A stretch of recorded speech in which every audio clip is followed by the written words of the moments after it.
Huff, huff, huff. Zixiao jolted upright from the bed, gulping for air. Cold sweat drenched his forehead and his entire body, and both his hands and feet were trembling uncontrollably. Only after a long while did Zixiao recover from his panic. He looked around the room, confusion written all over his face. Wasn't I forced by those people to jump off the building? What is going on? Was it a dream? Could it be that the zombie outbreak was just a dream? No, absolutely not a dream. Zixiao shook his head, pondering those scenes and everything he had experienced. They were so vivid, as if they had happened only a moment ago. Could it be that he had been reborn? With that thought, Zixiao immediately began searching for his phone. When he spotted it at the foot of the bed, he snatched it up at once and checked the calendar. August 19th, 2059. He then checked the time, 10 a.m. Zixiao's brows knitted tightly together, showing not the slightest joy at living a second time. Isn't this the very day I was forced to jump? They've only let me return to a few hours before my death. Why is this completely different from the novels I read before? If he had gone back 1 or 2 months before the zombie outbreak, he could at least have prepared. Now what difference was there from before? 1,000 curses surged in Zixiao's heart. Today was the 9th day since zombies had erupted across the entire blue star.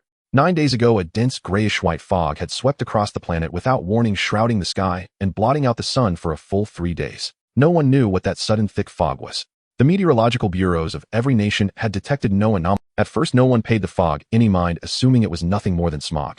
Yet they never imagined that on that very day, a zombie virus would suddenly break out across the globe, catching everyone completely off guard.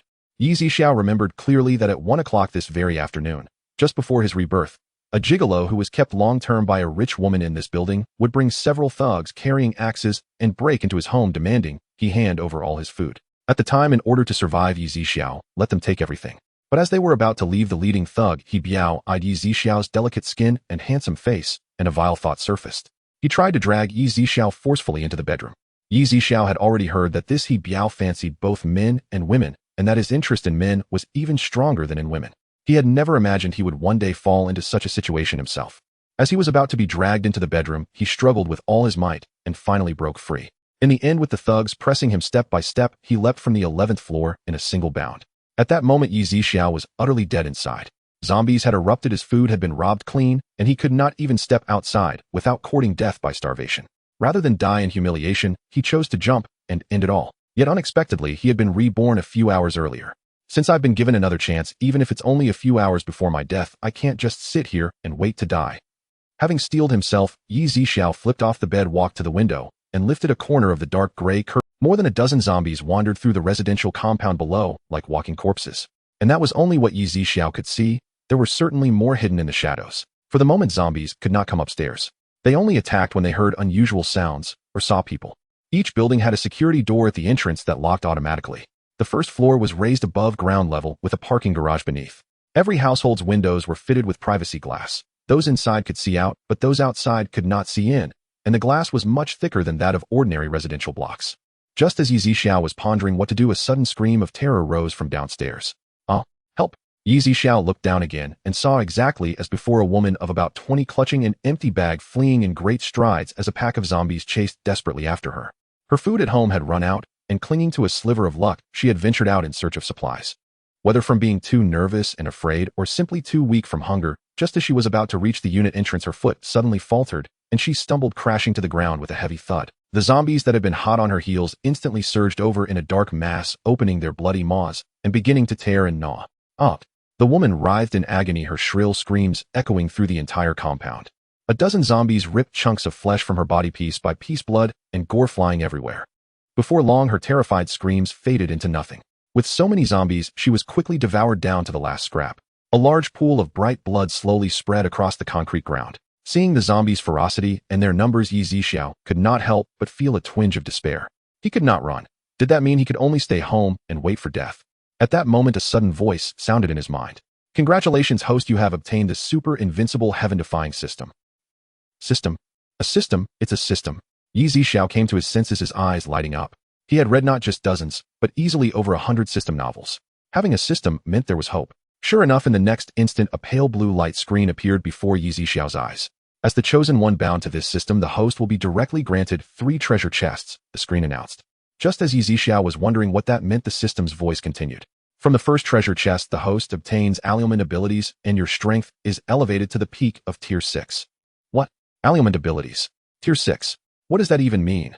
Zixiao was completely dumbfounded.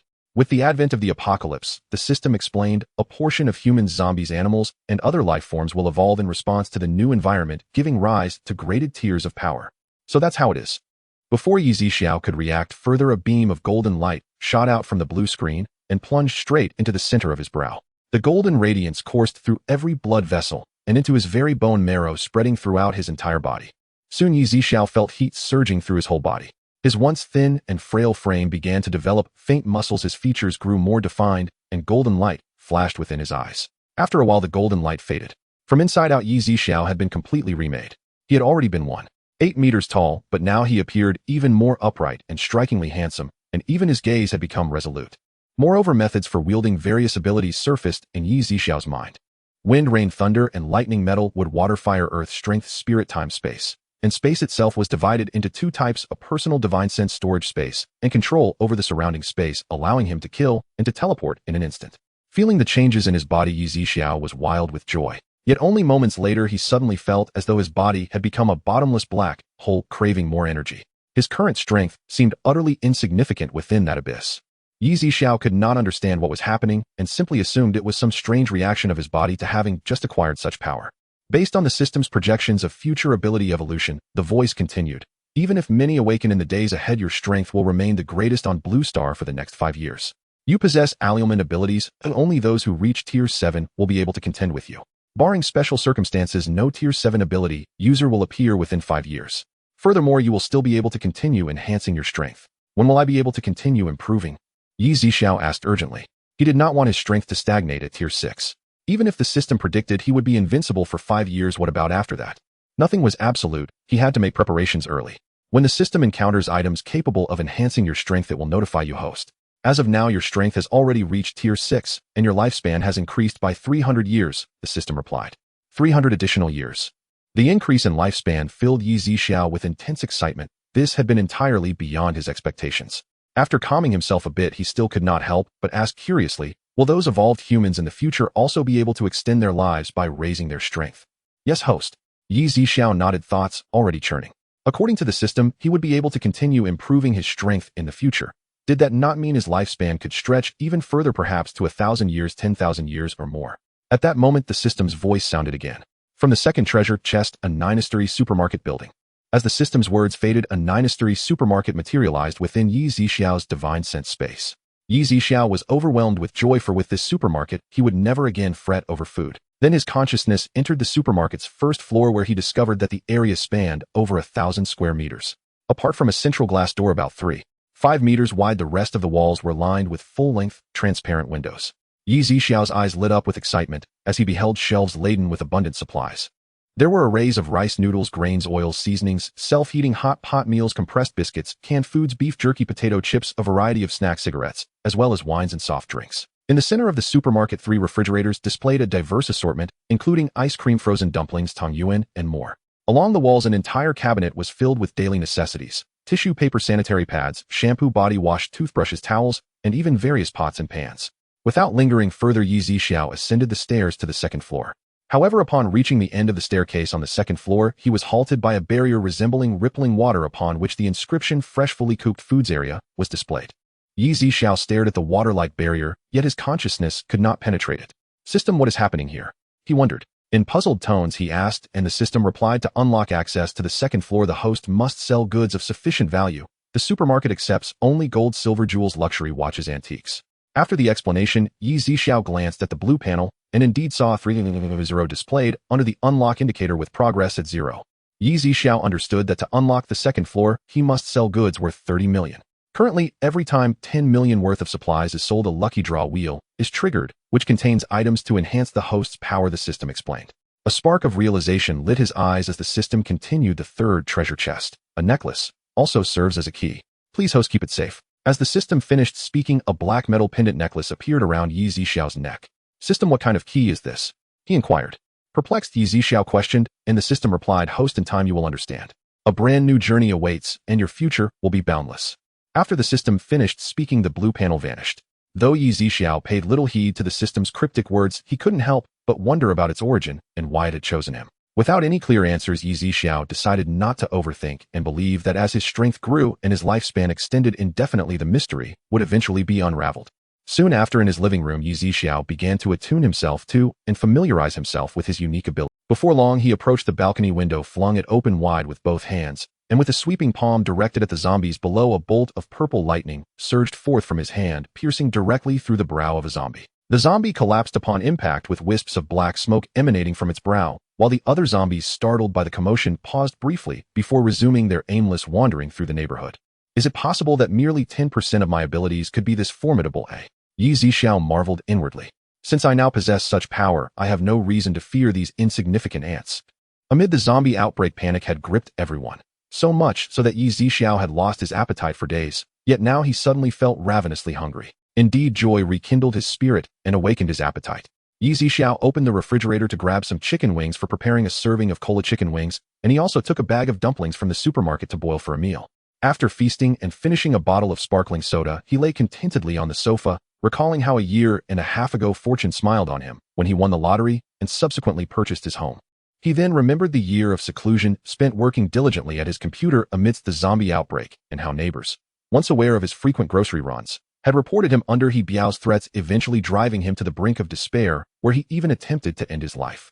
My life was not meant to end, and you all must return to me the life I deserve, Zixiao stated in an icy tone. He then picked up his mobile phone to check the latest news online. At the top was a trending headline declaring the apocalypse, while other reports detailed the catastrophic zombie outbreaks across Blue Star. At that moment, a message popped up in the homeowners group. When Zixiao clicked on it, he discovered that, as before, it was a voice message from Biao. I am Biao from Building 3, Apartment 802. Surely some of you in this area have heard my name. I won't mince words. Soon, every one of you must hand over a portion of your food. If anyone dares refuse and incurs my displeasure, I'll barge into your home with ruthless force. When blades run red, don't say, I didn't warn you. It was best if everyone complied and handed over their food willingly. Biao had no desire to kill or force all the residents into panic. He currently had only 3 cronies with him, making it difficult to manage if there were too many people. Most households had little food left. Even those with supplies feared they wouldn't have enough for themselves, so none were likely willing to surrender what they had. For a moment, the homeowners group fell silent. Then Biao sent another voice message. Consider this your time to prepare. 1 hour from now, if anyone fails to deliver, I'll peel them alive. Soon someone posted first in the group saying, Brother Biao, my household truly has no food left, but I know someone who does. If I reveal their identity, might you show me mercy? Zixiao narrowed his eyes at the message. This pretty boy, maintained by a wealthy woman, was the one who had broken into his home alongside Biao. This pretty boy, around 21 years old, used to tease Zixiao by remarking that with all the supplies he bought home, he might as well open a supermarket. Zixiao also often observed him cozily embracing various women, all of whom were over 50.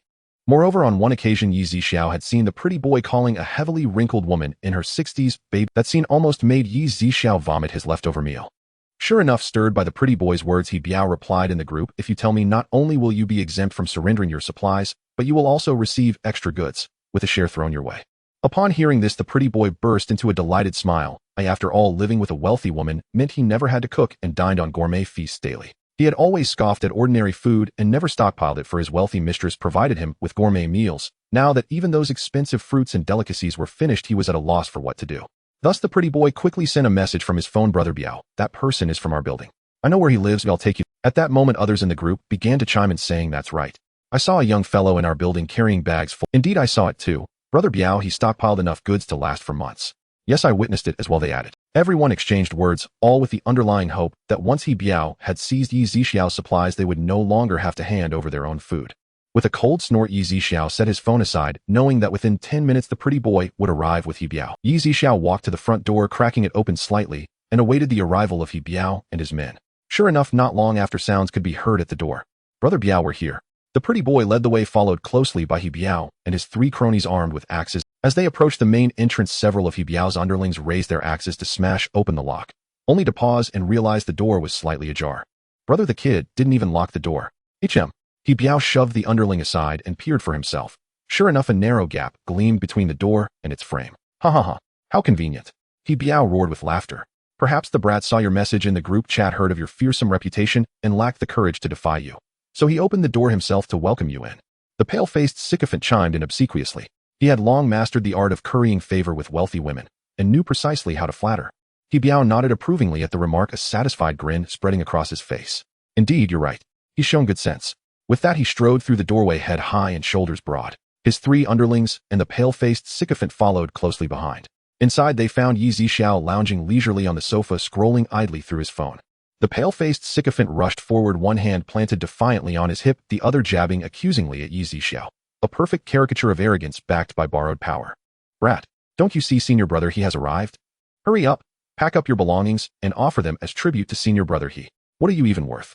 Zixiao retorted coldly, then lifted his gaze, sharp, unblinking, piercing. At that glance, the pale-faced sycophant's heart lurched violently, as if skipping a beat, while a sudden searing pain lanced through his temples. His outstretched finger froze midair. For a long, breathless moment, he stood mute. Biao, observing Zixiao's demeanor, suddenly brightened. Ha ha ha, you're absolutely right. He's worth nothing at all. But if you hand over everything, and pledge yourself to me, we'll share it all together. The pale-faced sycophant snapped back to awareness, his face paling further, eyes wide with alarm. Brother he. Food is already scarce. There's no way we can spare any for him. He feared Zixiao might actually agree, and that the others would betray him in the end. Then he'd be finished. Before the words fully left his lips, Biao whirled around and delivered a thunderous slap across the sycophant's smooth cheek. Crack!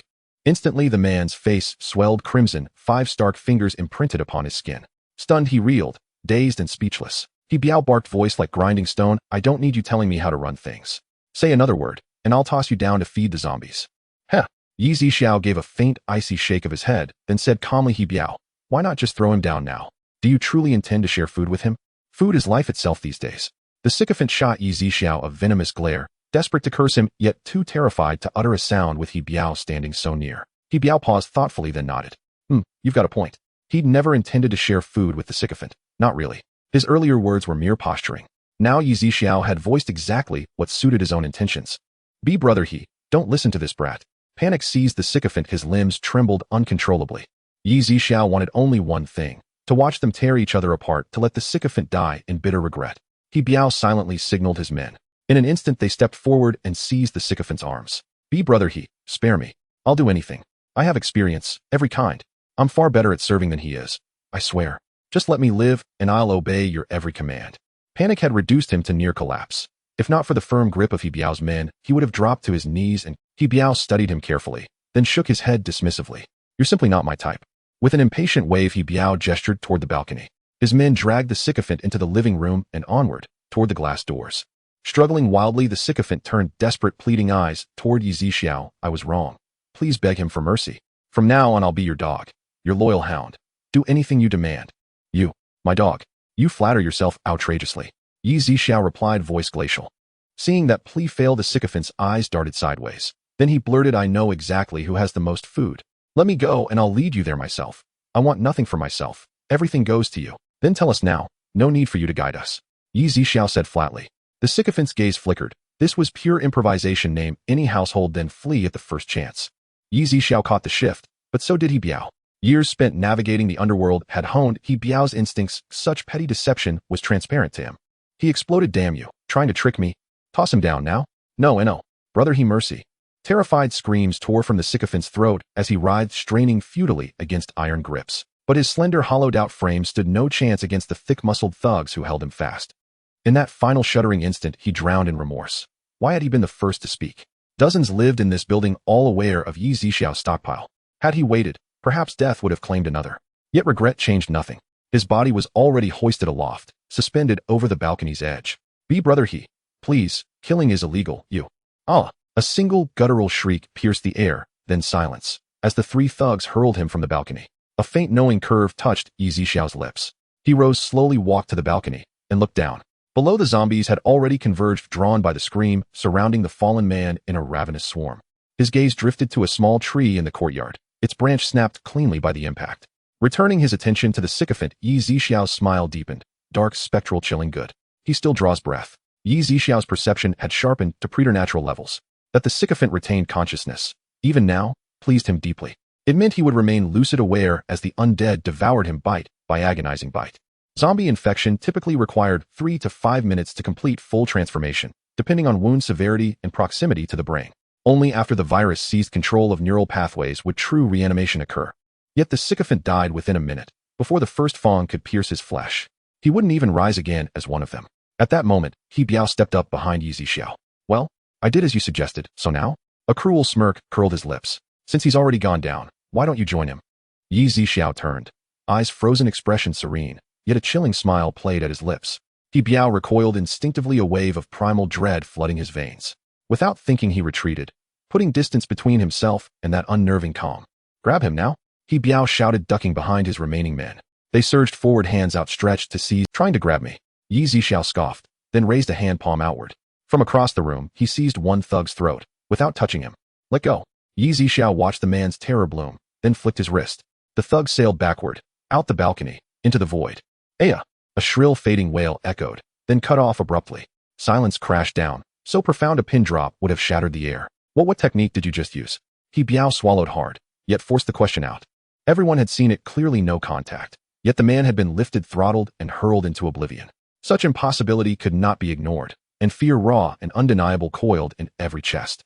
The two remaining thugs trembled violently, knees buckling, heels dragging backward across the floor. "What power I wield, you will learn." Zixiao's voice dropped low, cold, resonant, echoing with the hollow timbre of a denizen from the deep. Without hesitation, he repeated the motion, reaching out, seizing the napes of the two fleeing thugs' necks, then hurling them backward one after the other. Two final screams, then only silence remained. Zixiao stood alone, pale, paralyzed, eyes wide with horror. "Who are you? No, surely you cannot be human." Zixiao trembled as he gazed upon Zixiao's visage, his face pale with terror. "Not human. You've got it backward. It is you who is no longer human. More precisely, already a corpse." A faint, chilling curve lifted the corner of Zixiao's lips. Zixiao longed to flee, yet his legs felt as though poured full of cement, rooted immovable. When confronted with fear that shatters the boundaries of comprehension, many humans instinctively tremble, their knees buckling, their minds paralyzed, incapable of summoning wisdom or resolve. "A ghost. You're a ghost. Don't come near me. Stay back." Clutching the armrest of a nearby chair, Zixiao staggered backward step by step. His earlier arrogance utterly vanished. Zixiao advanced slowly, deliberately, savoring the crescendo of Zixiao's utter despair before. "Please, I was blind to your greatness. Spare my life, I beg you. From this day forth, I, Zixiao, shall be your hound. Bite whomever you command." At last clarity struck him. With a heavy thud, he collapsed onto his knees and began pounding his forehead against the floor. Thud, thud, thud, each impact echoing with desperate, hollow force. "You, worthy of being my hound." Zixiao cast a dismissive glance. "If you spare me, I'll bring." To Zixiao, the man before him now seemed more terrifying than any zombie. "Very well," Zixiao replied with a languid, amused smile. Hope flared in Zixiao's eyes. He believed salvation was at hand. Yet Zixiao continued, voice calm and cutting, "Or perhaps I'll simply send you down myself. To save time." "While what?" Before Zixiao could grasp the meaning, the world blurred, and in the next instant he stood trembling on the balcony beside Zixiao. Zixiao seized the fabric of Zixiao's shoulder and with effortless contempt hurled him over the railing, leaving him suspended mid-air, limbs flailing. "Ah!" Zixiao screamed, staring down from dizzying heights at the dozen zombies wandering below. The apex of his terror had been reached, his soul shattered. A stream of yellow, pungent liquid trickled down his trembling thighs. Some droplets even splattered onto the skulls of the shambling dead below. "Pull me up, please. I'll..." Before he could finish, Zixiao recoiled with visible disgust. Ugh, how revolting. Then slowly, agonizingly, he began to loosen his grip. No, I don't want to die. Anything. I'll do anything. Anything at all, truly." Zixiao shook his head with a serene, sorrowful smile, and released his hold entirely. Arg! Another shriek tore from his throat as he plummeted vertically, skull exploding on impact, life snuffed out in an instant. "Too easy. What a mercy for you." Having finished, Zixiao strolled leisurely to the front door, closed it with quiet finality, and returned to recline lazily upon the sofa. Meanwhile, the residential WeChat group remained eerily silent. Every scream had been heard clearly by all.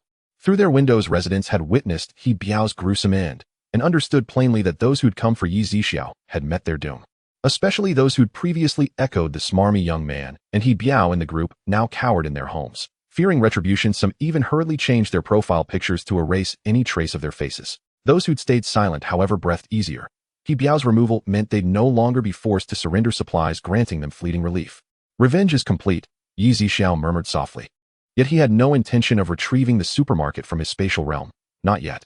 First, he could not be certain whether awakened beings existed. He preferred to avoid early attention from authorities. Even if the supermarket could withstand nuclear strikes, he harbored no desire for unnecessary entanglement. Second, with zombies rampant, most survivors remained barricaded indoors. Ordinary humans without abilities dared not venture outside. Only the starving risked it, searching desperately for food. There would be no customers, not yet. Even looting supermarkets remained rare, not only due to zombies, but also surveillance systems. Many households still held reserves, and few knew whether this calamity was temporary. Few were willing to gamble, clinging instead to hope of national rescue. Thus Zixiao resolved to wait for the right moment to unveil his supermarket. In recent days, televised reports showed armed forces deployed across the nation clearing swaths of zombies. Some still clung to faith in authority and hesitated to openly defy law and order. Yet the zombie virus had erupted globally across Blue Planet, spreading with terrifying speed, rendering containment nearly impossible. Zixiao unlocked his phone, intending to assess the current state of affairs. Some regions offered live broadcasts. The moment he opened the video feed, he was met with carnage, streets choked with zombies and defenders falling one after another, soon rising again among the undead. A subtle furrow appeared between Zixiao's brows. On screen, a zombie's irises shifted abruptly from white to gray, its speed and agility surging several-fold. It evaded multiple gunshots with uncanny reflexes, then launched itself skyward, landing behind its shooter and sinking its teeth into the man's throat, blood erupting in a crimson arc. System: has this zombie mutated? Affirmative, Master.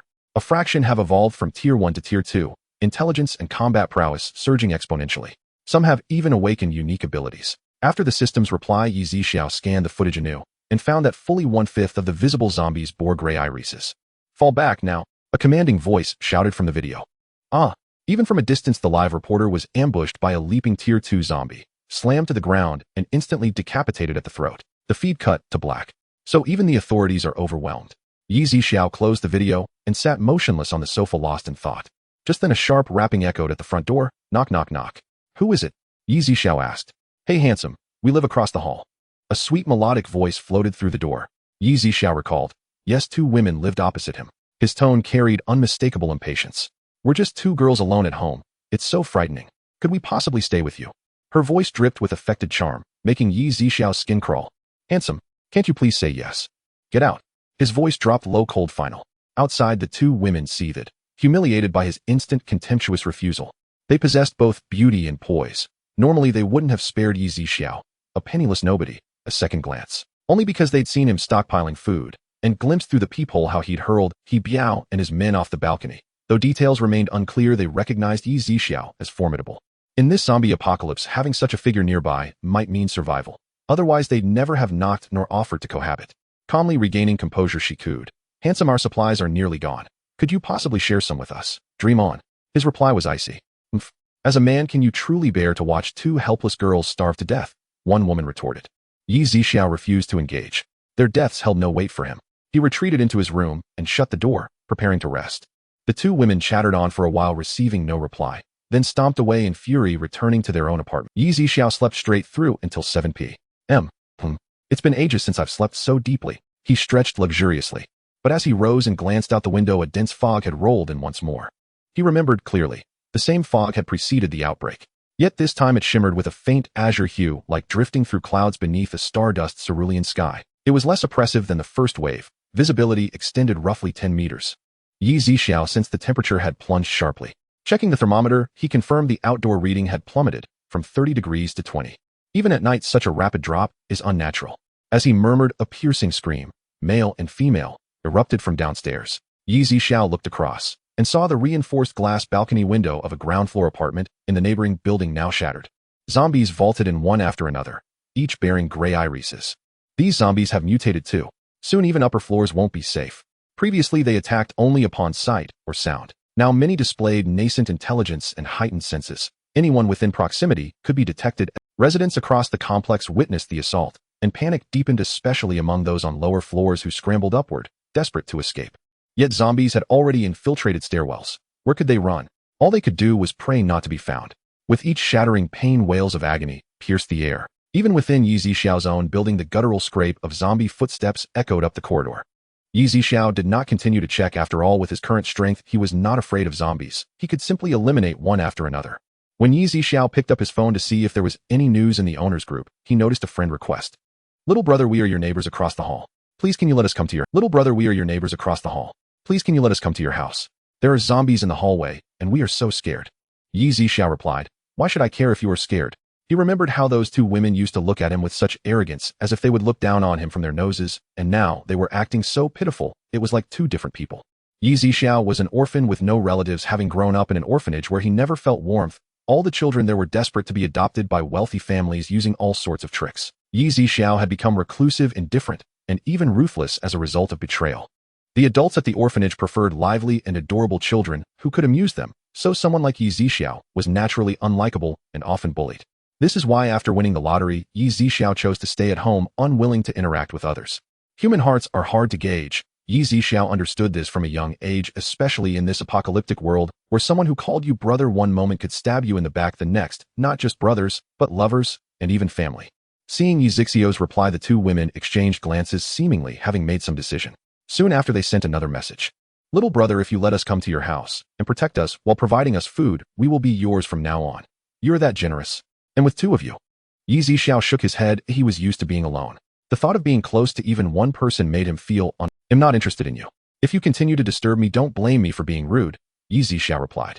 These two women bore him no grudge. Although he felt some disgust towards them, he wouldn't kill them simply because they asked for his shelter. The two women were stunned by his reply. Not interested. Could it be that he likes men? One of them said in disbelief. It must be. No wonder. We are so good-looking with great figures. How could he refuse us when we came? How unlucky we are. Zixiao was unaware of the women's conversation. If he had known, he would have been furious enough to throw them to the zombies. He was a straight man. It was just that due to childhood trauma, he disliked being close to others. Zixiao did not continue to look at his phone and took out an ice cream from the supermarket to eat. It was quite appropriate to enjoy an ice cream in the cool weather. After finishing the ice cream, Zixiao started his dinner only to find that the vegetables were gone and there was little fresh meat left. The supermarket provided by the system had only unlocked one floor, and the fresh fruits and vegetables were on the second floor. Zixiao planned to go out after dinner to purchase some fruits, vegetables, and meat, so he just cooked a pack of instant noodles, adding a box of luncheon meat, making do with a meal that was surprisingly decent. Not long after, Zixiao put on a baseball cap and a mask, preparing to go out. After all, there were cameras. He did not want to expose his strength so early. He had just been reborn a few hours ago and had no idea how things would develop or what measures the authorities would take, so being cautious was always wise. Zixiao took the stairs directly. Just as he reached the 10th floor, he saw 3 zombies with bared teeth and covered in blood lunging at him. Roar, roar, roar, hiss, hiss, hiss. The sounds of electricity and the zombies' roars echoed simultaneously. In an instant, the zombies collapsed less than 2 meters from Zixiao, a burnt smell rising from them that made him feel somewhat nauseous. He lightly tapped his toes on the ground and leaped over the few zombies, continuing down the stairs. Once out of the building, the zombies wandering in the community also sensed the movement and crazily pounced towards Zixiao, but he quickly ran toward the entrance of the community, moving so fast that the zombies were left stunned. There was a small supermarket at the entrance of the community, but it had no fresh food. He would have to go to a larger supermarket a kilometer away. In places with surveillance, Zixiao tried not to use his extraordinary abilities, opting to run instead. Although his speed was astonishing compared to exploding zombies from a distance or summoning lightning with a wave of his hand, this seemed less shocking. Before long, Zixiao reached the supermarket where the power was still running, but the large glass door had been shattered. Looks like someone has already been here, Zixiao murmured as he walked into the supermarket. He remembered that the fresh food was on the basement level and headed there without hesitation. Fortunately, although many items were taken from the basement, there was still plenty left. After all, with zombies rampant, few people would venture out to search for supplies, and the surveillance cameras inside had been destroyed, saving Zixiao a lot of trouble. Zixiao quickly gathered all the chicken, duck, pork, beef, lamb, various sashimi, eggs, seafood, sausages, and vegetables and fruits he could see into his space. Time stood still in his space, so he didn't have to worry about food spoiling. Zixiao cleared out the basement. The first floor was the electronics section, where he only took a few phones and tablets before heading to the second floor. The second floor was home to daily necessities: toilet paper, toothbrushes, toothpaste, shower gel. Although the supermarket had these items, he had come this far, so he collected them. On the third floor, the area for rice, flour, oil, snacks, instant noodles, and compressed biscuits had very little left. Zixiao guessed that the person who took these things must be quite capable, and in considerable numbers, probably part of a team. He then collected everything that was left.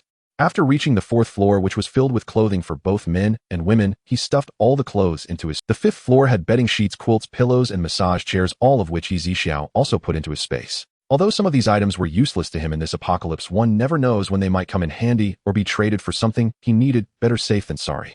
Once he had stored everything into his space, he left the supermarket. Zixiao did not plan to go to another supermarket. The next one was far away, and he was too lazy to bother. After all, the fresh food he had just stored was enough for over a year. Once the second floor unlocked, he wouldn't lack for fresh supplies. Just as Zixiao exited the supermarket door, he sensed a zombie lunging at him from behind. Just as he was about to move, he suddenly heard a whoosh. Zixiao turned around to see the zombie being pierced through the forehead by an ice pillar less than 2 meters away. Is this a supernatural ability? Zixiao thought to himself. Just then, a handsome young man in his 20s ran over from across the street and asked, "Are you okay? You just used." Zixiao shook his head. The young man smiled and said, just 3 days ago, I suddenly discovered that I had awakened ice-type powers for some unknown reason. Are there many people with such powers now? Zixiao asked. Not many, but I know 2 others. One can control fire, and the other has water abilities, the young man replied. Zixiao pondered over this, when suddenly a zombie rushed out from behind him around the corner. Zixiao reacted swiftly, turning around, and with a fierce gaze exploded the zombie's head from a distance. The young man was taken aback and exclaimed, my name is Yunnan. What is your name? Zixiao. I saw how easily you killed that zombie. What kind of power did you awaken? It might be a mental type ability, Zixiao replied. Wow, you're amazing. A mental type ability, no wonder you can kill zombies from a distance. It's a power that can harm others with mere thoughts. Yunnan praised Zixiao. Zixiao merely smiled faintly. Yunnan continued, although your abilities are strong, zombies are continuously evolving, and it's dangerous everywhere. Why don't you come with me and join my team? I have formed a small group called the Blue Sky Team with 2 other ability users. Before Yunnan could finish speaking, Zixiao interrupted, saying, no need, thank you. Seeing Zixiao's firm refusal, Yunnan did not insist, and simply said, all right. However, you can join anytime. We are at the largest factory west of the city. Zixiao nodded, and then he suddenly thought of a pharmacy nearby. Although he currently had no use for medicines, with his strength it was better to be prepared, so he decided to take a look. On the way, Zixiao encountered several bloodthirsty zombies charging at him. He narrowed his eyes, unleashing a powerful mental pressure that caused the zombies' heads to explode from a distance. Now Zixiao no longer had to worry about drawing attention to his abilities. With so many abilities in existence, he was no longer the most unique and would not attract unwanted attention. Arriving outside the pharmacy, he found the glass door shattered, but approximately half of the medicines remained inside. Zixiao collected all of them into his storage space. After finishing this, Zixiao prepared to return home. He encountered quite a few zombies on the way, but they could not get close to him, and simply exploded with a burst of brain matter. Upon returning to the community, Zixiao chose to take the elevator home. However, just as he was about to open the door, he suddenly heard the sound of someone opening a door behind him, and instinctively turned to look. 2 women's heads popped out, scanning the surroundings. Seeing no zombies, they opened the door and quickly approached, Zixiao, one grabbing his clothes and the other his hand. These 2 women were Jiang Lele and Lin Shui, the ones living across from Zixiao. One had large wavy hair, while the other had long straight black hair. Both were stunning beauties with appealing figures and faces. However, looking at these 2 beautiful women, Zixiao sternly scolded, get away. Lin Shui looked at Zixiao with tearful eyes, appearing pitiful. Please, big brother, let us come to your home. We can be your maids or servants. We will do anything you ask as long as we can ensure our safety. Jiang Lele also pleaded, holding on to Zixiao tightly and rubbing against him. At first, they thought that Zixiao's reply on WeChat indicated he was not interested in them. However, upon further reflection, they wondered if he was simply looking for an excuse not to share food. So they decided to give it another try, convinced that even if he was not interested, their looks would be enough to change his mind. With his patience already wearing thin, Zixiao now felt even more disgusted by Jiang Lele's flirtatious behavior and touch. He coldly ordered leave. But the 2 women seemed determined not to let go. Unless you agree to let us into your home or give us some food, we won't. Jiang Lele clung to Zixiao as if she had made up her mind. Zixiao's gaze turned cold, and a powerful aura surged forth directly, sending the 2 women crashing against the wall. Oh, that hurts. Whoa. The 2 women cried, their tears falling like rain. Zixiao, however, did not look back. He opened the door and slammed it shut in one swift motion, thinking that if these 2 women continued to pester him, even without any grudge between them, he would simply end their lives. The commotion upstairs alerted the zombies, and the sound of footsteps on the stairs grew closer. The 2 women heard it, and immediately stopped crying, scrambling into their own apartment, and quickly slamming the door shut. Behind the door, they breathed heavily, both filled with a sense of dread, completely forgetting the pain on their bodies. After a while, the sound of the zombies' footsteps gradually faded away.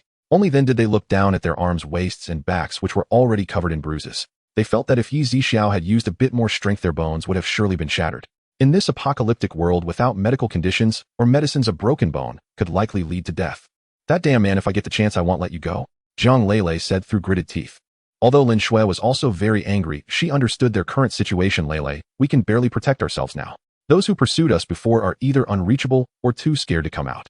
If this continues, we will starve. Hearing this, Jiang Lele instantly deflated like a punctured ball. They had finished their food yesterday, and all they had done today was drink water to stave off hunger. Moreover, screams occasionally echoed through the community, scaring everyone into a state of panic, with kitchen knives and wooden sticks kept close for self-defense. Meanwhile, the horde of zombies continued to grow.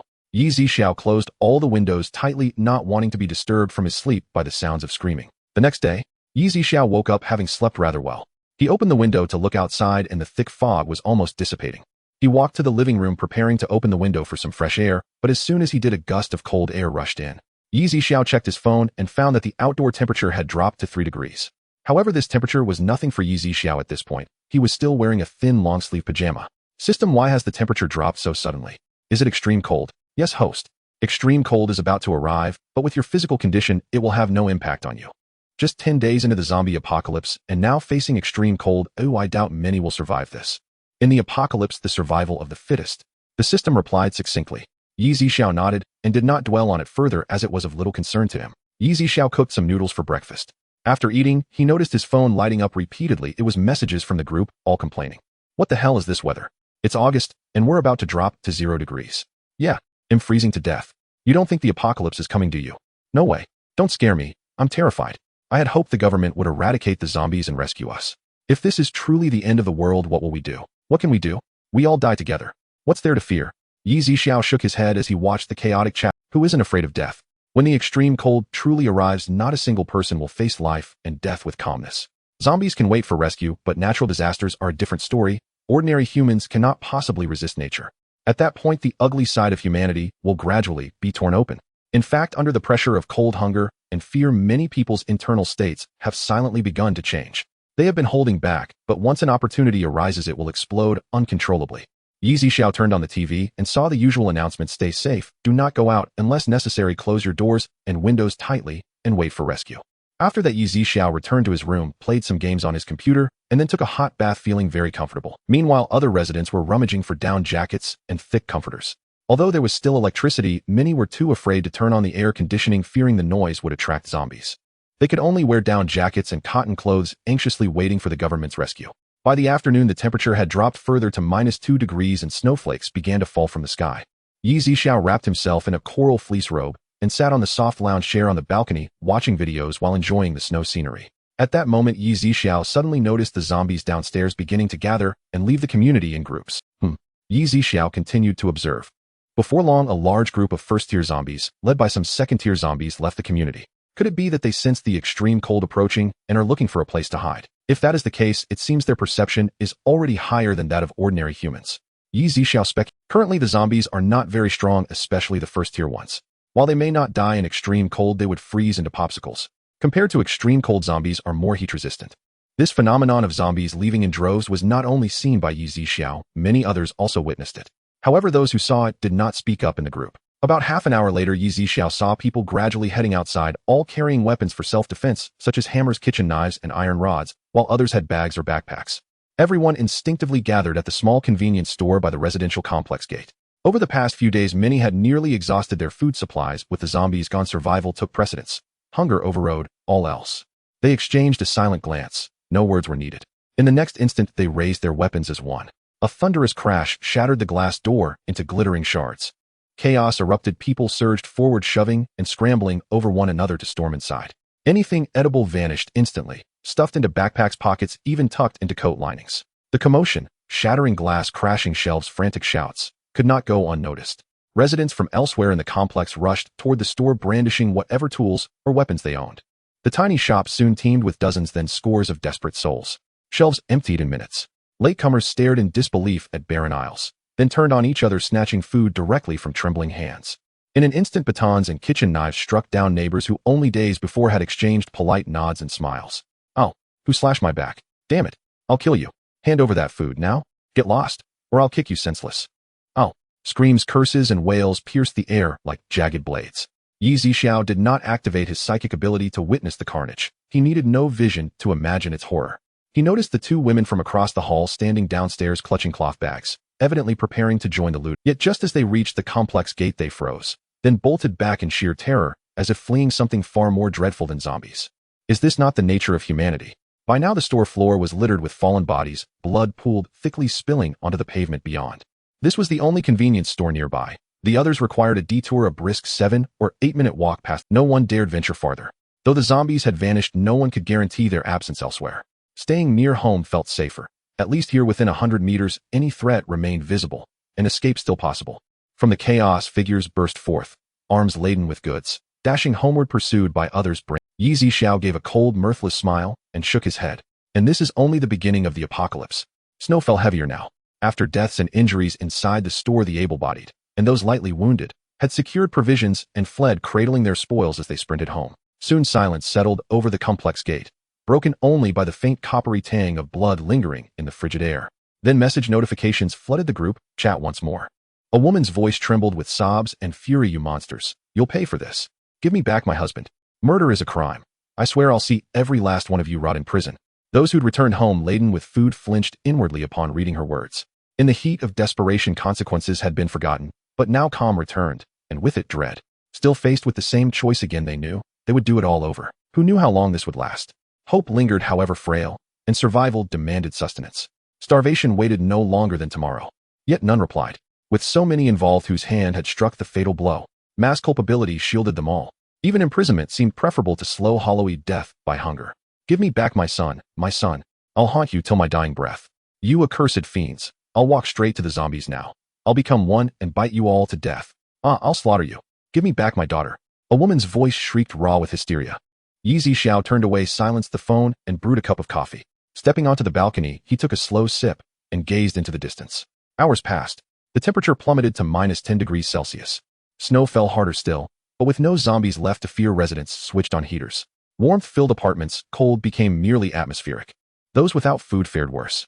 The car owners had already driven off in search of supplies. The rest, starving, desperate, ventured out barefoot into the frozen world, hoping to scavenge scraps elsewhere. Among them were the two women from across the hall. Bundled in heavy down jackets, they dashed from store to store, only to find every door smashed inward, every shelf stripped bare. Lin Shui, we're out of food. What do we do? Zhang Lele asked, her face crumpled with despair. Let's try a few more. Lin Shui replied. They visited over a dozen stores, each identical in ruin, looted, bloodstained, littered with corpses. At first the sight of the dead sent chills through them, but soon resolve hardened. To hesitate was to starve, to die just as surely, if more slowly. After hours of searching, they found a single packet of instant noodles tucked in a dusty corner. Let's go home, it's freezing, Zhang Lele urged. By the time he finished reading through everything, the sense of urgency in his heart had grown even stronger. Supplies, supplies, and still more supplies. To build up the high. But before they'd taken more than a few steps, a rugged SUV screeched to a halt before them, blocking their path. Well, two lovely ladies heading somewhere. A burly man with a thick beard leaned out from the passenger seat, eyes raking over Zhang Lele and Lin Shui. None of your business, Zhang Lele snapped, repelled by his leering gaze. Oh ho, feisty. And judging by what I see, other things are feisty too. I like that. His grin held no warmth, only calculation. Though swaddled in winter gear, their figures remained unmistakably striking. Zhang Lele and Lin Shui turned to walk around the vehicle, until the man spoke again. Don't rush off. You're hunting for food, aren't you? I've got plenty. They halted. He smirked, certain of victory, and rolled down the rear window. Take a look, ladies, he said, gesturing behind him. Their eyes widened. Rice sacks, 2 cartons of instant noodles, bags of snacks, all piled neatly in the back seat. Pleased by their stunned silence, he chuckled. So what do you say? Care to come with me? Zhang Lele and Lin Shui hesitated, weighing options in silence. Don't wait for rescue. According to reliable intelligence, this cold snap is unnatural and worsening. Power grids will collapse soon. The elite have already vanished into bunkers, leaving ordinary folk to freeze or starve. And let me be clear, this is only a fraction of my stock. My men are many. I am He Lang, the second in command of the Hu Lang gang, the underworld's most feared syndicate in city Rome. Their eyes flickered. He Lang's name carried weight. Even Jean, who the gang's leader, commanded respect across both legal and illicit spheres. They exchanged a glance and nodded. We'll go with you. Ha ha ha. That's the spirit. Get in. He stroked his jaw, grinning wolfishly. They climbed aboard. The SUV roared away. Inside, staring at the bounty, both women instinctively swallowed, mouths dry with hunger. Hungry? He Lang asked, watching them in the rearview mirror, already knowing the answer. Yes, they murmured in unison. Go ahead, eat. Their eyes lit up. Each seized a pack of beef jerky, tore it open, and devoured it hungrily. But remember, once you eat my food, you know what's owed in return. His meaning hung thick and unspoken. He Lang was unattractive, swarthy skin, unkempt beard, pockmarked cheeks, and a faint sour odor. Yet compared to starvation, such discomforts faded into irrelevance. Good girl. Beauty paired with wisdom. That's rare. Ha! He slammed the accelerator, and the SUV screamed into the blizzard. The temperature had plummeted to -21°C, and a thick blanket of snow covered the ground. The outdoor units of the residential complex's air conditioning systems roared incessantly. Suddenly, several sharp screeches of emergency braking pierced the frigid air. Zixiao approached the window and saw 5 vehicles halt at the entrance gate of the complex, their bodies emblazoned with the snarling tiger jaws agape in bloodthirsty fury. One by one, 20 men disembarked, grimfist menacing, each gripping a steel pipe. One bore a handgun holstered at his waist. These were members of the Tiger Wolf gang, and the man with the firearm was Peng Xin, the gang's third master. With a subtle glance, Peng Xian signaled one of his underlings. Instantly, the man seized a loudspeaker from the car and bellowed into the complex. Residents, hear this. We are the Tiger Wolf Gang. From this day forward, this district falls under our jurisdiction, and we shall safeguard you even from zombies. Some residents hearing these words mistakenly believed National Rescue Forces had arrived. Yet those familiar with the Tiger Wolf Gang felt their hearts sink with dread. Moments later, the speaker raised his voice again. You now live under our protection. Henceforth, every household must surrender provisions every 3 days. Our officers will register your compliance, and any who refuse shall bear the consequences. This scheme ensured a steady supply of food. A single raid would starve the residents to death, leaving no one left to forage. Sustained extortion, however, kept the larders replenished and the gang well fed. By now, numerous residential complexes had already been coerced into accepting the Tiger Wolf Gang's so-called protection.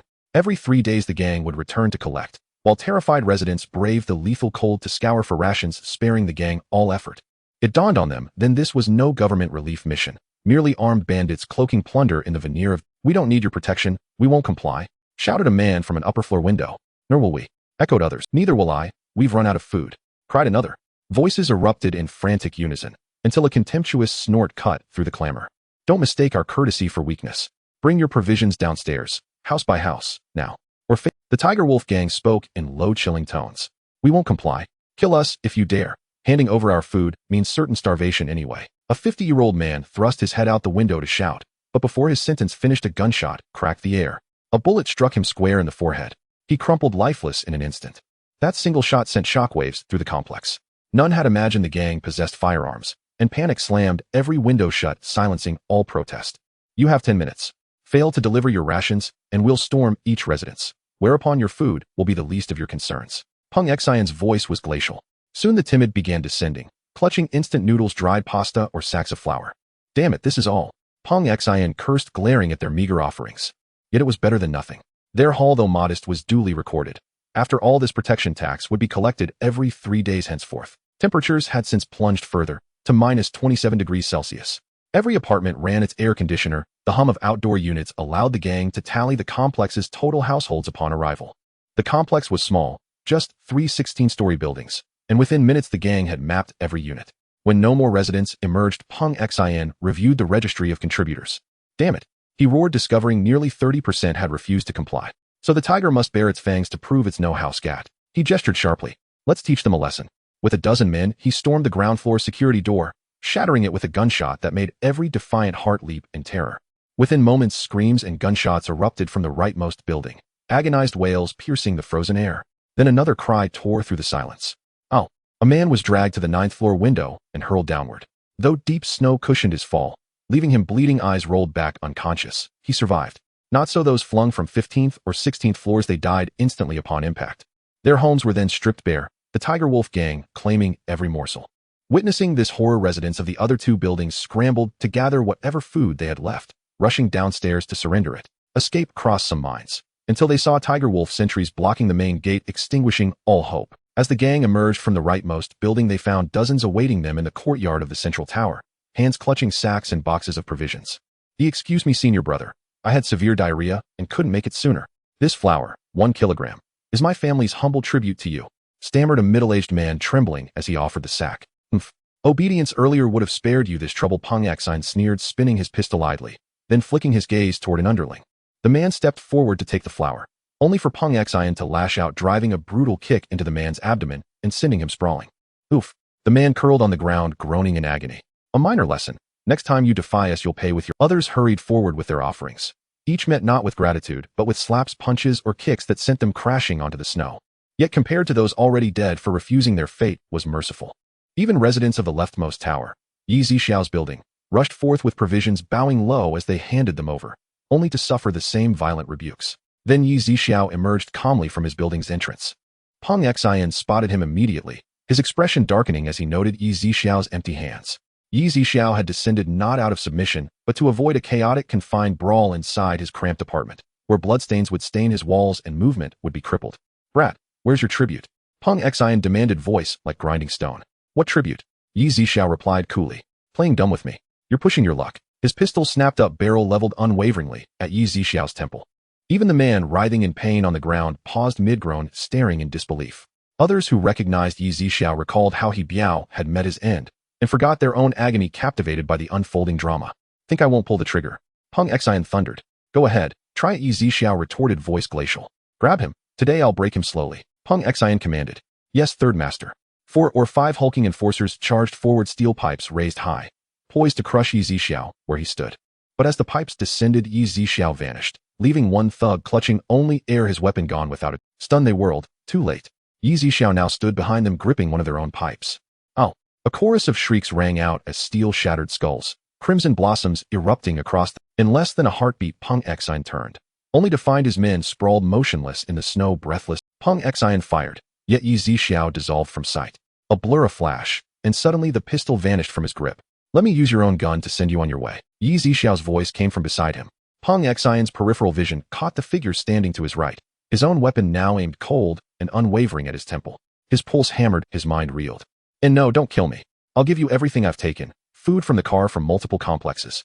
I swear, I'll never trouble this place again. Is that all? Zixiao shook his head, unimpressed. Peng Xian trembled violently, his thoughts racing, desperate, futile, searching for any thread of salvation. Zixiao granted him no time. Glancing sideways at the 4 or 5 corpses lying nearby, he coldly declared, It is time for you to depart. Rest assured you shall not walk alone. They will accompany you into the void. No. A sharp report echoed. With a thunderous crack, Peng Xian collapsed rigidly onto the ground, eyes wide and unblinking in final futile defiance. Peng Xian's underlings, witnessing the carnage, trembled so violently their knees buckled, some dropped to the frost-rimed pavement, prostrating themselves before Zixiao and pounding their foreheads into the snow. Others staggered blindly toward the residential compound's gate. Bang, bang, bang. 3 more gunshots split the air, and those fleeing crumpled one by one into crimson pools. Spare our lives. From this moment we swear fealty to you. You shall be our new master. Name anyone. We will kill without hesitation. They kowtowed frantically, voices trembling with desperate supplication. How delightfully convenient your fantasy sounds. Yet save such pretty words for your former master in the underworld. Zixiao cast a fleeting glance at Peng Xian's lifeless form, then fired twice more. The pistol clicked hollowly. Empty. So, it falls to my hands after all, he murmured softly. Then blurred into motion, phantom silhouettes slashed through the air, followed by sickening snaps and wet thuds. Within seconds, every last soul lay dead. Residents peered from behind frosted windows, breaths held tight, as if fearing even exhalation might summon death. When Zixiao finished, he strode to the Tiger Wolf gang's vehicles, transferring all their seized provisions into his spatial realm. As for the food scattered across the blood-soaked ground, he left it untouched, its purity tainted beyond salt. Only after Zixiao vanished did the residents dare exchange stunned, speechless glances, convinced beyond doubt that he was a master of lethal arts forged in shadows unknown. Minutes passed before they slowly rose. Then, spotting the abandoned rations, they lunged forward regardless of gore-stained packaging, snatching and shoving in frenzied chaos. In the struggle, several were wounded. One man fell instantly, skull shattered by a steel pipe. Meanwhile, on the city's outskirts, Zhang Lele and Lin Shui stood awestruck before a sprawling villa, its grandeur igniting fierce exhilaration in their hearts. Earlier, He Lang had escorted them past his subordinates, collecting protection fees, each bowing deeply, treating the 2 women with deferential reverence, swelling their vanity to intoxicating heights. Inside the villa, He Lang proudly unveiled his armory, rows of firearms gleaming long blades, each artifact sending shivers of awe down their spines. Next, he led them to the storage chamber, where an entire basement room overflowed with provisions. Their eyes gleamed with raw, unfiltered hunger. He Lang watched their rapt expressions with deep satisfaction. Brother He, shall we live here henceforth? Zhang Lele asked. Keep me well pleased, and I'll feed you feasts, drown you in luxuries. No more gnawing hunger, He Lang replied. From this day we are yours alone. Zhang Lele cooed, curling against him like silk. Ha ha ha, He Lang roared with laughter and squeezed her waist possessively. Brother He, she breathed, pulling his hand to her chest with practiced sweetness. Enthralled by the villa's opulence and the mountain of food, they had already surrendered their fates to him. Without delay, He Lang swept them upstairs to a vast bedroom. Come, let Brother He test your talents. Ha ha. Moments later, before him blazed 4 dazzling, luminous white silk lamps. He Lang's eyes lit up. He flipped the voice-activated switch without hesitation, eager to assess their brilliance. Though repulsed by his acrid musk, they suppressed their revulsion, summoning every artifice of charm, every trick of seduction to please him utterly. Outside the door, his men strained to hear the muffled sounds within, exchanging knowing glances, already dreaming of claiming their own pair. The next noon, temperatures plummeted to minus 39 degrees Celsius. Only then did He Lang reluctantly rise from his sensual reverie.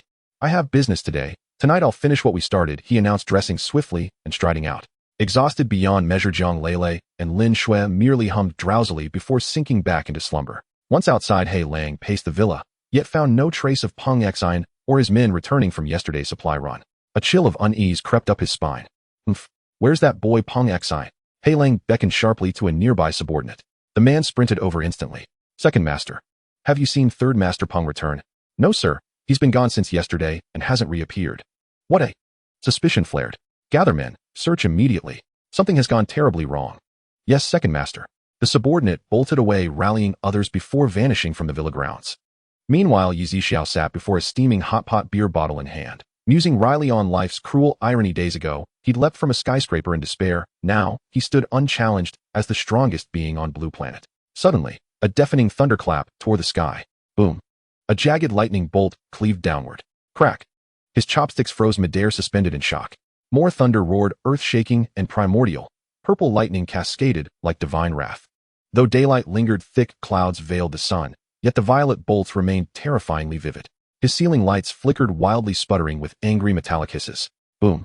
Another thunderclap, deeper, louder.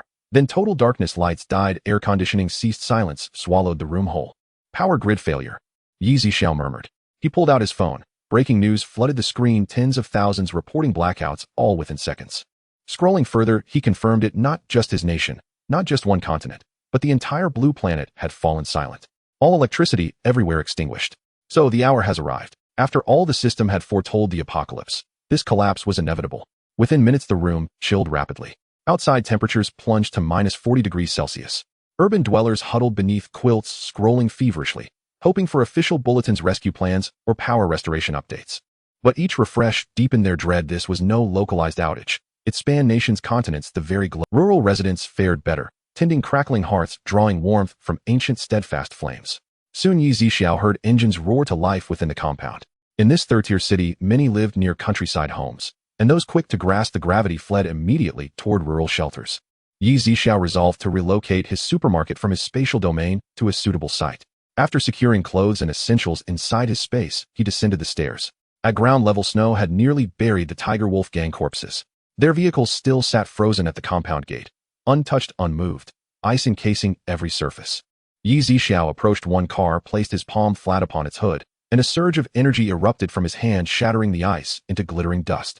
He opened the door and drove off without pause, circling the city, searching for space large enough for his supermarket. Towering high-rises dominated the skyline. No viable location presented itself. Then it struck him. On the city's fringe lay an immense plaza, adjacent to a serene park, lush and tranquil. Placing the supermarket there would grant him morning runs along tree-lined paths, perhaps even laps around the frozen artificial lake. Without hesitation, he accelerated toward the plaza, arriving 20 minutes later. Gazing upon its vast, open expanse, he nodded in quiet approval.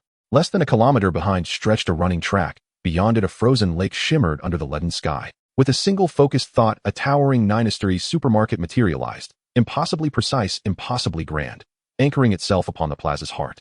Instantly, snow within hundreds of meters melted away, vanishing as if never present. Zixiao stepped inside, and light bloomed warmly overhead as though greeting its sovereign. He had scarcely explored the first floor before. Now he wandered, deliberately absorbing every detail with keen, unhurried attention. Deeper within, he discovered a sealed door. Opening it revealed a sumptuous master suite. 60 square meters of refined luxury, an enormous bed, a walk-in closet, a marble bathroom, a jetted massage tub, and a fully automated washer-dryer unit. An unexpected, exquisite surprise. Moreover, there is a kitchen of over 20 square meters adjacent to the bedroom, equipped with a microwave, a barbecue grill and oven, as well as a rice cooker, a frying pan, and a steamer.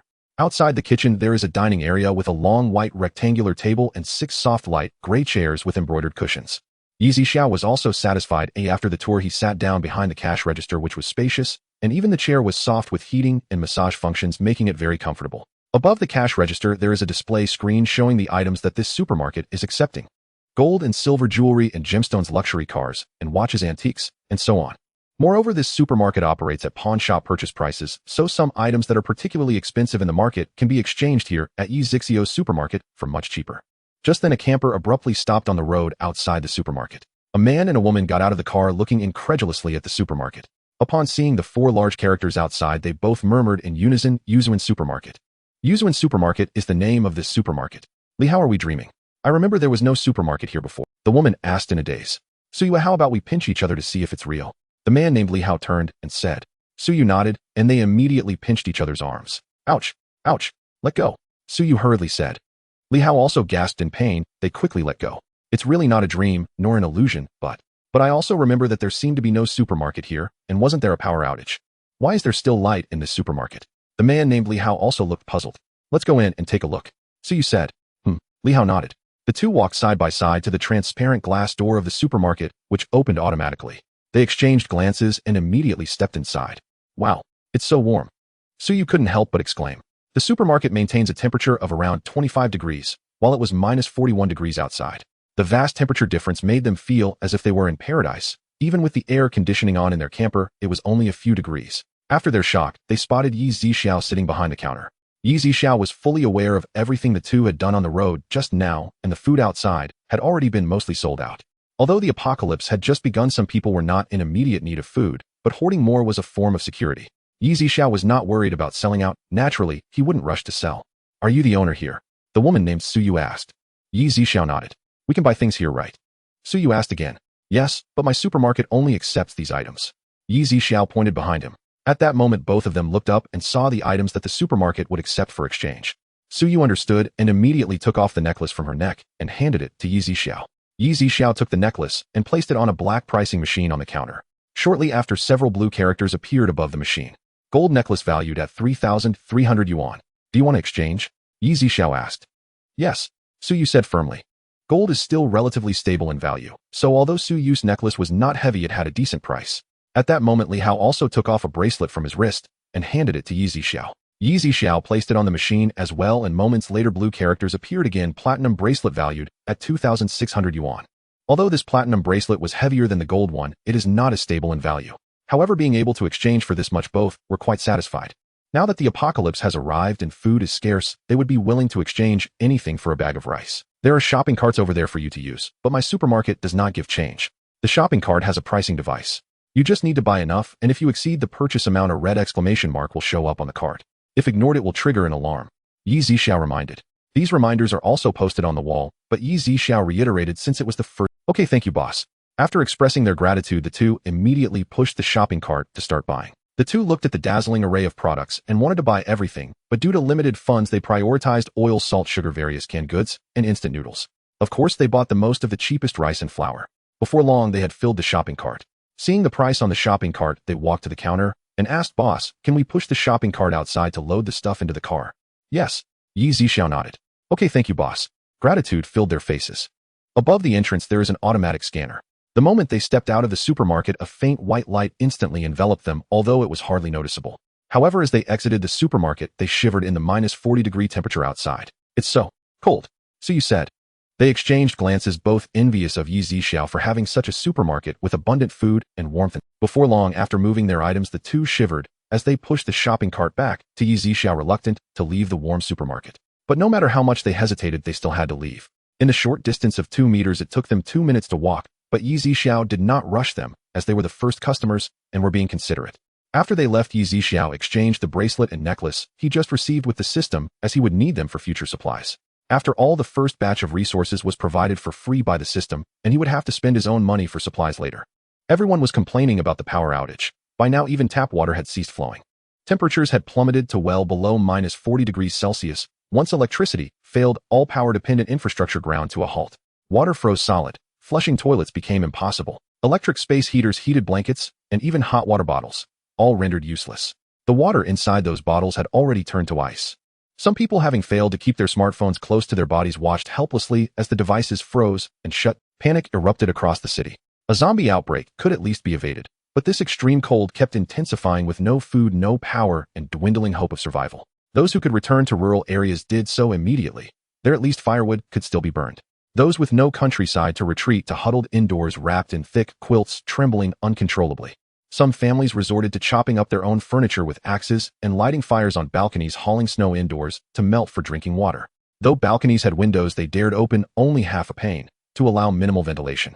Others, clad in heavy gloves, swung axes to fell trees within their residential compounds and dragged the logs home for fuel. Soon thick smoke billowed from countless apartments and courtyards, choking, acrid, and suffocating. Hours passed. Mobile signals vanished entirely. With no access to official updates, despair settled over everyone like a shroud. Yet Zixiao's supermarket remained illuminated, and astonishingly retained both electricity and internet connectivity.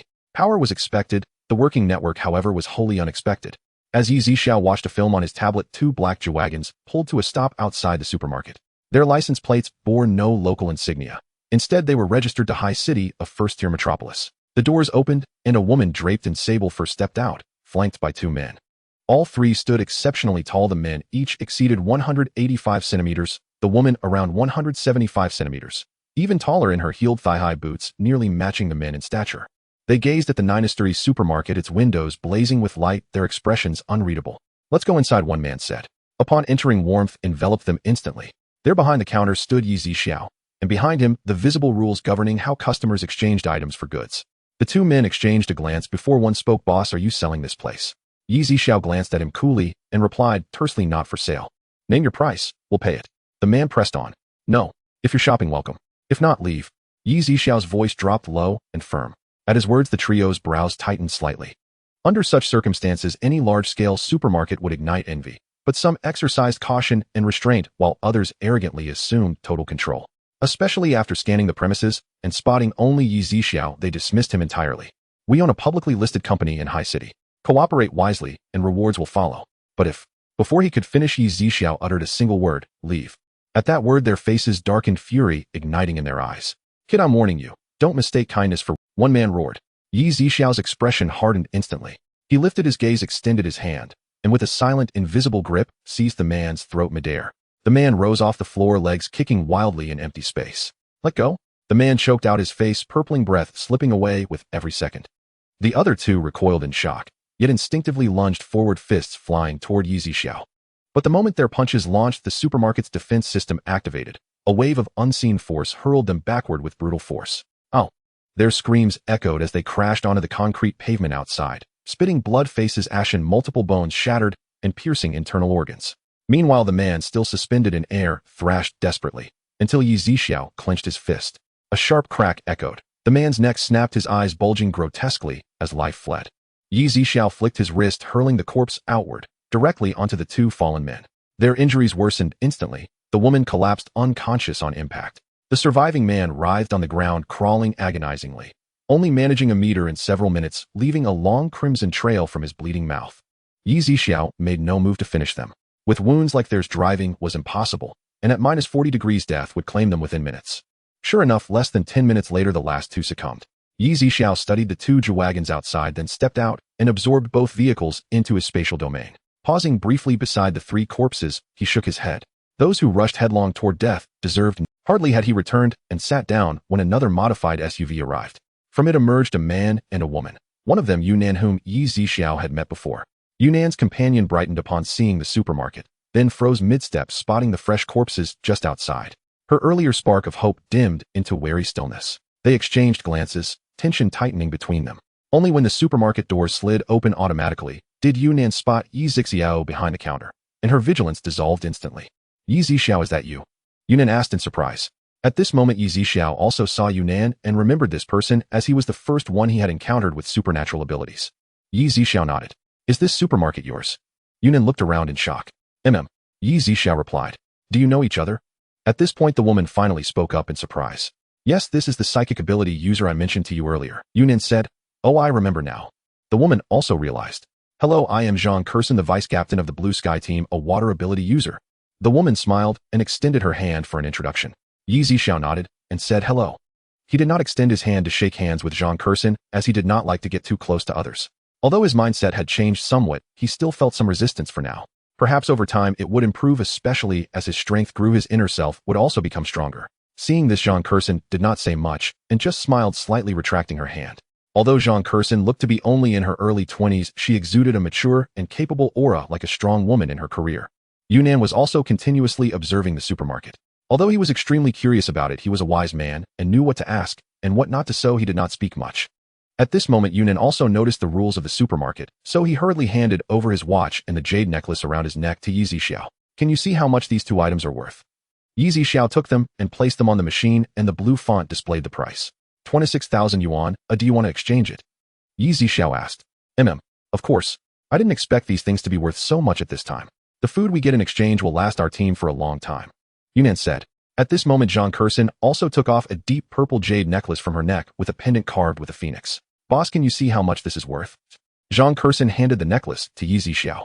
As the jade pendant was placed on the machine, the price immediately appeared. 16,000, do you want to exchange it? Zixiao asked. Although the jade was of decent quality, it was not as valuable as gold, so the pawn shop's price was naturally low. However, if it were not for the apocalypse, it could fetch a much higher price at auction or from someone who liked it. Exchange, Zhang Kurson said without hesitation. Good. There are shopping carts over there, and they have price scanners. You can choose on your own. If anything runs out, just let me know, and I can restock. Zixiao said. All right. Yunnan and the others nodded. Just as Yunnan was about to go shopping, he suddenly looked towards the second floor and asked, Brother Yi, what is sold on the second floor of your supermarket? Upon hearing Yunnan suddenly address him like that, Zixiao looked up at him. Feeling a bit awkward under Zixiao's gaze, Yunnan quickly said, This is our second meeting, so it counts as fate. I'm 21 this year, so calling you brother, you should be acceptable, right? Yunnan spoke with little confidence, but thankfully Zixiao nodded, which eased his heart. Zixiao did not mind Yunnan, it was just a form of address, and he did not care too much. At this moment, Zixiao finally answered Yunnan's question. The second floor is not open for now. Oh, okay. Yunnan nodded and went to shop for food with Zhang Kurson. Naturally, they did not need to mention rice flour and oil. The two also picked a lot of erguotu as it was extremely cold now and the temperature continued to drop. Erguotu was indeed a way to keep warm. They had several tens of thousands of yuan and were quite extravagant in their selections, not holding back on snacks and cookies. In the corner, dozens of bags of rice and flour were all loaded into the shopping cart by the two. Various seasonings, hot pot ingredients, milk, and goat milk were also added. Before long, the two finally reached their desired price, filling up 5 shopping carts. The two made multiple trips to push the shopping carts out to load them into the car. The trunk and back seat were also piled high. Fortunately, their car had been modified, otherwise it could not bear the weight of so many items, especially since a lot of it was heavy rice and flour. After loading everything, Yunnan pushed the shopping cart back to the supermarket and asked, Brother Yi, I'm going back to find something valuable. You want leave here, right? I want leave for now. Zixiao replied. Yunnan, being a local, knew that there had not been a supermarket here before. It had clearly appeared out of nowhere. Yunnan even began to doubt whether Zixiao was a person from Blue Star or if an alien had come to Blue Star. After all, with such strange weather and the appearance of zombies, it was not impossible for aliens to show up. After Yunnan and the others left, Zixiao purchased another 100 bags of 50 pounds of rice and 100 bags of 50 pounds of flour, as well as instant noodles, compressed biscuits, etc., filling up the empty shelves completely. Then Zixiao wrote a note stating that the second floor and above were temporarily closed and posted it below the supermarket's exchange rules. After finishing all this, Zixiao went to the kitchen, took out the battle axe steak he had stored in another supermarket, and prepared to eat it for this meal. Before long, Zixiao brought out the cooked steak and grabbed a bottle of red wine from the supermarket. He walked behind the counter, placed his items down, then opened a tablet, playing one of his favorite movies while eating and watching. Meanwhile, at the villa in the suburbs, Peng Xin's body, frozen like a popsicle with pale lips, lay in the middle of— Are you saying that all of Peng Xin's subordinates are dead? Hei Lang asked the nearby younger brother with a frown. Yes, second master.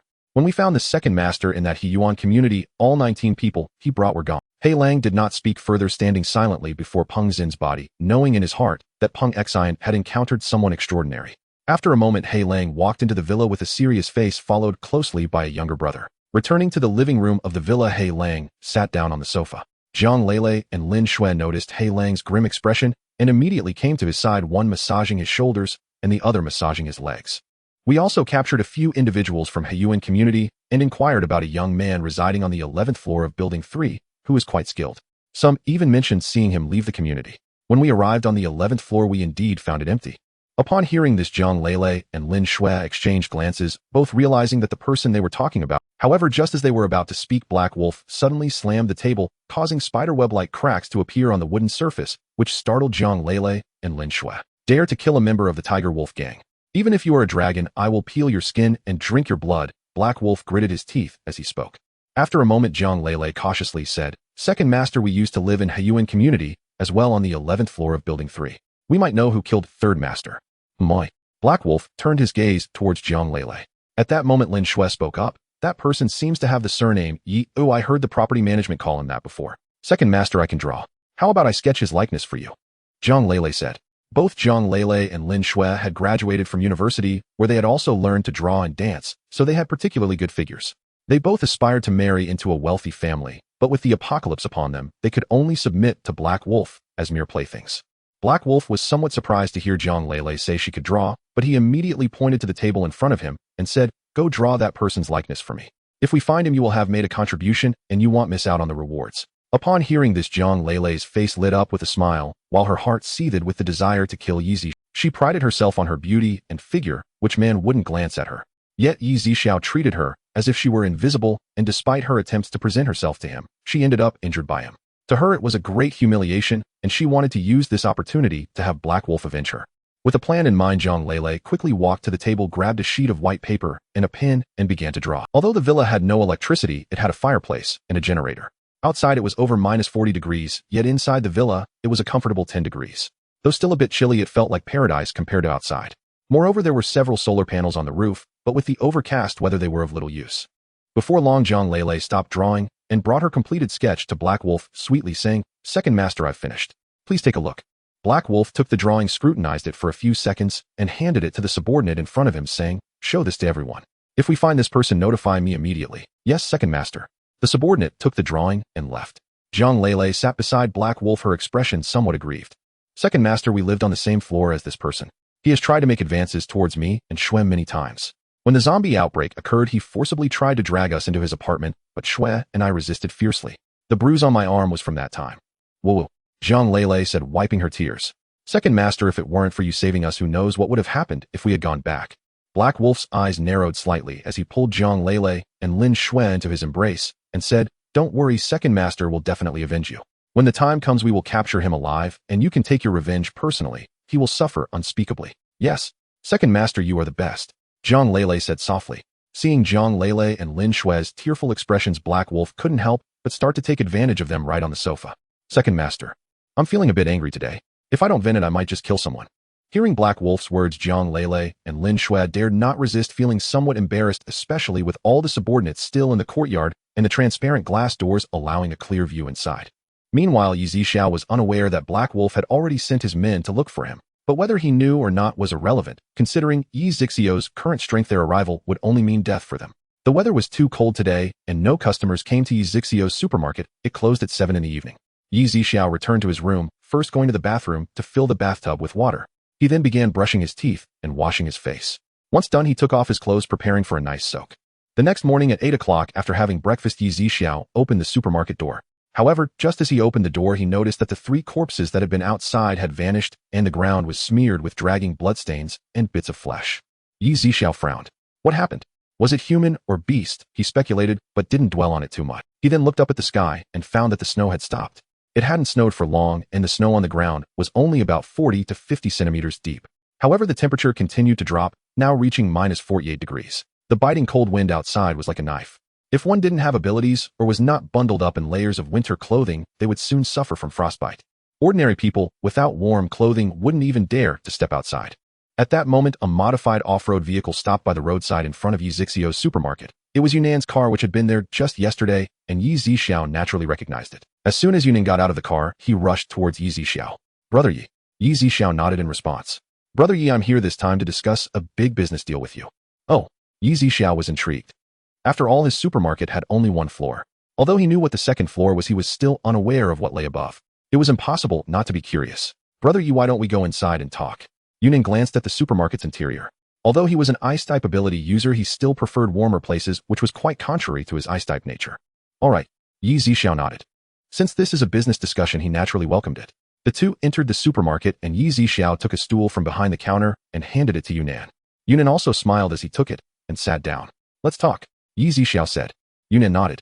"My team and I plan to establish a refuge base, but to set up the base we need a lot of supplies. Currently, I know that your supplies are the most abundant, but I don't know how much you have, Brother Yi. Whatever you need, I have enough as long as you have valuable items to trade," Zixiao replied.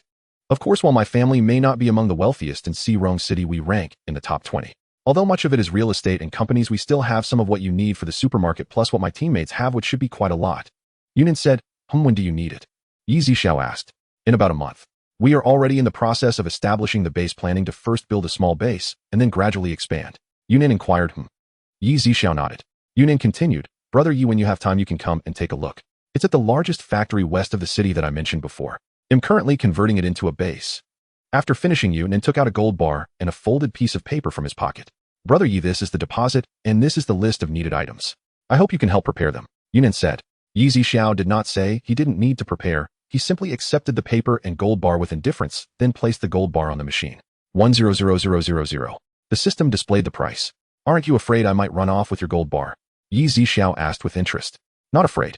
A person like brother you wouldn't care about such a small amount of money. Yunnan flattered. That may not be the case. Yi Zixiao said. Yunnan smiled. I may not be good at anything else, but I can read people well. If brother Yi needs my help in the future, feel free to come find me at my blue sky base. All right. Yi Zixiao nodded. There are quite a few things I need as well. I wonder if you can move the supermarket to a different location. It would be great if it could be moved next to my base, as the transport might be a bit troublesome. Yunnan had 3 objectives with this move. First, he suspected Yi Zixiao had some ability to move the supermarket at will and wanted to verify it. Secondly, he hoped Yi Zixiao would directly open the supermarket next to his base, which would benefit him greatly in the future as his base grew. Thirdly, he wanted to foster a closer relationship with Yi Zixiao, whom he very much wanted to befriend. Yi Zixiao glanced at Yunnan, raising an eyebrow with a slight smile. With a clear mind, he understood Yunnan's thoughts well. Yunnan felt a bit uneasy under Yi Zixiao's gaze. The supermarket won't be moved for now. I believe you can find a truck to transport these items. As for the moving, since you are buying quite a bit, I don't mind helping you load it onto the truck. Yi Zixiao said. Yunnan was taken aback, realizing that Yi Zixiao likely had some spatial abilities or items, and did not pursue the matter further, simply smiling. That's fine then, I will trouble you, brother Yi. No problem, it's just a transaction, Yi Zixiao replied with a smile. Yunnan nodded, and then got up to leave. In fact, establishing bases is not something only Yunnan is doing at the moment. Since the apocalypse began, it has been over 10 days. Those in power, or those with keen insight and strength, are also starting to establish bases and build their own forces. Although zombies have mostly disappeared for a short while, they have not been eradicated. Who knows when they will return? Currently, social order is in chaos, and many underground criminal organizations that have been lurking and engaging in unspeakable activities are becoming active at this time. Many wealthy and powerful individuals have also acquired or traded for quite a few firearms and ammunition. Time slowly passed, and 3 days went by. In these 3 days, besides Yunnan, no one passed by Yi Zixiao's supermarket. After all, the temperature has been hovering around -50 degrees, and since the zombie outbreak, the population has sharply decreased. Coupled with the extreme cold, the number of people in the city has drastically dropped, with most survivors huddled at home. It wasn't until 3 o'clock on the afternoon of the 4th day that a business vehicle slowly drove up and stopped outside Yi Zixiao's supermarket. 3 people got out of the car: a middle-aged man, an elderly person, and a young boy aged around 7 or 8. The 3 were bundled up tightly, especially the young boy, who only had his eyes and nostrils visible. Dad, Grandma, look, this is a supermarket. There are so many things to eat inside. Dad, hurry and buy me something. I'm starving, the young boy said. But the man looked a bit embarrassed. After a long moment, he gritted his teeth and said, Son, Dad doesn't have any money. After all, this car was obtained from an underground parking lot. The owner had prepared to leave when he fell ill from the extreme cold and died, allowing him to pick up a bargain. Dad, why are you so useless? Do you want to starve me? Grandma usually takes care of me in the countryside. You've been working in the city for so long, don't you have any money? The boy continued his tirade. The man felt uncomfortable listening to his son's words. Useless. The boy's grandmother looked at the man with disdain, then pulled the boy toward the supermarket. Once inside, the young boy was captivated by the dazzling array of snacks, unable to tear his eyes away, and eager to rush in and eat. Grandma, the boy tugged at the old woman's clothing. At that moment, the old woman had just regained her senses, primarily because the warmth enveloping her as she entered the supermarket left her momentarily dazed. The old woman then looked at Yi Zixiao, who was sitting behind the counter, and immediately forced a smile, saying, Boss, can we buy things on credit here? Yi Zixiao glanced up at the 2 who had entered and said blandly, No credit. I can buy on credit in the countryside. Why can't I in the city? Boss, please do me a favor. My precious grandson hasn't eaten for 2 days. Just give us some food, and when the weather warms up, I will bring the money to you. Although she said this, her heart was thinking of getting it for free. Yi Zixiao spoke coldly once more. I won't repeat myself. Leave now. Seeing that Yi Zixiao remained unmoved, the old man immediately sat down on the floor and began throwing a tantrum. Oh dear, how heartless you are. My grandson is still so young. He's in his prime growing years. You have so much, surely you could spare us a little. Don't you understand respect for elders and care for the young? Yi Zixiao's expression darkened. He was about to act, when suddenly the boy dashed toward the shelves, snatched several snack bags, and bolted for the entrance. Watching his grandson, the old man sprang to his feet, attempting to cover for him. But the moment the boy reached the doorway, clutching his stolen snacks, the supermarket's defense system activated automatically. A violent gust of pressurized air hurled him backward, flinging him clear off his feet. The snacks tumbled from his grasp and instantly reappeared on their original shelf. All this unfolded in the blink of an eye. Outside, the man only caught a fleeting black blur hurtling past. Then, refocusing, he saw his son lying motionless not far away, his face mask fallen aside, blood streaming freely from his nose and mouth. Son!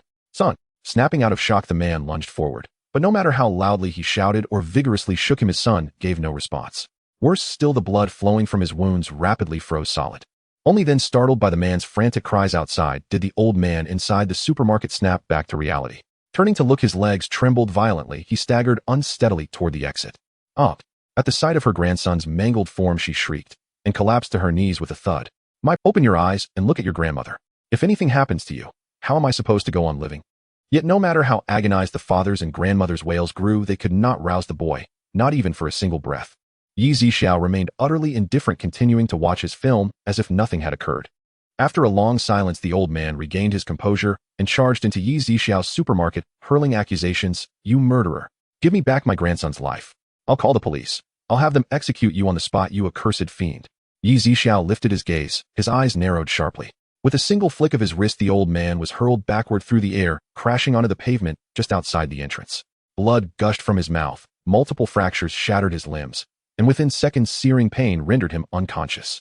The man witnessing this nearly rushed inside to confront Zixiao, but after 2 hesitant steps, he faltered, gripped by terror. He dared not advance. Instead, he turned and scooped up the 2 motionless figures, preparing to carry them back to his vehicle. Just then, a flash of white streaked across the snow, impossibly swift. In an instant, it materialized before the man and seized both the boy and the old woman in its jaws, vanishing as swiftly as it had appeared.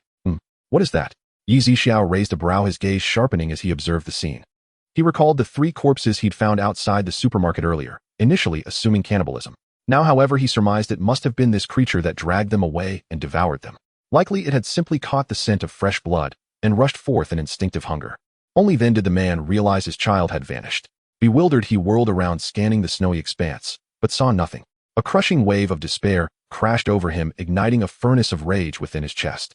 He sprinted to his car, retrieved an axe, and charged straight toward the supermarket. Convinced Zixiao had orchestrated everything, killing his son, then denying him even the body. By then, Zixiao had already stepped to the supermarket's threshold, intending to investigate the white figure, only to see the man recklessly barreling toward him. Since you insist, allow me to grant you passage to reunite your family. Zixiao murmured softly. As the words left his lips, the man froze mid-stride. His axe rose of its own accord, slashing downward with brutal precision across his own throat. Blood erupted in a crimson arc. His face contorted in abject horror as he stared at Zixiao, as if gazing upon a demon incarnate. Within seconds, he crumpled to the ground, eyes wide with terror. The axe clattered onto the snow with a hollow metallic clang. Zixiao stood calmly at the entrance. Sure enough, a white blur reappeared moments later. In a flash, Zixiao closed the distance, materializing directly before the white figure, which halted abruptly, still gripping the man's corpse between its jaws. In those mere seconds, the creature had already covered hundreds of meters. Yet Zixiao's speed surpassed its own. Had he been any slower, it would have escaped again. Zixiao studied its form, strikingly reminiscent of a Samoyed, though over twice its size. Its long snow-white fur blended seamlessly with the landscape. Pale violet light shimmered in its eyes. Razor-sharp fangs were sunk deep into the man's neck, embedding themselves into flesh and sinew. Crimson blood welled steadily, staining the pristine snow with vivid arterial scarlet. Zixiao regarded it with keen fascination, while it in turn watched him warily through those eerie violet eyes. Could it be a mutated beast? He queried the system inwardly. Affirmative, Master. This is a level 1 mutated beast, specializing in speed and bite force. Abilities: lightning manipulation. Receiving the system's confirmation, Zixiao's eyes narrowed slightly as he locked gazes with those violet orbs.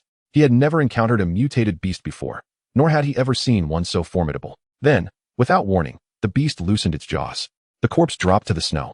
With a powerful forelimb, it shoved the lifeless body deliberately toward Zixiao. What does this mean? Do you think I want to stop it to snatch the corpse? Zixiao felt somewhat helpless in his heart, then pointed at the corpse on the ground and waved his hand, signaling it to leave. Do you understand? Zixiao asked. The mutated beast tilted its head, thought for a moment, then lowered its head to pick up the man's corpse and quickly disappeared from sight. Zixiao shook his head and smiled, feeling that this mutated beast was quite good. Taking away these corpses actually saved him some trouble. He returned to the supermarket, continuing to watch a movie to pass the time. As time flew by, night fell. It was fine not to have business that day, but a few people came looking for trouble, which left him utterly speechless. Just as Zixiao was about to close the door, a dark shadow suddenly rushed towards the supermarket. The shadow entered the supermarket, halting its movement. It was a man dressed in black, wearing a black hat and a black mask. The man was panting, "Boss, please let me hide." Zixiao glanced into the distance. Although it was already quite dark, he still saw several tall and muscular men rushing out from around the corner, brandishing long knives as they approached. Just by their build, it was clear they were trained fighters, otherwise they wouldn't be chasing someone outside in such cold weather. My supermarket only conducts business, not meddling in other matters. Zixiao replied indifferently. The man then noticed the exchange rules of the supermarket behind Zixiao, so he hurriedly unzipped his jacket, raised his hand, and forcefully tore a necklace from his neck, handing it to Zixiao, his eyes constantly glancing outside the supermarket. Zixiao accepted the jade pendant necklace, placed it on the machine, and immediately the price appeared. 10,000. Do you want to exchange? Zixiao asked as usual. Exchange, the man replied without thinking. Good, you can go choose supplies now, Zixiao said. The man hurriedly ran into the supermarket, completely obscured by the layers of shelves. At that moment, several burly men also chased into the supermarket, but once they entered the array of dazzling goods and the warm environment left them momentarily stunned. Fifth brother, why is there electricity here and so much food? One of them asked a man with a scarred face. The scarred man then surveyed the supermarket. After a while, he turned to Zixiao, who was sitting behind the counter with a calm expression. Did you see anyone come in? The scarred man asked. I only conduct business here. You are welcome to buy things, but if it's something else, I'll wish you a safe journey. Zixiao replied coldly. The scarred man narrowed his eyes at Zixiao, gripping his long knife tightly, making it creak. At that moment, one of the subordinates looked at Zixiao, feeling as if he had seen him somewhere before. Suddenly, the subordinate was taken aback and shouted, Fifth brother, isn't this person? The subordinate seemed to think of something else, leaving his words unspoken. The scarred man turned his head and looked at the subordinate beside him. What did you just say? The subordinate tiptoed and whispered in the scarred man's ear, doesn't this person resemble the one in the picture that second master showed us? After hearing this, the scarred man once again turned to scrutinize Zixiao. He hadn't reacted at first, but now he saw the resemblance. Although the previous whisper was quiet, Zixiao could still hear it. While he didn't quite understand, it didn't matter. After all, with his current strength, no matter how strong the person was, they were merely a clown in his eyes. Let's go. The scarred man thought for a moment and decided to leave the supermarket. Once these individuals had walked far away, the man in black inside the supermarket approached the entrance, removed his mask, clasped his hands towards Zixiao, revealing a grateful expression. My name is Shunjia. Thank you for saving me this time. If there is an opportunity, I will repay you. Zixiao replied. You think too much. I didn't save you. If you hadn't bought anything, I would still let you leave. Shunjia nodded. May I ask your surname, boss? Yeep.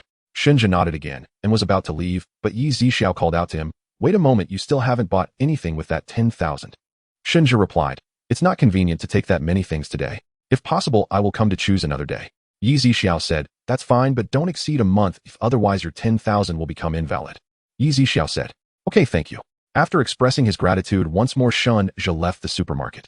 Zixiao then closed the door, preparing to wash up and rest. Meanwhile, after the scarred man from the Tiger Wolf gang returned to the villa in the suburbs, he intended to immediately inform Black Wolf of his discovery, but was told by other subordinates that Black Wolf was currently in a room on the second floor. The scarred man arrived outside the room and heard some indescribable sounds coming from inside. He raised his hand to knock on the door, but slowly lowered it. Considering that Zixiao was operating a supermarket, he assumed he would not leave anytime soon and decided to inform Black Wolf tomorrow morning after he woke up. The next day, Black Wolf didn't get up until noon. As he came down from the second floor, he saw the scarred man pay. What's going on, old five? Black Wolf asked. The scarred man quickly walked over. Second master, I found the person who killed third master. Black Wolf's eyes narrowed as he asked, when did this happen? Last night we discovered it while chasing that traitor, the scarred man replied. The scarred man said, why are you only saying this now? Black Wolf's tone was heavy. The scarred man stammered, second master. When I returned last night, it was already quite late, so I didn't want to disturb you.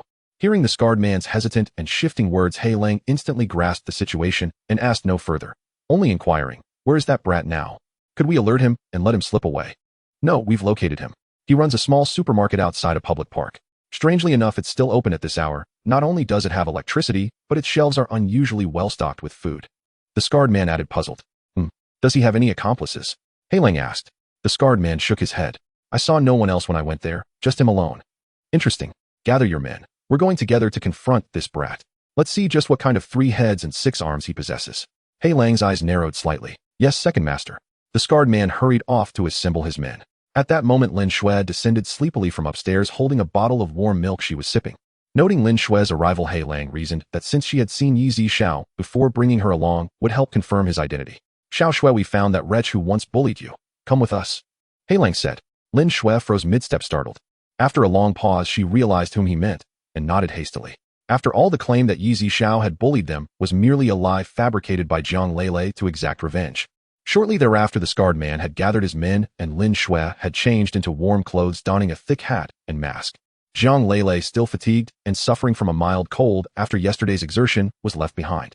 The group, over a dozen strong, traveling in 5 vehicles, set off toward Zixiao's supermarket. At that very moment, Zixiao was not inside the supermarket, but wandering through the adjacent park. He strode across the frozen surface of the artificial lake, then lightly tapped his toes against the ice, launching himself skyward in a single bound, soaring dozens of meters high.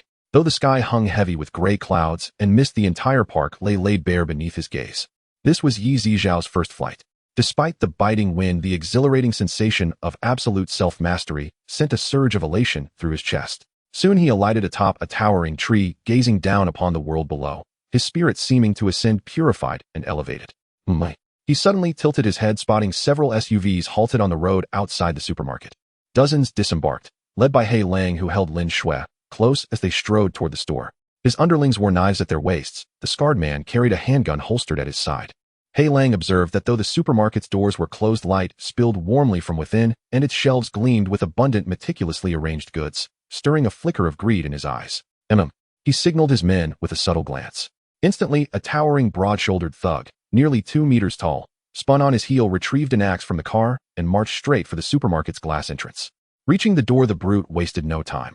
He raised the axe high, ready to shatter the glass. Yet no shattering sound followed, only a blood-curdling scream. With that shriek, both the man and his axe were hurled backward by an invisible shockwave. Midair, the thug detonated violently, reduced instantly to a crimson mist, while the axe itself disintegrated into glittering shards. Lin Shui screamed, utterly terrified by the sight. She was not alone in her terror. The spectacle stunned He Lang and every one of his men, their hearts hammering wildly in unison. He Lang's eyes narrowed again as he stared intently at the supermarket. Something's wrong with this place. We're leaving. Now. Yes, second master. All responded in unison. Horrified by the uncanny event, none dared linger. The scarred man silently thanked fate that he'd avoided confrontation with Zixiao the previous night. Lin Shui stood trembling uncontrollably, her legs locked in shock. Just as He Lang seized Lin Shui's arm to turn back toward the cars, a voice cut through the silence. Cold, calm, and utterly unexpected. You arrive uninvited, and think you may depart just as freely. Did you ask my permission? The voice belonged, of course, to Zixiao. Even he had not anticipated the supermarket's defense being so devastating.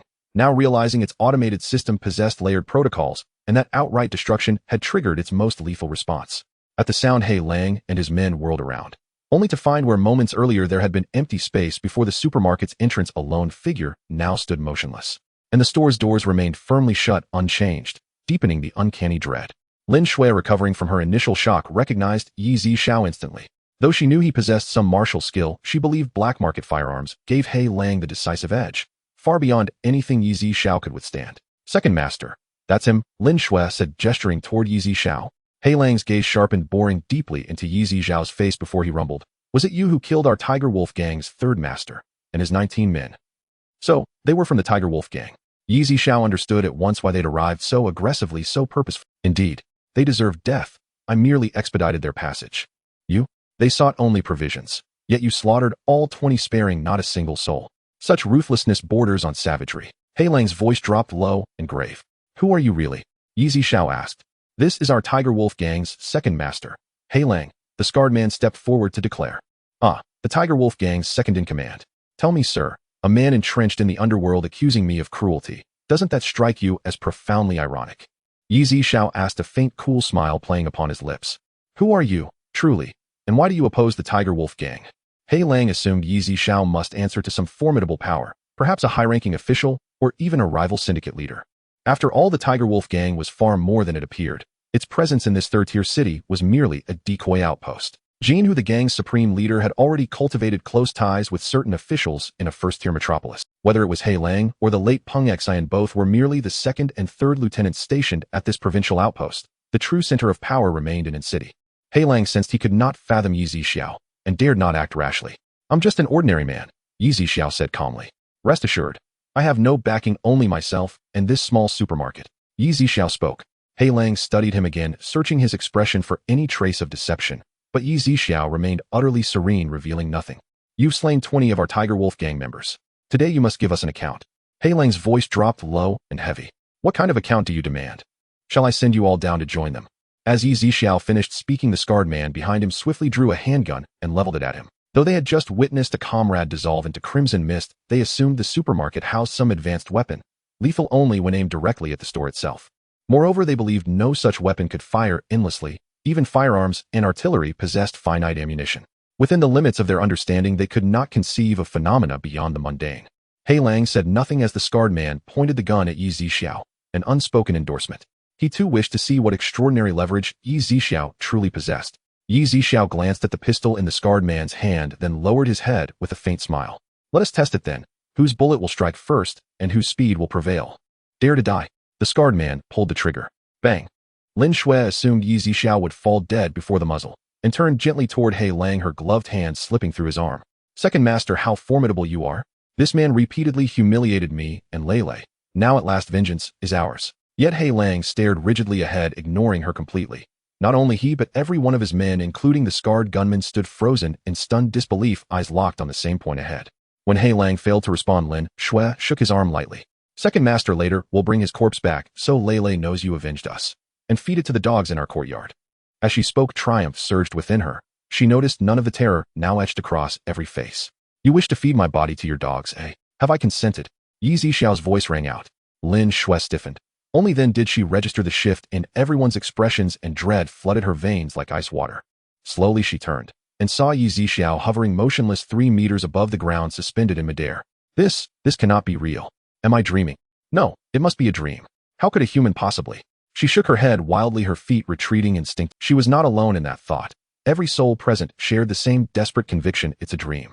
Yet the biting wind and the unervingly vivid scene before them relentlessly affirmed one chilling truth. This was real. What, or rather who, are you? Are you even human? A god? Was you who triggered all this chaos upon Blue Star? He Lang stammered, trembling as he pointed at Yi Zixiao. Yi Zixiao sighed inwardly. I told you, I'm merely an ordinary man, and the apocalypse unfolding across Blue Star has nothing whatsoever to do with me. Though Yi Zixiao intended to kill them, he wished first to shatter their hope, to lend a spark of dark amusement to an otherwise tedious existence, not to bear false blame without cause. He Lang and every one of his men fell silent. Ordinary. An ordinary man floating in empty air. An ordinary man running a supermarket so profoundly unnatural. Had fear not paralyzed them, they would have unleashed every curse known to mankind. I am human, not some deity. But whether you remain human by the time this ends, remains uncertain. Yi Zixiao arched a brow, his tone languid. What do you mean by that? He Lang's heart lurched, but he masked his panic with forced composure. What do you think? Yi Zixiao asked, a wry, knowing smile playing upon his lips. At that moment He Lang bowed slightly toward Yi Zixiao. You killed our third lieutenant, and earlier insulted my woman. I shall let both pass. From this day forward, let our paths never cross again. How delightfully naive. Since you've come, why not stay and play a... Yi Zixiao paused, then added. I nearly forgot. You claim I insulted your woman. What exactly happened? Could it be her? He gestured toward Lin Shui, then fixed his gaze on He Lang. Lin Shui flinched, her eyes darting away, guilt tightening her throat. When you first saw I possessed martial skill, you begged me to protect you, and offered food in return, even volunteering yourselves to me willingly. After repeated rejections, you not only displayed astonishing audacity, but mastered the art of twisting truth and lying brazenly with open eyes. Yi Zixiao's barb struck home. He Lang's suspicions crystallized, and without another word he spun around and delivered a thunderous slap across Lin Shui's face. Slap. The blow sent her crashing to the ground. Her mask flew off her cheek, instantly swelling, crimson blood welling from her nose and mouth. Wretched woman. He Lang snarled. Lin Shui was momentarily stunned, her senses returning only after several seconds. She raised a hand to her burning cheek and began to sob, yet her tears froze almost instantly upon spilling, and the blood-mixed mucus streaming from her nose solidified into crimson icicles. Her face swelled grotesquely, erasing all traces of her former beauty. She appeared utterly wretched, broken by cold and cruelty. Second Master Eye, Lin Shui tried to speak, but without her mask the frigid air seared her throat like shards of glass, wrenching a gasp from her lips. She clapped a hand over her mouth, snatched up the snow-dusted mask from the ground, and hurriedly pulled it back on. Even without Lin Shui or Jiang Leilei's provocation, He Lang would have sought out Yi Zixiao. After all, Yi Zixiao had slain members of the Hulang gang. Yet now, having witnessed Yi Zixiao's inhuman prowess, he could only shift blame onto Lin Shui. Should Yi Zixiao demand further retribution, He Lang would kill her without hesitation, to appease him and to save himself. I was misled by this wretch. I swear it. What transpired was nothing but a misunderstanding. If your honor remains unsatisfied, then take this woman as you will. Do with her as you please. He Lang declared. Second Master, Lin Shui cried out in panic. Silence. Speak again, and I'll cut out your tongue. He Lang barked, voice low and grim. Yi Zixiao sneered. Is that truly the only matter between us? Your gang's third chief, and his men, also fell by my hand. Do you consider that settled too? He was blind to fortune, daring to trespass upon your honor's residential compound, and even demand provisions from you. His death was his own doing. He Lang bowed low, not out of deference, but survival. He knew well against Yi Zixiao's transcendent might their lives hung by a thread. Then kill her first. She slandered me, and plotted my murder. She deserves death. Zixiao said calmly. He intended only to watch them tear each other apart, an audience to carnage. Life otherwise was monotonous, without such spectacles it held no thrill. And with centuries stretching before him, cultivating amusement was a necessity. No, please no. I beg you spare me. Lin Shui's eyes widened with raw terror. She collapsed onto the frozen earth forehead, striking the ice again and again. Zixiao ignored her. Desperate, she turned pleadingly to He Lang, second master. I served you faithfully, even these past days. For the sake of what we shared, spare my life. I don't want to die. Sigh. He Lang shook his head. Rest easy in death. No, I won't die like this. I'll do anything. Just let me live. Anything. She kept bowing, tears and blood smearing the snow. He Lang hesitated no longer. He drew the pistol holstered at his lower back and leveled it at Lin Shui's temple. Bang. Blood erupted. Lin Shui crumpled. Her eyes, wide with disbelief and dread. Master Yi, I've executed the woman. Now may we depart? He Lang asked, heart hammering. As expected, Zixiao spoke again, his words plunging He Lang and his men into glacial dread. Did I ever say killing her meant your freedom? Zixiao asked, smiling. That smile, serene, unhurried, chilled them more than any scream. These men bore blood on their hands, once feared as demons themselves. Now for the first time, they beheld true darkness incarnate. He Lang understood escape was impossible. In the next breath, he roared fire, and the scarred man beside him pulled the trigger in unison. Bang, bang, bang. Gunfire echoed across the barren expanse, then froze midair. The bullets hung motionless inches before Zixiao, halted by an invisible, unyielding force. Impossible. How can this be? He Lang and his men stood dumbfounded, never imagining they'd drawn the wrath of something beyond nightmare. My turn, Zixiao murmured, and the dozen suspended bullets reversed course in an instant. He Lang and his men whirled and fled, but the bullets struck faster than they'd been fired, piercing skulls with surgery. In that breathless moment, 12 bodies dropped, lifeless, silent. Zixiao descended slowly from the air, surveyed the carnage, then tilted his head slightly, glancing backward. Dozens of meters away, behind snow-blanketed pines, a pale white figure crouched low, nearly indistinguishable from the frost. Its violet eyes blinked softly, but its paws shifted forward, then stilled. Zixiao sensed its fear and beckoned gently, inviting it closer. Letting the mutated beast dispose of the corpses was, after all, the most efficient solution. The creature seemed to comprehend. It rose, and in a blur of motion vanished, reappearing before Zixiao in less than a heartbeat. It swished its snow-white tail, gazed up with luminous violet eyes. Go on. Carry them away, Zixiao said, gesturing toward the corpses. The beast nodded, a gesture uncannily human, then seized a body in its jaws and darted off. Back and forth it went a dozen times, until every corpse had vanished into the white hush.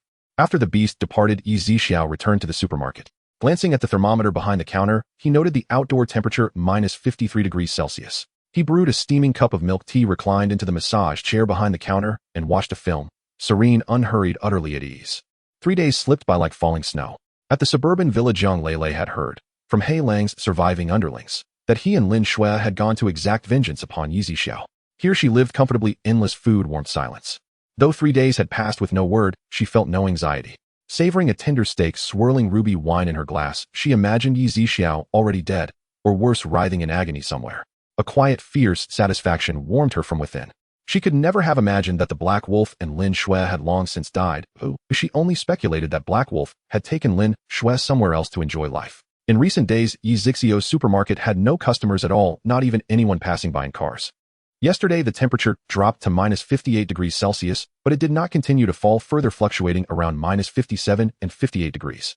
Another week passed, and the supermarket still had no visitors. Outside, there wasn't even a ghostly shadow. However, since yesterday, the temperature had begun to rise a bit, now returning to minus 46 degrees. Although Zixiao had been somewhat reclusive before, he was now feeling a bit bored. After all, he was now invincible, and without some enjoyment, time would seem dull.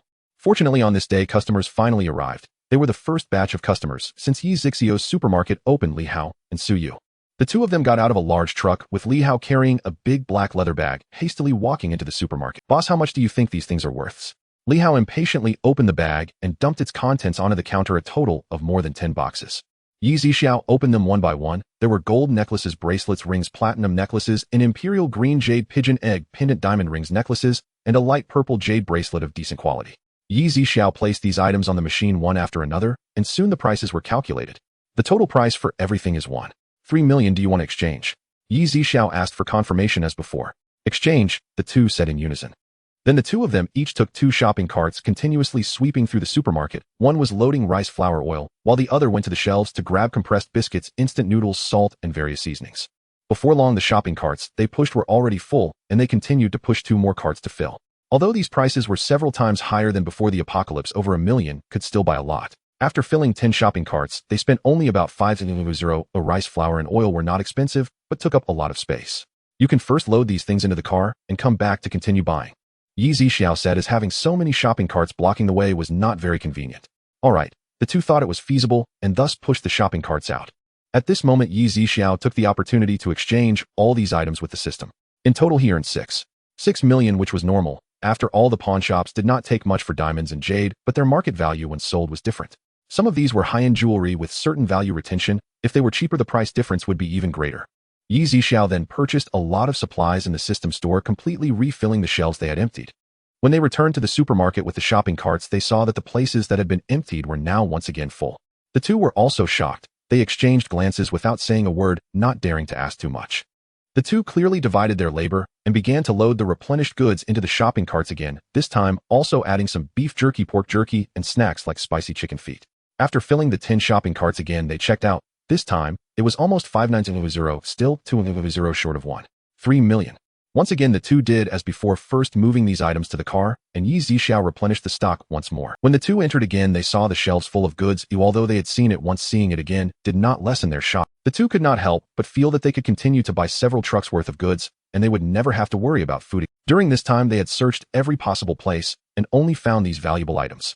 Among them, there were 2 pieces of jewelry that they had exchanged for several bags of rice they bought earlier, and they had made a lot of food profits through this information gap. At this moment, they were calculating in their hearts, but they also did not dare to boldly declare that they had so much stock that would be courting death, and they were not that foolish. No matter what, they would still hide all the supplies while leaving some at home, first lamenting their situation and only selling some at a high price when absolutely necessary. After another 10 minutes, the two finally managed to buy enough for the 3 million. Once they loaded the items into the car, they immediately covered all the food with a large black tarp. Then they returned the shopping carts to the supermarket and repeatedly thanked Zixiao before leaving. Zixiao felt quite pleased. Today's earnings were good, having sold 3 million worth of supplies, taking another step towards unlocking the second layer. Otherwise, with the supermarket on the 9th floor always in sight, the area he could operate in and the supplies he could obtain would only be on one floor, which still felt a bit uncomfortable. After having lunch, Zixiao wandered outside the supermarket, punching a few times to stretch his muscles. At that moment, he suddenly heard a sound coming from a distance. With his current strength, he was naturally keen of hearing and could hear even from far away. Since this area was newly developed with no buildings obstructing the view, Zixiao turned his head and saw 2 people a kilometer away using a chainsaw to cut down trees. A large truck was parked on the side of the road loaded with wood, while one person was dozing in the front passenger seat of the truck. In this extreme cold, many people cut down trees in the community for firewood, and there were very few large trees inside. Nowadays, those who could also went around chopping wood like these 2 men to take back for warmth and cooking. Firewood was crucial now. A good firewood could also be bartered for warm clothes, shoes, and perhaps even some food. After all, some frail individuals could not possibly go out to look for firewood in such low temperatures, as most of what could be burned nearby was already gone. These 3 evidently had not noticed that there was a supermarket here, otherwise they would not have been so nonchalant about cutting down trees when food was so scarce. As each large tree fell, the 2 men sawed it into several sections to drag onto the truck. About an hour later, they got into the vehicle and drove towards this direction. It was not until they were less than 300 meters from the supermarket that the man driving finally saw it. At first, he was a bit incredulous, rubbing his eyes and looking again before stammering that is a supermarket. I'm not seeing things in my head. How come I don't remember there being a supermarket here? At this moment, the truck was no more than 100 meters from the supermarket. The man in the passenger seat, hearing the sound of conversation, slowly opened his eyes and saw the shelves inside the supermarket filled with food through the transparent glass windows. Instantly, sitting up straight, fully awake. The man sitting in the back also saw the supermarket, his eyes nearly popping out. After all, which supermarket's entrance wasn't smashed to pieces these days? The items inside had been snatched clean. Although there was still a considerable amount of food in such a large city, it was mostly in the hands of those with power and influence. Ordinary people possessed very little, if any at all, and many starved or froze to death. At this moment, the car had reached the entrance of the supermarket. "Oh, stop the car," the man in the passenger seat shouted, quickly calling out. The driver finally reacted, hastily slamming on the brakes. The 3 of them got out of the car with the man in the passenger seat walking in front. Even though he was dressed very warmly, his graceful gait was still evident. "Oh wow, look at all that food inside," the graceful man exclaimed, one hand covering his mouth while the other pointed toward the edge. The graceful man suddenly spotted Zixiao outside the supermarket, his eyes lighting up. "Aren't my?" Zixiao was taken aback. Although he had recognized the voice and the familiar way the person walked, he couldn't recall who it was immediately due to the thick mask he was wearing. "Oh, it's me, Lu Man," the graceful man said, removing his mask. "Yi Zixiao." At that moment, Yi Zixiao remembered that this was a boss he had worked for before hitting the jackpot. This person's orientation had always been a hot topic within the company, though Yi Zixiao had dismissed it. Back then, Lu Man had been very attentive, bringing him milk tea, lunch, and fruits. Initially, Yi Zixiao hadn't taken it seriously, thinking it was just a boss being considerate to his subordinates. It was only later through others' discussions that he learned the truth. He promptly resigned, and Lu Man had even tried to persuade him to stay. That job was Yi Zixiao's first, and although he had experienced plenty of ups and downs in human relationships, this kind of experience was one he had never encountered before, highlighting how profound an impact this small incident had on him. "Remember now, eh?" Lu Man asked. Yi Zixiao nodded. "I told you, how could Zixiao forget me?" Lu Man said, reaching out to grab Yi Zixiao's hand. Yi Zixiao quickly stepped back, and Lu Man was not offended, but instead looked towards the supermarket and asked, "Did you open this supermarket, or are you helping someone else manage it?" "I opened it," Yi Zixiao replied. "That's great," Lu Man said, heading towards the supermarket with the other two following closely behind. As soon as Lu Man entered, he felt a warm breeze greet him. "Wow, it's so warm. Zixiao, does your supermarket have a generator?" Yi Zixiao did not respond, instead walking into the supermarket and returning to the counter, pointing to the rules displayed above. Lu Man smiled and immediately said, I do. After saying this, he untied his scarf, removed a necklace from around his neck, rolled up his sleeves to take off a bracelet, and then removed 2 rings from his fingers, placing them on Yi Zixiao's counter. Yi Zixiao placed the gold ornaments on the machine. 15,000, do you want to exchange? Yi Zixiao asked as usual. Exchange, Lu Man replied, then turned to the 2 men behind him and said, hurry and pick out what you want. Hearing this, the 2 men showed excitement, immediately pushing a shopping cart to begin shopping. Once inside the supermarket, the 2 men also took off their masks. Yi Zixiao recognized them. They were previously followers of Lu Man, around 40 years old, seemingly her admirers, though they hadn't interacted much before. Now, however, their relationship appeared to have improved considerably. Moreover, it seemed they all lived together, presumably in Lu Man's villa, which left Yi Zixiao quite astonished. Lu Man observed Yi Zixiao glancing at the 2 men and chuckled, saying, Zixiao, these 2 have a good relationship. In the past, they had fought over me fiercely, and now they were all working together for a shared home. Yi Zixiao had no response, only nodding casually. Zixiao, why don't you come stay at my villa? They want mine, and your supermarket isn't safe. No one knows much right now, but if too many people find out, your safety will. Lu Man didn't finish her sentence, and Yi Zixiao raised his hand to interrupt, saying, no need, you don't have to worry about my safety. Lu Man wanted to say more, but held back, thinking that since everyone already knew Yi Zixiao was here, there would be plenty of time in the future. Before long, the 2 men had finished shopping, and after the 3 of them loaded the items from the cart onto the truck, they left. However, just before leaving, Lu Man threw a flirtatious glance at Yi Zixiao, making him feel a bit uncomfortable. He quickly took a big gulp of sparkling water to calm his nerves.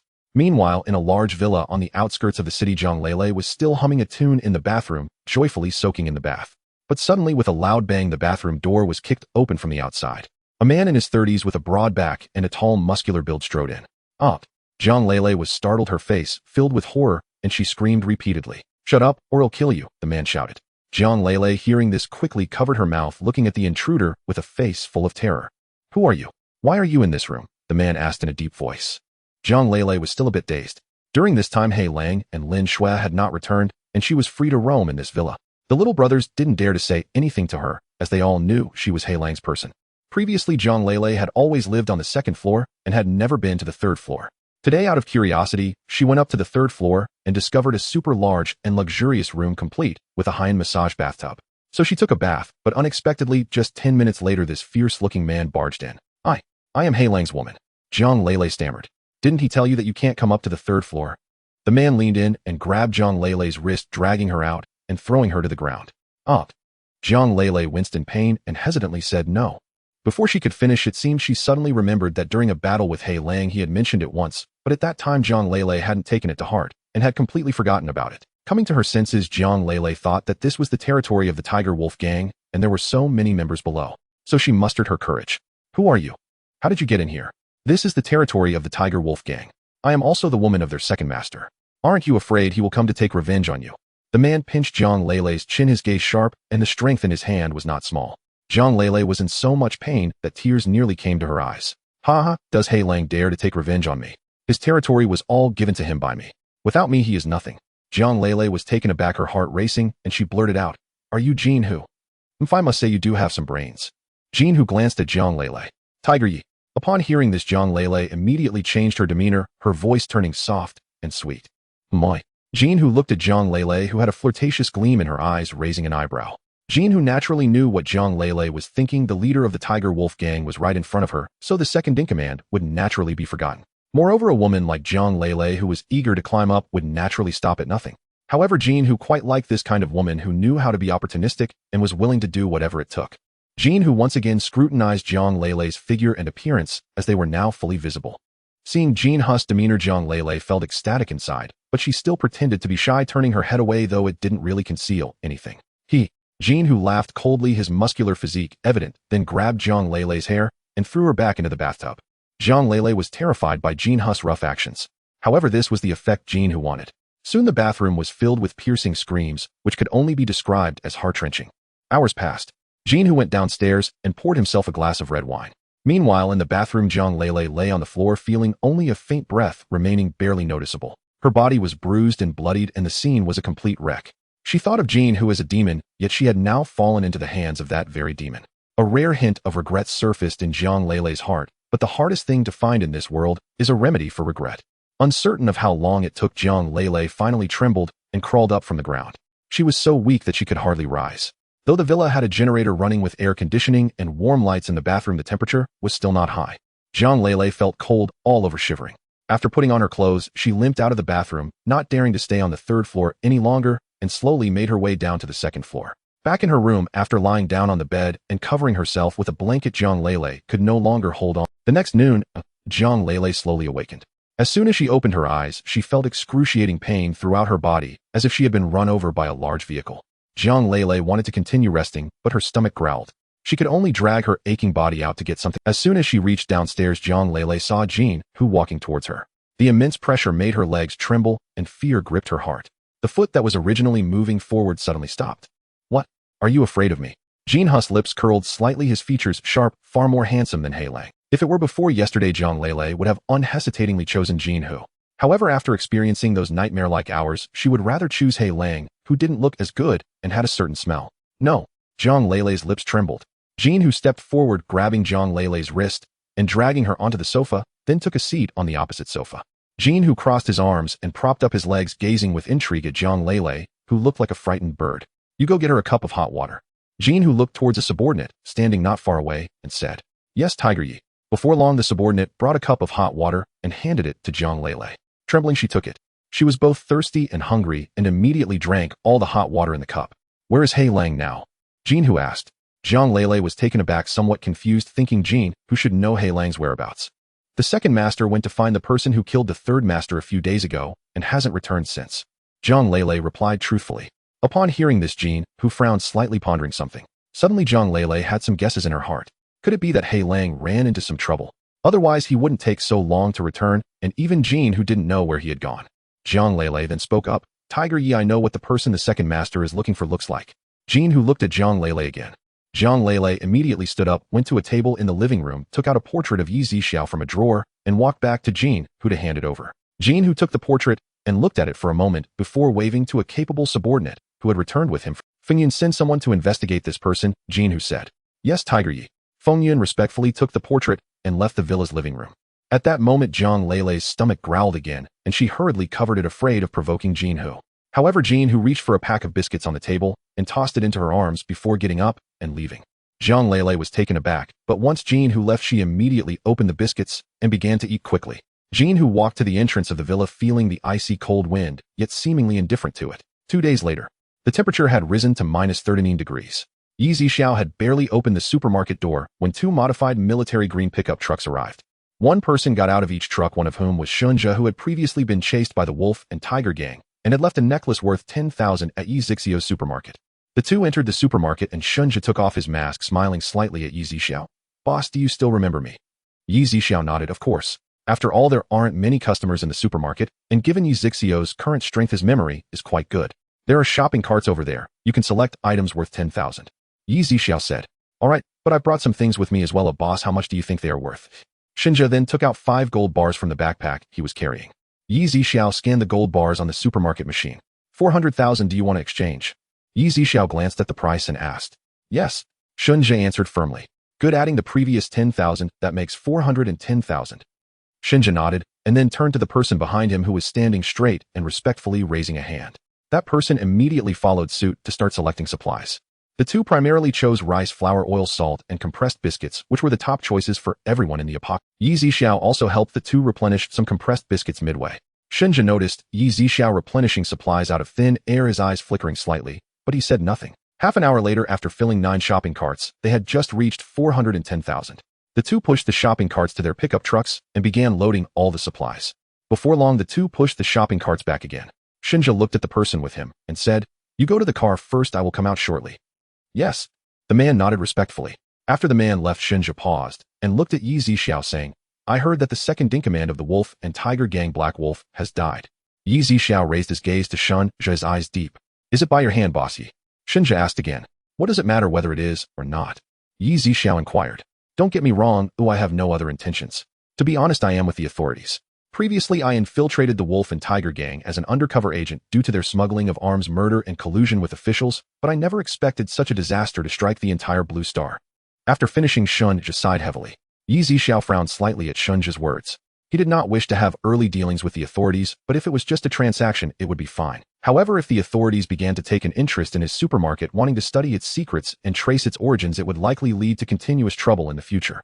Black Wolf was indeed killed by me, but I have always adhered to the principle of not offending others unless they offend me, Zixiao said calmly.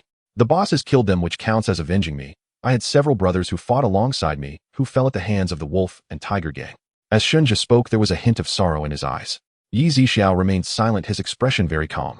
Shinja seemed to sense Zixiao's wariness and rejection, so he said again, "Although I am with the authorities, I also know that some matters should not be casually speculated upon or pried into, and I won't casually spread rumors, so you don't need to worry, boss."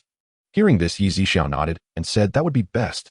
However, the authorities have also built some refuge bases in certain areas if there is a need for supplies in the future. Shinja trailed off. "If it's just a transaction, you're welcome, but if you want to ask other questions, I have nothing to say." Shinja nodded, "Of course. Actually, I have one more thing to inform you. The head of the Wolf and Tiger Gang, Jean, who has recently returned to Searong City. This person is not simple. He has quite a few heavy weapons and has awakened lightning-type abilities. With disasters occurring one after another and zombies not being eradicated, we and the authorities are also stretched thin. Please be extra cautious, boss." Shinja said seriously, also as a way to thank Zixiao for saving his life previously. Although Zixiao did it for business, he could not help but feel grateful. Zixiao was naturally aware of some situations. During this time, the authorities were indeed overwhelmed. The zombies had caused chaos in many cities and many relevant departments had already fallen.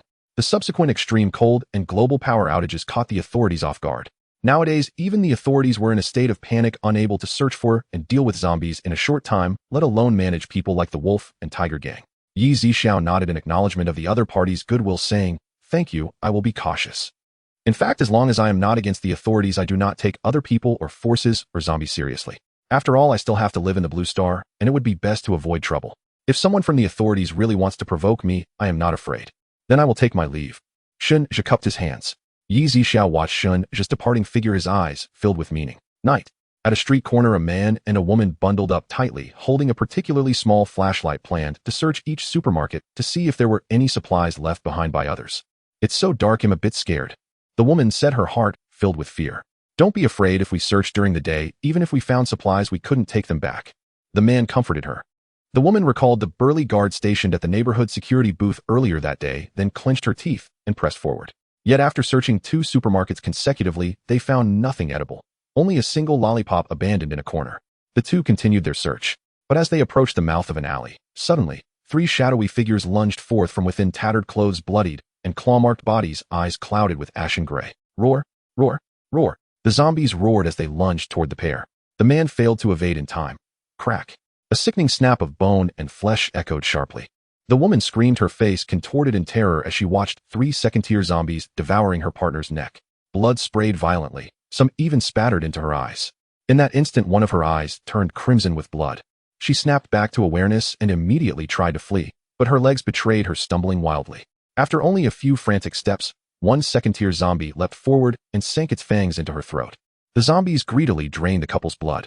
Before either could mutate, the 3 had nearly devoured them entirely, leaving no chance for transformation into undead themselves. Soon afterward, the 3 zombies vanished toward the city's outskirts. Beyond the city, a street abandoned mid-construction, originally intended for a historic town revival, halted abruptly by the onset of the apocalypse. Now its underground parking garage, floors 1, 2, and 3, teemed with zombies. The air reeked of decay. Rodents scurried among scattered animal carcasses, blood stained the floor in jagged patches. Several second-tier zombies stood sentinel at the periphery, their bodies radiating palpable heat. Though first-tier zombies shuffled mindlessly, second-tier variants emitted pheromonal signals to command them and possessed enough sentience to devise survival strategies amid extreme temperatures. Every living species communicates through distinct modalities, speech, scent, or vocalized signals, and the undead were no exception. Those second-tier zombies retained fragmented cognition, their human memories remained hazy. To them, humanity was merely sustenance. Instinct drove them to kill or consume without hesitation. Even if they ever regained full memory, their nature would remain irrevocably alien. And should humans gain the upper hand, they would eradicate such abominations without mercy. The following afternoon, inside the Tiger Wolf Gang's villa, Feng Yun, the loyal subordinate of Jin Hu, stood with deep reverence before his master. Master Hu, we've located that man. He's the owner of a supermarket. Yet something about this establishment feels deeply unsettling. Oh, do tell, Jin Hu replied, intrigued. Today I observed the premises for 2 hours from a distance using binoculars. Only he was inside. The shelves overflowed with provisions. Yet in these times, even amid zombies' extreme cold and dwindling survivors, mere luck wouldn't suffice. Without extraordinary capability, he'd long have perished, or lost both life and store. Feng Yun trailed off, but Jin Hu understood implicitly in this world survival demanded power. Anyone who seized such a supermarket would eliminate all witnesses, no lingering threats permitted. Moreover, He Lang had led over a dozen men to exact vengeance, and vanished without trace. Clearly Zixiao was no ordinary adversary. Go to that supermarket shortly, purchase supplies, and assess its true nature, Jin Hu commanded. Yes, Master Hu, there's another matter. A refuge base is now being constructed in City Sirong, and its founder appears to be a cultivator of supernatural abilities. Moi. Jin Hu's gaze narrowed slightly. Moments later he spoke again. So someone has outpaced me, even here. It seems we must accelerate our plans. Contact our affiliates across nearby cities via satellite phone. Dispatch reinforcements immediately. Yes. Jin Hu paused, then added, continue surveillance on everyone inside that base. If opportunity arises, capture its core members, alive. With a dismissive wave, Jin Hu concluded the meeting. Yes. Feng Yun bowed and departed without delay. 2 hours later he returned from the supermarket, both vehicles laden with supplies. Master, who could this man possibly be affiliated with the government? Jin Hu stood silently contemplating.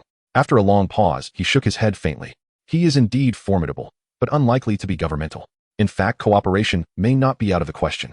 He Lang and Peng Xian's deaths held little weight for Jin Hu. They were merely dogs he kept on leash. His influence spanned over a dozen cities, each with appointed deputies and lieutenants.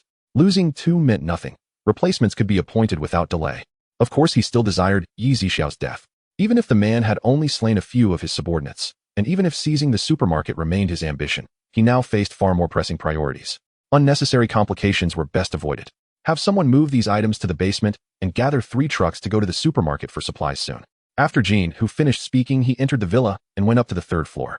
Jin Hu arrived at the bedroom on the 3rd floor, locked the door behind him, then went to the bedside and opened the nightstand, revealing a golden wooden button inside. He pressed the switch and the wardrobe beside him slowly moved, revealing a large silver metal door. Jin Hu turned the combination lock and the metal door opened instantly, illuminating the dark room with warm yellow. Jin Hu stepped inside, finding the room to be about 20 square meters with 2 rows of cabinets against the walls displaying various antique porcelain. On the ground were 3 large boxes. Jin Hu walked over and opened them all. 2 contained gleaming gold bars, while the other held various jewels and several exquisite boxes containing ancient paintings, each worth a fortune. It's been a while since I last saw you all. It's time for you to work. Jin Hu murmured, a hint of reluctance in his eyes. He then picked up an empty suitcase from the corner, took out 3 paintings from their boxes, and placed them inside along with 20 gold bars, and added 10 boxes of jewelry to the suitcase. Afterward, Jin Hu walked back to admire the wooden cabinets against the wall, not taking anything. After all these items were obtained through illegal means, many of which were recorded as stolen in museums. It was not the right time to take them out. Half an hour later, Jin Hu descended with the suitcase, preparing to head to Zixiao's supermarket. Before leaving, he called Zhang Lele, who, due to her fear of Jin, who usually stayed holed up in her room whenever he. This time, even though she was very unwilling, Zhang Lele forced a smile and exited the villa with Jin Hu. At that moment, Zixiao was leisurely sitting at the entrance of the supermarket on a chair, enjoying this pleasant life.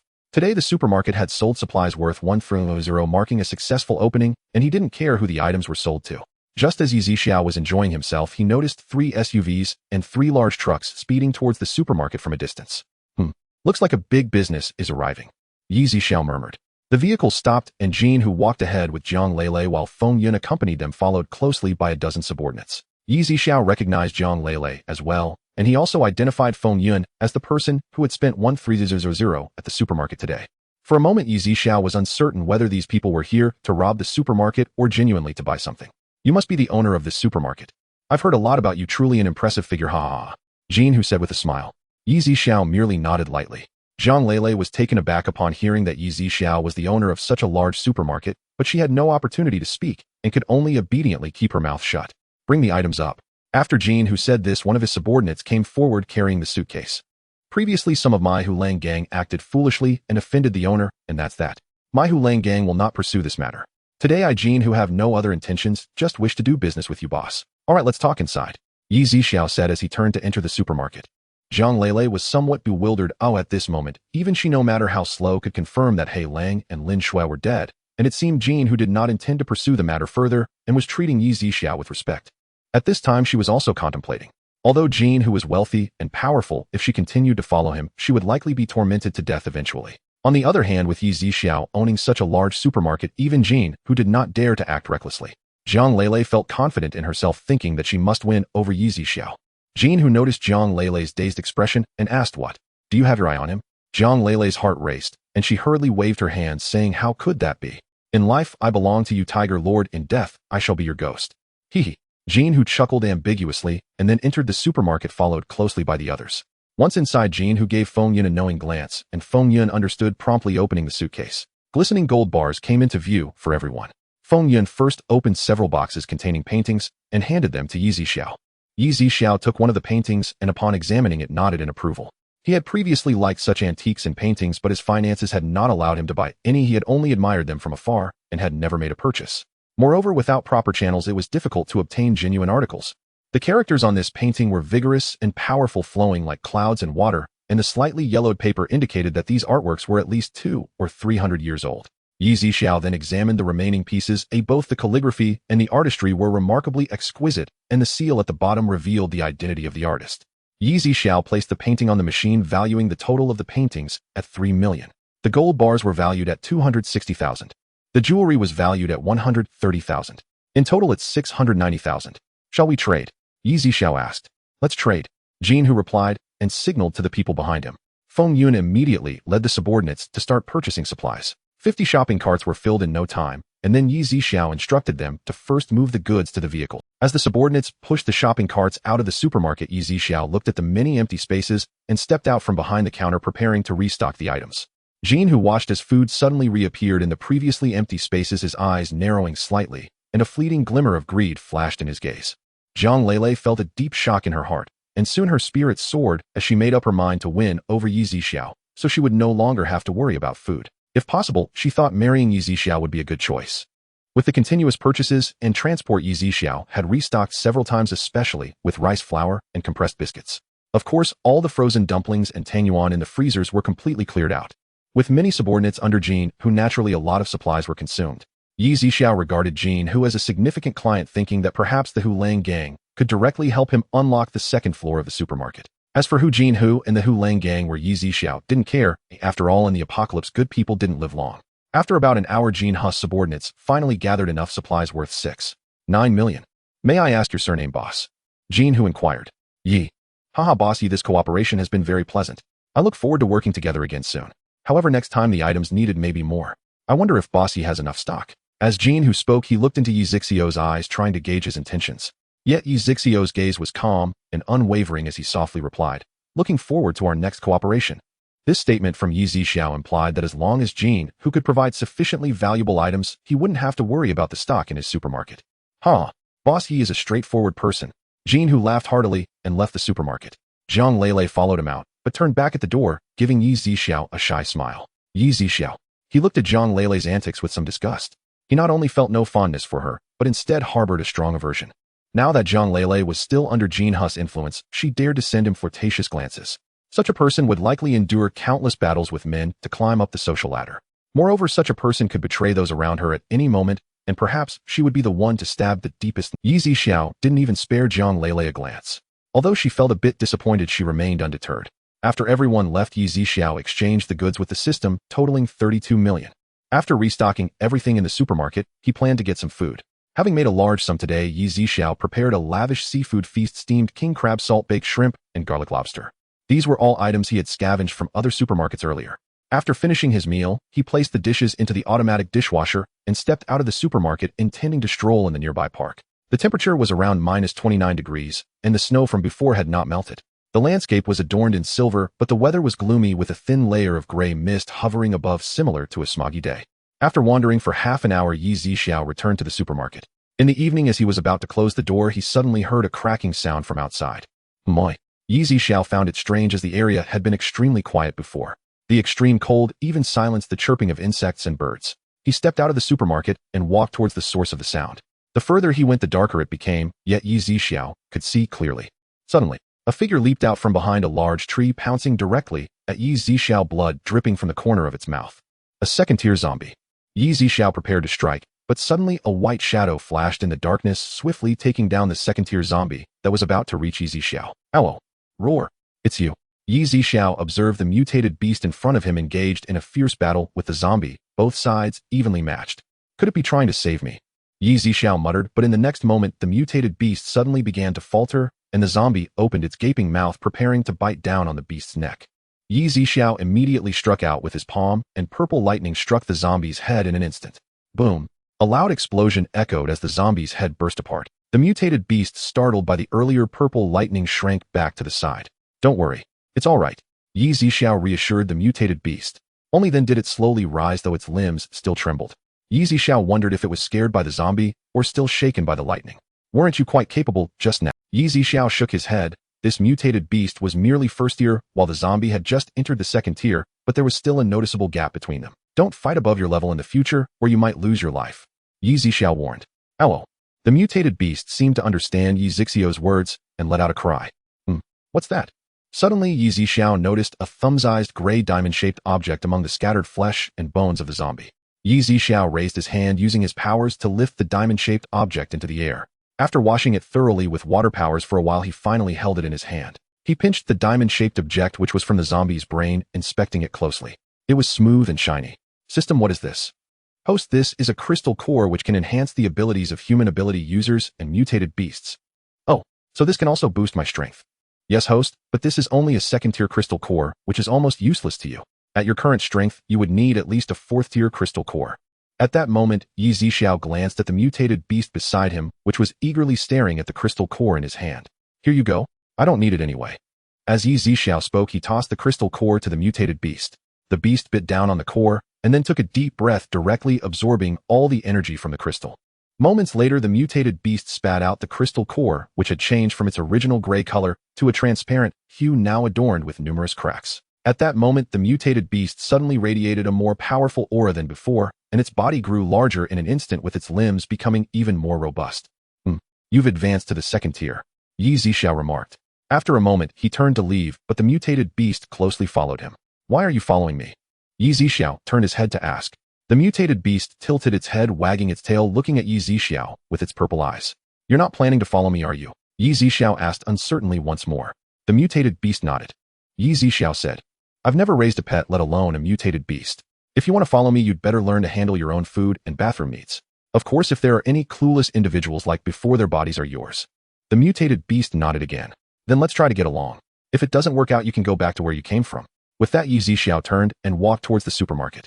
The mutated beast nodded, wagging its tail, its rear swaying comically as it closely followed Zixiao. The mutated beast was intelligent. It had seen how powerful Zixiao was, and the crystal core he casually tossed could instantly enhance its strength.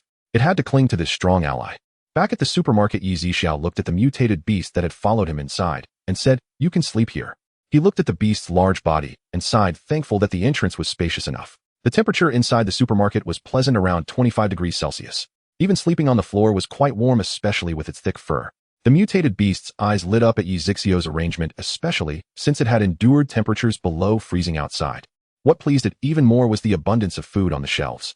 Zixiao paid no attention to its drooling expression and simply closed the supermarket door before heading back to his room. As of now, he had not yet decided whether to keep this mutated beast. After all, he preferred the freedom of being alone, though at times he felt a bit bored. The next morning, Zixiao got up, cooked 2 eggs, and heated a pack of milk. Just as he was about to eat, he suddenly felt a burning gaze fixed on him from not far away. Zixiao turned his head and met the mutated beast's round, wide eyes with drool almost dripping from its mouth. If you let drool fall on the floor, you won't be staying here anymore. Whooshed. Upon hearing this, the mutated beast immediately inhaled, sucking back the drool that was about to fall. Just as Zixiao took a bite of the delicious fried egg, he felt that the burning gaze had not shifted away. Forget it. Zixiao tossed the egg towards the mutated beast, which immediately opened its mouth to catch the drool-worthy. In one gulp it swallowed it whole. Zixiao. He truly didn't know if this creature had even tasted the flavor. In just a second it devoured it without leaving a crumb. Zixiao no longer paid it any mind and finished his meal before opening the supermarket door. The mutated beast leisurely walked outside, stretching its body. Then in a flash it dashed towards the woods in the park. Should I give it a name? Zixiao murmured, realizing it would be inconvenient without one. How about Xiaobai? Roundball. Dezhuang. Dabai. Zixiao found naming quite brain-racking. Forget it, let's go with Dabai. Meanwhile, the mutated beast had no idea it had received the name Dabai, as it was busy relieving itself in a patch of grass. Before long, the mutated beast looked back at the large mound behind it, feeling proud and relieved, though its stomach was. Luckily, it still had some stored food left. After heading deep into the park to fill its belly, it licked its fur clean and then galloped back towards the supermarket on its robust legs. Dabai, from now on, that will be your name, Zixiao said as he watched the mutated beast run towards him. Upon hearing its name, Dabai joyfully darted back and forth in the woods, reveling in its freedom. As Zixiao observed Dabai's antics, he felt the name was a bit too elegant. Perhaps he should have chosen something like Bai Dezhuang or Bai Desha. Time passed slowly, and 5 days later, the temperature had risen to around -20 degrees Celsius, and many survivors began to venture out to search for supplies. In these few days, Zixiao had sold several thousand units of goods. While some understood the rules, there were also people trying to guilt-trip him into giving food, crying and pleading. Currently, a woman in her 40s and an 11 or 12-year-old boy were kneeling outside the supermarket begging Zixiao for food amidst tears and snot. Earlier, the woman had entered the supermarket and seen the rules for purchasing food, but she had nothing of value to offer, so she kept begging Zixiao, hoping he would soften his heart and give them food. Seeing that Zixiao was ignoring her, the woman became even more distraught, crying loudly. In these days, word had spread about Zixiao's supermarket, and many had rummaged through their homes looking for valuable items. Now, a few people who had just bought some items were standing at the door watching the commotion. After being cooped up at home for so long, they couldn't help but stop to see what was happening. But no one took the initiative to speak. Boss, please, for the love of God, give my son something to eat. I can handle it as a mother, but my son is only 12. Woe is me. The woman pounded the ground, her voice hoarse and on the verge of fainting. You have things in your supermarket. Just give us 2 bags of instant noodles, please. You can't be so hard-hearted. As the woman cried out, the little boy leaned over and fainted on the ground. Child, what is wrong with you? The woman immediately shook the little boy. He must be suffering from low blood sugar. I think he has fainted from the cold. Oh, look at how little he is wearing. Miss, you should take your child home quickly. Surrounding people chimed in, yet the woman remained deaf to their words. She had not obtained anything, so how could she leave willingly? Though others tried to comfort her, none showed any intention of sharing the food in their pockets. Now that there were supermarkets, they no longer resorted to snatching food from others. Without Zixiao's supermarket, not only would they not help this woman, but the situation wouldn't have devolved into cannibalism. At that moment, a car sped down the road outside the supermarket. A woman stepped out of the car and immediately saw the scene unfolding outside the supermarket. The woman paused, listening to the chaotic chatter, and grasped the general situation. She then glanced at the fainted little boy, saying, "This child must be faint from hunger." At that moment, someone in the crowd looked at the woman and said, "You look just like Dr. Li Wan from the city hospital." Yes, the woman, upon realizing that Li Wan was a doctor, immediately bowed her head and said, "Dr. Li, you must say." Li Wan nodded and entered the supermarket, her expression neutral, as she took out some gold jewelry and a jade bracelet from her bag and placed them on the counter. "How much is this worth?" Li Wan said coldly. Zixiao didn't mind and placed the items on the machine. 20,000. Would you like to trade? Yes, but I will take these first and buy more later. After saying this, Li Wan grabbed a few lollipops and went to the milk section of the supermarket, taking 2 bottles. Upon seeing the price, her anger surged. As she reached the door, she stopped and turned around displeased, saying, "The prices of items in your supermarket are several times higher than before. You are price gouging and profiting from disaster. Can you really use this ill-gotten wealth comfortably?" "Humph." Zixiao snorted coldly, saying, "No one is forcing you to buy if you don't want to then get lost." He would not be polite to such a person. "You." Li Wan was also furious, pointing at Zixiao, unable to articulate her thoughts. After a moment, Li Wan gritted her teeth and turned to leave the supermarket, handing a bottle of milk to the woman and opening another to feed the boy, who was just starting to regain consciousness but was still extremely weak. In no time, the little boy began to recover gradually, though he remained weak. "Hurry and take your child home." After saying this, Li Wan handed a lollipop to the boy and returned to the supermarket to continue selecting supplies. Before long, Li Wan finished her shopping and prepared to load her cart into the car, but upon exiting the supermarket, she found that the woman was still kneeling on the ground. "Why haven't you left yet?" Li Wan frowned as she looked at the woman and the boy who was shivering from the cold. The woman, however, stared at the items in her shopping cart, lowering her head with greed in her eyes. "Dr. Li, our home is bare, and we have no food left. If we go back, we might only eat wild grass and gnaw on tree bark. I'll do anything but my son," the woman said, wiping her tears. "Dr. Li, you have a doctor's compassionate heart. I beg you, please give me some food," the woman said, eyeing the items in Li Wan's 2 shopping carts. Seeing the boy trembling with cold and his fingers turning red, Li Wan took out a 20-pound bag of rice from the shopping cart and handed it to the woman. Upon seeing this, the woman immediately accepted it and then slapped the boy's back heavily, saying, "Quick, thank Dr. Li." The boy immediately bowed, his lips trembling from the cold, saying, "Thank you, Dr. Li. You all should head back quickly," Li Wan said as she pushed the shopping cart to her car and loaded all the items inside. Others also scattered, going to the roadside to get into their cars and drive away quickly. After all, it was still very cold outside, and they needed to return to eat warm rice. However, no one noticed that the woman pinched the boy's leg hard and then whispered, "What a waste of that bottle of milk." After speaking, she snatched the lollipop from the boy's hand and stuffed it into her pocket. Soon after, Li Wan pushed the shopping cart back to the supermarket, but as she came out, the woman approached her again, saying, "My son can't walk now. I don't know if Dr. Li can give us a ride." Li Wan was taken aback. She hadn't expected the woman to make such a request. Seeing Li Wan hesitate, the woman quickly said, "It's not far. I just don't know if my son has the strength to walk back again. If it's really inconvenient, then forget it. I can carry him back." The woman retreated to advance. Li Wan looked at the 20-pound bag of rice in the woman's hand, and then at the 12-year-old boy. It would indeed be impossible to carry him while also carrying the rice, especially since it was so cold. However, the boy's expression seemed a bit dazed, and Li Wan did not pay too much attention, thinking it was likely because he had just fainted and had not yet recovered. Li Wan was considering this while the woman put on a pitiful look. Yet no one noticed that a few zombies were approaching from the bushes across the road. Just as Li Wan was about to agree, she suddenly heard a voice not far away. "Roar!" Li Wan and the woman instinctively looked in the direction of the sound and saw a grayed zombie roaring, followed by a leap towards Li Wan and the others, with several first-level zombies trailing behind. "Oh!" The two screamed in unison and then dispersed. The zombies were too close to Li Wan's car to get in, so they could only run towards the supermarket. However, the boy remained rooted to the spot. "Run! Run!" Li Wan shouted while the woman had already run to the side of the supermarket wall, trembling. At that moment, the second-level zombie reached the boy's side and opened its bloody mouth to bite down. The boy then showed a pained expression, shouting, "Ah! Oh!" as he struggled. But the woman didn't even glance, as she only wanted to run into the supermarket. Zixiao naturally saw this scene as well, but what these people did, whether they lived or died, had nothing to do with it. Now that the woman wanted to enter the supermarket, she shouldn't even think about it. After all, he was clear about her schemes earlier. Zixiao waved his hand. Click. The supermarket door locked automatically. "Boss, open the door and let us in." Li Wan was just about to enter the supermarket when she realized the door was already locked. Although she had seen the woman run off without caring for her son's life, this was not the time to dwell on that. As she saw several zombies devouring the boy, they turned towards her. The two began to frantically bang on the supermarket. Watching the pair's panic, Zixiao remained unmoved. The woman hurried over to Li Wan and shoved her forward. Li Wan's face was a mask of terror. She instinctively looked back at the woman, disbelief written all over her features. "You and that boy buy me some time." The woman ran on while speaking. "To be honest, that boy is not my son at all, just a fool I met on the road." In fact, when the zombies first appeared a moment ago, the woman had leaned close to the boy and whispered, "Don't move." In the span of a few seconds, Li Wan was surrounded by zombies, torn and bitten, her screams shrill and pitiful. She was filled with bitter regret for having been soft time and again for having stood on the moral high ground to condemn Zixiao, and yet ending up like this.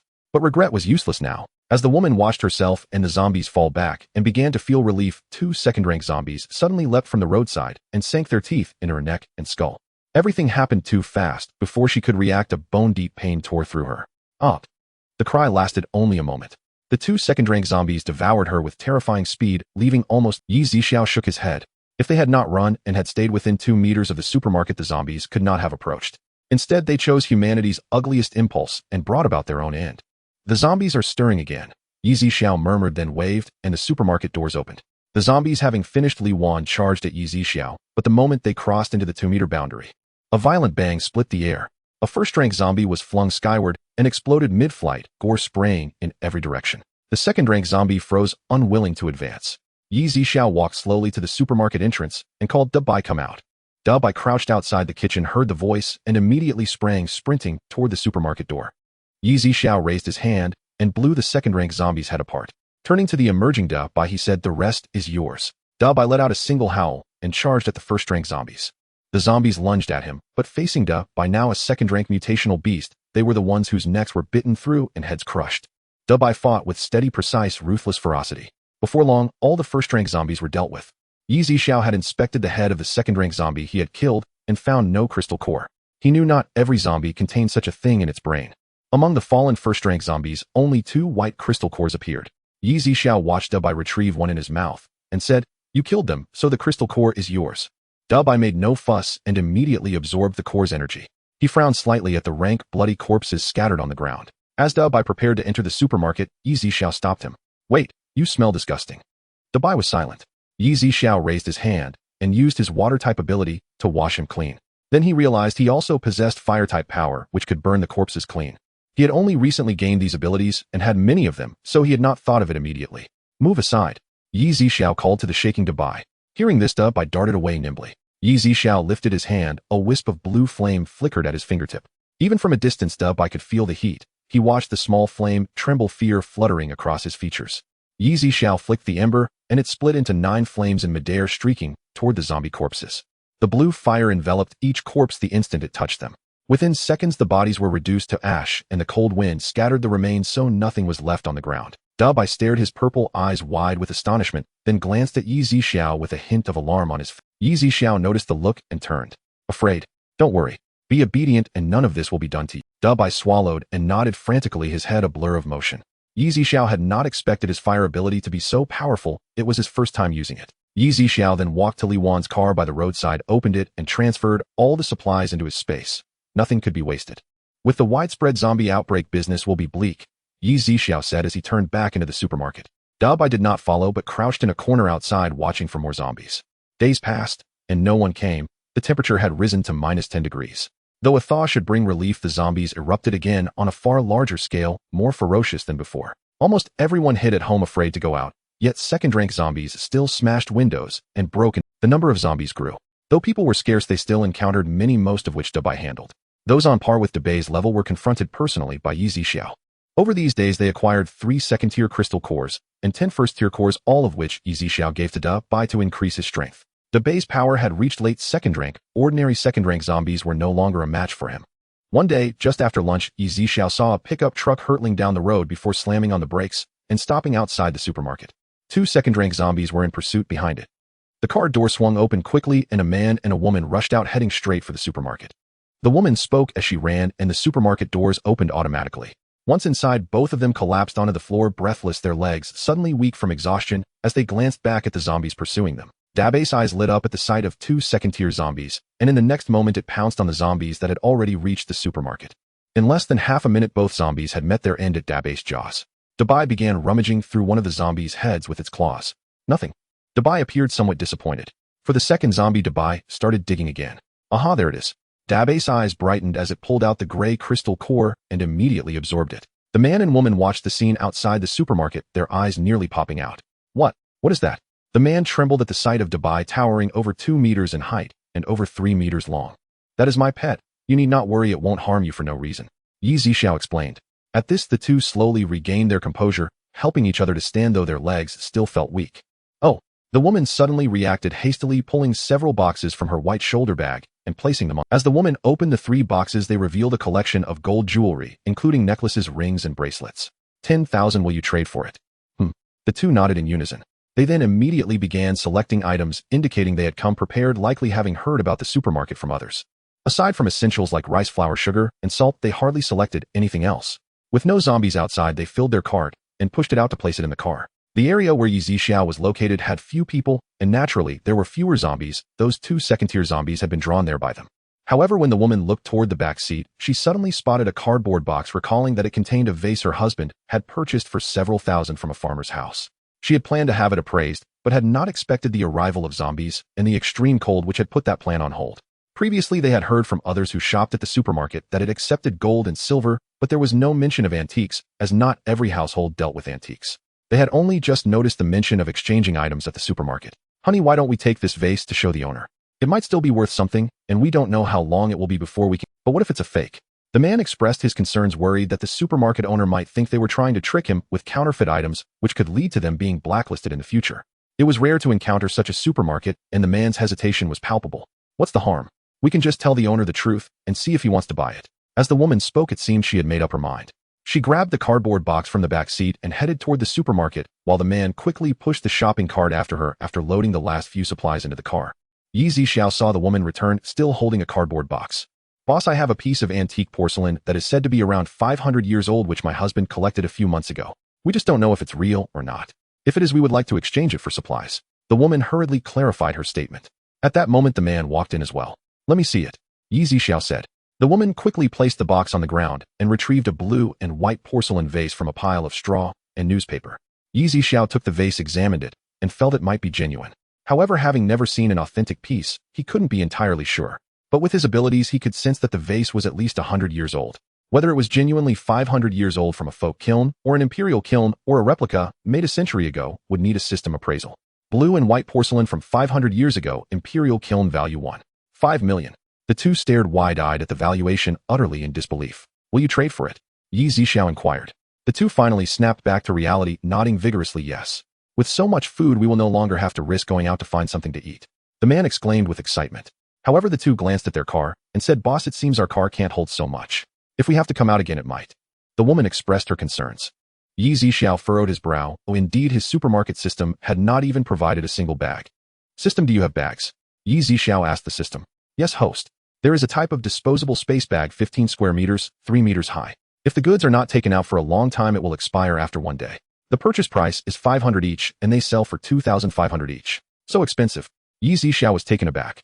A bag for 2,500 yuan? Oh, no wonder the system. Host, you may not know that even when the bag is full, you won't feel any weight, and food will remain fresh for 24 hours as it was when packed. Zixiao then turned to the two and said, "Here is a space bag priced at 2,500 yuan. It has 15 square meters of space for storing items. However, this is a disposable space bag and will expire in 24 hours. That will lose its functionality the next time you try to use it." The two were taken aback. After thinking about it, though, they found it hard to believe. They still nodded, saying, "All right, boss, well, buy one." Zixiao then purchased 10 of these bags from the system for emergencies. The bags materialized in front of the counter, startling the two people. "Don't be afraid, this is a space ability." Zixiao didn't want others to think it was a ghost. The two nodded. During this time, they had also heard about abilities. When your purchases reach the required amount, the bag will automatically notify you. After saying this, Zixiao handed over a bag.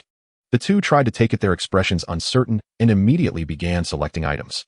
Even after buying many supplies, they still felt no weight at all, leaving them astonished and speeding up their packing. In the meantime, Zixiao restocked twice, especially with rice and flour. After reaching the required price, the bag displayed a red exclamation mark, prompting the two to stop. Before leaving, they bowed and thanked Zixiao. As soon as they walked out, the system's voice sounded. "Host, the value of the sold goods has exceeded 10 million. You can conduct a lottery. Transformation pill, 100 level 5 crystals, 50 level 6 crystals, 10 level 7 crystals, 5 level 8 crystals, invisibility, pill laser, sword power upgraded to the next level, unlock the next floor of the supermarket. Thank you for your patronage." He could understand the rest, but he was still puzzled by this transformation pill. "What is the transformation pill?" "Host, this is the pill that transforms mutated beasts into humans." "Moi." Zixiao glanced at the exuberant Dabai at the door, thinking that if it could be transformed into a human, it would be much more convenient, considering Dabai's current size was too large and would only continue to grow. "May I ask if the host would like to draw a lottery?" Zixiao promptly clicked confirm beneath the circular disc. The pointer on the disc spun rapidly and eventually stopped, not pointing to the transformation pill, but rather to 50 level 6 crystals. In an instant, 50 blood-red crystals appeared before Zixiao. He felt a desire within him to absorb all these crystals. So this is what it feels like. At that moment, Zixiao understood why Dabai had shown such an expression when it first saw these crystals. It was a kind of instinct. The reason Zixiao had not felt anything before was that those crystals were too low in level and held little. Without hesitation, Zixiao directly absorbed all the energy from these crystals, the red energy continuously flowing into his brow. Minutes later, the 50 blood-red level 6 crystals had transformed into transparent shells devoid of any energy. Zixiao's body suddenly erupted with a far stronger pressure. "Congratulations, host, your power has successfully broken through to the early stage of level 7, and your lifespan has increased to 500 years. Zixiao was stunned, and then his heart surged with joy as he eagerly sensed the changes in his otherworldly abilities. Dabai outside the door also sensed the energy fluctuations and realized that Zixiao's strength had increased again. At this point, Dabai's intelligence was comparable to that of an 11 or 12-year-old child, and as its power increased, so did its intelligence. In a villa in the suburbs, Jiang Lele lay on the bed, her lips pale, and a fine sheen of sweat glistened on her forehead, with numerous purple bruises appearing on her increasingly frail body. Meanwhile, Jean, who leaned against the head of the bed, smoking a cigarette, the swirling smoke causing Zhang Lele, who already felt weak all over, to cough uncontrollably. Not only did Jean who not hold back, but he also took a deep drag from the cigarette, continuing to puff out clouds of smoke, while enjoying the sounds of Zhang Lele's painful gasps and coughs. Zhang Lele had come to deeply understand how twisted Jean Hu's heart was. Every time, during this few-hour ordeal, she suffered greatly, and even after it was over, Jean, who would still relish in her miserable state, to satisfy his warped psyche. What she wanted most now was to find an opportunity to seek a new benefactor, one who could not only help her leave Jean, but also protect her from the cruelty of the outside apocalypse. After returning a few days ago, Zhang Lele had initially planned to find an opportunity to visit the supermarket again and secure Zixiao, but unexpectedly encountered a large-scale zombie outbreak, thus having to temporarily suppress that thought. Zixiao was the perfect choice in her heart, and she believed that no cat would refuse to eat fish. She just needed to put in more effort. Jean, who looked at Zhang Lele's appearance, having smoked several cigarettes in succession before finally stopping. He then walked to the window on the right, gazing at the base about 800 meters away, which was currently under construction day and night. This place was originally a gymnasium, but had become largely abandoned. Jean, who had previously gone to a city to acquire the land here. Now the gym was also being rapidly reconstructed. However, there were already buildings for accommodation and offices that just needed reinforcement. Several individuals on the rooftops were equipped with silenced rifles and sniper rifles, surveying the surroundings, ready to pull the trigger should any zombies approach. Once the base is nearly completed, I will need to make another trip to the supermarket to purchase some supplies. Jean, who murmured. His previous restraint in buying many supplies was due to a lack of storage space. Although he was reluctant to part with those collectibles, food was now the most pressing need. The changes in the current world had exceeded his expectations, and those valuable items might not even be worth a bag of rice in the future. Upon hearing Jean, who mentioned the supermarket, Zhang Lele's eyes lit up, as if she had seen hope alleviating some of the pain in her body. She was also calculating that she must ensure Jean, who took her along, and look for opportunities to get closer to Zixiao. Knock, knock, knock. At that moment, someone knocked on the door. Who? Jean, who asked in a deep voice. A voice from outside. It was Feng Yun, who had been waiting at the door for over an hour, only daring to knock after there was no movement inside for quite some time. Upon hearing Feng Yun's voice, Jean, who immediately turned around and opened the door. Then he and Feng Yun proceeded to the study on the first floor. After Jean, who sat in the leather chair behind the desk, Feng Yun took out a black velvet bag from his clothing pocket. He opened the bag on the table, revealing 6 level 2 crystals and 23 level 1 crystals. Jean Hu's eyes lit up at the sight of these crystals, and without a moment's thought, he directly absorbed them, all his aura strengthening several times in an instant. Congratulations, Master, who your otherworldly power has successfully been upgraded to level 3. Feng Yun said, slightly bowing his head. Ha ha ha. Feng Yun, you did well. Continue to arrange for them to hunt zombies. Yes. Feng Yun replied respectfully. Feng Yun, how much longer do you estimate it will take to complete the base? It will likely take another 10 days or so. Then I'll need to go to the supermarket again to buy some supplies. Jean, who nodded. Master, who, but the items for exchange are all your prized possessions. Before Feng Yun could finish, Jean, who raised his hand to interrupt. I'm just temporarily placing these items in that kid's hands. In the future, he will have to obediently hand them over to me. Not only these, but also his supermarket and the secrets within. Yes, Master, who? Feng Yun said respectfully. Come here. Jean, who beckoned. Feng Yun walked over immediately. Jean, who suddenly grabbed above Feng Yun's thigh, but Feng Yun's expression did not change much, seemingly accustomed to it. I've neglected you during this time. You haven't sought others, have you? Jean, who asked with keen interest. I dare not. Feng Yun felt Jean Hu's hands touch him and gritted his teeth, saying after some time, once I've had my fun, I'll hand that wretched woman over to you for your disposal, just like before, capturing her final moments to enjoy later. Jean, who said this with an extremely sinister expression. Yais. Master. Feng Yun spoke with a tremble. Shortly after, Feng Yun leaned against the table, his ears flushed red. All right, you can go now. Make sure to handle the matters I entrusted to you. Yes, Master. Feng Yun walked out shakily, then returned to his room to take a shower. Thus half a month passed. During this time, the business at Zixiao's supermarket was extremely bleak, with only a few thousand worth of goods sold. However, the zombies encountered during this period had allowed the base strength to reach the peak of the 2nd tier, just a step away from the 3rd tier, though the further along one went, the more difficult it became to improve. On an afternoon 2 days later, a woman was speeding down the road in a modified off-road vehicle. It was evident that the vehicle had been extensively modified, even the glass replaced with thick, bulletproof glass, which was a car she had unexpectedly acquired on the road. However, on the roof of the vehicle, a latest-stage 2nd-tier zombie was lying on top, its decaying face pressed against the front windshield. The woman made a sharp turn, attempting to throw the zombie off the vehicle, and the zombie's body was tossed halfway off, but its other hand gripped the vehicle tightly, and the next moment, it jumped back onto the roof. The woman accelerated once more, the vehicle weaving and in shape along the wide road. Yet despite the rapid speed, she failed to shake off the zombie, and her expression grew anxious. At that moment, the woman spotted a tall building ahead. Gritting her teeth, she accelerated directly over a step from the road and charged toward the supermarket. I saw the vehicle crashing towards the supermarket, feeling that it would collide in mere seconds. In his eyes there was not only disbelief, but also a hint of disdain. He fixed his gaze on the vehicle, but did not move. He had learned that all dangerous factors could not approach the supermarket. Zixiao naturally sensed this as well. He looked towards the door and saw the zombie on the roof. The thought in Zixiao's mind was that the woman had lost her mind, especially as the vehicle drew closer to the supermarket, yet she showed no signs of slowing down.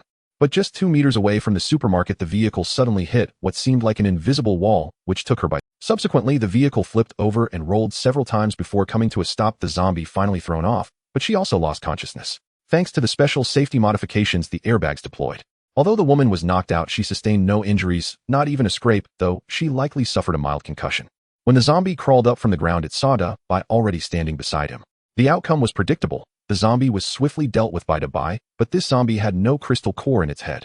If 2 zombies are of the same level, those with a crystal core possess higher intelligence and capabilities than the Zixiao, as before, burned the zombie to ashes, but did not concern himself with whether the woman in the vehicle was alive or dead. After all, she was a stranger, and he was not one to meddle in others' affairs. After a few minutes, the woman slowly regained consciousness. She shook her head vigorously to clear her mind, but the more she shook, the dizzier she felt. After resting for a moment, the woman struggled to crawl out of the overturned vehicle. She looked around and saw that the zombie was already gone. She trembled as she walked towards the supermarket, but not far into her steps, she suddenly saw Bai swaggering towards the supermarket entrance, startling her into stepping back defensively. Bai glanced at her with his violet eyes as if looking at a fool, then ignored her and laid down beside the supermarket door, feeling that this woman was even less intelligent than he. Seeing this, the woman slowly lowered her hands, though her eyes remained vigilant. She then sidestepped and entered the supermarket. Upon entering, she was immediately stunned by the scene before her, her lips slightly parted and her eyes wide open. It had been over a month since the apocalypse began, and now all across Blue Star cries of despair echoed everywhere, with instances of cannibalism already occurring. Yet here stood a supermarket intact and fully stocked, enough to make anyone's jaw drop. Just moments ago, feeling dizzy, she instantly became alert, looking at the various kinds of food, unable to help but she had been on the road for 2 days, surviving on only 2 boxes of biscuits and a bottle of mineral water. After a moment, the woman collected her thoughts and turned to see someone behind the counter, feeling somewhat uneasy. She stammered, "I'm sorry, I didn't know someone was inside." She hadn't seen clearly before, thinking it was just an abandoned building, never expecting there would be so many supplies and people inside. Zixiao glanced at the woman, not wanting to engage in conversation. At this moment, the woman also noticed the supermarket's exchange rules. Boss, can you take this?" The woman took off a black cord necklace from her neck, on which hung a jade stone, smooth and white, and unpolished raw stone with a surface sprinkled with golden skin. Zixiao took the jade stone and placed it on the machine. Raw jade pendant, 1,100 yuan. The woman was taken aback. This jade was a gift from her boyfriend, and she was present when it was purchased, costing nearly 20,000. She naturally had no idea that Zixiao's supermarket exchanged items at pawn shop prices, as the most valuable was still gold. Some pawn shops wouldn't even accept jade. The woman's expression flickered. After all, she was at fault first and didn't dare to ask too much.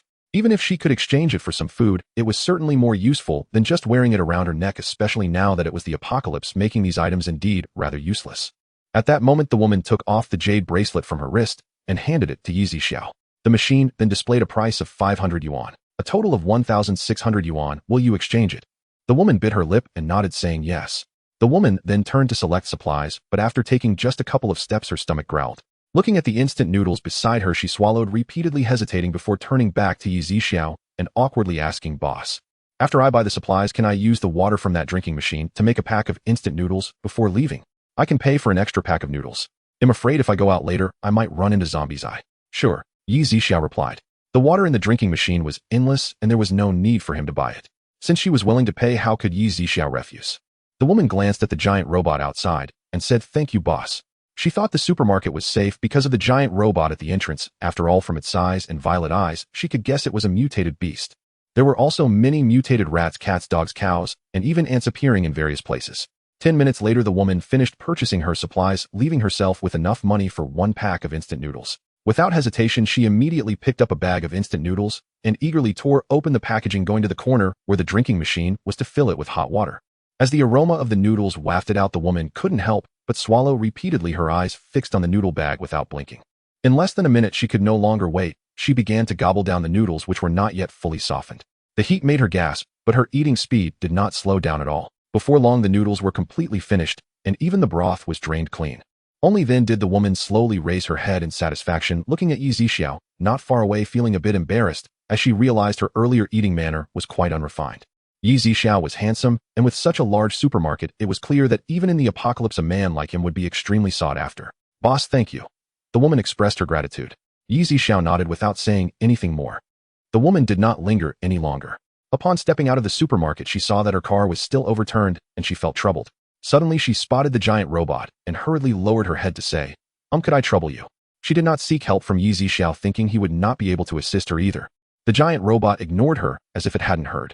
The woman steeled her heart, opened a pack of ham sausages, took out one, and peeled it before offering it to the giant robot. Help me out, this is yours. The giant robot still ignored her, looking down on her. Did she think one sausage would suffice? Seeing the disdainful expression in the robot's eyes, the woman gritted her teeth and took out the entire pack of sausages. This should work, right? The giant robot's eyes lit up, and it stood up, casually walking over to the overturned car and extending a hefty leg. In an instant, the car was righted. The woman was overjoyed and quickly approached the giant robot, saying, thank you. She had only been trying her luck, not expecting it to actually work. Then the woman loaded her things into the car and pushed the shopping cart back, leaving with a grateful expression. Shortly after, 2 large trucks rushed to the supermarket. The front of the trucks and their wheels were smeared with bits of flesh and blood, clearly remnants from crushing zombies. Yunnan was the first to get off the first truck, followed by 5 others, one of whom was Zhang Kursin, the water-type ability user who had come by earlier. The 2 carried a box each. Brother Yi. Yunnan entered the supermarket and flashed a big smile at Zixiao. Zhang Kursin called out as well. Zixiao nodded. The 2 then opened their boxes, revealing an array of exquisite items within. As items were taken out and opened, there were luxury watches, gold and silver jewelry, and gemstones. The machine calculated the total value to be 9.8 million. Adding the previous deposit of 1000, they could obtain supplies worth 9 million. The items on the supply list you gave me before totaled 9 million. Now, we can buy 900 worth of supplies more. Zixiao stated. Then let's buy 900 worth of rice, Yunnan replied. All right. Zixiao nodded, and the 3 walked out of the supermarket. Zixiao directly retrieved the items Yunnan needed from the system store. In an instant, all the supplies appeared on Yunnan's 2 large trucks. Everyone stared in shock, mouths agape, at how the previously empty trucks were suddenly filled with supplies. Even though Yunnan and Zhang Kursin knew that Zixiao had spatial abilities, they were still immensely shocked by this. Not only did they realize that Zixiao had awakened dual abilities, but they were also amazed at how, with just a casual wave of his hand, so many supplies appeared, as if they were inexhaustible. If they knew about Zixiao's current strength and that he was an all-elemental ability awakener, they would probably drop their jaws in disbelief. At this moment, Yunnan regretted not having pushed harder to recruit Zixiao into his team when they first met. All right, you can have someone count the supplies now. Zixiao looked at Yunnan, who was still in a daze. No need, Brother Yi, I trust you to handle this. Brother Yi, my base is basically completed now. If you have time, you can come and take a look. You've helped me so much, I should treat you to a meal to show my gratitude, otherwise I feel guilty. Zixiao thought for a moment and nodded, saying sure. He was also curious about the base Yunnan had built, and it wouldn't hurt to take a look. If there were many people in the base, Yunnan would likely need a lot more supplies. Hearing Zixiao's agreement, Yunnan felt delighted and quickly took out a small rectangular badge from his pocket, which had a pin to attach to clothing. Brother Yi, with this badge you can enter the Blue Sky base without any restrictions. Zixiao accepted it, sensing a small chip inside the badge. Yunnan then cupped his hands and said, I will be waiting for you at Blue Sky base, Brother Yi. All right, I'll come take a look in the next few days. Zixiao said. Okay. Yunnan nodded, preparing to leave. But at that moment, dozens of zombies suddenly charged out from the slope across the road, including 8 second-tier zombies. Not good, it's a zombie tide. Yunnan and Zhang Kursin said in unison. It was too late to drive away now, there were too many second-tier zombies. Yunnan and Zhang Kursin immediately began to use their abilities to attack the leading second-tier zombies. However, the newly ascended Yunnan and the still peak-level Zhang Kursin were no match for so many zombies. Quick retreat, Yunnan commanded. Everyone attacked while backing away. Why won't you let me help you? Zixiao asked as he stood still in the back. Yunnan's voice trembled. Even a supernatural being couldn't continuously use their powers without risking irreversible damage to their body. In that case, let me assist you. Zixiao had his own considerations. First, Yunnan was a good person who wanted to protect him at such a critical moment, and second, he needed Yunnan to continue gathering supplies at the supermarket. But no one noticed what Zixiao had just said. At that moment, the 5 leading second-tier zombies suddenly leaped forward, about to reach Yunnan and the others. Everyone instinctively felt that this time it was really over. But suddenly they saw the zombies flying away like firecrackers, instantly disappearing from their sight. Bang! Bang! These zombies exploded just 6 or 7 meters away from them. Everyone was shocked, confused, and saw a figure standing before them. Yi Xiong. Yunnan rubbed his eyes and looked again, seeing the zombies that had become shattered bones and minced flesh in the distance. Yi Zixiao turned around. Everyone looked at Yi Zixiao as if he were a deity, their eyes filled with admiration, longing, and gratitude. You can go back, Yi Zixiao said lightly. Thank you, Yi Xiong'ai. Let's leave it unspoken. Yunin cupped his hands and didn't linger. After all, there were so many supplies in the car, and he didn't want to attract unnecessary trouble. Zhang Kersin also nodded toward Yi Zixiao and got into the car to leave. Though there were no extra words, the gratitude in her eyes was evident. Yi Zixiao then placed the token given by Yu Nin into his space. He cleaned the zombie crystal cores he had just obtained and tossed them to the big white dog that had just returned from playing outside. In an instant, the big white dog's aura surged again, already on the brink of reaching the 3rd tier. If it absorbed a few more 2nd-tier crystal cores, it could become a 3rd-tier mutated beast. Yi Zixiao nodded slightly at the big white dog. Upon entering the supermarket, he heard the system's voice. Congratulations, host, you have gained a lottery opportunity. The lottery will reappeared in front of Yi Zixiao. Without hesitation, Yi Zixiao began the lottery. As the wheel spun quickly and then stopped, the pointer landed on a tram. In an instant, a pale green pill appeared out of thin air with a strong medicinal fragrance wafting through the air. Yi Zixiao immediately examined the pill. Aside from some unknown patterns engraved on its surface, it didn't seem particularly special. Big White. Hearing Yi Zixiao call for it, the big white dog immediately rushed into the supermarket. Do you want to transform into a human form? Yi Zixiao asked. The big white dog blinked its purple eyes at Yi Zixiao, looking somewhat puzzled. I have a pill that can change you into a human form. Do you want to eat it? The big white dog thought for a moment and then nodded vigorously. Yes, open your mouth. Yi Zixiao tossed the pill into the big white dog's mouth. Suddenly, a green light surrounded the big white dog's entire body. Its eyes showed a hint of fear and pain. A few minutes later, a blinding white light suddenly appeared, causing Yi Zixiao to instinctively squint. As the white light dissipated, a handsome, fair-skinned young boy lay on the ground, the big white dog having just transformed from a mutated beast into a human, completely naked. Yi Zixiao looked at the scene before him, feeling quite dazzled. It was even more blinding than the previous white light.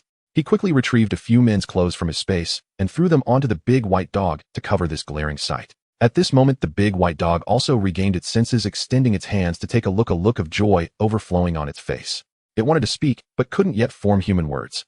Then it looked at Yi Zixiao, who was standing calmly beside him, instinctively using both hands and feet to leap onto Yi Zixiao, expressing its joy. However, as soon as it stood up, the clothes that had been draped over it fell away in an instant, leaving Yi Zixiao with a glaring white accessory hanging on him. Yi Zixiao's face darkened. At this moment, he regretted turning the big white dog into a human. Get down. The big white dog remained unmoved. Suddenly, a powerful aura sent the big white dog staggering back several steps. Yi Zixiao then turned around.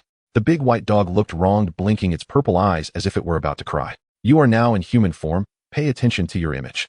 Quickly pick up the clothes on the ground and put them on, or else. Yi Zixiao didn't finish, but the crackling energy in his palm was already gathering. Yi Zixiao took a deep breath, trying to suppress the volcanic eruption within himself, and then searched for tutorials on how to dress on his phone. Take this and have a good look. If you don't dress well, you aren't allowed to come out. Dabai took the phone, initially wanting to find the ground with both hands, but upon receiving a glance from Yi Zixiao, he immediately stood up straight and walked in with an exaggerated gait. Yi Zixiao rubbed his forehead. After all, Dabai had quite a high appearance, and such a handsome young man walked with a gait that seemed to disregard all kinship, almost comparable to a first-tier zombie. After Dabai left, Yi Zixiao exchanged the items he had just acquired with the system, obtaining 49.6 million. About half an hour later, Dabai finally emerged, looking mostly correct in his outfit except for the collar. Master! Dabai suddenly shouted. Yi Zixiao was taken aback. It was the first time Dabai spoke human words, and it was just these 2 words. You have now taken on human form, so call me boss, or brother Yi. B. Boss. Dabai shouted again, though his speech was still somewhat clumsy. Yi Zixiao then searched for videos on daily knowledge for Dabai to sit in the dining area and learn slowly. In the evening, while cooking, Yi Zixiao prepared enough for 2, though he wasn't particularly fond of cooking, so he chose the simplest option, fresh meat dumplings. Considering Dabai's appetite, he boiled 5 bags. When the dumplings were served, Yi Zixiao had a large plate, and Dabai had a big basin in front of him. After studying all afternoon, Dabai struggled a bit with the chopsticks, dropping them several times before managing to get food into his mouth, nearly burying his head in the basin to eat. Yet under Yi Zixiao's watchful gaze, he had to keep learning to use chopsticks. Although the basin was emptied by Dabai, it took over an hour. At night, when going to bed, Yi Zixiao took out 2 blankets he had collected from other supermarkets along with pillows and placed them on the ground beside the dining area. 1 blanket underneath, 1 to cover. Yi Zixiao reminded with some concern. Okay, boss. Dabai nodded, then quickly dove into the blankets. Dabai rolled around in the blankets. The supermarket had a self-cleaning function that activated every night at 9 o'clock, and since Yi Zixiao could set the time himself, the floor was very clean. 3 days later, Yi Zixiao had been having Dabai learn daily knowledge and walking postures during these days. Dabai did not disappoint Yi Zixiao. His learning capacity was quite good. Moreover, having killed quite a few first-tier and second-tier zombies outside the supermarket over the past 3 days, Dabai absorbed their cores and reached the early stage of third-tier with intelligence considerably improved, roughly equivalent to that of a 16 or 17-year-old. Boss. Dabai came over with tangyuan in hand, offering it to Zixiao. This was Dabai's first attempt at cooking, though it was just frozen tangyuan. Doing it well was still a significant progress. You should be clear about the matters in the supermarket, right? I'll be going out tomorrow, so just guard the supermarket at home. Zixiao said. Okay, boss. Dabai nodded. In the past 2 days, Zixiao also added Dabai to the employee section of the system supermarket. But even as an employee, he couldn't take supplies freely, although the water from the supermarket's water dispenser was available for him to drink. The next day, Zixiao placed some pork he had collected from other supermarkets in the kitchen, allowing Dabai to help himself when hungry, as it was uncertain how many hours he would be at the base. Zixiao then took out the big G from storage, driving towards the Blue Sky base, while Dabai watched reluctantly. The temperature had now reached around 3 degrees, and the snow on the ground had melted. The car drove on the road without any resistance, though a few zombies occasionally appeared, and Zixiao quickly dealt with them, collecting quite a few cores. In less than half an hour, Zixiao arrived at the entrance of the Blue Sky base. The 4 characters Blue Sky base were displayed above a sturdy metal gate. Zixiao got out of the car and stored the big G back in his space. The base was surrounded by a large circle of concrete walls topped with spikes and layered electric fences. It seems this base is quite large indeed, the biggest factory in Xirong City, Zixiao murmured. He then walked to the entrance, looking at a recognition screen, flashing blue light. Zixiao thought of the card Yu Nin had given him and immediately took it out from storage to scan it on the recognition screen. The gate opened instantly, and after Zixiao stepped inside, the gate quickly closed behind him. Upon entering, Zixiao saw dozens of people, some with worried expressions and others looking energetic. He turned his head and noticed a security booth at the entrance, but there was no one inside, just a thick stack of flyers. Zixiao walked over to take a look. The first line of the flyer read: the base has dozens of generators, hundreds of air conditioners, and ample food. Any resident of the Blue Sky base, as long as they are within the base, will be assured of safety, allowing you to no longer fear the harsh weather, food shortages, or zombies that could take your life at any moment. Below was the monthly fee standard. Shared rooms including 2 meals a day, 35 grams of gold or equivalent items. Standard single rooms 9 square meters including 3 meals a day, 80 grams of gold or equivalent items. Luxury single rooms with private bathrooms, kitchens, and 3 meals a day, 160 grams of gold or equivalent items. Standard double rooms including 3 meals a day, 110 grams of gold or equivalent. Luxury double rooms with private bathrooms, kitchens, and 3 meals a day, 180 grams of gold. Luxury suites with 3 bedrooms, a living room, private bathrooms, kitchens, and 3 meals plus supper. 500 grams of gold. Crystal core exchange rates: a first-tier crystal core is worth 8 grams of gold, a second-tier crystal core is worth 30 grams of gold. Recruitment: 30 cleaners. Benefits include free accommodation and shared rooms with benefits. Chefs: 8 OI benefits include free accommodation and standard single rooms with benefits. Abilities are unlimited luxury single rooms. These are just the preliminary rules of the Blue Sky base. Any changes will be notified in advance. After Zixiao finished reading, he placed the flyer back as he continued inward. Inside the base, there were several tall buildings of over 10 stories, which were previously office buildings and employee dormitories, all fortified with sturdy defenses. Some production workshops and warehouses had been converted into shared rooms, standard single rooms, and double rooms. Zixiao continued walking in. Zixiao. A voice caused Zixiao to stop in his tracks. Looking up, he saw a plump man in his 20s gazing at him alongside a charming woman who was holding his arm. Zixiao did not immediately recognize the man, yet something about him stirred a faint sense of familiarity. Wu Tianming, don't you remember me? We lived together for several years as children at Sunshine Orphanage. The man stepped forward toward Zixiao. Zixiao's brows furrowed slightly. He certainly knew who this man was. Back then, a wealthy couple had visited the orphanage to adopt a child. Initially, they had intended to adopt Zixiao, but Wu Tianming, through petty scheming, manipulated their impression, making them believe Zixiao had a volatile temperament and poor character. In the end, they abandoned their choice and adopted Wu Tianming instead.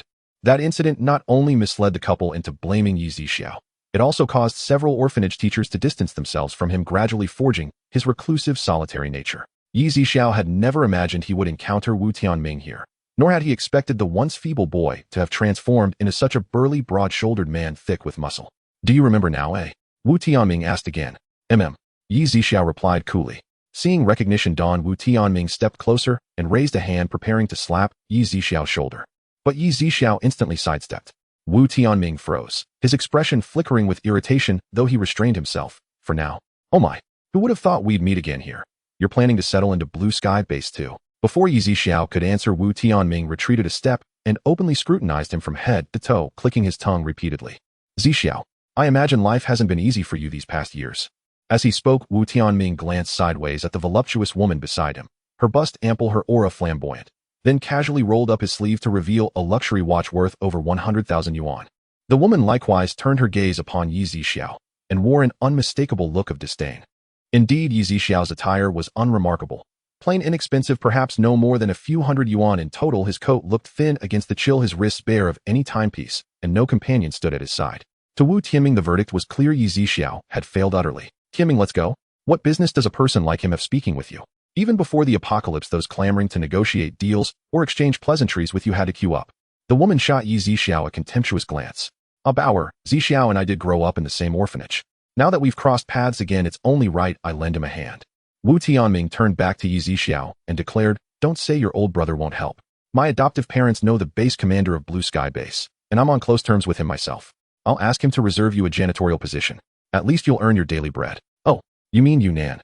Zixiao arched a brow. How dare you speak the base commander's name so casually? Do you even want to stay in Blue Sky Base? Wu Tianming hastily glanced left and right. You may leave. Now, Zixiao said coldly. Who the hell do you think you're ordering around, you broke-ass nobody? The flamboyant woman strode forward and raised her hand to shove Zixiao. Yet before her fingers brushed his sleeve, an invisible shockwave hurled her backward several meters. She crashed face first onto the ground, eating dirt. Zixiao, you dared strike someone inside Blue Sky Base. Remember this well. I will make you pay today. Wu Tianming pointed furiously at Zixiao while rushing toward the fallen woman. Bower, are you all right? Wu Tianming hurriedly lifted the woman, who lay face down, only to freeze mid-motion. His concern instantly curdled into revulsion.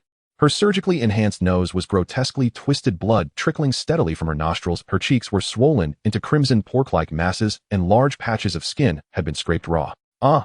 The woman finally shrieked, shrill, raw, ear-splitting. Her scream drew glances from nearby residents, each pausing their tasks to stare. Tianming, you must break his legs and throw him out to the zombies. Yes, absolutely. Wu Tianming agreed instantly. Not for her sake, but to salvage his own dignity. He marched straight up to Zixiao, jabbing a finger at him. Know your place. Kneel now and beg forgiveness, or I might spare your life. Zixiao seized Wu Tianming's finger and snapped it sideways with a sharp, sickening crack. Pain. Let go. Zixiao shoved him down hard. I hadn't planned to kill anyone today, but you two insisted on courting death. Then descend to hell. Zixiao reflected this was his first visit to Blue Sky Base.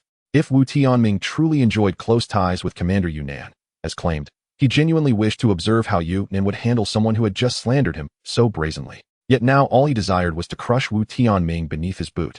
By then a crowd had gathered, some recognizing Wu Tianming and his companion, aware they occupied one of the base's most luxurious suites. An elderly man, perhaps 60, rushed forward pleading, young man, please don't. Killing within the base means exile, to be fed to the undead. Zixiao, do you hear me? Kill me, and you die too. Wu Tianming still couldn't believe Zixiao would actually act. Zixiao's eyes narrowed, cold, lethal intent blazing forth. Wu Tianming recoiled inwardly at the sudden shift in Zixiao's expression, uncertainty gnawing at him, fear whispering that this man would carry out his threat. I live in a luxury suite. You who can't even afford shared housing dare raise your hand against me. Do you really think I? His words died mid-sentence as Zixiao lifted his foot, poised for the final blow, when a voice rang out sharply from afar. Stop! Zixiao pressed his boot firmly onto Wu Tianming's face and looked up, two elegantly dressed middle-aged figures hurrying toward them. It's them. Zixiao recalled instantly Su Peng and Huang Mei, the very couple who had come to the orphanage intending to adopt him only to turn away and choose Wu Tianming instead. That rejection had carved a deep, lasting wound into his young heart. He had been too young then, voiceless, powerless, scorned by the couple, misunderstood, and ostracized by the orphanage staff. For years afterward, he trusted no one. Since that wound was a shadow he carried, he resolved to shatter it today. Killing Wu Tianming could wait. For now, he wanted them to drown in remorse. Tianming, Huang Mei, and Su Peng knelt beside him. Mama, Papa, Wu Tianming mumbled, thickly, his face still pinned beneath Zixiao's boot. You scum, release my son now. Huang Mei leapt upright, pointing and roaring at Zixiao. And if I refuse? Zixiao increased the pressure on Wu Tianming's face. Mama, I'm in agony. Blood now streamed from Wu Tianming's nose and teeth. Refuse, and I will make your existence a living torment. Su Peng said, his face dark with menace.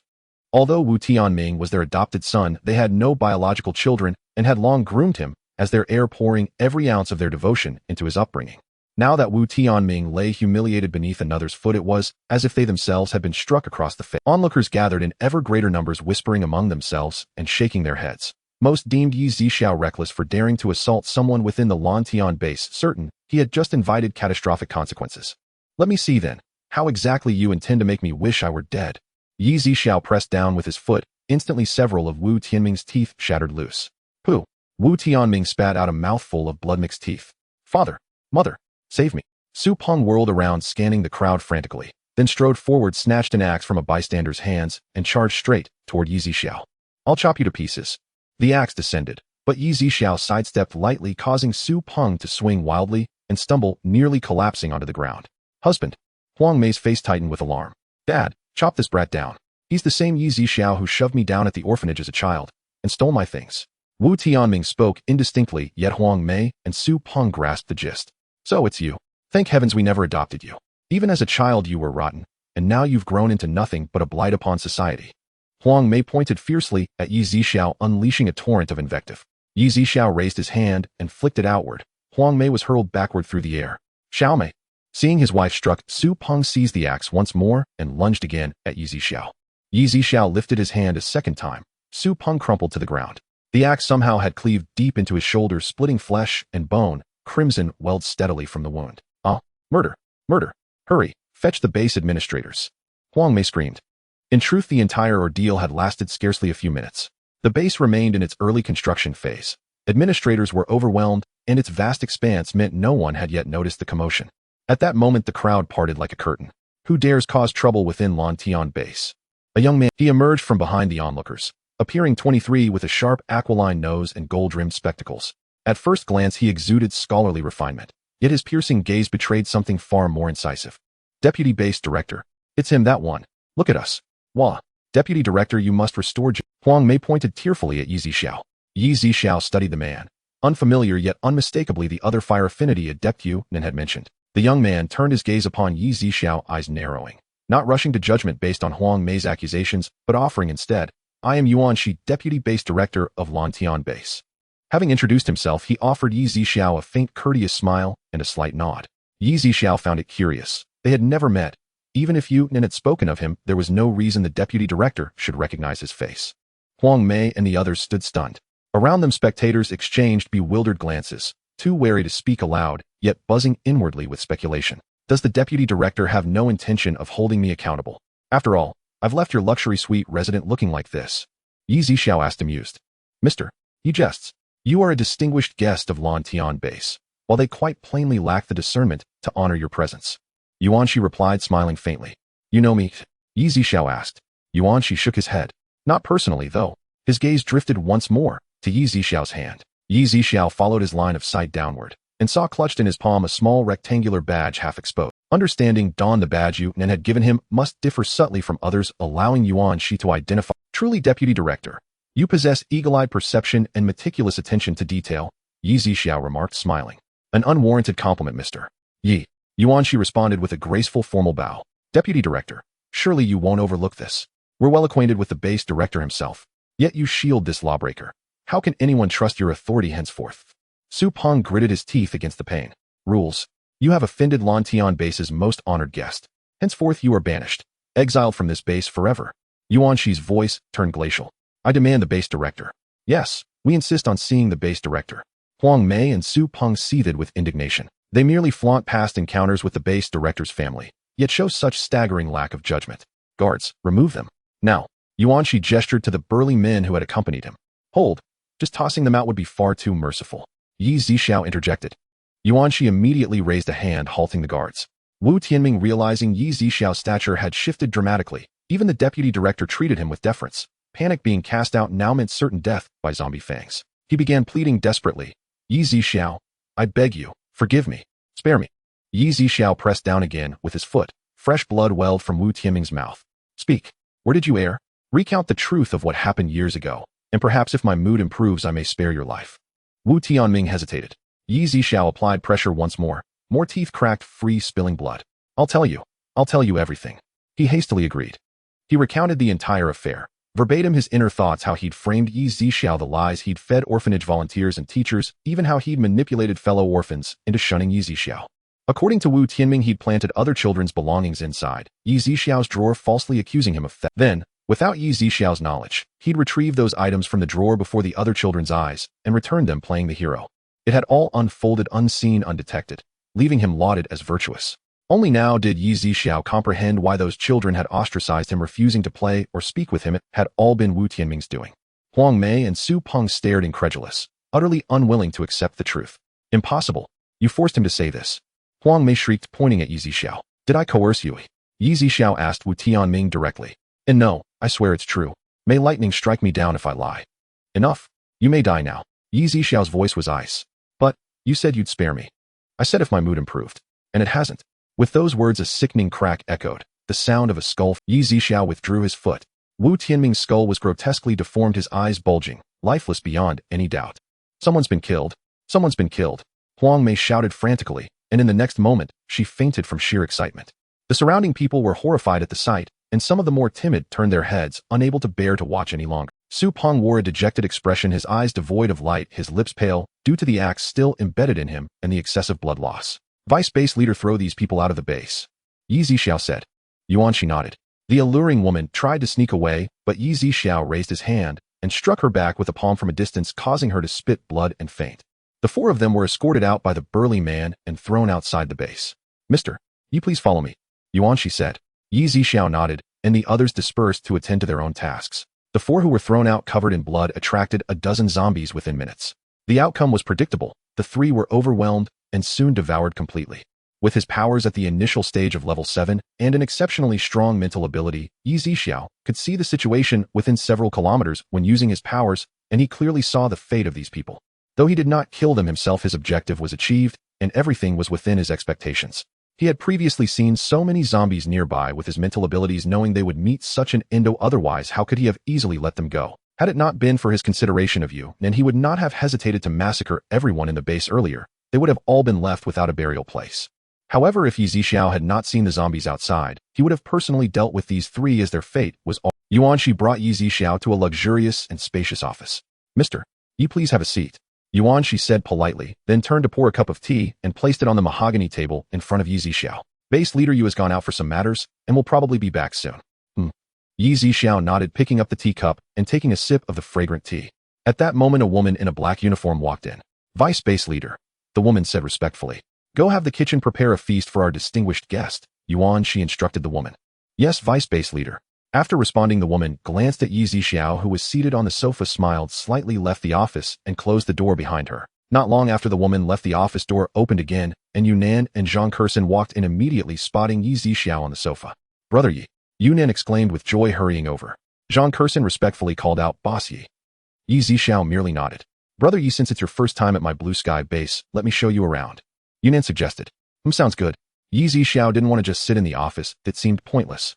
Under Yunnan's guidance, Yi Zixiao learned that the blue sky base could currently accommodate 500 people, and that 9000 had already joined, with numbers increasing daily.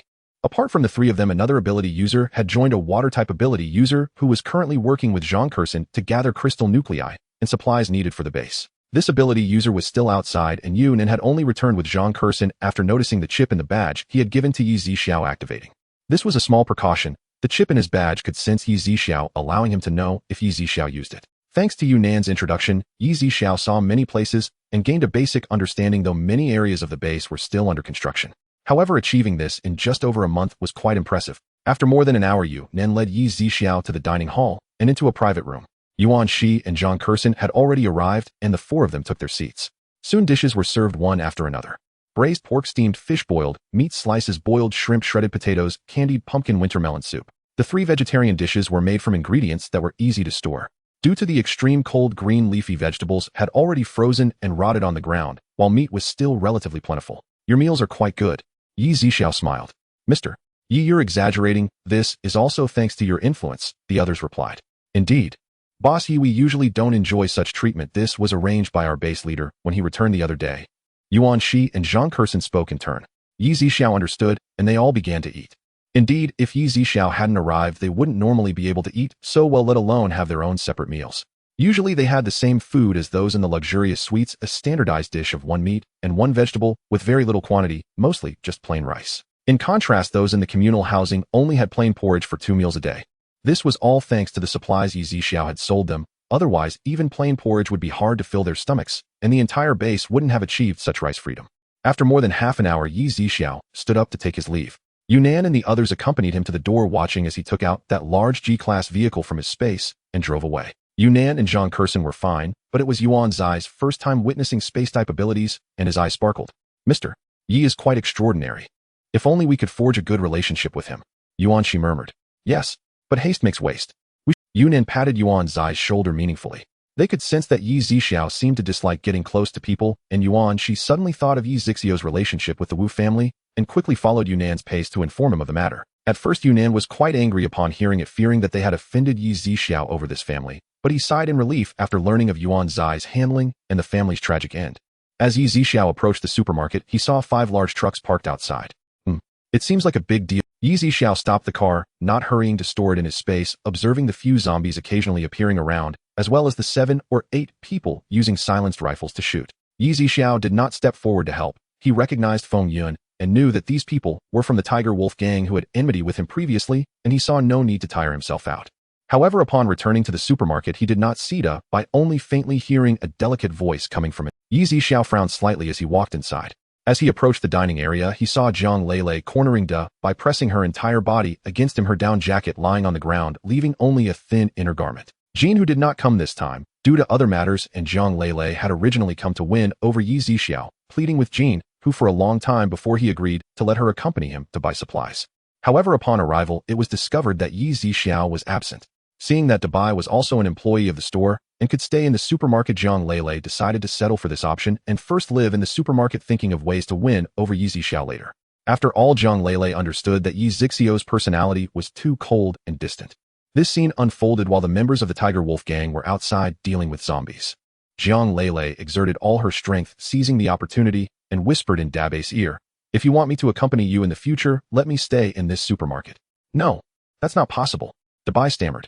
"If you can stay inside the supermarket, your relationship must be quite good. Please help me out, won't you?" Zhang Lele once again unleashed her level light wave at Dabai, beginning her attack. Yi Zixiao lightly coughed twice. Dabai looked up and saw Yi Zixiao not far away. Normally he would have sensed it, but just now Dabei's senses were overwhelmed by the strong scent of perfume. Like a savior, Dabai quickly pushed Zhang Lele aside and ran towards Yi Zixiao. Zhang Lele was suddenly shoved by Dabai and lost her balance, falling to the ground. Although Dabai was quite strong, Zhang Lele was not injured. She was uncertain about how long Yi Zixiao had been watching and what he had heard, so she didn't rush to get up, but instead adopted a pitiful expression, gazing up at Yi Zixiao. "It hurts so much, could you help me up, boss?" Zhang Lele extended her delicate fair hand, her eyes shimmering as tears welled up in her eyes. "You would be wasted not acting," Yi Zixiao said coldly. Zhang Lele was momentarily at a loss for words. "Dabai, do you like her?" Yi Zixiao asked, tilting his head.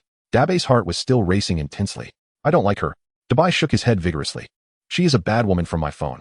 Yi Zixiao smiled, knowingly thinking that Dabai must have seen some video or drama with a woman like Zhang Lele. However, Dabai at this moment still did not know how to resist this, and although he didn't like her, his body still had some involuntary reactions in response to Zhang Lele. "Dabai, this woman is indeed not a good person. In the future, I will help you find another one." "No, Dabai likes the boss and wants to be with the boss forever," Dabai said immediately. Yi Zixiao was taken aback. Zhang Lele was also momentarily stunned. It turned out that Zhang Lele seemed to have understood something. Although Dabai had transformed into a human form, his original form was still canine. Once he recognized a master, he was unwilling to leave and would remain loyal for life. After a moment, Yi Zixiao also figured it out. Just then he heard someone enter the supermarket and immediately went out, completely ignoring Zhang Lele, who was still sitting on the ground. Dabai followed closely behind. Zhang Lele sat on the ground, gritting her teeth, fist clenched, and struck the ground heavily, but the next moment, she winced in pain. "I won't give up like this." Zhang Lele's gaze was resolute. She then picked up the clothes on the ground, put them on, and walked out. At this point, Feng Yun had already opened the 2 boxes in hand, taking out paintings, gold bars, jewelry, and luxury watches, laying them out one by one on the counter. As everything was taken out, Yi Zixiao calculated the prices one by one using a pricing device. "A total of 19 million, shall we exchange?" Feng Yun nodded and replied yes. Then all the members of the Tiger Wolf gang began to select supplies. Yi Zixiao felt very pleased, as selling these items would unlock the 2nd floor of the supermarket, and he could use the lottery wheel once again. Now, whether his cultivation could continue to improve depended on whether he could draw a crystal core. Yi Zixiao thought to himself, "Boss, please help me restock." Feng Yun walked to the counter and said, Yi Zixiao nodded, going to the place where rice and flour were stored, buying hundreds of bags of each. He also purchased canned meat, canned fruits, and compressed biscuits, all of which could be stored for a long time. Self-heating rice, self-heating hot pot, and instant noodles were also among their most selected items. Of course, the Tiger Wolf Gang members also bought quite a lot of cigarettes and alcohol. This time, not many members of the Tiger Wolf Gang came, and it took them about an hour to finish buying everything, and they were now loading the supplies into the vehicle. Congratulations to the host for unlocking the second floor of the supermarket. Congratulations to the host for receiving a lottery chance. The lottery wheel is upgrading. A few minutes later, the lottery wheel finally appeared out of nowhere. At that moment, Zixiao noticed that the items in the lottery wheel had changed significantly. 100 level 7 crystal cores, 50 level 8 crystal cores, 20 level 9 crystal cores, 5 level 10 crystal cores, all abilities upgraded to the next tier. Unlock the next floor of the supermarket. 1 laser sword and 1 interstellar energy ball. Thank you for your patronage. What is an interstellar energy ball? Zixiao asked. Host, once you reach any planet in the future, you can absorb the energy of that planet through this interstellar energy ball. Then what happens if I absorb all the energy of this planet? Zixiao asked again. Returning to the host, this planet will become a dead star and will no longer give birth to any life forms. Zixiao was speechless. The host can convert the energy absorbed from planets into their own energy, allowing your ability level to rise rapidly. If you reach level 30, you can traverse through space between various planets in your galaxy without the need for transportation tools. Zixiao's eyes brightened. This is indeed incredible. Moreover, Zixiao also learned from the system's words that if level 30 was so powerful, then what about level 100 or 1000? Could he have endless years and tread the entire universe? Zixiao no longer hesitated and started the lottery. He wasn't particularly in need of this at the moment. After all, it was impossible for Blue Star to become a dead star. The pointer gradually came to a stop, ultimately landing upon the laser sword. Suddenly, a long sword emanating a faint purple hue appeared before Zixiao, its blade narrower than that of an ordinary ancient sword, making it incredibly lightweight. Dabai watched in astonishment as the sword manifested out of thin air. He sensed an extremely dangerous aura emanating from it, instinctively taking a few steps back.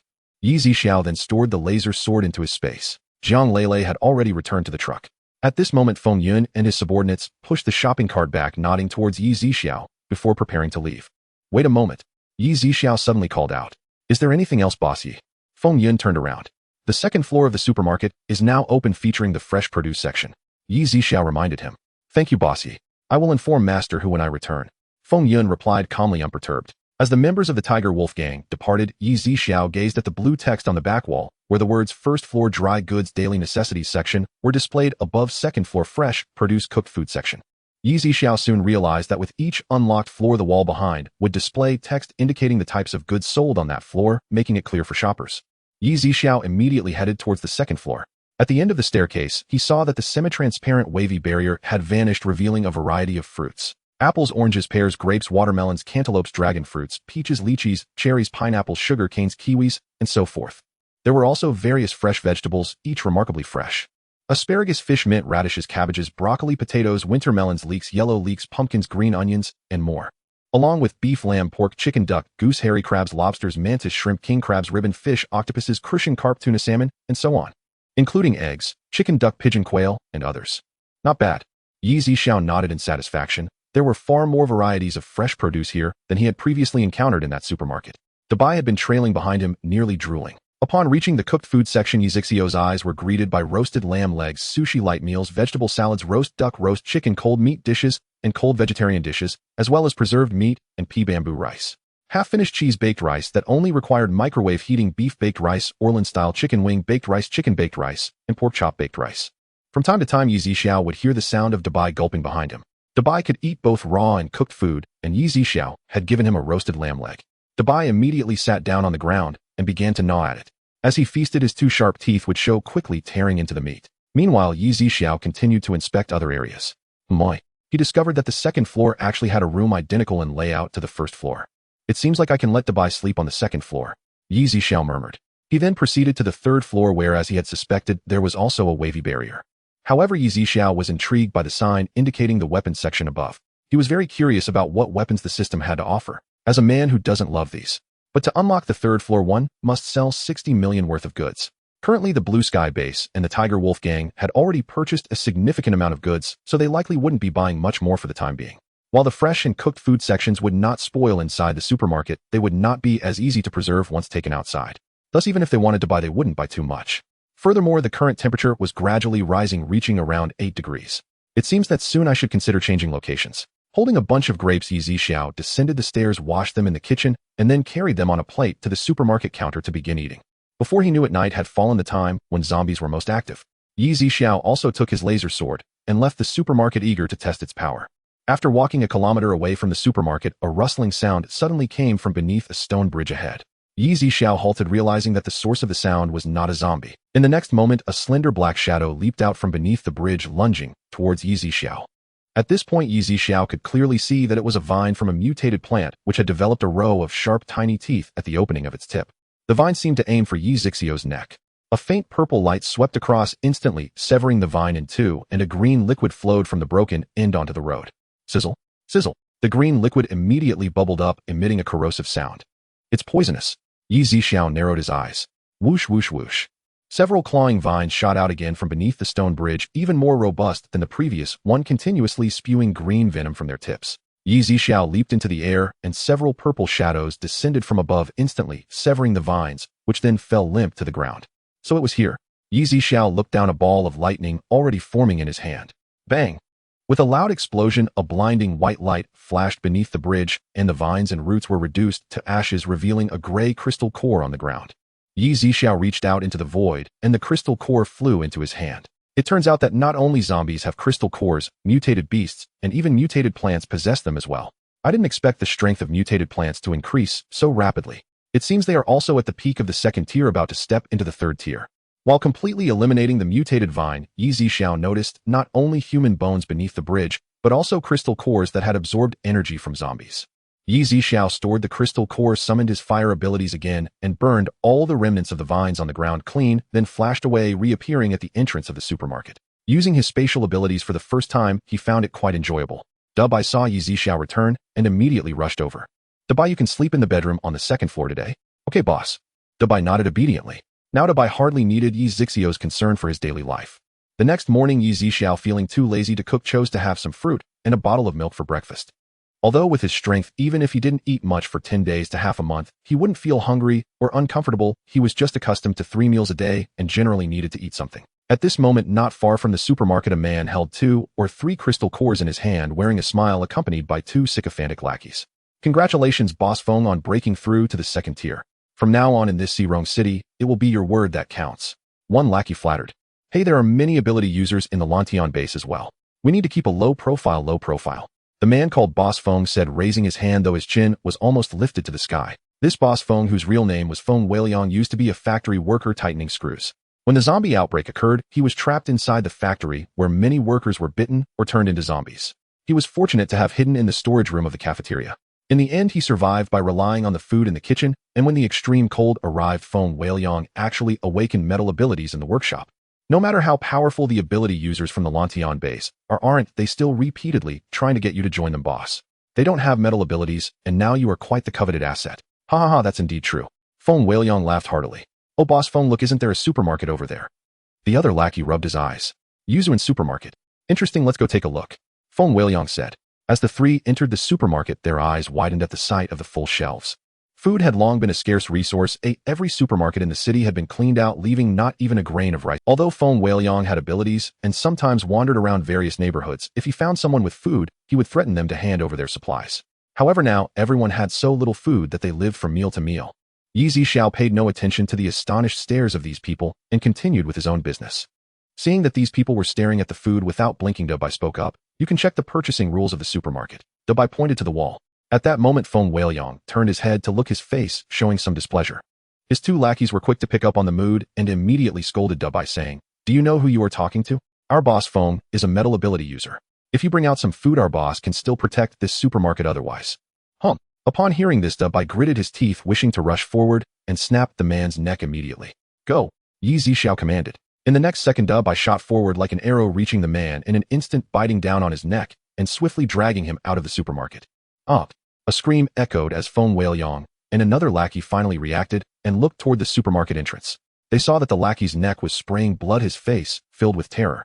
Dabei's purple eyes shimmered, and the man immediately began to tremble all over, emitting a burnt smell. Moments later, he ceased to breathe.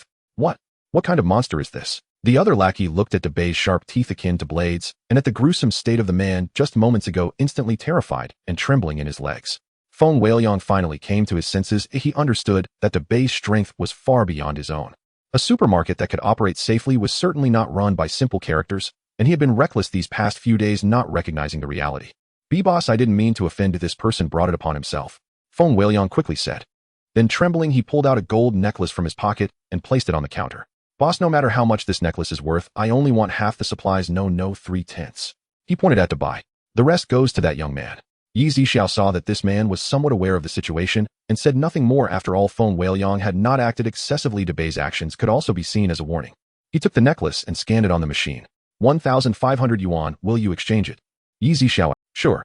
Feng Weiliang quickly replied, then immediately began selecting food, though his other lackey was still a bit weak in the knees. The two indeed only selected 500 yuan worth of items and hurriedly left the supermarket, taking care to steer. Dubai, they still have 1,000 yuan left. Go choose some of your favorite food. Zixiao said. Dubai was extremely happy, choosing the most ham sausages. However, far away from the supermarket, Feng Weiliang's demeanor changed. His eyes turned fierce as he raised his hand and crushed a nearby, then into a distorted shape.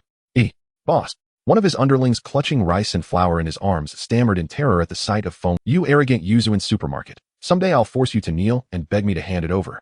Feng Weiliang ground his teeth, voice thick with venom. "Exactly, boss. Those two at the supermarket must not escape our vengeance. We'll carve them into 1,000 pieces." A murderous aura flooded Feng Weiliang's eyes before he commanded, "Let's go. Join the Tiger Fong base now."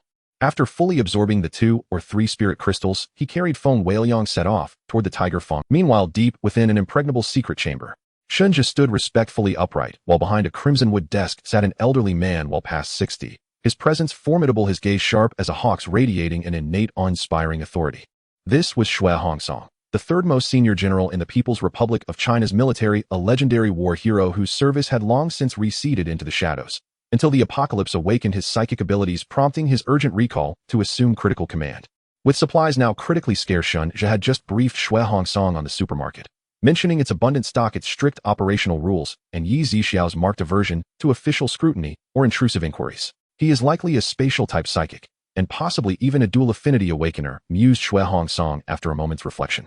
"Indeed, Senior Xue, we are desperately short of supplies. Purchasing from this supermarket's owner would be prudent." Shinjo affirmed yes. Xue Hongsong nodded, then added, "What if we were to recruit this man into official service?" Shunja shook his head. "My lord, I fear that may prove exceedingly difficult." Difficulty is only confirmed through trial," Xue Hongsong chuckled.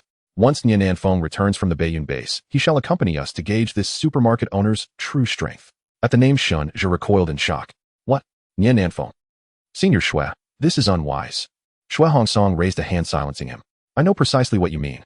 Nian Feng is arrogant, dismissive of others, but I intend to use him as a litmus test for this shopkeeper's power. Sai, if we offend him, our supply line." Shunja trailed off. "If this man truly possesses such ability, I also wish to temper Nian Nanfeng's pride with his prowess." Shunja now understood Xue Hongsong sought not merely to recruit Zixiao, but to find a counterweight to Nian Nanfeng's unchecked dominance. Though official refugee bases existed across the nation, 4 paramount strongholds, east, south, west, and north, had been established as strategic military and humanitarian hubs. In the northern Beiyun base, Nian Feng ruled with absolute authority. Even directives from the central command were sometimes met with silent defiance. Were it not for the apocalyptic crisis, his extraordinary capabilities, and his family's centuries-long loyalty to the nation, he would never have been entrusted with such immense responsibility. "Xiaoji, your voluntary infiltration of the Hulang gang deeply troubled me. I opposed it outright. Though Jin, who maintains close ties with high-ranking officials deploying you, there was a gross misallocation of talent. Yet this intelligence you've brought back constitutes a genuine achievement."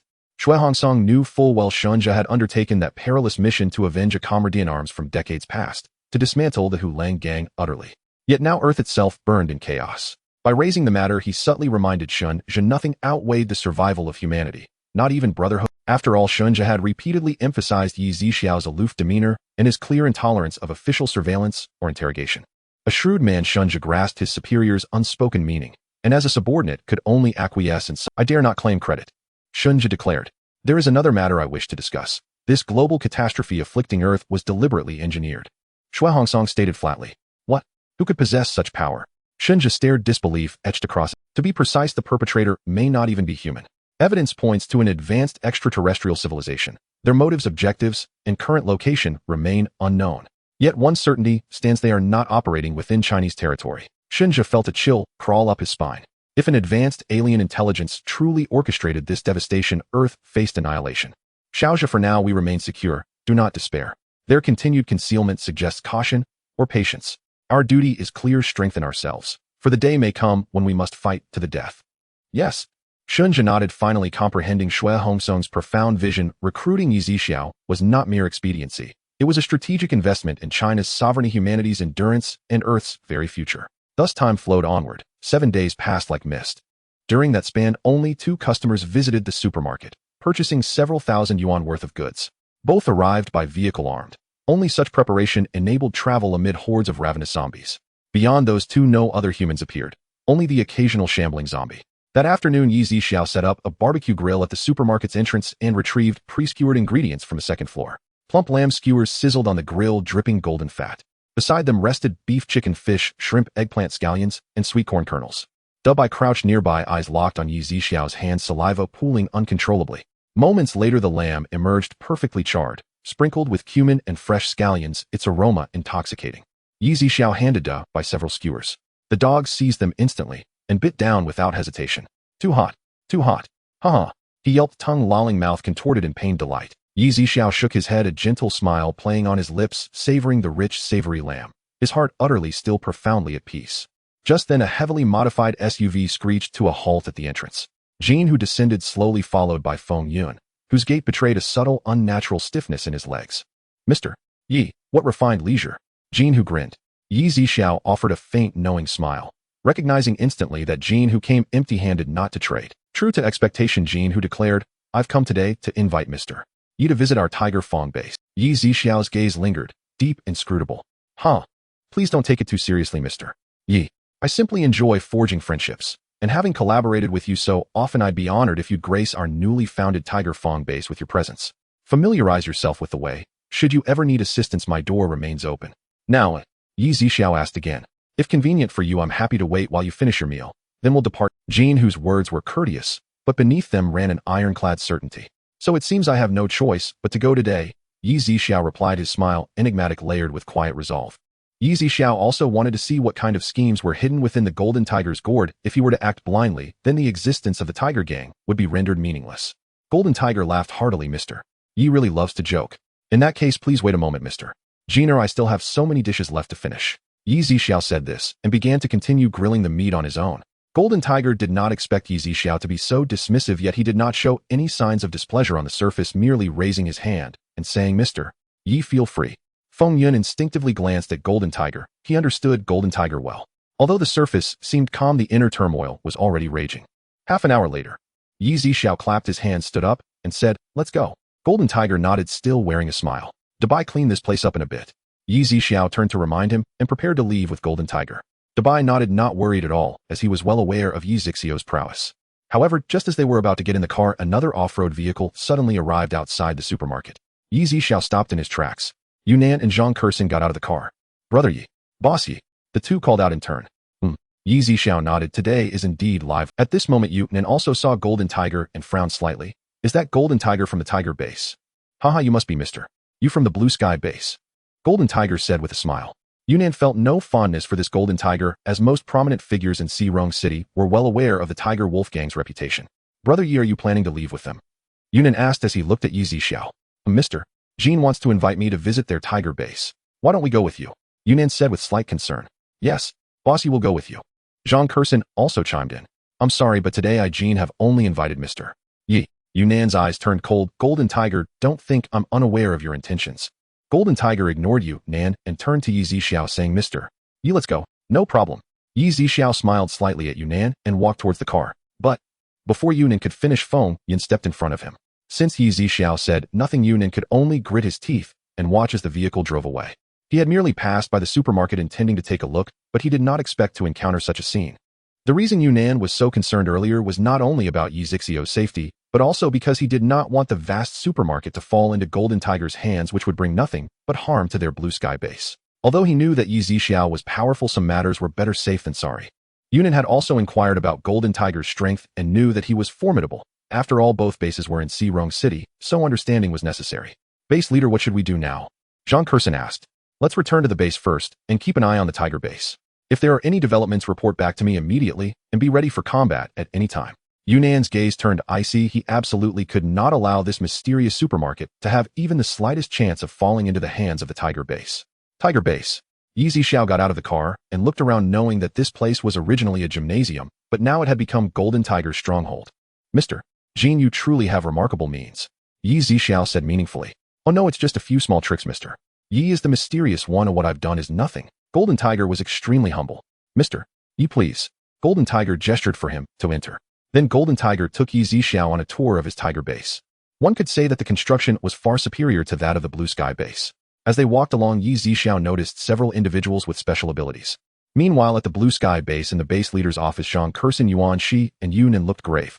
Just moments ago, they received news that the Tiger Base had recalled all the ability users who were out gathering crystal cores from the zombies and had prohibited anyone from entering.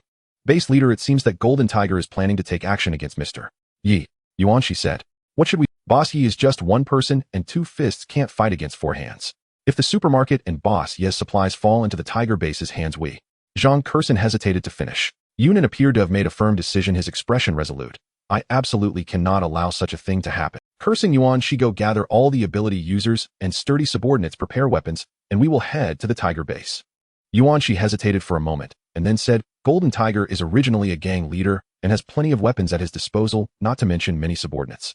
We are likely no match for them. Going would be sending ourselves to our deaths. Moreover, as far as I know, Golden Tiger's abilities have likely already surpassed the 3rd tier, while our highest ability user base leader is only in the late 2nd tier. Zhang Kursin also hesitated upon hearing Yuan Shi's analysis. After all, this was a fact. They had previously been ordinary people, and where did they have their own power? The disparity in weapons compared to the Tiger Wolf gang was immense. Yunan knew this all too well, but if Golden Tiger truly obtained these, wouldn't their base's fate also lead to destruction? As the saying goes, two tigers cannot coexist on one mountain. How could Golden Tiger allow another base to exist in the same city? Do as I say. Even if today's battle did not happen, this battle would eventually come. Why not take a gamble? Right now with Brother Yi here, there might still be a chance. If later, there will not be a better opportunity than now. Yunan said. Yuan Shi and Zhang Kursin nodded in agreement. Indeed, Golden Tiger would definitely not let them go. At least the balance of power was not in their favor. Meanwhile, at the Tiger Base in Golden Tiger's office. Feng Yun, go bring those things over. Yes. Feng Yun responded, and left, returning shortly with several subordinates carrying a few boxes. Zixiao quietly watched as Golden Tiger revealed what he was about to do next. As 5 boxes were opened, they contained gold, jewelry, jade, and porcelain, all of considerable value. Mr. Jean, what is the meaning of this? Zixiao asked. Mr. Yi, I have a humble request that I wonder if I should speak. Zixiao smiled. Since you have gone this far, even if you shouldn't speak, you must speak today. Mr. Yi, you have a keen eye. I admire you. I would like to collaborate with you and hope that you can join our Tiger Base. These are some small tokens of sincerity from me, and as long as you join, you will be the 2nd in command of the Tiger Base. Golden Tiger pointed at the valuable items. Jean, who set his eyes fixed on Zixiao, trying to discern something from his expression. In fact, Jean, who believed that Zixiao was a person who loved wealth, otherwise how could he possibly display such a large amount of supplies so boldly at this time? Although Zixiao knew that Jean, who was testing him, the real aim was the supermarket, the secret of the endless supplies. Is it really that simple to let me join the Menghu base? Mr. Jean, you still don't know how strong I am. Aren't you afraid of betting on the wrong horse? Zixiao asked with great interest. Mr. Yi is mysterious and unfathomable. Jean would never misjudge a person. This is just a small portion. If Mr. Yi agrees, I can also offer something 10 times more valuable than what you see now, which is my sincerity. What else do I need to do? Zixiao inquired. Jean, who pondered for a moment before replying, Mr. Yi just needs to open the supermarket in our Menghu base. Just like that. Zixiao asked again. Jean, who laughed heartily, haha, of course I would grant Mr. Yi the position of the 2nd in command at the Menghu base. I also want to be the 2nd owner of this supermarket, allowing me to gain deeper insights into it for better cooperation in the future. Zixiao coldly smiled. What if I don't agree? Jean, who was taken aback, not expecting Zixiao to directly pose such a question without consideration, the implication was obvious. Mr. You might want to reconsider. After Jean, who spoke, several people walked in at the door, each holding powerful fire. Looking at Jean Huss' well-prepared and assertive demeanor, Zixiao chuckled, hee. It seems that if I disagree today, I won't be able to leave the Menghu base, will I? Jean, who did not reply to his silence, spoke volumes. Jean, who do you really think these people with their weapons can stop me? Jean, who clapped his hands, and the curtains behind opened. Zixiao walked to the window and saw several people on the rooftops of nearby buildings aiming sniper rifles at him. Moreover, there were hundreds of people standing on the ground, led by 5 superhumans, their expressions icy, and among them Zixiao recognized someone who looked somewhat familiar, Feng Weiliang. He also spotted Yi Zixiao a look of disdain and satisfaction on his face. Yi Zixiao naturally would not take these clowns seriously. He then turned around, his expression calm as he looked at Jin Hu, and said, "It seems you are quite well prepared." Jin Hu smiled, picked up the teacup on the table, took a sip, and slowly said, "As the saying goes, those who recognize opportunities are the true talents. I believe Mr. Yi is a wise man. Is that so?" Yi Zixiao's eyes narrowed. Bang! The blue and white porcelain teacup in Jin Hu's hand shattered instantly, scalding tea splattered everywhere, and the sharp edge of the porcelain cut into his palm, blood dripping down. At that moment, all the firearms in the office were aimed directly at Yi Zixiao. "Tiger Yi." Feng Yun immediately stepped forward. Jin Hu raised his hand, letting the fragments fall to the floor, then calmly took 2 pieces of paper from the table and wiped the blood from his hand. "Mr. Yi truly has good means." Jin Hu's eyes narrowed slightly. At that moment, the door suddenly opened and a subordinate rushed in, momentarily stunned by the scene. "What's going on? Speak," Jin Hu said in a deep voice. Tiger Yi, many people from the Lantian base have arrived right at our base's entrance. Humph, clowns, I haven't even had the chance to deal with them, and they're already here." Jin Hu was already burning with anger. "You all take good care of Mr. Yi, Feng Yun, and I will go down and deal with these little brats." After Jin Hu finished speaking, he left with Feng Yun. Yi Zixiao initially planned to deal with Jin Hu before flattening the Menghu base, but upon hearing that people from the Lantian base had come, he became interested. He thought if Yunnan performed well this time, he might just hand over the Menghu base to him. He had little interest in managing. Moreover, the system once mentioned that his system benefits could only be obtained through selling supplies. With so many good things from Jin Hu, he could only watch. If he gave them to Yunnan, allowing him to buy more supplies from here wouldn't be a bad idea either. At that moment, the office door was pushed open again, and Feng Weiliang entered with 5 burly men in black holding rifles. "Bossy, long time no see. Previously, I didn't dare to touch you because you had that monster kid protecting you, but I didn't expect you to end up in my hands now." Yi Zixiao glanced at Feng Weiliang as if looking at a fool, thinking that Jin Hu had gone to such great lengths, and he still believed he was safe just because he relied on Dubai. "Not killing you last time allowed you to jump around for a few more days. You can consider that a gain." Yi Zixiao smiled coldly. "What do you mean? You're all alone now, do you think?" "Oh." Before Feng Weiliang could finish his words, he screamed while holding his head, then knelt on the ground. The others were initially puzzled, but until Feng Weiliang struggled to say, "Quick. Shoot him, kill him." The others exchanged glances with no intention of opening fire. After all, Jin Hu's order was to keep an eye on Yi Zixiao, not to kill him. Although Feng Weiliang was a superhuman, he had only joined the Menghu base for a few days and had no real authority. "Oh." Feng Weiliang screamed as he rolled on the ground, unable to unleash his abilities. "It hurts so much. What did you do to me?" At that moment, a man in black tried to leave the office to report to Jin Hu, but the door slammed shut. Everyone realized something was wrong and raised their guns ready to shoot. After all, when facing threats to their lives, any orders could be cast aside. "You can try shooting," Yi Zixiao said in a deep voice. Although everyone still didn't make a move, they were already prepared. If Yi Zixiao dared to act recklessly, even the slightest misstep would trigger their fingers on the trigger. "What's going on?" Everyone's faces showed horror as they noticed the guns in their hands twisting into an incredibly bizarre shape. At the same time, Feng Weiliang, who was rolling on the ground in pain, suddenly exploded with a loud bang, and in an instant flesh and blood flew everywhere. Seeing this, the others lost their courage to stay, and one by one turned to rush towards the door to escape. Just moments ago, they had weapons in hand which gave them confidence, but everything happening now was far too bizarre. They understood supernatural abilities, but such terror along with this brutal method of killing was something they had never witnessed before, causing their hearts to race with panic, yet the door remained firmly shut. Bang, bang, bang. The sounds of knocking and kicking against the door echoed continuously. "It's too noisy." A spark ignited at Yi Zixiao's fingertips, and in the next moment flames engulfed everyone present. "Ah!" Everyone screamed as they rolled on the ground. In no time, only silence remained, and the earlier cries were muffled under the spatial barrier created by Yi Zixiao. Yi Zixiao then turned and walked to the window, looking down at the confrontation between Yunnan and the Golden Tiger. "Are you at war with my fierce tiger-based blue sky base?" Golden Tiger squinted at Yunnan. "Release Boss Yi, and well, leave immediately." Zhang Kurson stepped forward. "Haha, do you really think your blue sky base means anything in my eyes? How dare you negotiate with me?" Golden Tiger's gaze turned cold, and his armed subordinates were ready to pull the trigger. Yunnan spoke in a deep voice. "Golden Tiger, if we both enter a battle, it will be mutually destructive, and that won't be beneficial for you." Golden Tiger shook his head. No, the fish may die, but the net won't break. Besides, I was already planning to devour your blue sky base, and now you have delivered yourselves right to my door. How could I not take advantage of that? "You?" Zhang Kurson, enraged, conjured a swirling water sphere in her palm, ready to launch it at any— "Ha, what a petty skill. You think these low-tier supernatural users from your blue sky base and those frail, old, and sick can come to my fierce tiger base to demand someone? Overconfident." As Golden Tiger finished speaking, a ball of fire suddenly appeared in his right palm, directed towards Zhang Kurson. Shocked, Zhang Kurson immediately launched her water sphere, but it disintegrated upon contact with the fireball, which barely lost power and headed straight for her face. Be careful. Yunnan and Yuan, she also used their abilities to block the fireball. Bang! Under the clash of several supernatural abilities, the fireball instantly exploded, turning into a brilliant flash of fire. Haha, to be honest, such a beauty would be a pity to be burned beyond recognition. If you followed me, I could spare your life today. Golden Tiger appraised Zhang Kurson. Shameless. Zhang Kurson retorted angrily. You are not my match. Now I give you a chance to become my subordinates and hand over Blue Sky Base. Then we can let this matter go. You few are quite decent. Oh, I've never tried what it's like to deal with supernatural users. Golden Tiger assessed you, Zhang Kurson, and Yuan Shi. The three felt deeply insulted by Golden Tiger's words, gathering their abilities in their hands. A gentleman can be killed, but cannot be insulted. As Yunnan spoke, lightning burst forth from his hand. Zhang Kurson exerted all her strength, launching a water column that shot towards Golden Tiger like a giant serpent, while Yuan Shi unleashed his fire abilities to the limit, sending a massive fireball after them. Golden Tiger held a lightning ball in one hand and a fireball in the other, a sly grin on his face. He was actually a dual attribute supernatural user. The three were taken aback, realizing the battle was about to erupt. Yunnan's subordinates and Golden Tiger's men, led by Feng Yun, all raised their firearms and pulled the triggers. Bang! Bang!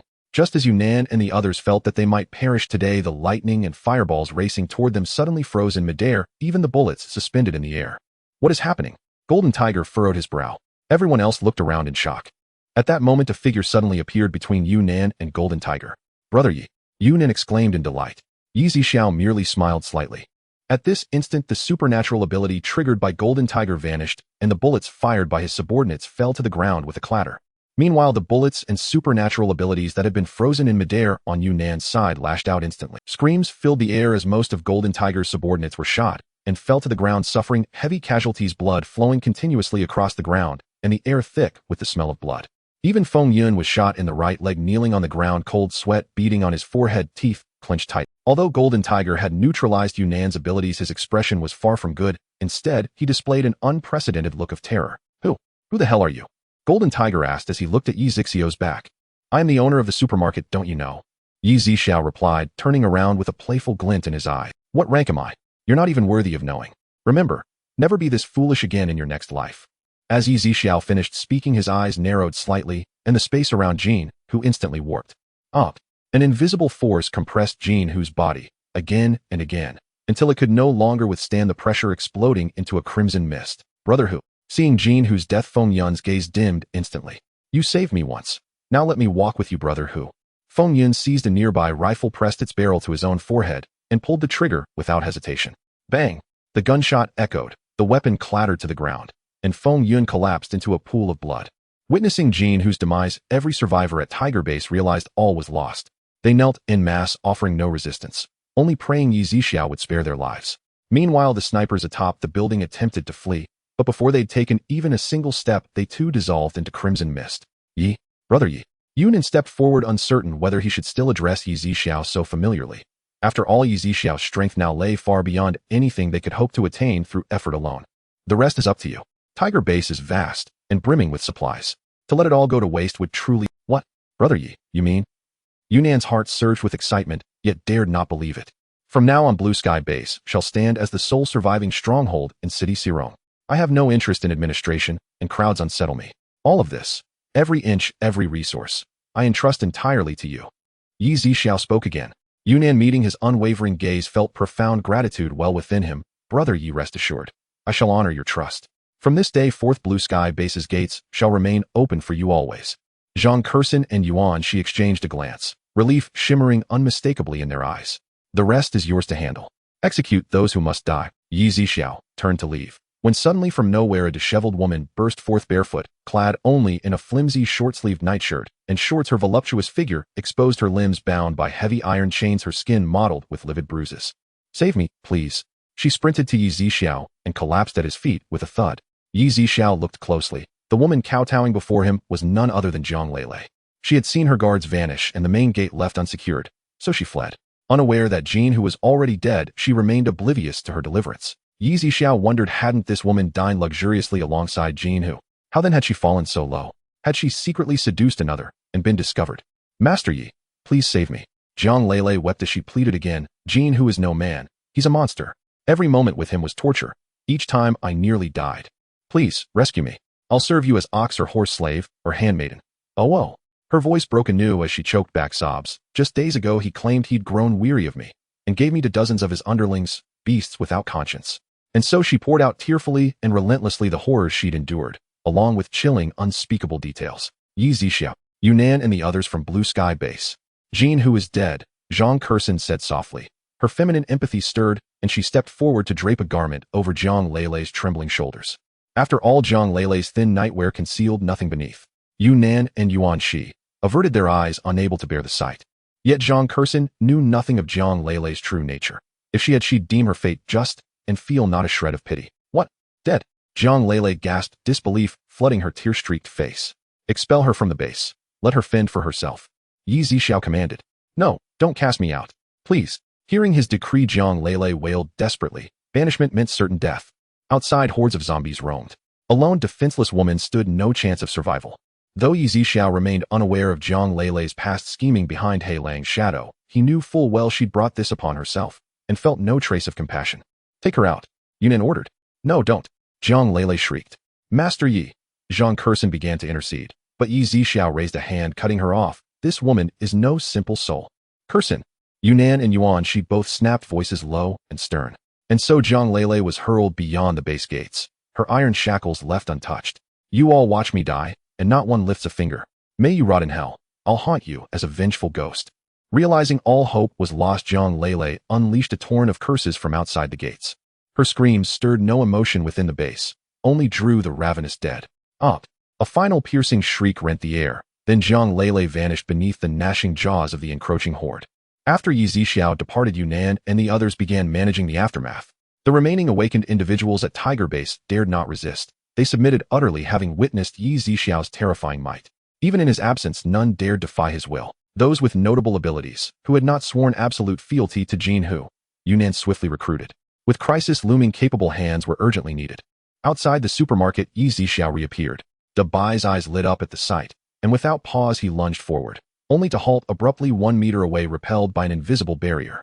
Dabai blinked his large, innocent violet eyes, gazing plaintively at Zixiao as he strode past. With a sigh, he turned and followed meekly back into the supermarket. The next morning, as Zixiao opened the supermarket door, a heavily modified heavy-duty RV stood parked outside. Elder Shui, the supermarket's entrance is open, Shunzhou announced respectfully. Shui Hongsong nodded. At that moment, a man in a black short-sleeve shirt and black trousers, his tawny skin taut over dense muscle, sneered dismissively. That kid. How formidable could he possibly be? I'll test him myself in a moment. Niananfeng, don't say I didn't warn you. Master Yi is not as simple as he appears. Choose your words and actions with greater discretion. Shunzhou said, his voice low and grave. You have no right to instruct me. Coward. Niananfeng sneered with undisguised contempt. Previously, Niananfeng and Shunzhou had held equal rank, yet when the apocalypse descended, Niananfeng awakened both pyrokinetic and spatial abilities in succession, while Shunzhou remained unawakened. Thus, Niananfeng never regarded Shunzhou as worthy of notice. Moreover, Shunzhou's cautious, methodical nature, always prioritizing stability over boldness, stood in stark contrast to Niananfeng's volatile temperament, and the two had clashed repeatedly over strategy and judgment. Though Shunzhou seethed inwardly at Niananfeng's words, he restrained himself, not least because Shui Hongsong stood nearby, and merely replied coldly, I've said all I intend to. Do as you wish. Niananfeng and Shunzhou disembarked one after the other, while Shui Hongsong remained seated in the vehicle, observing silently. Master Yi. Shunzhou entered the supermarket with a deferential smile. Zixiao nodded in acknowledgement. Niananfeng meanwhile appraised Zixiao with a dismissive glance before sweeping his gaze across the store's interior. Though he held Zixiao in utter disregard, the sheer abundance of supplies within momentarily arrested his attention. Master Yi, is the second floor now open? Shunzhou asked. Yes. You're welcome to explore it if needed, Zixiao replied. Understood. Shunzhou nodded. Having already noticed the blue lettering on the wall alongside the note, floors 3 and above remain closed. Only then did he place the wristwatch concealed within his sleeve onto the counter. Master Yi, how much would these fetch? 1,500. Will you trade? Zixiao asked. Yes, Shunzhou affirmed. Niananfeng remained silent, scrutinizing the supermarket for anything unusual. Though impulsive and quick-tempered, he was far from foolish. He followed Shunzhou up the sloped escalator to the second floor, and upon beholding the staggering array of fresh produce, his eyes narrowed slightly. Shunzhou immediately seized a shopping cart and began loading provisions with quiet efficiency, while Niananfeng continued his slow, deliberate survey, eventually turning his gaze upward toward the third floor, preparing to ascend. But the moment he stepped forward, a figure materialized before him. The third floor is off limits. Dabai raised a hand to block his path. Who are you? Nian Nanfeng's expression darkened. He'd merely come to purchase goods, and to glance upstairs, not expecting obstruction. I'm a staff member of this supermarket. The boss has decreed the third floor remains closed. Humph. A mere employee dares bar my way. Step aside now. Nian Nanfeng snapped. I did not yield an inch. Faint ripples of latent ability shimmered around him. So even a shop attendant possesses an ability. Nian Nanfeng's gaze sharpened, flames flickering like embers deep within his pupils. Zixiao downstairs sensed the surge of ability instantly. His expression turned glacial, and in the next breath, he vanished from behind the counter. Shui Hongsong, watching from the vehicle, watched Zixiao's sudden disappearance, and a flicker of quiet elation lit his eyes. Indeed, a spatial ability. Boss, this man attempted to enter the third floor. I reported the moment Zixiao appeared beside him. You're a dual spatial adept. That explains it. Nian Nanfeng's mind raced. The supermarket's opulence, Zixiao's instantaneous arrival, converging upon a single conclusion: this man's ability level was undoubtedly formidable. You intend to strike one of my people? Zixiao's voice was ice cold. And if I do? Nian Nanfeng met his gaze with undisguised hostility. Shunzhou arrived at the sound of voices, his face etched with apology. Master Yi, please forgive him. He acts rashly but bears no ill intent. Remove him, immediately, or I shall show no mercy. Zixiao commanded, his tone unyielding. He knew Shunzhou served the government, and assumed his companion did likewise. Judging by their earlier interaction, Shunzhou's rank likely fell below Nian Nanfeng's. Avoiding conflict with official personnel was prudent, but should this man refuse reason, Zixiao feared no consequence. Understood. Shunzhou nodded, then leaned close to whisper into Nian Nanfeng's ear. Remember why Elder Shui sent us here. Do you truly wish to defy direct orders? Nian Nanfeng's eyes narrowed as he studied Shunzhou. Then, with visible restraint, he descended to the supermarket's main entrance, lit a cigarette, and pondered, baffled. Even if Zixiao commands space, where did all these supplies truly come from? Could he be stealing them through spatial means? Several national supply depots across Xia had recently been breached. Was he responsible? Nian Nanfeng speculated. With zombies overrunning vast territories, multiple statron depots had been utterly looted. Yet here Zixiao presided over an astonishing surplus. Furthermore, Shunzhou had mentioned Zixiao's aversion to inquiries about the supermarket, and his palpable wariness toward governmental authority. That sealed Nian Nanfeng's suspicion. Zixiao was almost certainly entangled in those thefts. As head of a regional base, Nian Nanfeng struggled daily for resources, while another reaped effortless bounty. Fury burned hot in his chest. At that moment, Shunzhou emerged from the store, pushing a fully laden cart. Master Yi, my colleague will need to collect these items personally, Shunzhou announced. Zixiao gave a slight nod. Outside, Nian Nanfeng heard the exchange, and strode back inside, his countenance storm-darkened. With a flick of his wrist, Nian Nanfeng absorbed the cart's contents into his spatial domain, then fixed Zixiao with a hostile stare. Where did these supplies originate? You are not yet qualified to know. Zixiao's voice was low, unshaken. National supply depots have been robbed, yet you sit atop a mountain of provisions. Your inventory lacks legitimate provenance. I suspect your involvement in those thefts. Speak plainly now, or face consequences. Nian Nanfeng pointed at Zixiao, his features contorted with accusation. Get out. You. Before the word left his lips, the world blurred. Agony lanced through his body, and the next thing he knew, he lay sprawled on the pavement outside the supermarket. It happened too swiftly for Shunzhou to react. Zixiao instantly appeared before Nian Nanfeng, raising his foot ready to incapacitate one of his hands. Nian Nanfeng gritted his teeth and instantly vanished from his spot, reappearing 2 meters away. I didn't expect you to awaken a dual space ability. It's a pity that you repeatedly fail to understand the rules. Wait a moment, bossy. At this moment, Shunzhou hurriedly dashed out of the supermarket. Meanwhile, Shui Hongsong in the car also got out, immediately fearing that Nian Nanfeng might perish here, as he was one of the few multi-type ability awakeners. Zixiao ignored Shunzhou and stepped forward, instantly arriving before Nian Nanfeng. Hold on. As Shui Hongsong shouted these 2 words, they heard a crack. The sound of shattered bones echoed. Up! Nian Nanfeng cried out in pain, beads of sweat as big as beans bursting forth from his forehead. I will kill you. Nian Nanfeng gritted his teeth, his eyes filled with bloodshot veins. Kill me. I'm afraid you won't have that chance. Hearing Nian Nanfeng still unaware of his impending doom, Zixiao's murderous intent flared. At this moment, Shui Hongsong had already reached Zixiao's side. Young friend Yi, for the sake of my old face, please spare this kid's life. Shui Hongsong clasped his hands in a deeply courteous manner, surprised by Zixiao's decisive actions. If he had been a moment later, Nian Nanfeng would have lost his life here. Who are you? Why should I give you face? Upon hearing this, Shunzhou was drenched in cold sweat and hurriedly stepped forward, saying, Boss Yi, this is Elder Shui, a pillar of our Xia country, who has made indelible contributions to our peace, holding significant status even within the entire government. Oh, Zixiao looked again at Shui Hongsong. If what Shunzhou said was true, it wouldn't be impossible to give him some consideration. Even so, he can escape the death penalty, but not the punishment for living. As he spoke, Zixiao raised his hand and struck, instantly shattering the bones in Nian Nanfeng's other hand. Up. Nian Nanfeng's veins bulged from pain, his mouth twitching slightly due to the agony. Shui Hongsong's eyes flickered, but he ultimately said nothing as they were indeed at fault first. All right, you can take him away. If there's a next time, he will definitely die. Seeing Yi Zixiao say this, Shui Hongsong immediately signaled to Shenjia. Shenjia understood and helped Nian Nanfeng back to the RV, but with his shattered hand bones, every step was yet Nian Nanfeng's eyes still brimmed with unwillingness and anger. He believed he had never met a true opponent, and now he had been defeated by Yi Zixiao, igniting intense fighting spirit within him. Although he felt that Yi Zixiao was stronger than him, he thought it was merely due to his carelessness, otherwise he wouldn't have lost so miserably. At this moment, he secretly resolved that once his injuries healed, he would spare no effort in enhancing his strength to avenge today's humiliation. Yi Zixiao noticed the look in Nian Nanfeng's eyes, but didn't take him seriously at all. Oh, after all, someone akin to an ant had no right to even be in his sight. Then Yi Zixiao turned to Shui Hongsong, speaking in a calm tone. Elder Shui, I presume you didn't come to see me just to buy that little bit of stuff, did you? Shui Hongsong nodded. Indeed, but I have no intention of prying into your affairs. I came here hoping that Xia country wouldn't lose talents. If possible, I wonder if, young friend, you would be willing to join us. Of course, young friend, you can also take your time to consider before responding. Not willing. Yi Zixiao replied succinctly, not considering it at all. Shui Hongsong was taken aback. He hadn't anticipated so much today. If young friend Yi changes his mind in the future, you can contact me. This is a satellite phone with my personal number stored in it. No need. Yi Zixiao refused to take it. Shui Hongsong shook his head, turned, and returned to the RV.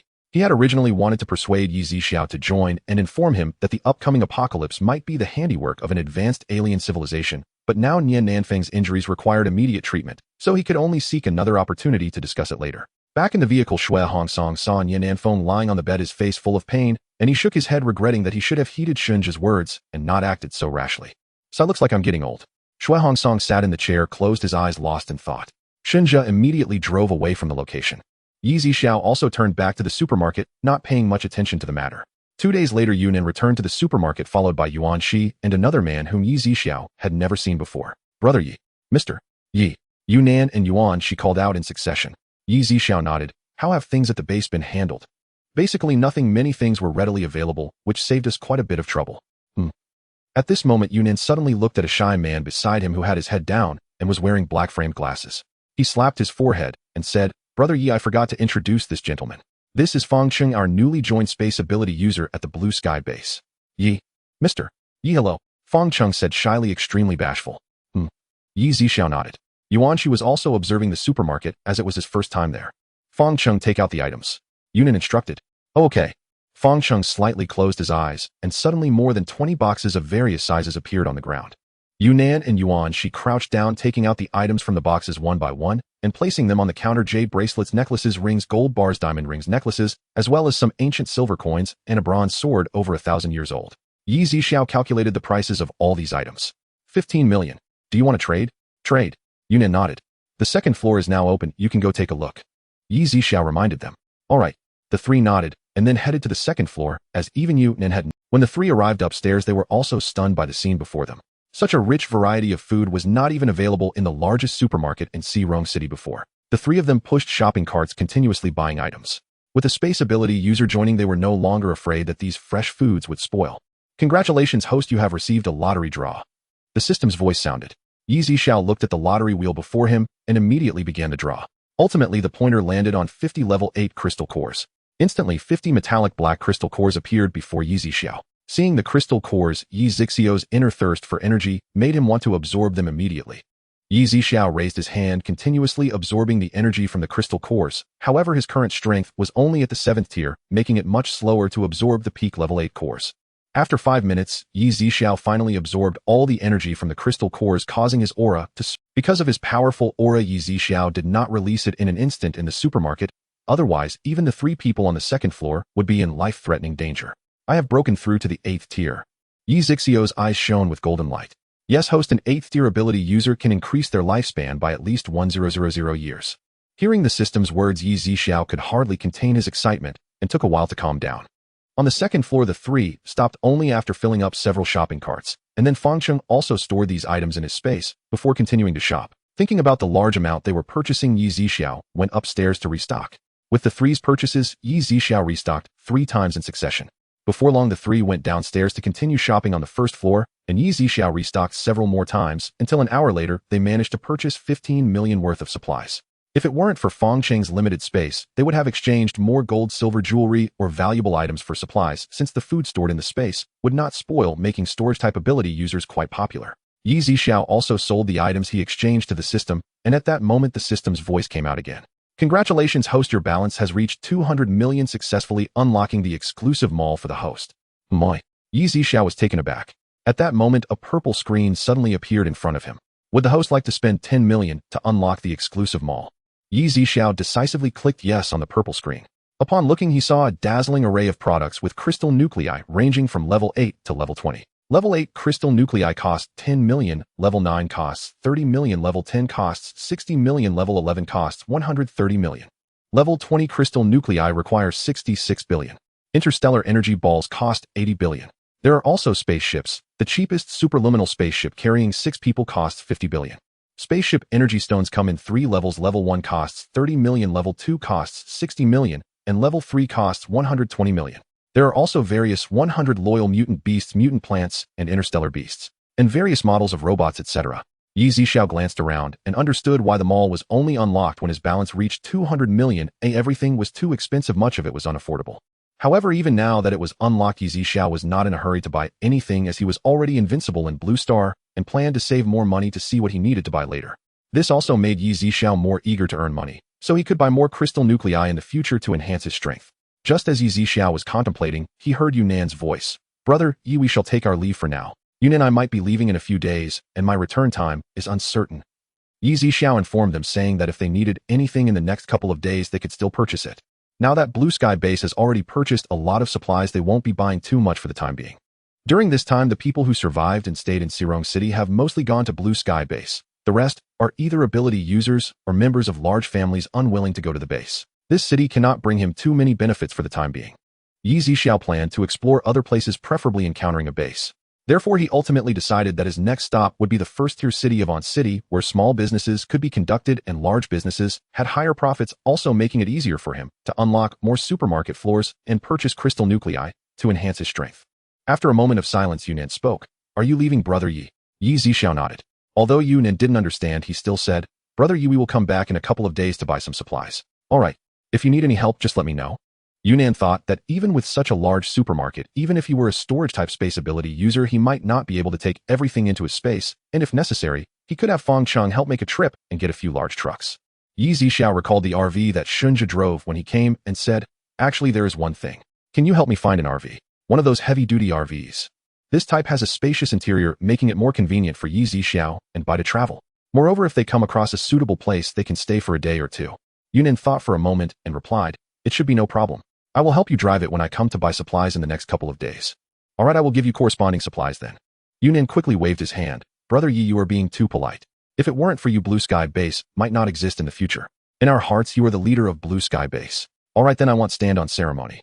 Zixiao did not say much more, as what Yunan said was indeed true. He had already given the Tiger Base to Yunan, and this little matter truly did not count for much. After Yunan left, Zixiao called Bai out and told him he was going to On City. Boss, really? Yes. Upon hearing Zixiao's affirmative answer again, Bai joyfully spun around in place. He enjoyed wandering and was tired of playing around here. Zixiao's decision was also made with consideration. He had now reached the 8th tier, and he felt that even nuclear weapons would not harm him. He was not afraid of the technological weapons on the entire Blue Star, and he did not need to be overly cautious with the authorities. In fact, with his strength, he did not need to drive. He could reach On City 800 kilometers away in just 2 teleportations, with each teleportation covering about 500 kilometers. He just wanted to take a look around. The next morning, Yunan and Fong Cheng arrived at the supermarket, each driving a car. Zixiao stepped out of the supermarket looking at the perfectly modified RV, feeling extremely satisfied. Brother Yi, what do you think of this car? Yunan asked. Not bad. Zixiao nodded. I'm glad you like it. Yunan felt relieved seeing Zixiao's satisfaction. The three of them went to the RV. Looking at the interior, it was all genuine leather seats with heating and massage functions, 2 beds, a table, a refrigerator, a cooking area, and a fully equipped bathroom. Before long, the three of them entered the supermarket again. Yunan immediately opened the box he had brought, which contained quite a few gold bars and jewelry. Brother Yi, this time I plan to go to the 2nd floor to buy some supplies. Zixiao took the items and placed them one by one on the machine. 19 million. Zixiao said. All right. Yunan nodded and, familiar with the route, headed up to the 2nd floor with Fong Cheng. Today, Yunan had Fong Cheng take out almost everything stored in the space, leaving only some perishable fresh fruits. These items are now extremely precious, and with Zixiao leaving they need to stock up more. Get more fruits, vegetables, and eggs. Yunan instructed. All right. Fengcheng nodded. After about 2 hours they had packed 9 million worth of items into Fengcheng's storage space. Brother Yi, why don't you come back to Blue Sky Base with us? We can send you off. Yunan said as he came down from the second floor. No need. Zixiao declined as he did not really like too much commotion. All right. During this time Yunan also got to know Zixiao a bit and did not think too much about it. They chatted a little more about the current state of the apocalypse, and Yunan also asked where Zixiao planned to go next. Zixiao learned from Yunan that the survival rate of humans in Xirong City was below 40 due to zombies and extreme cold, with 20 dying from extreme cold and hunger, and about 40 either dying by zombies or becoming zombies. About 30 of the survivors have left Xirong City and gone to official refuge bases. However, the apocalypse has only just begun. How long it will last and how many people will die is unknown. At present, zombies are still rampant and countless people are becoming new zombies every day. Yunan and Zixiao chatted for about 20 minutes before leaving the supermarket. Just after leaving, the system's voice came out again. Congratulations, host, you have gained a lottery chance. Congratulations, host. You have won the grand prize of the lottery wheel.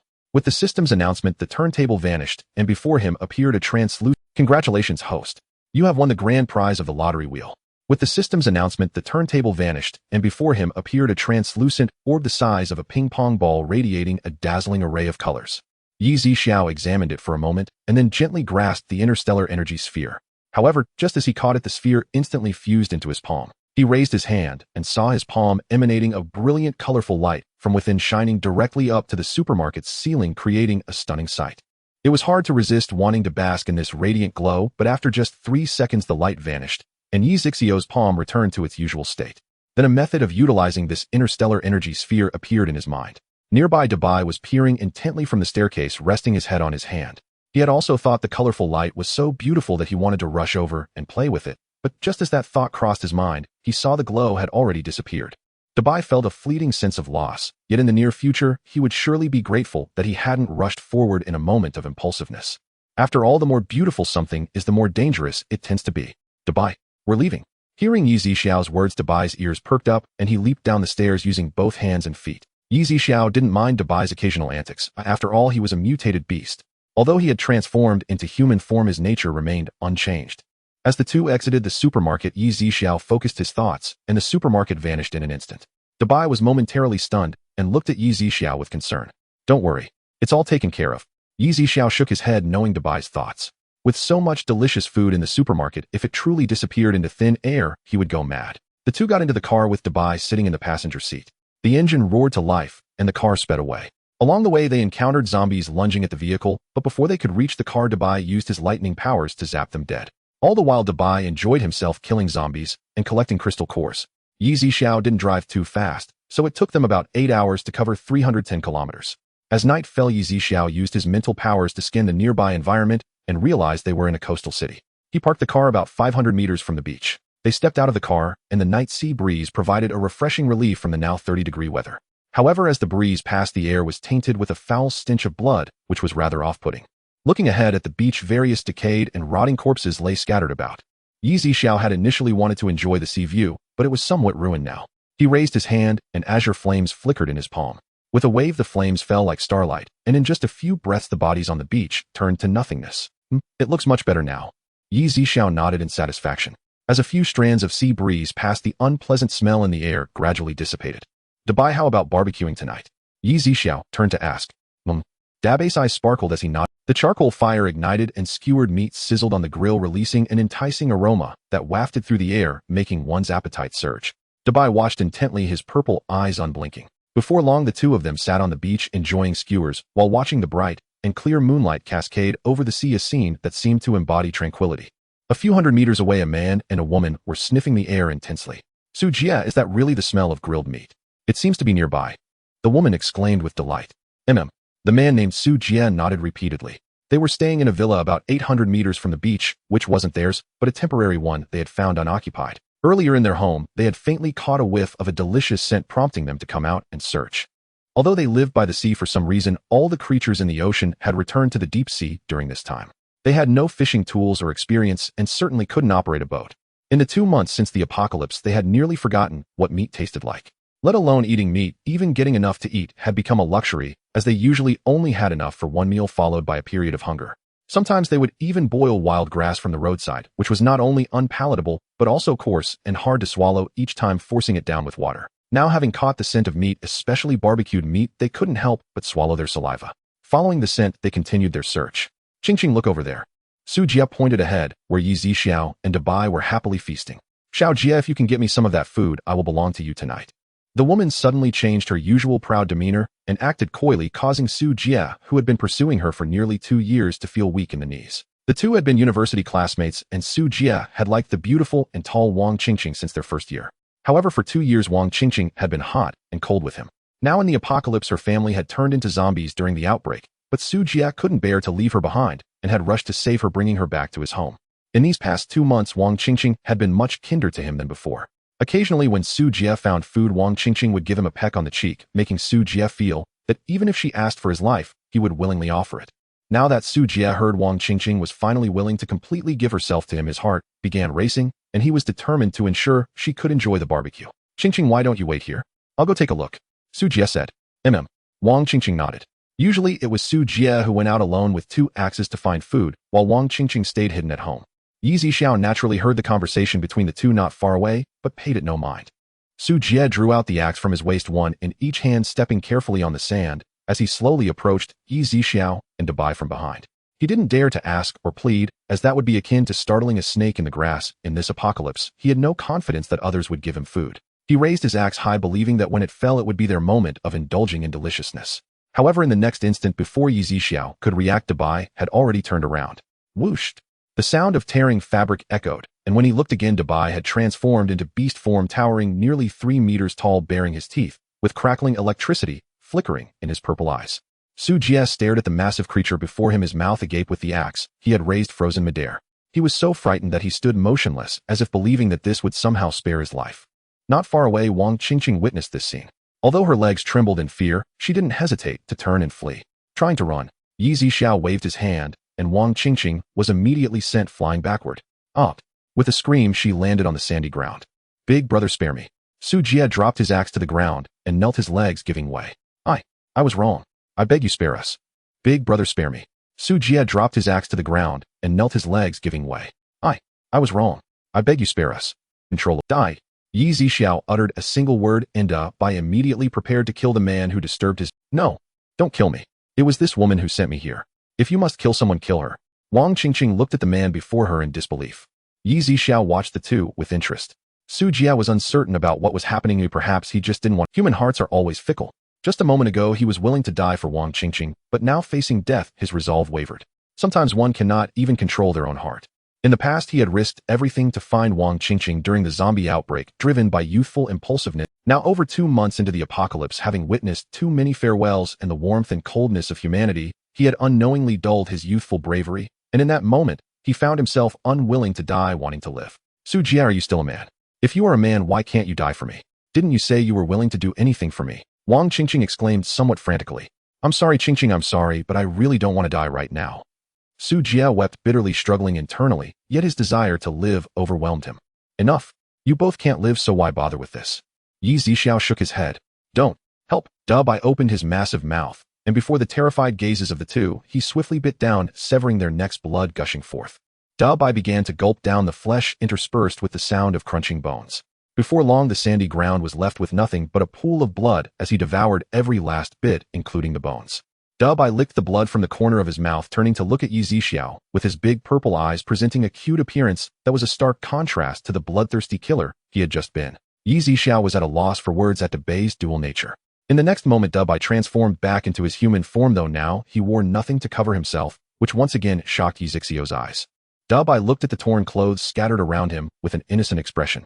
He had been interrupted while enjoying his meal, and in his anger, he had momentarily lost control. However, Dabai had developed a sense of shame. After all, watching videos on his phone daily was not in vain. He quickly turned around, facing away from Zixiao. After a moment, he felt clothes being thrown over his head. Dabai hurriedly put them on. He still had delicious grilled meat to finish.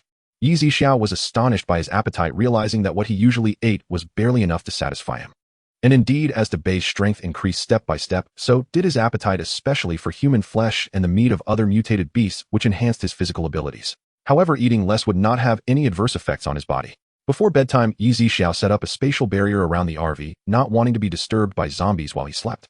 The next day, when Zixiao opened the RV door, he was met with the same thick fog as before, with visibility even lower. He couldn't see anything beyond 2 meters.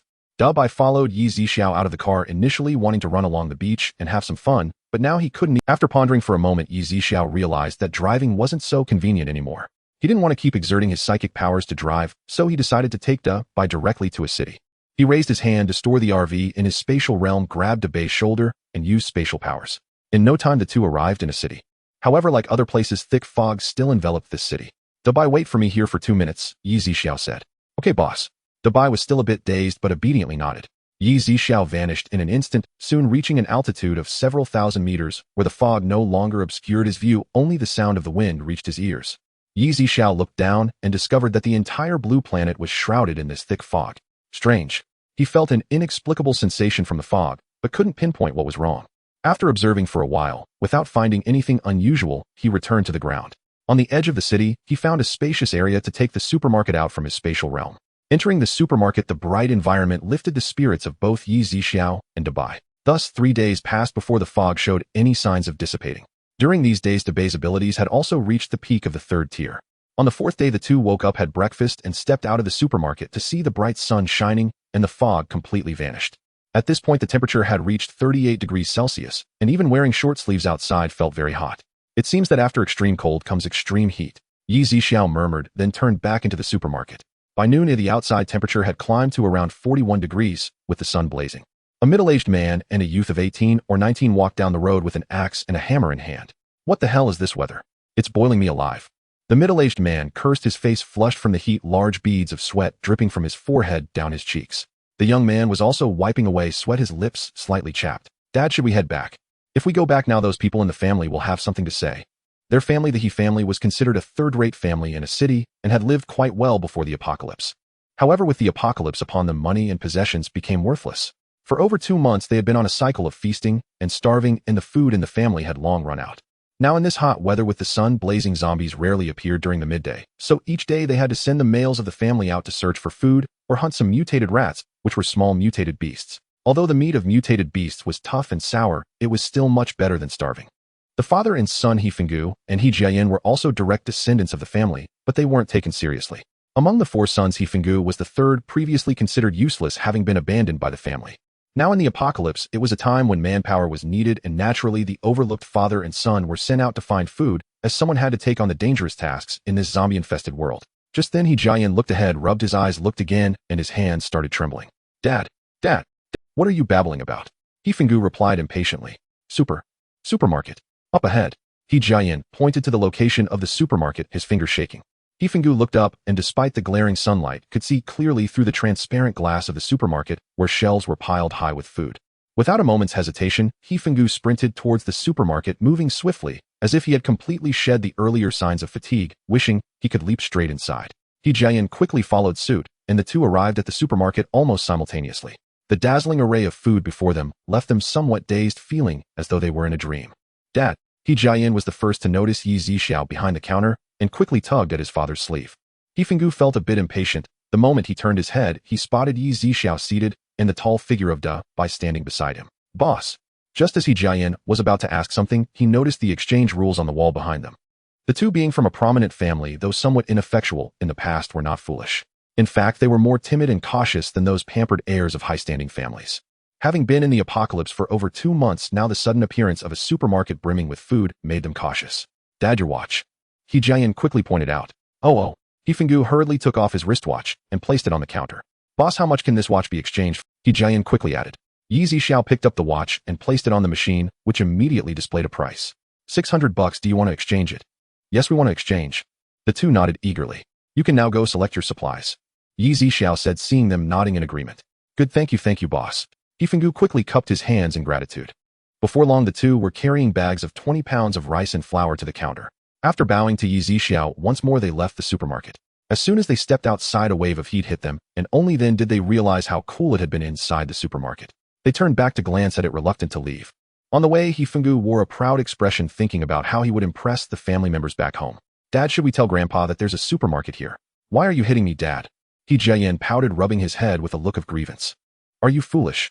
We are not well regarded in the family. If we mention it, will we still have a good life later on? Then, He Jian glanced at the flower in his hands.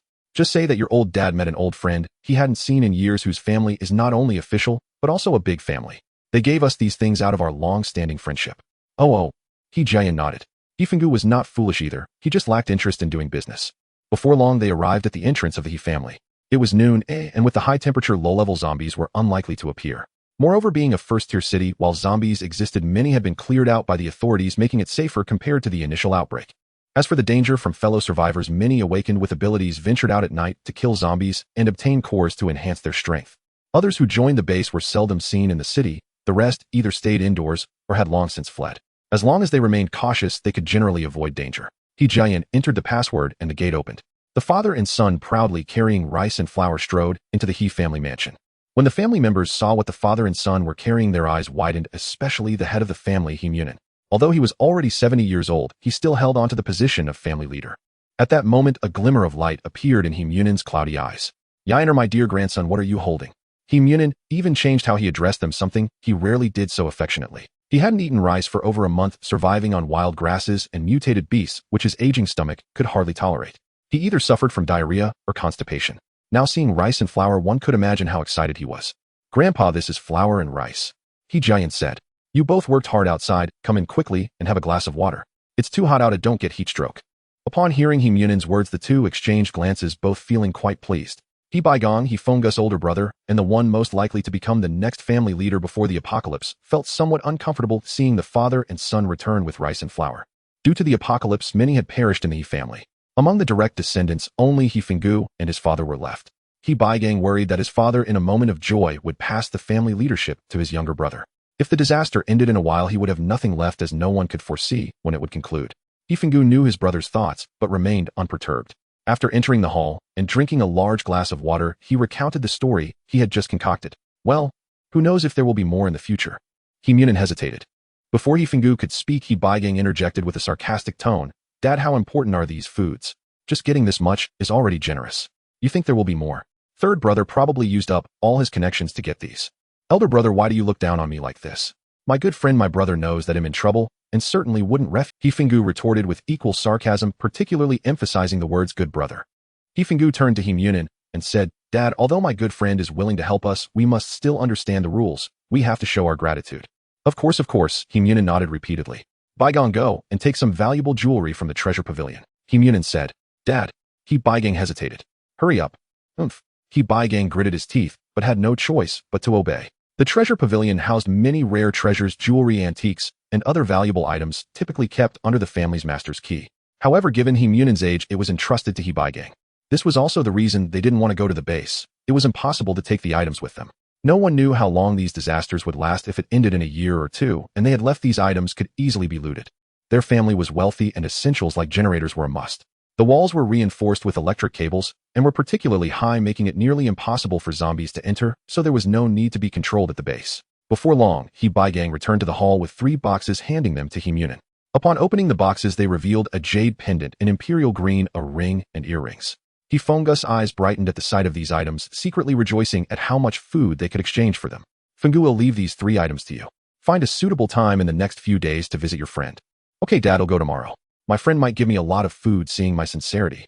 He Fenggu hurriedly said. Dad, your stomach isn't well. Have them cook some rice for you to nourish your stomach.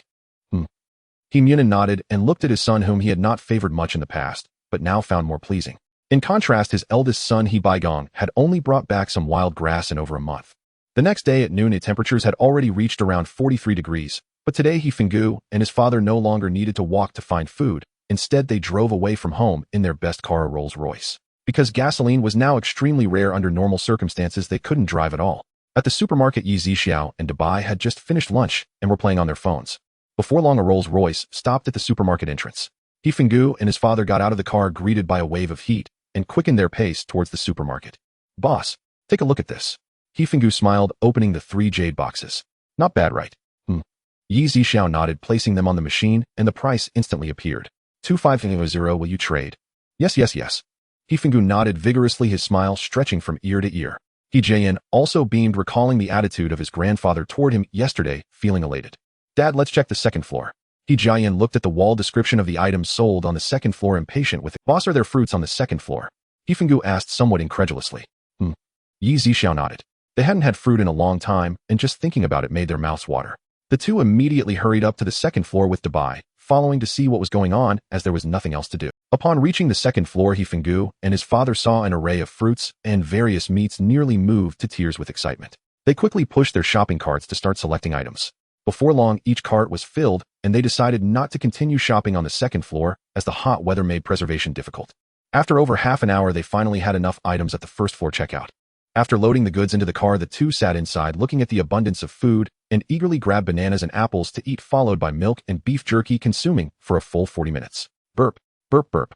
With the sounds of belching echoing, the two patted their round bellies, feeling uncomfortably full, yet indescribably satisfied. After resting for a moment, the car started again, but halfway through, He Fenggu suddenly turned in another direction. Dad, this isn't the way back. Your father knows this. With so many items, they will surely become suspicious if we take them back. I have another villa outside that no one knows about. We have to keep a backup plan. Off. What do you mean? I did this for you. If the old man had given the position of family head to your uncle, we would have nothing.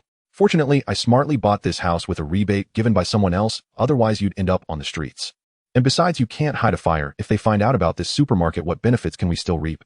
He Jian thought for a moment and nodded. Dad, you're still impressive. Of course. The old ginger is spicier. Although He Jian was still a college freshman, he understood He Fenggu's words, as he had never been favored since childhood. Before long, the two arrived at a high-end community. The area was also permeated with a bloody odor, with decaying corpses visible everywhere. He Fenggu drove straight to a detached villa and moved most of the supplies into its basement. Only fruits, vegetables, eggs, 2 bags of rice, some compressed biscuits, and several cans remained in the car, worth roughly 5,000 yuan. Gazing at the abundant supplies stored in the basement, He Fenggu and his son exchanged knowing smiles. They dared not linger long, but as they stepped outside, a colossal rat appeared, clawing desperately at the car door. Hurry now. Unfazed by the rodent's size, larger than a cat, He Fenggu seized an axe and charged forward, swinging it down hard toward the creature's head. The rat dodged just in time. The axe struck the car door instead, gouging a deep gash, and He Fenggu winced in dismay. Wretched vermin, I'll cleave your skull today. Without hesitation, he raised the axe once more. His son He Jian also swung his own axe with grim resolve. Instinct urged the rat to flee, but the scent of food lured it back. Still weak from recent mutation, it could not escape and finally fell beneath He Fenggu's blade. The two men drove away, leaving behind only the rat's severed corpse lying motionless in a pool of blood. Back at the He residence, He Munin watched his third son and grandson return laden with food, arms full, chests brimming, and realized with quiet astonishment that he had misjudged this young man. He Fenggu was no ordinary talent, but raw jade awaiting refinement. Though puzzled, He Baigang held his tongue, for their family too depended on these provisions, and yet silent calculations stirred within him. Meanwhile, in City Rong, Shui Hongsong and Shunja stood before the vacant lot where Yi Zixiao supermarket had once stood, now vanished without trace, as if it had never existed. Master Shui, this. Find him, by any means necessary. Shui Hongsong commanded, voice low, and, yes sir. Shunja nodded. Their mission had been twofold: to persuade Yi Zixiao to join the official ranks, and to procure supplies. Even government stockpiles were critically depleted. Many official bases operated on starvation rations. 1 meal per day, sometimes 2, was considered generous. Master Shui, the Blue Sky base in City Rong, appears to have ties with Mr. Yi. Perhaps they hold clues. Oh, Shui Hongsong raised an eyebrow, not in doubt about Yi Zixiao's connection to the base, but in quiet surprise at how Shunja knew. Sensing his superior's unspoken question, Shunja quickly explained, I still maintain informants within the Tiger Wolf gang. Recently, their Tiger Fortress was dismantled by Mr. Yi, their leader Jin, who slain, and Yi Zixiao gifted the entire stronghold to the Blue Sky base. Shui Hongsong nodded slowly. I see. Then this matter falls to you. Leave no stone unturned. Understood, Master Shui. Unaware that Shui Hongsong and Shunja were searching for him, Yi Zixiao felt no urgency, nor did it matter. He welcomed legitimate business, but would show no mercy should they repeat past hostilities. For now, Yi Zixiao sought only profit and relentless cultivation. He yearned to test the limits of ultimate power. Was there truly a summit? Or, as his system claimed, was the path infinite? These past days he had sent Bai, the Great White, out to hunt.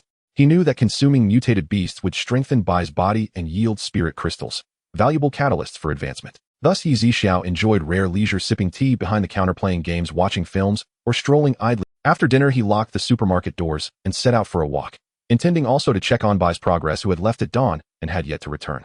Unbeknownst to him, Bai had already shifted into his beast form, paralyzed, helpless, imprisoned within a custom-forged metal cage. Beside it stood an identical cage holding 3 young men, all awakened adepts, lying limp, drained of strength, unable to wield their abilities or even speak clearly. They stood in the hollow shell of an abandoned factory flanked by two men in their 30s, brothers. The elder Wang and the younger Wang Quan had spent weeks hunting high-tier adepts, mutated beasts, and even though their own awakening tiers peaked only at level 3 zenith, they possessed a unique suppressant, a serum capable of neutralizing all awakened abilities. Brother, imagine, it's a mutated beast capable of human form and speech. We've struck gold. Presenting it to the boss will surely earn us a fortune in spirit crystals. Wang Quan beamed. But this suppressant won't hold them long. Where's our extraction team? They'll be here shortly. Wang Quan checked his watch. As he spoke, a massive freight truck roared into view, skidding to a halt before them. Two men leapt down, towering figures, broad-shouldered and thick-muscled, standing nearly 2 meters tall. They surveyed by then the adepts and gave slow, satisfied nods. "Oh, are you?" one adept rasped, barely able to form words. The newcomers merely glanced, then turned away, ignoring him entirely. I'm affiliated with the official authorities. You dare seize me? Heh, what does that matter? Before our boss, even officials are less than dust. Wang Quan sneered. Enough talk. Our boss's name stays unspoken. Yes, brother. With brute strength, the two men lifted the cage containing the adepts and hoisted it onto the truck. Then with equal ease they hauled Bai's cage aboard and covered both tightly with heavy black cloth. The brothers climbed aboard as well, joining the two muscular men in the cab. Why are you so late? Wang asked, a hint of displeasure coloring his tone. After all, if the inhibitor lost its effect, they too would be in grave danger.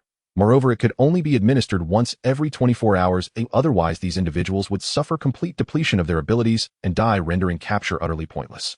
We encountered over a dozen zombies en route. Delayed us slightly, said a heavily muscled man. Step on it. The inhibitor's about to wear off. Wang reminded them. Understood. The muscular man slammed his foot onto the accelerator, and the freight truck surged forward at breakneck speed through the night. Meanwhile, Zixiao had walked a considerable distance without sensing Bai's presence, and found it deeply strange. At that very moment, a freight truck roared past him. Zixiao's gaze sharpened, and in an instant he vanished from sight. Simultaneously, Bai's eyes lit up inside the vehicle. Though previously limp and utterly powerless from the inhibitor's effects, he now frantically scratched at the reinforced metal cage, with his claws emitting shrill, grating sounds. The other three awakened individuals stared in bewilderment at the mutated beast, suddenly violently clawing at its containment cage. Having likewise been dosed with the inhibitor, they knew full well that any forced movement would pierce their bodies with excruciating needle-like agony. Even speaking brought unbearable physical strain. Bang! Screech! The truck jolted to an abrupt halt. Bai and the three awakened individuals were thrown forward by inertia, slamming into the opposite side of their cages. The impact, compounded by the inhibitor's torment, left the three drenched in cold sweat. Only Bai's face shone with exhilaration, as though pain no longer touched him. They could not make out the figure ahead. The windshield had shattered into a spiderweb of cracks. Moments earlier, they had simply glimpsed a person appear directly in front of the vehicle. They hadn't braked, intending instead to run him down, until a thunderous bang echoed, followed instantly by the windshield's violent shattering, forcing them to slam on the brakes. Damn it! Who dares block my path? I'll kill him myself. The muscular man cursed, flung open the door, and strode toward Zixiao, already raising a fist the size of a sandbag. Oh! In the next breath, he shrieked in horror, staring in disbelief at his own hand. Twisted grotesquely, bones snapping at impossible angles. Crack, crack, crack. The fractures raced upward, from palm to forearm, shoulder, and finally skull, until his entire body compressed inward, collapsing into a mangled spherical mass, leaving behind a pool of crimson. Though the trio inside could not see clearly, the soul-rending scream pierced the air, leaving them frozen, torn between fleeing or stepping out. Zixiao's gaze turned icy. Instantly, the truck's fractured windshield exploded outward. The three exchanged glances, then, recognizing the gravity of the threat before them, descended from the vehicle together. When they beheld the muscular man's gruesome end, shock flashed across their faces. Wang spoke first. He was, after all, a third-tier awakened individual. Who are you? We bear no grudge against you. Why block our path and slaughter our comrade? No grudge. Then what lies bound in your cargo hold? Zixiao's voice was glacial. The three stiffened, suspicion dawning. Are you from the authority? Wang Quan asked. Zixiao remained silent, then flicked his wrist.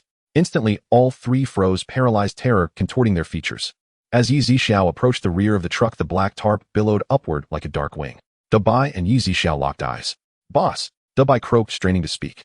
Zixiao immediately sensed something grievously wrong with his body. Bang! With a mere gesture, the reinforced metal cage snapped apart, collapsing onto the ground with a sharp, ringing clang. In that same heartbeat, the three men shimmered and reappeared directly before Zixiao, their faces now etched with deeper dread. Hand over the antidote, or die. Zixiao's words were stark, unyielding. There is no antidote. The inhibitor begins fading after 8 hours. and loses all effect after 24. Wang blurted out, "Then you may die." At that instant, the muscular man's face contorted, his skin flushing scarlet, before detonating violently before Wang An's and Wang Quan's eyes. Uffed. Blood, viscera, and splintered bone sprayed across their faces, staining their clothes deep, glistening red. "Who are you?" "We're merely following orders to apprehend awakened individuals. If you harm us, our employer will never let you live." Wang forced himself to sound steady. Wang Quan, however, trembled uncontrollably. Warmth gushed down his legs, releasing a pungent coppery sting. Bang! Another explosion erupted, tearing Wang Quan's body apart. Wang stood nearby, so close that a jagged shard of bone pierced straight through his eyeball. "F!"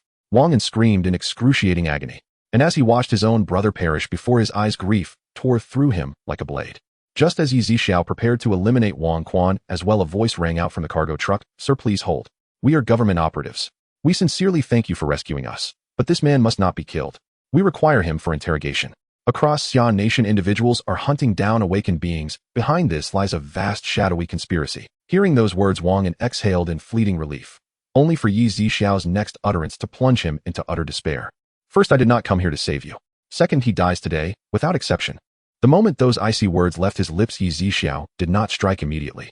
Instead, his psychic ability surged into Wang's mind, forcibly extracting his memories. F. Instantly, searing pain split Wang's skull. His eye sockets flushed, crimson veins bursting across bloodshot eyes, his psyche crumbling beneath the assault. Within moments, he slumped into vacant stupor, blood weeping from his eyes, nose, mouth, and ears. Bang! In the next breath, Wang met the same fate, reduced to scattered, unrecognizable remains. "Dabai, let's go." With a flick of his wrist, Zixiao vanished from sight, along with Dabai, before the three government-affiliated awakened beings could utter a word. The three official awakened beings stared at one another, faces frozen in shock and dread. Zixiao had never intended to rescue them. He bore no obligation to do so.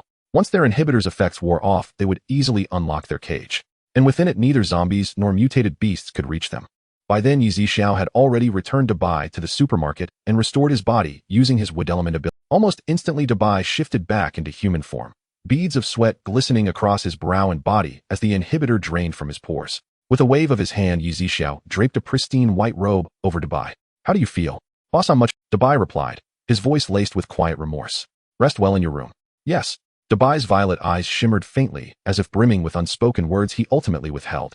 Zixiao retreated to his room, showered, and lay upon the bed, his thoughts lingering on the memories he had just extracted from Wang's mind. From Wang's recollections, Zixiao learned these men had been dispatched by a man named Xiongxingda to capture awakened beings, mutated beasts, and zombies, specifically targeting those ranked 3rd tier or above. They were instructed to deliver their captives within 8 hours of inhibitor administration, lest unforeseen incidents occur. Xiongxingda, a 4th tier high-rank awakened being, would assume sole custody, after which others would transport the prisoners elsewhere, though Wang's memory held no knowledge of their final destination. Zixiao surmised that even a 4th tier figure like Xiongxingda was likely but a minor cog in a far larger machine. If he truly wielded such authority, why would he brazenly seize awakened beings while openly defying official oversight? It defied reason. He dismissed the matter for now, resolving instead to confront Xiongxingda at an opportune time. The next morning, Dabai awoke fully recovered. His wardrobe overflowed with clothes prepared by Zixiao. After bathing and dressing, he descended the stairs. Zixiao sat in the dining hall breakfasting quietly, when Dabai approached slowly and took the seat opposite him. "It's all my fault, boss. I've caused you trouble. From now on, I'll never act recklessly again, never leave alone." Head bowed low, Dabai's violet eyes misted faintly. "I'm not angry. You ought to venture out more, to hone your strength. Now eat." "Yes." Nodding eagerly, Dabai's face lit up with relief, and without hesitation, he dove into his roast. After breakfast, Dabai dutifully cleared the table, just as he always did. By 2 o'clock in the afternoon, the outside temperature soared to 46 degrees Celsius. Near the supermarket, 3 young men advanced cautiously, weapons in hand. At their lead, Lu Kai wore a black satchel at his waist containing over a dozen spirit crystals. "Captain Lu, today's haul is excellent. We can head back early," one of them remarked. Exchange part for food, keep part to enhance our abilities." Having rejected life under official base regulations, the trio had recently formed their own independent unit, the Walker Squad. Lu Kai, their leader, stood at the peak of 2nd tier awakening. The others, Zhang Hao and Lu Haiming, were both early 2nd tier awakened beings. Yet supplies dwindled. The government had announced that spirit crystals could be exchanged for grain at designated bases. Though private enclaves offered similar terms, most still placed greater trust in official channels. Their faces glowed with triumph. Earlier, they'd encountered a modest zombie surge, none exceeding 2nd tier, and claimed over a dozen crystals in one swift sweep. Countless squads like theirs, and countless lone awakened beings, now scoured the wasteland hunting zombies. Yet many less fortunate awakened beings fell prey to massive hordes, or elite-tier zombies, and perished without mercy. Like humans, zombies grew stronger by consuming awakened beings. Moreover, zombies above second tier rarely appeared alone. Their intelligence sharpened in direct proportion to their power. Captain Liu, look ahead. Is that a supermarket? Liu Haiming pointed forward, astonishment etched across his face. Since when did a supermarket appear here? Liu Kai blinked, wondering whether he was seeing a mirage. I also recall there wasn't a supermarket here. All three stood bewildered. Their last visit had been just a week ago. Liu Kai strode forward without hesitation, and the other two hurried after him. As they stepped into the supermarket, a wave of cool air washed over them, instantly sharpening their senses. Then, gazing upon the dazzling array of goods lining the shelves, they were left speechless with astonishment, each silently yearning to claim it all. Yet reason still held sway. They turned instead toward Zixiao standing behind the counter. Are you the owner? Liu Kai asked. You may read the rules posted above. Zixiao nodded in reply. Only then did the three lift their eyes upward, then quickly lower them again, frantically searching their own bodies for anything exchangeable. But nothing suitable was found. Their faces fell with profound disappointment. Glancing at the food on the shelves, they swallowed hard. Even trading crystal cores at the official base would yield barely a handful of rice, let alone canned meat or instant noodles. Unwilling to leave empty-handed, Liu Kai pressed on, owner, can we trade crystal cores? Zixiao lifted his gaze to study the three. The system had never addressed this, but across Blue Planet, crystal cores now functioned as de facto currency, usable both for acquiring supplies and enhancing one's strength. He decided to inquire. System, can crystal cores be exchanged for supplies? Yes, master. However, current crystal cores are all low tier, yielding minimal value. Understood. Seeing Zixiao remain silent, the trio grew increasingly uneasy. Though each harbored fleeting impulses to seize the store by force, they also knew its sudden appearance implied its owner was no ordinary man, and unless absolutely desperate, they dared not risk it. Yes, you may trade. At those words, relief flooded their hearts. Liu Kai hastily retrieved 2 crystal cores from his waist pouch, one grade I, one grade 2, and placed them on the counter. He wished to gauge their worth before risking more. Zixiao scanned each core with the machine. The display flashed grade 1 core, 50 yuan, grade 2 core, 150 yuan. Total 200 yuan. Will you trade? Yes. Liu Kai nodded eagerly. He'd seen the price clearly, and remembered the shelf tags well. Most items cost roughly 5 times their pre-apocalypse prices. Yet 200 yuan could still buy a substantial amount of rice.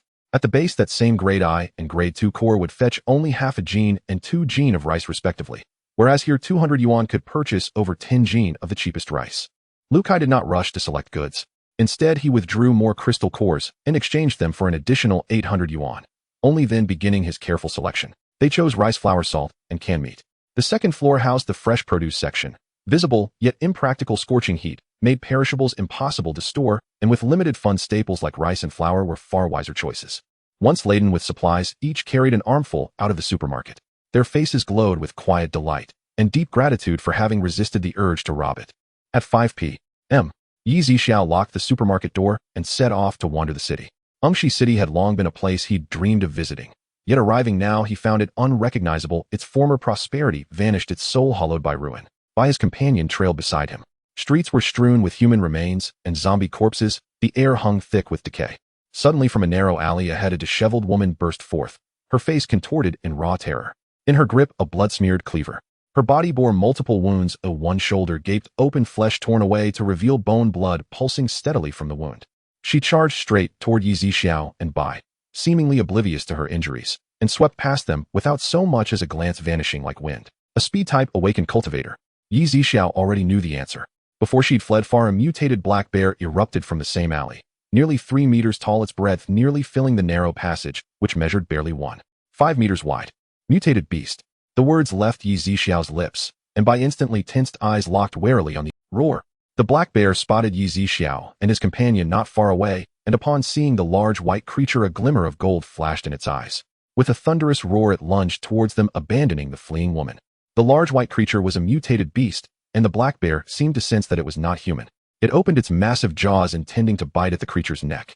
Zixiao did not intervene, knowing that the black bear was merely a mid-level 3rd-tier beast, far from a match for the large white creature. Indeed, in the next instant, the large white creature swung its fist, sending the black bear flying, which then crashed heavily to the ground. Bang! Dust erupted and the ground trembled slightly. One of the black bear's eyes had been shattered by a punch from the large white creature, blood dripping down its fur onto the ground. The woman who had been fleeing heard the commotion and turned back.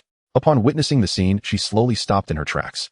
The black bear struggled on the ground for a moment before shakily standing up, its limbs unsteady, and its body swaying. After a brief moment, the black bear glared at the large white creature, its ferocity undiminished.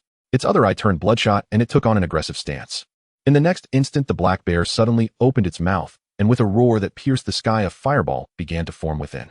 In an instant, the fireball shot forth like an arrow towards the large white creature. The large white creature immediately raised its hand, conjuring a large ball of lightning that solidified in an instant and hurled it towards the fireball. Bang! Instantly, flashes of fire and electricity erupted, creating a scorching wave that swept through the area. Sparks rained down, igniting the remains of the zombies and tattered clothing on the ground. Roar! Seeing that its full force attack had no effect on the large white creature, the black bear became even more frenzied. It formed another fireball, launching one after another towards the large white creature. This time, the large white creature did not hold back. It unleashed an enormous ball of lightning toward the black bear. The lightning ball shattered the fireballs, and its power remained undiminished as it struck the black bear. Zzz. The black bear was electrified, collapsing to the ground within seconds, unable to move. Its fur was singed, emitting plumes of white smoke and an unpleasant odor. Zixiao and the large white creature approached, observing the black bear, which still had a breath left. They both shook their heads, lamenting the unfortunate fate of the black bear. Though they felt pity, the large white creature showed no mercy. It bent down and smashed the black bear's skull, sending it to the afterlife, and then extracted a crystal core from its brain. Wash it off. Zixiao looked at the large white creature's bloodstained hands with disdain and immediately used water-based abilities to clean its hands and the crystal core. Boss, I want to eat its corpse. The large white creature was reluctant to let such a large chunk of bear meat be taken away by other mutated beasts or humans. Eating it could enhance its strength, and it was not picky. Zixiao was speechless, but nodded, saying, "Then eat it before we leave." The large white creature gleefully crouched down and bit into the black bear's neck, starting to drink its blood. "Thank you," a woman's voice called out. Zixiao turned to see the speed-based ability user who had... But before Zixiao could respond, the woman suddenly showed a look of terror, as if she had seen something more horrifying than the mutated black bear. Following her gaze, Zixiao saw the large white creature revealing its sharp teeth, tearing chunks of meat from the black bear and swallowing them whole. You all." The woman stammered as she backed away, then turned and ran her speed, suggesting she was pushing her abilities to the limit. Zixiao. He. The large white creature looked gleeful. Seeing the satisfied grin of the large white creature, Zixiao felt a bit nauseous. He understood why the woman had fled so quickly. Cough, cough, take your time eating. I'll wait for you ahead, Zixiao said, and without waiting for a response from the large white creature, he strode forward. The large white creature, oblivious to the change in Zixiao's expression, continued to enjoy the mutated bear meat, its sharp teeth smeared with chunks of flesh, its face drenched in blood dripping down its chin. If one were to recall the innocent face of the large white creature resembling a harmless little puppy with its innocent purple eyes and compare it to its current feeding frenzy, it was a world apart. After about half an hour, the large white creature finally stood up satisfied and ran towards Zixiao. The ground was left with only a pool of blood and a massive skeleton. At this moment, Zixiao was wandering in a large supermarket 500 meters away. The items inside had been nearly cleared out, leaving only some household appliances. At this time, the large white creature scented its way to Zixiao. "Finished eating?" The large white creature nodded. "Are you full?" Zixiao asked again. The large white creature showed a difficult expression, feeling it was still a bit short of being full. Zixiao was somewhat speechless and said no more. Instead, he stored the supermarket shopping bags into his space. The bags produced by the system were too expensive, and occasionally, he could provide ordinary bags for others, or else it would be troublesome if they bought too much and couldn't take it away. As night fell, the two were not in a hurry to return to the supermarket, especially the large white creature, as zombies were particularly active at night. It also wanted to kill some zombies to obtain crystal cores and enhance its abilities. The two arrived at a hospital, but just as they reached the entrance, a foul stench wafted towards them. Zixiao held his breath, and the large white creature covered its mouth and nose. The zombie outbreak began with hospitals, the first to fall. Previously, extreme cold had frozen all corpses solid. Now scorching heat had reawakened decay, filling the air with putrid stench and carpeting the floors in writhing white maggots. The largest of those pale, squirming worms had swelled to the size of rats, their razor-sharp mandibles glinting distinctly. Even maggots have mutated. Zixiao's brow furrowed faintly as he suppressed a wave of nausea and swept his divine sense across the... He found only first-tier zombies wandering the corridors and courtyard. Some crouched low, gnawing upon corpses already teeming with larvae. Elsewhere, not a single living soul remained. "Let's go." Zixiao had no intention of sending Dabai into that infested ruin. Not for mere first-tier... Dabai nodded, his breath held tight. Though he prided himself on undemanding tastes, even he recoiled at the sight of those grotesquely mutated maggots. No sooner had they traversed a single street than they encountered several zombies at the intersection. A third-tier zombie, with amber irises, led 5 second-tier ones in its wake. The third-tier zombie spotted them first, its amber eyes flaring with unnatural light. Roar. At that guttural roar, the 5 second-tier zombies surged forward as if obeying command, blazing toward Zixiao and Dabai with terrifying speed. Yet before they reached the pair, each crumpled under Dabai's fist. One punch, one shattered skull. Brains and blood exploded like bursting watermelons. Spirit cores clattered onto the pavement in rapid succession, ringing with sharp crystalline clarity. Witnessing his entire cohort obliterated, the third-tier zombie erupted in fury, throwing back its head in a deafening sustained bellow. Roar. Roar. Roar. Only for the cry to choke off abruptly as Dabai lunged straight at its upturned throat. The zombie stared, disbelief frozen upon its ravaged face. Then its skull imploded, and it collapsed lifelessly to the ground. Had it possessed speech, it surely would have cursed Dabai for violating every unspoken code of combat. Dabai pocketed one third-tier spirit core and several second-tier ones, heart swelling with quiet satisfaction. Just as the two turned toward the supermarket, distant sounds of battle pierced the air. Who are you, daring to defy even the authorities? A man in his 40s dodged a blow while demanding, voice low and taut. Authorities. Even the entire blue planet lies within my divine lord's grasp. A black-robed figure, face veiled, sneered as he advanced relentlessly. What do you mean? The man's expression twisted into raw horror. Zixiao observed both combatants. Fourth-tier cultivators at mid-advancement, the highest-level awakened beings he had yet encountered. Nearby, a woman in her late 20s lay collapsed, her face contorted in agony, straining futilely to rise, only to collapse again and again. At that moment, Dabai's pupils contracted sharply. Boss, the substance in that man's hand is the very serum that captured me last time. Zixiao's gaze narrowed, locking onto the vial the robed man was about to drive into the older man's chest. Before Zixiao could act, Dabai unleashed his lightning affinity, a palm strike crackling with raw energy. Zip! A jagged bolt leapt from his palms, spanning the distance in under 2 seconds. Who dares interfere? The black-robed man leapt backward, widening the gap between himself and the older man, then whirled to face Dabai and Zixiao. The older man followed his gaze, and recognizing neither surmised they were strangers stepping in out of righteous instinct. My deepest thanks. He bowed slightly. In times like these you still meddle. Then I shall offer you both to my divine lord. With that, the robed man abandoned his duel and launched himself at Dabai. Dabai, fall back. You're no match for him. Yes, sir. Dabai obediently stepped aside. He'd long suspected Zixiao's strength surpassed 5th-tier awakening, making this 4th-tier mid-level foe no more than a fleeting nuisance. A long blade radiating chilling white light cleaved downward toward Zixiao, as if intending to bisect him cleanly. The older man gasped, watch out. He lunged forward, but too late. Guilt flooded his face. He believed he'd doomed innocent lives through his own misfortune. Ding! A metallic ring reverberated, sharp, resonant final. The robed man froze, eyes wide with disbelief. Impossible. There between Zixiao's 2 fingers, the blade trembled violently, its vibrations surging up the man's arm, numbing his muscles to the bone. Impossible, impossible. The robed man wrenched desperately at the weapon, yet it remained locked, immovable, as though fused to stone. With a loud bang, the treasured blade of the man in black suddenly shattered into 2 pieces, falling to the ground with a crisp sound. The middle-aged man finally let out a sigh of relief, realizing that the young man's strength might surpass his own, so he chose not to intervene, lest he complicate matters. The man in black recognized that he was facing a formidable opponent. His body ceased to resist, and with narrowed eyes, he unleashed a powerful mental attack, directing it into Zixiao's mind. After a moment, the man in black gradually felt his mental strength waning, his gaze becoming dazed. He found it incredibly strange that despite using such a potent mental attack, the person before him stood there unharmed, motionless, and even bore a faint smile. Could he be holding on by sheer will? The man in black did not dare to relax, and continued his mental assault. How long can you hold out with this mental ability of yours? Zixiao replied with interest, and the man's expression changed, instantly filled with horror. From Zixiao's words, he sensed no hint of struggle. Instead, his mental ability seemed to have no effect whatsoever, as if it had vanished without a trace. You. The man in black, realizing the gap between himself and Zixiao, felt a rush of panic. In an instant, the black robe fluttered without wind, and several green poisonous snakes emerged hissing as they flew towards Zixiao. Seizing this opportunity, he turned to flee into the distance. With a loud bang, the sound of impact echoed as the man in black fell directly to the ground. Meanwhile, the green snakes were busily chewing on the large white creature as if they were enjoying chewing gum. You are a mental ability user, and yet also possess spatial abilities. The man in black looked up at Zixiao, who had approached him, asking the question. After all, it was rare for one person to exhibit both types of abilities. He had never heard of anyone possessing both. Zixiao did not answer, but waved his hand, instantly tearing the man in black's robe, revealing his true appearance. So it's you. Truly, this came without much effort. The man in black felt somewhat bewildered upon hearing Zixiao's words.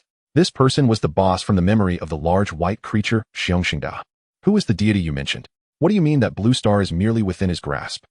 Zixiao was initially reluctant to get involved, but the man's words gave him an uneasy premonition. With his current strength, he could not leave Blue Star, and if anything happened to it, it would be detrimental to him. I don't know what you were talking about. Xiong Shengda's eyes flickered. Oh, don't know. It seems you want to end up like Wang En and Wang Quan, having your memories probed by my mental abilities and then suffer a fate worse than death. What? You killed the two of them? Xiong Shengda was first taken aback, then suddenly understood why those individuals had not returned. It seems you want to follow in their footsteps. Zixiao said, raising his hand as blue flames danced at his... No. Xiong Shengda quickly shook his head in fright. Tell me, why are you capturing awakeners and mutated beasts? And who is your deity? I don't know. Zixiao slightly furrowed his brow as the blue flames landed on Xiong Shengda's shoulder, instantly engulfing his entire arm in blue flames. I'll talk. Xiong Shengda cried out in agony. Zixiao waved his hand, extinguishing the flames, leaving only charred bones on Xiong Shengda's right hand. Sweat beads the size of soybeans dripped from Xiong Shengda's forehead as he gritted his teeth against the pain, saying, I don't know. I truly don't know. I only know they come and go without a trace, and they are very powerful. I just do what they tell me to do. Huff. The pain made his breathing more labored. After pausing for 2 seconds, he continued, I was not originally an awakener. They helped me awaken my abilities and made me reach mid-stage level 4 in just over a month. In fact, I have never met the true deity. Usually his orders are conveyed by his subordinates, and they have already reached mid-stage level 5 and are 3-type ability awakeners. Is that all? Zixiao was unwilling to delve into his memories as he did not want to see the disturbing images contained within, similar to last time. Xiong Shengda thought for a moment, and then said, it seems that the deity is not from Blue Star, but from another planet. As for the purpose, I don't know. I only know they are very powerful, like gods. Aliens. Zixiao's expression darkened. Could this apocalypse be? He had his suspicions, but had no evidence, and could not be entirely sure. At this moment, the middle-aged man beside them, who had been listening to all the conversations, immediately spoke up. Sir, I am an official. This matter is of great importance. If possible, I hope you can hand this person over to me, so I can conduct a thorough investigation. All right. Zixiao nodded. He didn't have time to investigate these matters. His main focus was to enhance his own strength. Only by becoming powerful enough could he ensure his safety. I am Jiangsu. May I ask for your esteemed surname? The middle-aged man inquired. Zixiao replied. Mr. Yi. Jiangsu clasped his hands in salute. Zixiao nodded and turned to look at Xiong Shengda. His gaze sharpened, and Xiong Shengda instantly fainted. After Zixiao and Daba left, Jiangsu took out a satellite phone to contact the organization for assistance. After all, there were colleagues affected by the suppressants and Xiong Shengda nearby, and he couldn't manage everything alone. Besides, there could be mutated zombies and mutated plants everywhere at night. The next afternoon, a Rolls-Royce stopped outside the supermarket. Getting out were He Fenggu and his son, He Jian, both carrying several boxes with smiles on their faces as they walked into the supermarket. Last time they brought back so much food, He Munin had already considered giving the position of family head to He Fenggu, and even had He Baigang hand over the key to the treasure pavilion to his younger brother. Boss, what I brought this time are all good items worth a lot, He Fenggu said as he and his son placed their items on the counter. Oh, then I must see just how good they are. Since learning about alien civilizations last night, Zixiao had become even more eager to enhance his strength. Only by becoming strong enough could he face any potential dangers without fear. As the boxes were opened one by one, the items inside were indeed impressive. A jade bracelet in imperial green was already quite valuable, along with high-quality red coral mutton fat, jade rubies, sapphires, and diamonds. Not bad. Zixiao nodded. As each item was priced, the total reached 15.6 million. He Fenggu calculated the price, and before Zixiao could ask, he hurriedly said, "I'll trade for these." Good. I see that your car probably can't hold all of this. I have space bags here for 2500 yuan each with 15 square meters of space. They expire after 24 hours, but during this time the food will not spoil, as if just placed inside. Zixiao reminded him. He Fenggu's eyes lit up. Boss, do you have any bags with a longer usage time? System, do you have any? Yes, host. There are bags with 6 days of space for 20 square meters and a month of space for 30 square meters, priced at 800 and 250 respectively. Zixiao understood and immediately informed He Fenggu. Then he'll take one for a day, one for 6 days, and one for a month. Zixiao then bought several of each, all yielding 5 times the profit. He Fenggu looked at the space bags that appeared out of nowhere and didn't find it strange. After all, the apocalypse had lasted so long. This supermarket was already peculiar, so other things were not surprising. The tops of the bags were marked with their usage time, so there would be no mistakes. Hours later, He Fenggu and his son finally had enough supplies. They restocked several times on the first and second floors. The two, satisfied, loaded the supplies into their car, unaware that a shabby, inconspicuous off-road vehicle was parked not far away. Inside the vehicle was He Baigang, who had captured the entire scene with his camera. He Baigang had always found it odd that He Fenggu had such friends, so he followed them today and made a significant discovery. He Fenggu and his son were still unaware that the matter they were hiding had already been discovered by his elder brother. They happily went to his villa planning to hide the supplies from the 2 largest bags in the basement. However, He Baigang did not follow them. After taking the photos, he returned to the He family eager to show them to his father, unaware that He Fenggu had his own private residence. Meanwhile, in the supermarket, after He Fenggu and his son left, the system's voice sounded. "Congratulations, host, you have gained a lottery opportunity." As the pointer spun and then stopped, it finally landed on 5 level 10 crystal cores. In an instant, 5 colorful crystal cores appeared before Zixiao. Just by looking at them, he could feel the vast and vigorous energy fluctuations. Zixiao raised his hand above the crystal cores and began to absorb their energy. Before he had absorbed even half, he felt his body break through a small realm.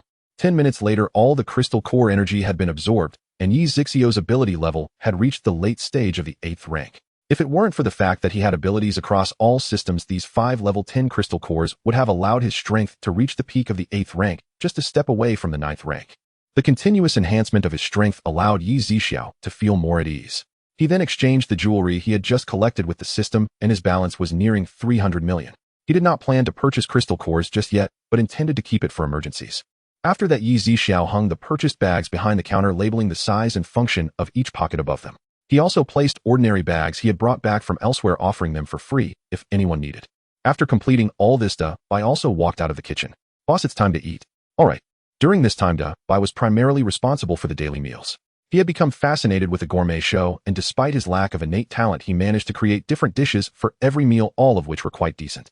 Meanwhile, He Fenggu and his father were unaware that their concealed matters had already been exposed as they pushed open the He family's door with a bag of supplies, grinning with pride.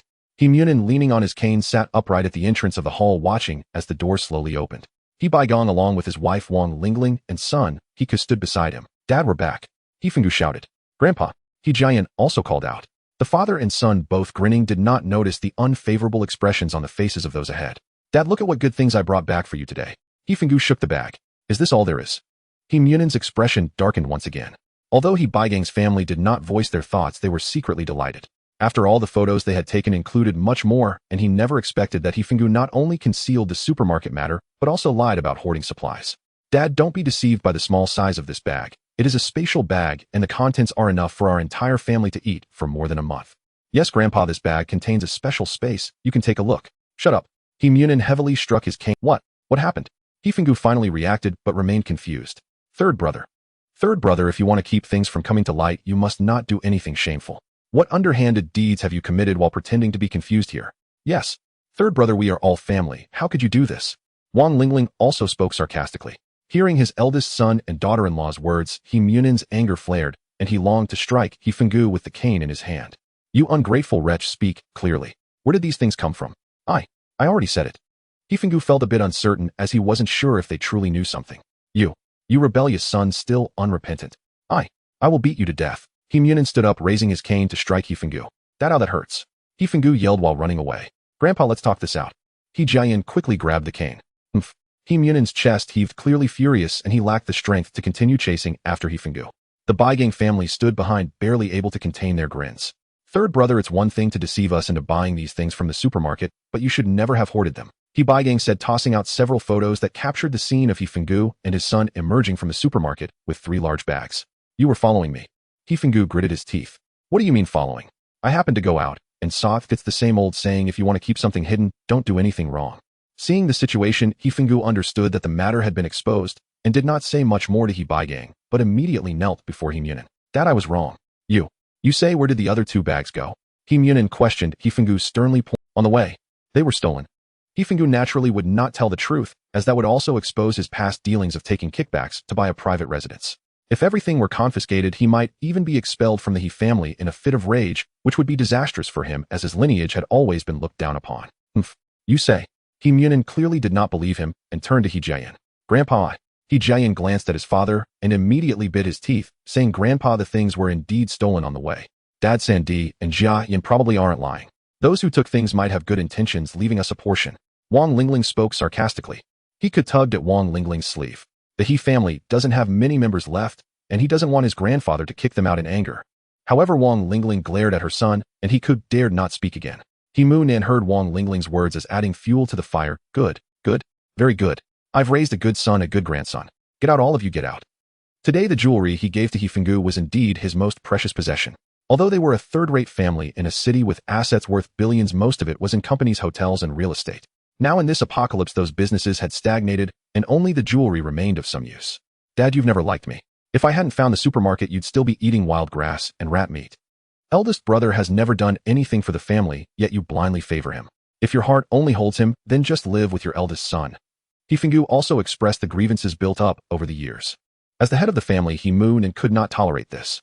He pointed at Hifenggu and his son, angrily shouting, get out of the He family. From now on I have no son like you, nor grandson like you. Grandpa, Jiayan, let's go. Hifenggu pulled the reluctant He Jiayan and walked out the door. Seeing this situation, He Bai Gang and Wang Lingling felt immense joy.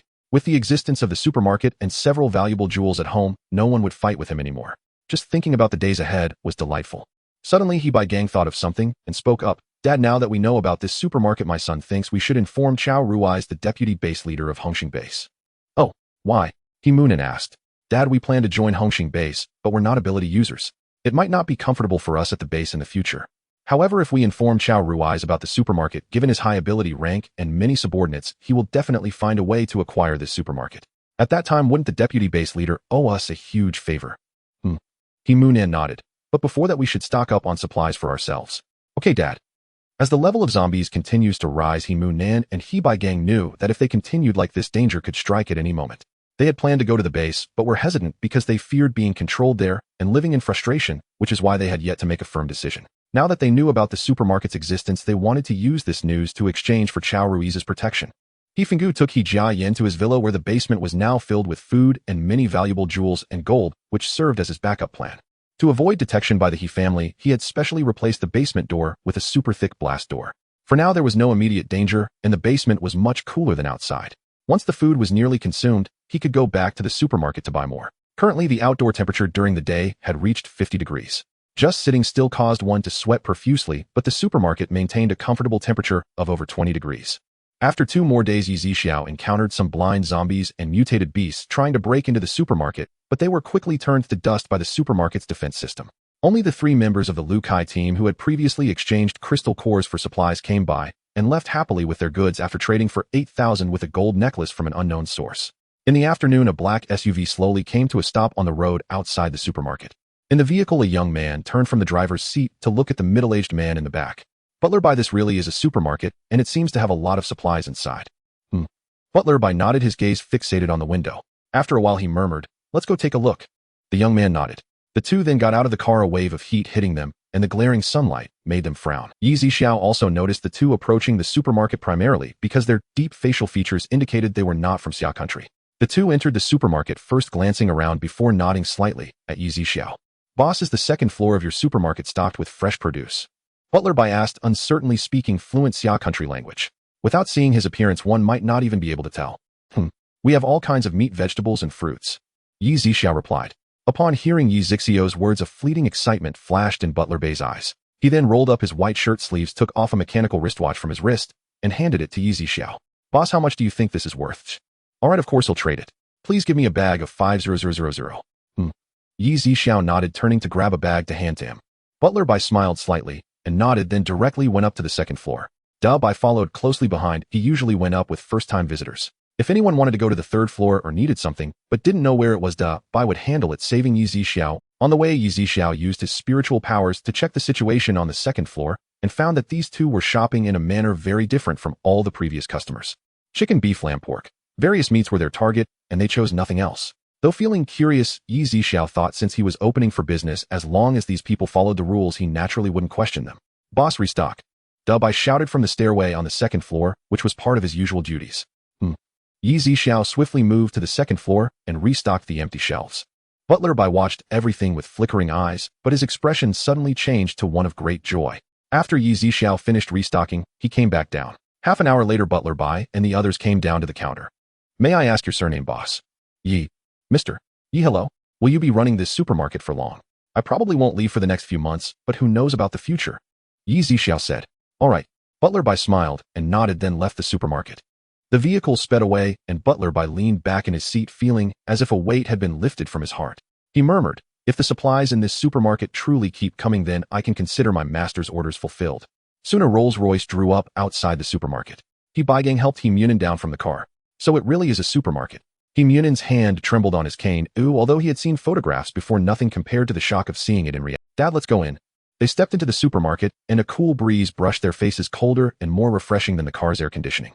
When they looked more closely, they were struck again by the dazzling array of food. Avarice crept into their eyes, impossible to conceal. Dabai, seeing their expressions and their stunned silence, finally spoke. To purchase items, you must exchange goods here. Only then did they snap back from their daze and notice Dabei's purple eyes regarding them with a certain severity. We came to buy things. Baigang. Munin gave his son a meaningful look. Baigang hurriedly set his suitcase on the counter and opened it. Inside were 7 or 8 boxes, as each was opened. Antique vases, plates, dishes, and teapots came into. Those fragile items were inconvenient to carry, better to exchange for supplies. The family's gold and jewelry, being easier to transport, would be kept for the time being. Boss, how much are these worth? Baigang asked. Each item was appraised by the system machine. 390000. Exchange. Exchange. They answered in unison and resolute, requested a 25 yuan sack, then began filling it, without pause: rice flour, cooking oil, salt, sugar, canned goods, dried meat, many long-lasting staples. Then they went up to the second floor and bought more meat, fruit, and eggs. After more than an hour, they had reached the required amount. Baigang had carried most of it himself. Munin had walked for a long time too, and was exhausted, planning to go rest. Just as they stepped outside, the system voice chimed again. Congratulations, host, you have earned another lottery opportunity. The pointer spun and stopped on the slot that unlocked the supermarket's next floor. Congratulations, host, you have unlocked the supermarket's 3rd level.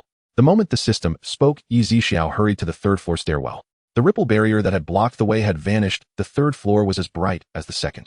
He already saw numerous weapons. Some he had seen on television, others utterly unfamiliar, each with a name and description beneath it. Every type and price range was represented. Rifles, sniper rifles, bombs, landmines, grenades, throwing darts, various metal whips, long swords, broadswords, axes, hammers, bows, and arrows, daggers, crossbows, and defensive implements shaped like umbrellas or shoes, hidden weapons, and more. There were firearms he had never seen before in all sizes. Deeper inside were laser rifles, laser swords, nameless metal gauntlets, space-traversal devices, and multifunction rings, necklaces, and bracelets that served both as storage and as concealed weapons. There were even time flow devices, though those could only target an enemy or oneself, slowing the former or hastening the latter. After surveying the 3rd floor, Zixiao climbed to the 4th floor stairwell. The ripple barrier there bore the words Nungliang Cafe, Energy Cafe, and an unlock requirement of 1,200 million progress 0. Zixiao had learned before that accumulated progress resets when the next tier is reached, though lottery chances do not. He frowned at the Energy Cafe and asked the system, does this cafe actually need people who can make coffee? Host, that is unnecessary. Once the 4th floor Energy Cafe is unlocked, the 6 robots who work inside will automatically be unlocked and activated. I see. Zixiao relaxed. He then called Dabai up to the 3rd floor to familiarize itself with the weapons so it could assist anyone who needed help locating them. Dabai went up to the 3rd floor, both astonished and curious, looking this way and that. Zixiao left him to explore, and after a brief instruction, went back downstairs. Meanwhile, Munin and Baigang, the father and son, had returned to the He household. Baigang, I feel the supermarket owner is shrouded in mystery. Whether Chao Ruasia and his gifted followers could stand against him is uncertain. Having been head of the family for decades, Munin sensed people well. After that visit, he felt unsettled. Dad, I think this man is a space-type ability user with some strength. He probably learned something before the end times and stockpiled a great deal of supplies in advance. Moreover, he seems to worship wealth. Who else would openly sell like this at such a time? Munin nodded. Baigang's words made sense. Dad, when the time comes, he'll take them there. They'll find an excuse to stay in the car. If I see Chao Ruasia and his people are outmatched, I can drive away silently, and the supermarket owner will never know I brought them. Good. That's even better. Munin approved of Baigang's plan. Dad will set out for Hongqing base tomorrow at Munin nodded. They stored the purchased supplies in the basement. Baigang asked his wife Wang Lingling to prepare a large table of food. After joining the base, such indulgence might become a luxury. They prepared many items to hand over to Chao Ruasia at Hongqing base the next day, hoping to secure a better life. After the meal, they began packing. The next day at noon, the 4 members of the He family set off by car for Hongqing base. They had eaten until full at lunch and still felt slightly uncomfortable sitting in the car. Hongqing base lay 30 kilometers outside the city. The drive took about 50 minutes, largely because it took a long time to get out of the urban area. Baigang let his son drive while he rode shotgun, a handgun in his hand in case they encountered zombies or mutated beasts. Less than 10 minutes into their drive, a mutated black bird dove from the sky at incredible speed. For a moment it flew alongside their car and repeatedly rapped its sharp beak against the window. Bang, bang, bang. The violent sounds filled their ears and set their hearts racing. Though only half a meter long, the bird's crimson eyes were unnerving. He Baigang's hand holding the gun trembled slightly. His son, he grew so nervous that his hands and feet failed him, and the car surged and slowed erratically. As the window threatened to shatter, He Munin cried out, "Baigang, open the window and shoot that beast." He Baigang hesitated, afraid that if he opened the window the bird might fly inside, and they would be done for. After all, the bird was on their side. Quick! At He Munin's urging, He Baigang gritted his teeth, pressed the window button with one hand, and pulled the trigger with bang bang bang bang. With the gunshots, although the mutated black bird's body had entered 1/3 of the car window, it still fell dead under He Baigang's continuous fire, its body gradually sliding out. Phew phew phew, that was a close call, He Baigang murmured. The others gasped for breath, feeling the thrill of having survived. He also pressed the brake, his foot trembling slightly. Wang Lingling also lowered her hand that had been covering her mouth. After so long in the apocalypse, she had gained some common sense, fearing that screaming would only incite more panic among the group. The group barely rested for a minute before they continued driving, with a few black feathers still stuck to the window and the blood of the mutated black bird flowing down the glass. After leaving the city, 2 zombies suddenly rushed out from the roadside. Bang! Due to the high speed of the car, one first-level zombie was directly knocked away, leaving the group with lingering fear, yet they dared not stop. After more than 20 minutes, the group finally arrived at the entrance of the Hongxing base, where 3 strong men with silenced rifles were patrolling, their eyes scanning the surroundings. As the car stopped, He Baigang opened the window, and the 3 strong men approached with their guns. "What are you doing here? You don't look like people from the base." We are here to join the base," He Baigang replied. The strong men looked at the people in the car and then said, "Get out. We need to check you. I know Deputy Base Chief Chow. I used to be friends with him. We've known each other for over 10 years. Could you please pass on a message for me? Just say that He Baigang has come with his family to join the Hongxing base." He Baigang quickly added. He was worried that the men might have ill intentions and rob them of their supplies before driving them away, which would be disastrous. Oh. Upon hearing that He Baigang knew Chow Rui's, one of the strong men lost his previous impatient expression, but still did not become overly friendly. After all, who knew if he was telling the truth? "You two keep an eye on them while I go in to ask." Thank you." He Baigang quickly cupped his hands in a gesture of respect and smiled. After the other strong man spoke, he ignored He Baigang. After about 10 minutes, the main gate opened, and the strong man who had just gone in came back out. "Let's go. Drive in behind me." Okay. He Baigang nodded repeatedly, instructing his son to slowly follow behind the strong man. But in the next moment, the strong man's speed became exceedingly fast. In just 2 or 3 seconds, he was already 50 meters away from the car. "Dad, is that guy an awakened one?" He turned to look at He Baigang, who was sitting in the passenger seat. "Hurry up, keep up." "Oh, okay." Before long, under the lead of the strong man, the He family arrived at a 2-story small building. The 4 of them got out of the car, and they heard the strong man say, "Go in. The deputy base chief is waiting for you inside." "Oh, thank you. He Baigang and He Munin quickly cupped their hands in respect. The 4 exchanged glances and slowly walked into the small building, where they found Chow Rui's sitting on the sofa with his legs crossed. "Deputy Base Chief Chow, I am He Baigang. I wonder if you remember me." He Baigang's attitude was extremely humble.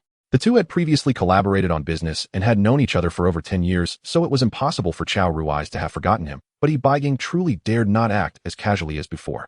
"Of course I remember, young master He. The He family is a prominent figure in a city. How could I forget?" Chow Rui's did not take these people seriously. After all, the times had changed. The He family used to be a third-rate clan, and he wanted to see if there was any profit to be had from them. "Here, take out the supplies."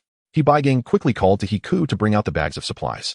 "Deputy Base Chief Chow, we also wish to join the Hongxing base this time. This is our little token of goodwill." He Baigang opened the bags, and together with He Ku they took out the items inside. At first, Chow Rui's did not pay much attention, but as the items continued to be produced, his eyes narrowed slightly, though he quickly regained his composure. By the time they finished, a large table was piled high with supplies, and there were also quite a few bags of rice and oil on the floor. "Young master He, you are quite generous to bring so many supplies right away. This is just a small gesture, He Munin also spoke up. Chow Rui's nodded, looking at the gray bag. "However, is that bag a spatial treasure?" "Sort of, but it has a usage time of only 24 hours. He Baigang replied. "Oh, I see." Chow Rui's nodded, slightly disappointed. "If you have no other matters, you can wait outside for now. I'll have someone take you to your living quarters in a bit. However, you know the rules of the Hongxing base. You either hand over crystal cores or work within the base. Since you have no abilities, considering your goodwill, I will arrange for you to do some lighter tasks." Chow Rui's glanced at the large amount of food on the table, eagerly preparing to dismiss the group and then enjoy the meal. Even as deputy base chief, he could not eat lavishly every day. Now that supplies were scarce, he could only have simple meals, and it had been a long time since he had seen fresh fruits and vegetables. He Baigang hesitated, and He Munin's expression turned awkward. As they had expected, joining the base meant they would have to work. It was not as leisurely. "What? Are you dissatisfied with my arrangements?" Chow Rui's expression darkened. No, it's not that." He Baigang quickly waved his hands. We just have one more thing to tell you, which is the source of these supplies. Source of the supplies. Aren't these what you hoarded yourselves? Xiao Rui's thought perhaps the He family was large enough to have a cold storage, which wouldn't be surprising. It's not we ran out of food shortly after the apocalypse began. He Baigang replied. Xiao Rui's glanced at He Baigang as if understanding something, then said, you want to use this information to make your life easier in the base, don't you? Deputy Base Chief, Xiao, you have keen insight. To be honest, my father is getting old and my wife and son have never done any rough work. We just want to secure a peaceful life in the base. He Baigang cupped his hands. You want to do nothing but expect the base to provide for your food and shelter and to protect you as well. That might be possible, but it depends on the value of the information you provide. Xiao Ruai sat back down, crossed his legs, and lit a cigar. I assure you, you won't be disappointed. He Baigang said, then paused before continuing. I know of a supermarket, a Nine-Storey one with countless supplies. The owner should have spatial abilities, and the supplies in his space might be even more than those in the supermarket. Oh. Xiao Ruai sat up, looking at He Baigang with a scrutinizing gaze. He Baigang then informed Xiao Ruai about the situation of the supermarket. Deputy Base Chief Xiao, if you take over the supermarket and force the owner to hand over all the supplies, the Hongxing base could significantly strengthen its influence with these resources. He Baigang said. Moi. Ha ha ha. Xiao Ruai laughed heartily at He Baigang. He Baigang also forced a smile. Xiao Ruai suddenly stopped laughing and said, I understand now. I have something to attend to later. Tomorrow at noon, you all take me to meet the supermarket owner. I want to see who dares to open a supermarket so boldly and possesses so many supplies. All right then, He Baigang hesitated. Don't worry. They'll have them arrange a good place for you to stay. If everything checks out, you can live comfortably in the base without having to do anything. Xiao Ruai said. Thank you, Deputy Base Chief Xiao. After He Baigang finished speaking, his family wisely left the small building and waited outside for someone from the base to take them to their accommodation. The reason they didn't go to the supermarket immediately today was that most of the base's supernatural beings had gone out to kill zombies and mutated beasts, making it impossible to gather them all at once. Seeing that the few of them had left, Xiao Rui's couldn't wait to pick up an apple and took a big bite. The sweet and fragrant taste instantly enveloped his entire mouth. After finishing the apple, he immediately grabbed other food and started eating continuously as if he had never tasted such delicious food in several lifetimes. After an unknown amount of time, Xiao Rui's finally stopped after burping a few times, then packed the remaining food into a spatial bag and took it upstairs to place it in the wardrobe. The next morning, after finishing breakfast, Zixiao heard a rumbling sound outside. Zixiao walked to the supermarket entrance and saw a helicopter slowly descending, then landing on the road outside. As the cabin door opened, a man about 185 meters tall, wearing a white short-sleeved shirt, black trousers, and sunglasses stepped down. Upon closer inspection, the man had a high nose and thin, cool lips. At first glance, he seemed like a cold and aloof boss from before the apocalypse, but the white gloves he wore seemed particularly out of place in this extreme heat of 58 degrees. The man walked slowly towards the supermarket, but when he was less than 3 meters away, he suddenly stopped, frowning. After pausing for a moment, he continued to walk forward, but his pace became extremely slow. Suddenly, a powerful shockwave erupted from within the supermarket, and the man instantly dodged. Despite his speed being at its peak, he was still injured by the residual force. Frowning, he pressed his hand against his chest, desperately restraining himself, but a trace of blood still seeped from the corner of his mouth. Zixiao did not expect the supermarket to suddenly launch an attack, feeling quite puzzled. After hesitating for 2 seconds, he stepped out of the supermarket and asked the man, whose lips appeared slightly pale, Are you all right? Seeing that the man arrived by helicopter, Zixiao thought that with such economic strength, he might be able to negotiate a significant deal. The man did not respond to Zixiao but stared deeply at the supermarket. Zixiao also found it very strange. Could it be that the supermarket's defense system malfunctioned? Moi. Zixiao suddenly saw the foreign middle-aged man butler by who had visited a few days ago inside the helicopter, but he did not come down. Zixiao withdrew his gaze and looked back at the man nearby. After a while, the man spoke under Zixiao's gaze, saying, I came to discuss business with you, but it seems your supermarket is not very welcoming to me. Zixiao was at a loss for words, which was also a mystery in his mind, so he could only ask the system host, this person is a zombie king, a level 5 zombie. Zixiao. Why don't I sense any trace of zombie aura from him? Zixiao was also puzzled. This person possesses a treasure that can conceal his aura, the system replied. Zixiao understood, but seeing a level 5 zombie for the first time piqued his curiosity, as this man seemed no different from an ordinary person. Zixiao focused his thoughts and turned off the supermarket's defensive attack system, then looked at the man before him and said, All right, come in. Whether he was a zombie or a human, as long as he understood the rules and could engage in business, it was all irrelevant. The man cautiously took a step forward, and indeed the dangerous aura had disappeared. By the time he reached his previous position, he had not been attacked again, which made him feel relieved. You withdrew this defense and aren't afraid of me. Do you know who I am? The man asked Zixiao's back. Of course, a level 5 zombie king. Hearing Zixiao's calm words, the man's heart surged with waves. His identity was so secretive, yet the person before him could see through it at a glance. The two of them walked into the supermarket with the man taking off his sunglasses, revealing his eerie blue pupils and deep facial features. Zixiao glanced at the man, feeling that he looked somewhat familiar. Moi, are you Ling Lichu? The Ling family is an ancient family with a history of hundreds of years, with family businesses spread across the entire Blue Star, owning properties in every country. No one knows exactly how. The Ling family originated from the Xia Kingdom, and Ling Lichu is also from the Xia Kingdom, but his ancestors married foreign women, giving him mixed genes, which is why his features are relatively deep. Ling Lichu is the direct heir of the current family head. After completing his studies, he has only been responsible for all family affairs for 2 years as the acting family head. He was announced to be the next generation heir a month before the apocalypse, which attracted considerable media attention, occupying the top spot on trending topics for several days. It seems you recognize me. Ling Lichu raised an eyebrow. The head of the Ling family, it's hard not to recognize you, but I didn't expect you would become a zombie. The world is unpredictable. Ling Lichu simply replied. Dabai, bring a stool over here. Zixiao called out. Okay, boss. Dabai obediently complied. Zixiao knew that Ling Lichu coming in person was likely to discuss a significant deal, and he naturally had to treat a major client who could enhance his strength with VIP treatment. Ling Lichu sat outside the counter and directly asked Zixiao, who was inside, how much meat do you have in your space? You need as much as you want, and it's available whenever you need it, Zixiao replied. Good. Ling Lichu was very pleased with Zixiao's straightforward answer, and he turned to nod toward the direction of the helicopter. Moments later, Butler Bai walked into the supermarket carrying a large box. The box was carefully placed on the ground, and as the zipper opened, it was filled with exquisite boxes of various sizes. Butler Bai took out the boxes one by one, placing them on the counter before opening each one. Exquisite jewelry came into view, remarkable in both quality and craftsmanship, all polished and carved by renowned masters. A necklace made of 9 blue gemstones and diamonds, another necklace set with 6 rubies, imperial green ice, jade, a crown made of diamonds and rubies, as well as accessories made from pink and yellow diamonds. Even Zixiao was stunned. This was the most extravagant display he had ever seen since opening his shop, bar none. Standing beside him, the sturdy Dabai also stretched his neck to look at the jewelry, his eyes revealing a sense of admiration. Bossy, how much do you think these items are worth? Ling Lichu crossed his fingers while resting against the chair, his expression calm, as if these items meant nothing to him. Zixiao nodded as the system calculated the prices repeatedly: 12 million, 15 million, 30 million, 10 million, 13 million, and so on. In the end, the total sum of all the prices amounted to 1 billion, 100 million, and 10 million. Shall we exchange? Zixiao asked. Exchange? Ling Lichu said, nodding toward Butler Bai. Understanding, Butler Bai walked to the supermarket entrance and waved to the 2 men inside the helicopter. Then 2 burly men about 1.95 meters tall and dressed in black suits stepped out of the plane. Please, bossy, give me 3 bags worth 2,500 each. Butler Bai said respectfully. Zixiao turned and tore off 3 bags from the back, handing them over. Butler Bai smiled slightly and proceeded with the 2 burly men directly to the 2nd floor. The 3rd floor has various weapons. If you're interested, you can take a look. Zixiao said, glancing at Ling Lichu. Oh, weapons. Ling Lichu was somewhat surprised. Only then did he notice the sign indicating the weapons section on the 3rd floor. He had been observing Zixiao and hadn't paid much attention before. After a brief moment, Ling Lichu spoke again. Then I would trouble boss Yi to accompany me to take a look. Sure. Zixiao nodded and waved his hand to store the jewelry. Ling Lichu was not surprised. Following Zixiao, the 2 made their way to the 3rd floor.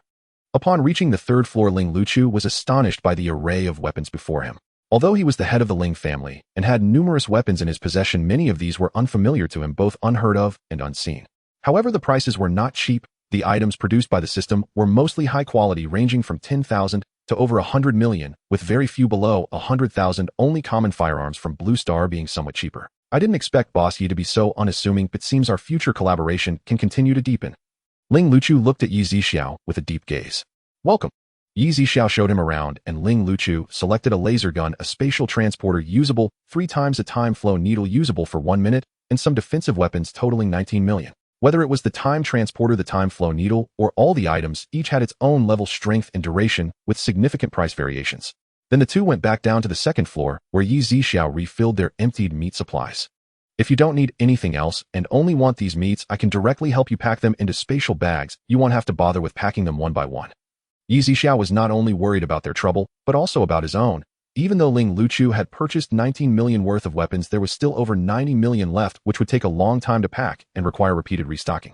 Butler Bai glanced at Ling Lichu, who nodded in agreement, and then said, then it would trouble Boss Yi. No problem. However, I doubt these 2 bags will be enough, or do we need to get more bags? After all, one of the bags was already filled with weapons. Boss, he can arrange it as he sees fit. Ling Luchu said, not overly concerned about the few thousand. All right. Zixiao nodded and purchased 2 more bags from the system mall, which instantly appeared out of thin air floating in midair. Butler Bai and the 2 burly bodyguards exchanged glances, but they immediately stepped forward to take the bags. Zixiao then purchased enough various meats from the system mall and placed them all into the spatial bags.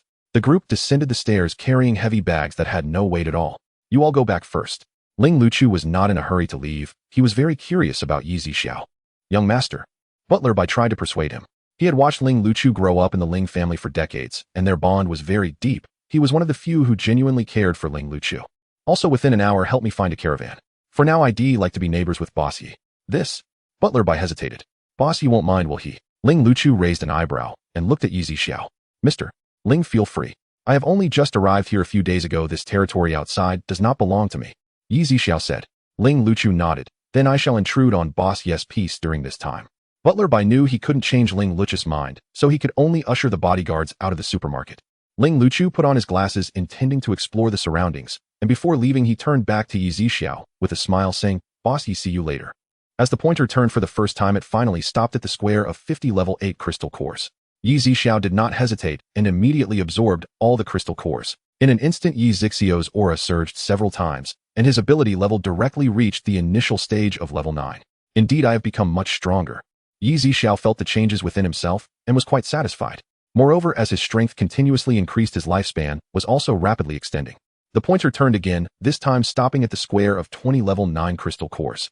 Zixiao absorbed them once more, advancing his strength from the initial to the mid-stage of level 9. The pointer turned, halting. The ability level rose to the next stage.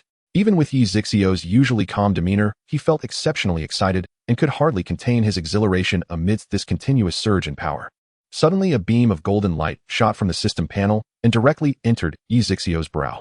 Soon a more powerful aura erupted from him. Zixiao's eyes shimmered with golden light, his presence towering like a god looking down upon the world, ethereal and unapproachable.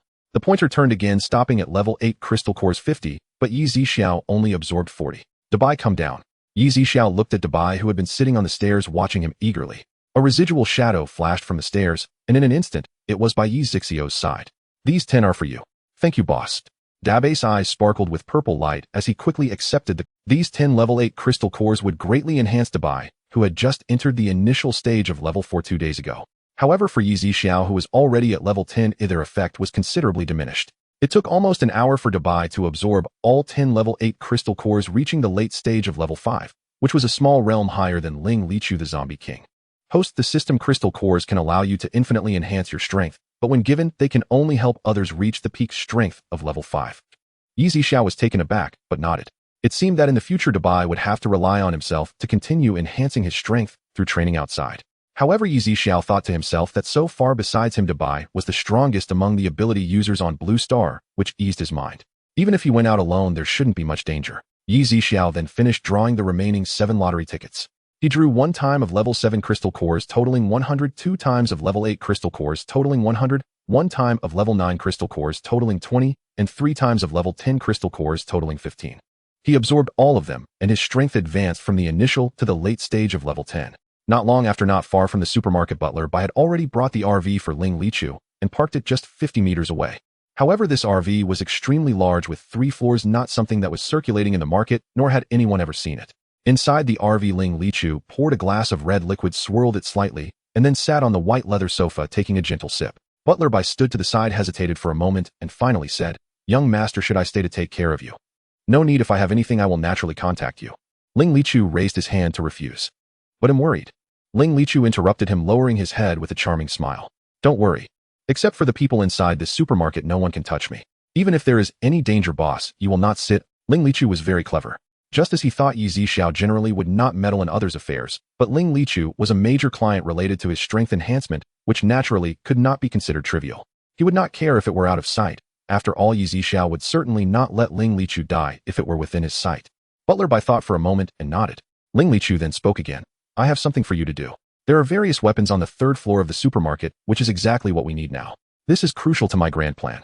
Go back to our several mansions in Xia country and bring back some valuable items. Yes, young master. Butler Bai bowed respectfully. Ling Lichu then turned to look out the window at the supermarket, muttering, It seems he really needs these valuable items. Butler Bai knew that the decisions made by his young master were almost impossible to change, so he could only remind him before leaving. Young master, take care of yourself.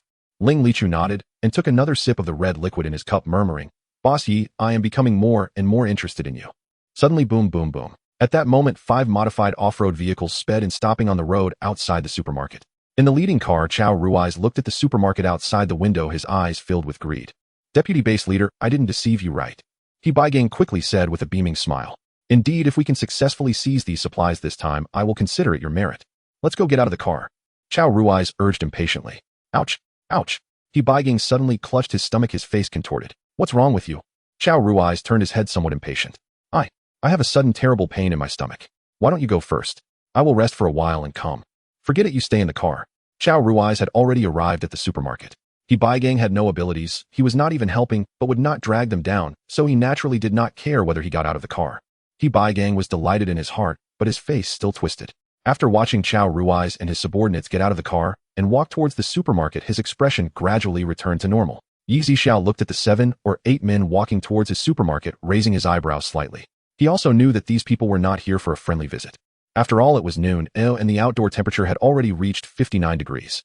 There weren't many zombies around, so why would they come in such a grand manner if they were just buying something? Moreover, each of these people had a strong aura, clearly all ability users, and their greedy expressions were openly displayed, clearly indicating that they had come prepared, knowing about the supermarket's existence. Ling Lichu in his RV also had a slight smile, crossing his legs and watching the outside with great interest, ready to watch the show. Chao Rui's walked in front of the group and stepped into the supermarket with the other 7 closely following. Everyone felt the cool temperature of the supermarket and immediately felt refreshed. It's so damn cool. One of the men leaned against the wall, completely disregarding Zixiao and Dabai. Chao Rui's and the others also scanned the area. Although he knew Zixiao was an ability user, he would not take him seriously at all. After all, he had many ability users under him, and the base leader was a latest stage level 4 ability user. Ordinary people would not dare to provoke the Hongxing base. However, he did not know that Zixiao was not an ordinary person. If it were someone else, perhaps they really could not confront the Hongxing base, especially with a latest stage level 4 base leader. Zixiao was not in a hurry. He wanted to see what these people were planning to do. You are bossy, right? Chao Rui's asked as he walked to the counter. Zixiao nodded. You know about the Hongxing base, right? I am Chao Rui's, the deputy base leader of the Hongxing base. I don't know. Zixiao shook his head. He really didn't know. After all, he hadn't been here for long. What if I refuse? Zixiao's lips curled faintly. Boy, our deputy base commander is merely consulting you out of courtesy. Do not mistake generosity for weakness. A young esper pointed at Zixiao and shouted in fury. He who perceives the tide of circumstance is truly wise. If Chao Rui'ja had barely begun speaking when a blood-curdling scream pierced the air outside. He whirled around and saw the very youth who had just pointed at Zixiao lying motionless on the pavement beyond the supermarket, blood streaming from his eyes, ears, nose, and mouth, his body convulsing violently, utterly undetected by anyone until that instant. You dare strike from the shadows?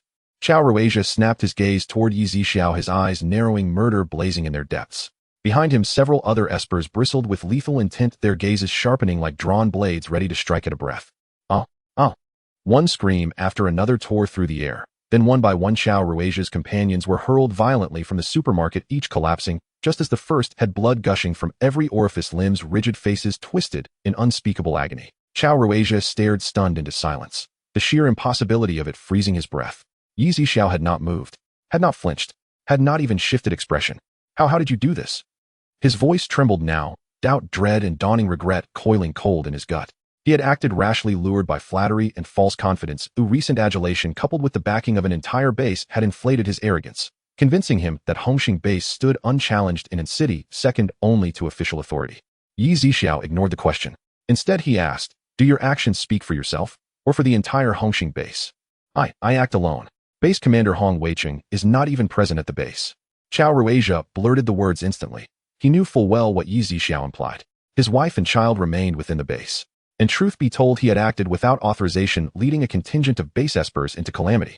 Now seeing them broken and bleeding, he choked on remorse, dreading the reckoning he would face before Hong Weicheng. It was the He family, the He family's He Baigang, who revealed this supermarket to me. He urged me to seize it. He is waiting in the car right now. Chao Rui'ja spat the name, and with it a surge of white-hot rage. In that moment, he wished nothing more than to tear He Baigang limb from limb. Zixiao cast only a fleeting glance toward He Baigang in the vehicle, then turned back to Chao Rui'ja, voice calm, detached, final. Very well. You may die now. No, don't. He Baigang instinctively surged to his feet and fled. Yet no defiance stirred in his heart, only primal terror. Even seconds earlier, he had never imagined Zixiao would kill him. But as Chao Ruizha burst from the supermarket, his face contorted in sudden, excruciating agony, every fiber of his being torn apart by invisible force. Boom! Chao Ruizha's body detonated, blood spraying outward in a violent arc. Flesh and bone atomized into near invisibility, only a vast vivid crimson bloom remained upon the ground. Brilliant, grotesque, irrevocable. A pity, Ling Muchu murmured, shaking his head as he watched Chao Ruizha perish. As the zombie sovereign consuming the flesh and blood of espers would have greatly amplified his own power. To witness such waste stirred genuine regret in him. From inside the car, he Baigang watched the carnage unfold, and his legs turned to water. He had never fathomed events spiraling so catastrophically. Hands trembling, he ignited the engine. The vehicle shot forward like a bullet. Just as he dared believe escape was possible, it struck an invisible barrier with crushing force. Crunch. A deafening impact crumpled the hood, airbags exploded outward. Blood smeared He Baigong's face. And in that same heartbeat, consciousness fled. Dabai, bring the man from the car. Yes, master. Dabai dashed toward the vehicle, leaving no trace, no afterimage, reappearing beside the mangled SUV hundreds of meters away in less than 2 seconds. With a single wrench, Dabai ripped the door clean off its hinges and hurled it clattering onto the asphalt. He seized He Baigang by the arm and dragged him out, then hauled him across the pavement, dropping him beside the groaning, half-dead espers strewn haphazardly outside the supermarket. Moments earlier, Zixiao had simultaneously deployed psychic and spatial abilities, shattering their minds and compressing their internal organs beyond endurance. Though still alive, their suffering eclipsed death itself. Dabai, you handle these. Understood, master. Dabai accepted with eager delight. His fangs gleamed sharp and white beneath the sun-violet eyes burning with predatory hunger. As flesh tore from bone under Dabai's jaws and vanished down his throat, screams rent the sky, raw and endless. They watched paralyzed as their own bodies were devoured piece by piece, terror crystallizing in their eyes, absolute and suffocating. This was worse than death, living annihilation. Ling Muchu observed silently, eyes narrowing. So, he is a mutated beast who has assumed human form. He Baigang stirred awake only after Dabai had consumed 3 espers. He saw Zixiao standing calmly at the supermarket entrance, and beside him a sprawl of blood-soaked espers. Inside, another figure watched him with violet eyes and a mouth slick with crimson, like a demon risen from the deepest hell. Panic seized him. He tried to speak, but another scream, another grisly tableau slammed shut his throat. Dabai lowered his head once more, bared his fangs, and began tearing the next victim's flesh anew. Spare me. The words trembled from He Baigong's lips at last, drowned instantly beneath the cacophony of agony. And master, I was forced. Yes, Chao Ruizha forced me to reveal the supermarket. He coerced me into bringing him here. I had no choice. Wah, please, spare this wretched dog's life. Snot and tears streamed down his face as he wept uncontrollably. Dizzy, battered, every nerve screaming. But still he crawled forward, collapsed, rose again, and bowed his forehead to the ground again and again, desperate, broken, unrelenting. Zixiao remained silent. Dabai continued feasting, until the last fallen esper lay hollowed, spent. Then slowly Dabai lifted his violet gaze and fixed it unwavering upon He Baigang. And no, I'm not tasty. Please don't eat me. I'm filthy. He Baigang scrambled backward, sitting hard on the ground, limbs trembling, spine pressed against the asphalt, as if trying to vanish into it. In the next breath, Dabai lunged, closed his jaws around He Baigong's throat, and blood gushed hot into his mouth. He drank greedily, as though savoring the rarest nectar of heaven. He Baigang's face was filled with terror, unable to move, his complexion growing increasingly pale until he completely lost his breath. Ling Lingchu witnessed the entire process and shook his head, lamenting, "A human is actually more brutal than me, a zombie. It seems he cannot be provoked." At this moment, in a public sea area outside the territory, inside a solitary island surrounded by steel barriers, sizzle. A blue sphere about 1 meter in diameter floated in the air with purple currents crackling around it. On the ground lay 70 or 80 superhumans, all powerless, consisting of both men and women with various skin colors and eye colors hailing from every corner of Blue Star. All of them wore expressions of fear. Despite their large numbers, the one who could capture all 70 or 80 superhumans was undoubtedly terrifying. Moreover, none of them were below the late stage of the 3rd tier. At this moment, a silver liquid emerged from the blue sphere, slowly condensing into the figure of a man entirely clad in silver. Aside from his ink-black pupils, even his distinctly short hair was silver-white.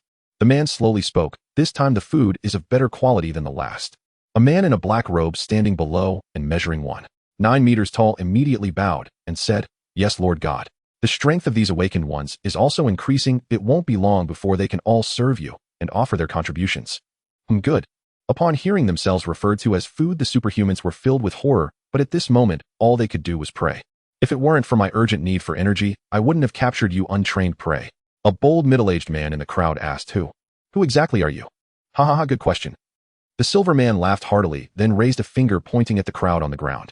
I am the Moon Jiao God to you. I am the supreme being whom you cannot reach, only look up to.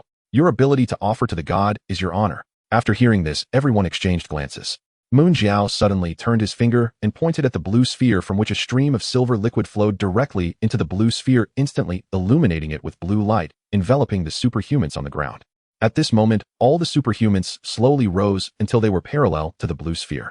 Tension, fear, horror, and helplessness intertwined in the hearts of all the superhumans. With a simultaneous scream, agony appeared on everyone's faces, their eyes reddening as a stream of red mist was slowly drawn from their foreheads. Minutes later, the blue light gradually dimmed and finally returned to calm. The superhumans were now emaciated like skeletons covered with a thin layer of human skin. Bang! The sound of their landing echoed as these superhumans were shattered into pieces without a drop of blood spilling out. All right, you may leave now. As usual, send another batch in 20 days. After finishing, Moon Jiao transformed back into silver liquid and drilled into the blue sphere. The black-robed man also respectfully bowed before leaving the place. The next day, Zixiao opened the supermarket door and saw Shui Hongsong and Shun Zhe waiting at the entrance. Beside them stood a man around 25 years old whom he had never seen before. Bossy, Shun Zhe called out first. Bossy, long time no see. Shui Hongsong stepped forward, his tone old Shui. Zixiao nodded in greeting, not surprised at how they found him. After all, they were officials. Finding someone was relatively easy. As they entered the supermarket, Shui Hongsong immediately said, Bossy, we are here to purchase some supplies this time. At Shui Hongsong's gesture, the young man waved his hand, and a small box appeared on the counter. Shinja opened the box, which was filled with shining gold bars. Bossy, see how much supplies these can exchange for, Shui Hongsong said. Zixiao nodded and placed the gold bars on the pricing machine. 85 million. Do you want to exchange? Yes. Shui Hongsong replied.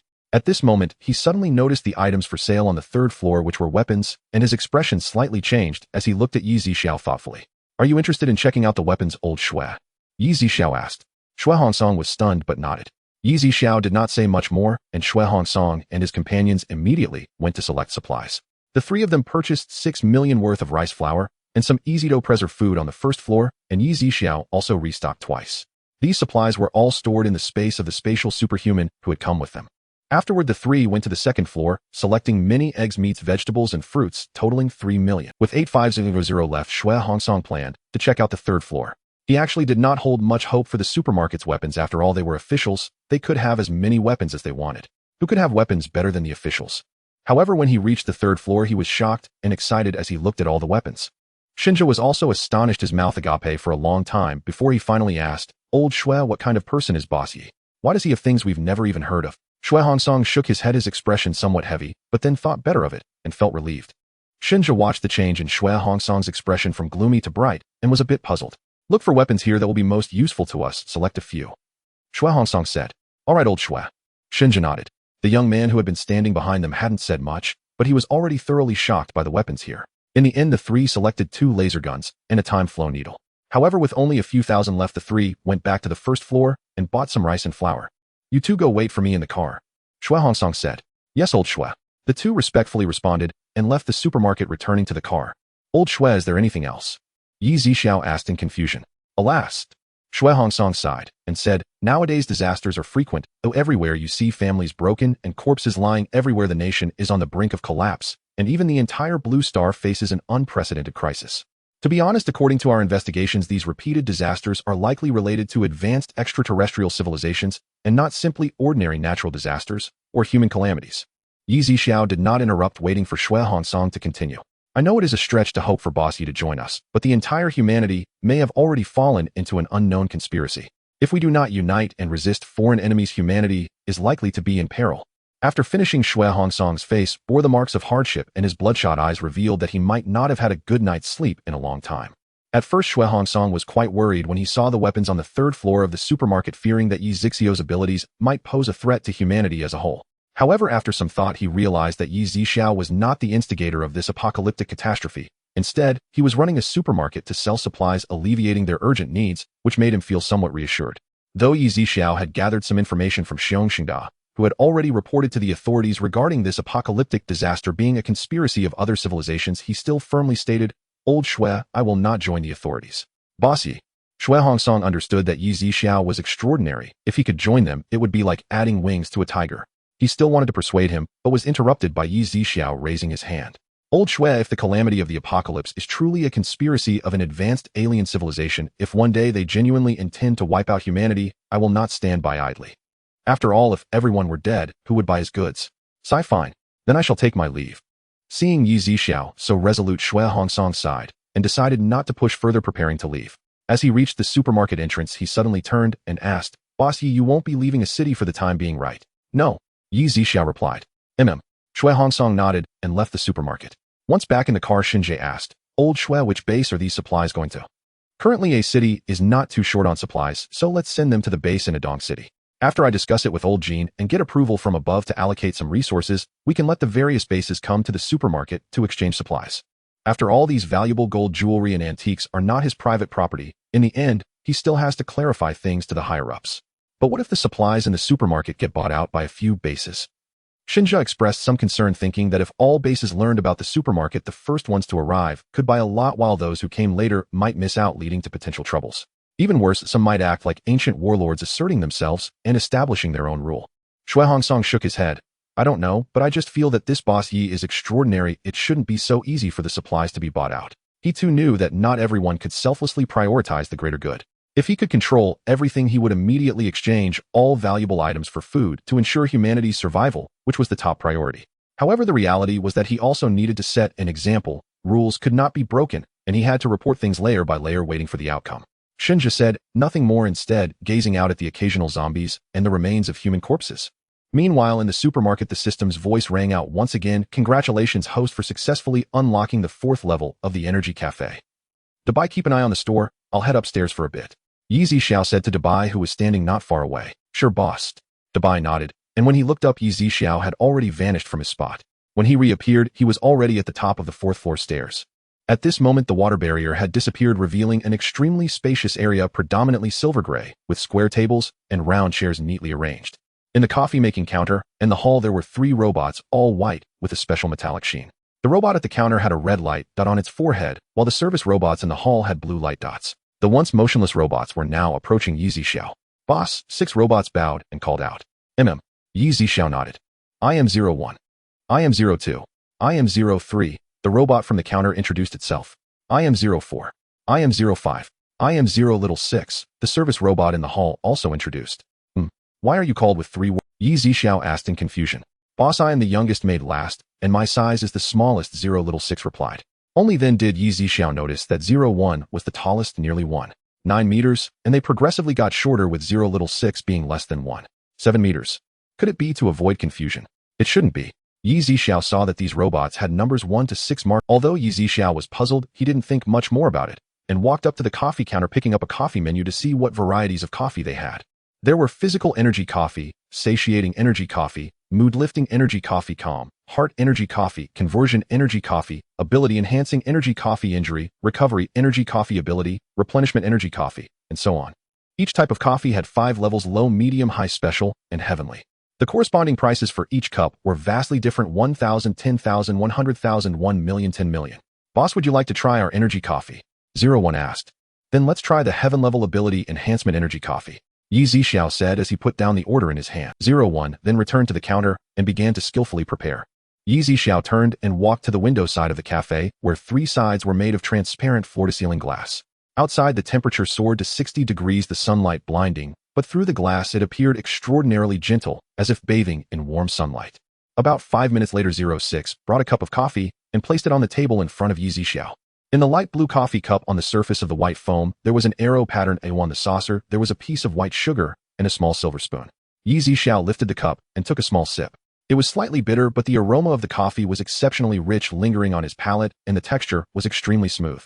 As the coffee gradually flowed into his abdomen, a surge of palpable energy spread from his stomach throughout his... Then Zixiao lifted the coffee again and drank it in one gulp. The denser wave of energy surged through his body, making him feel on the verge of breaking through to the peak of the 10th tier.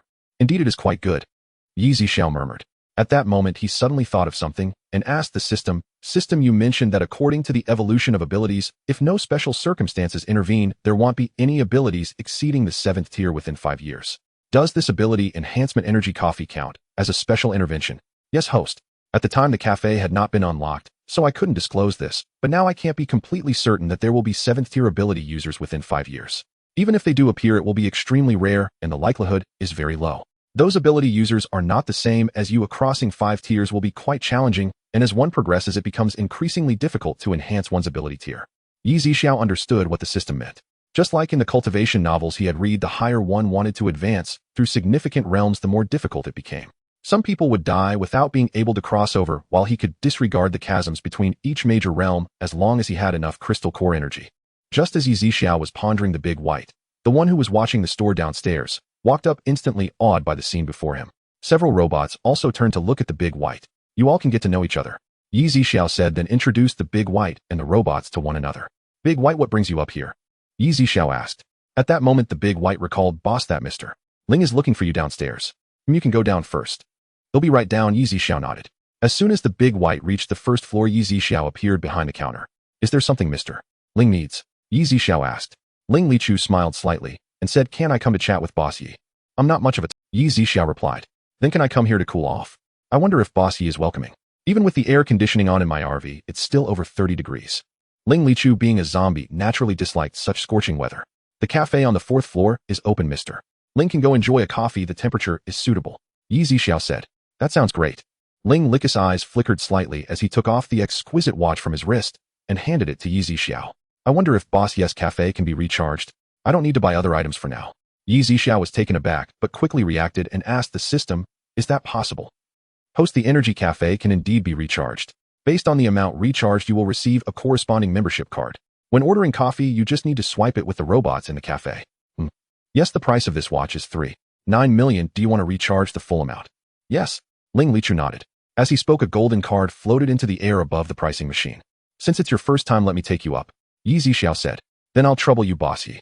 The two then walked towards the 4th floor, one in front and the other behind. Upon reaching the 4th floor, Ling Lichu glanced at the cafe and was extremely shocked. Coming from a super wealthy family, he naturally had broad experiences.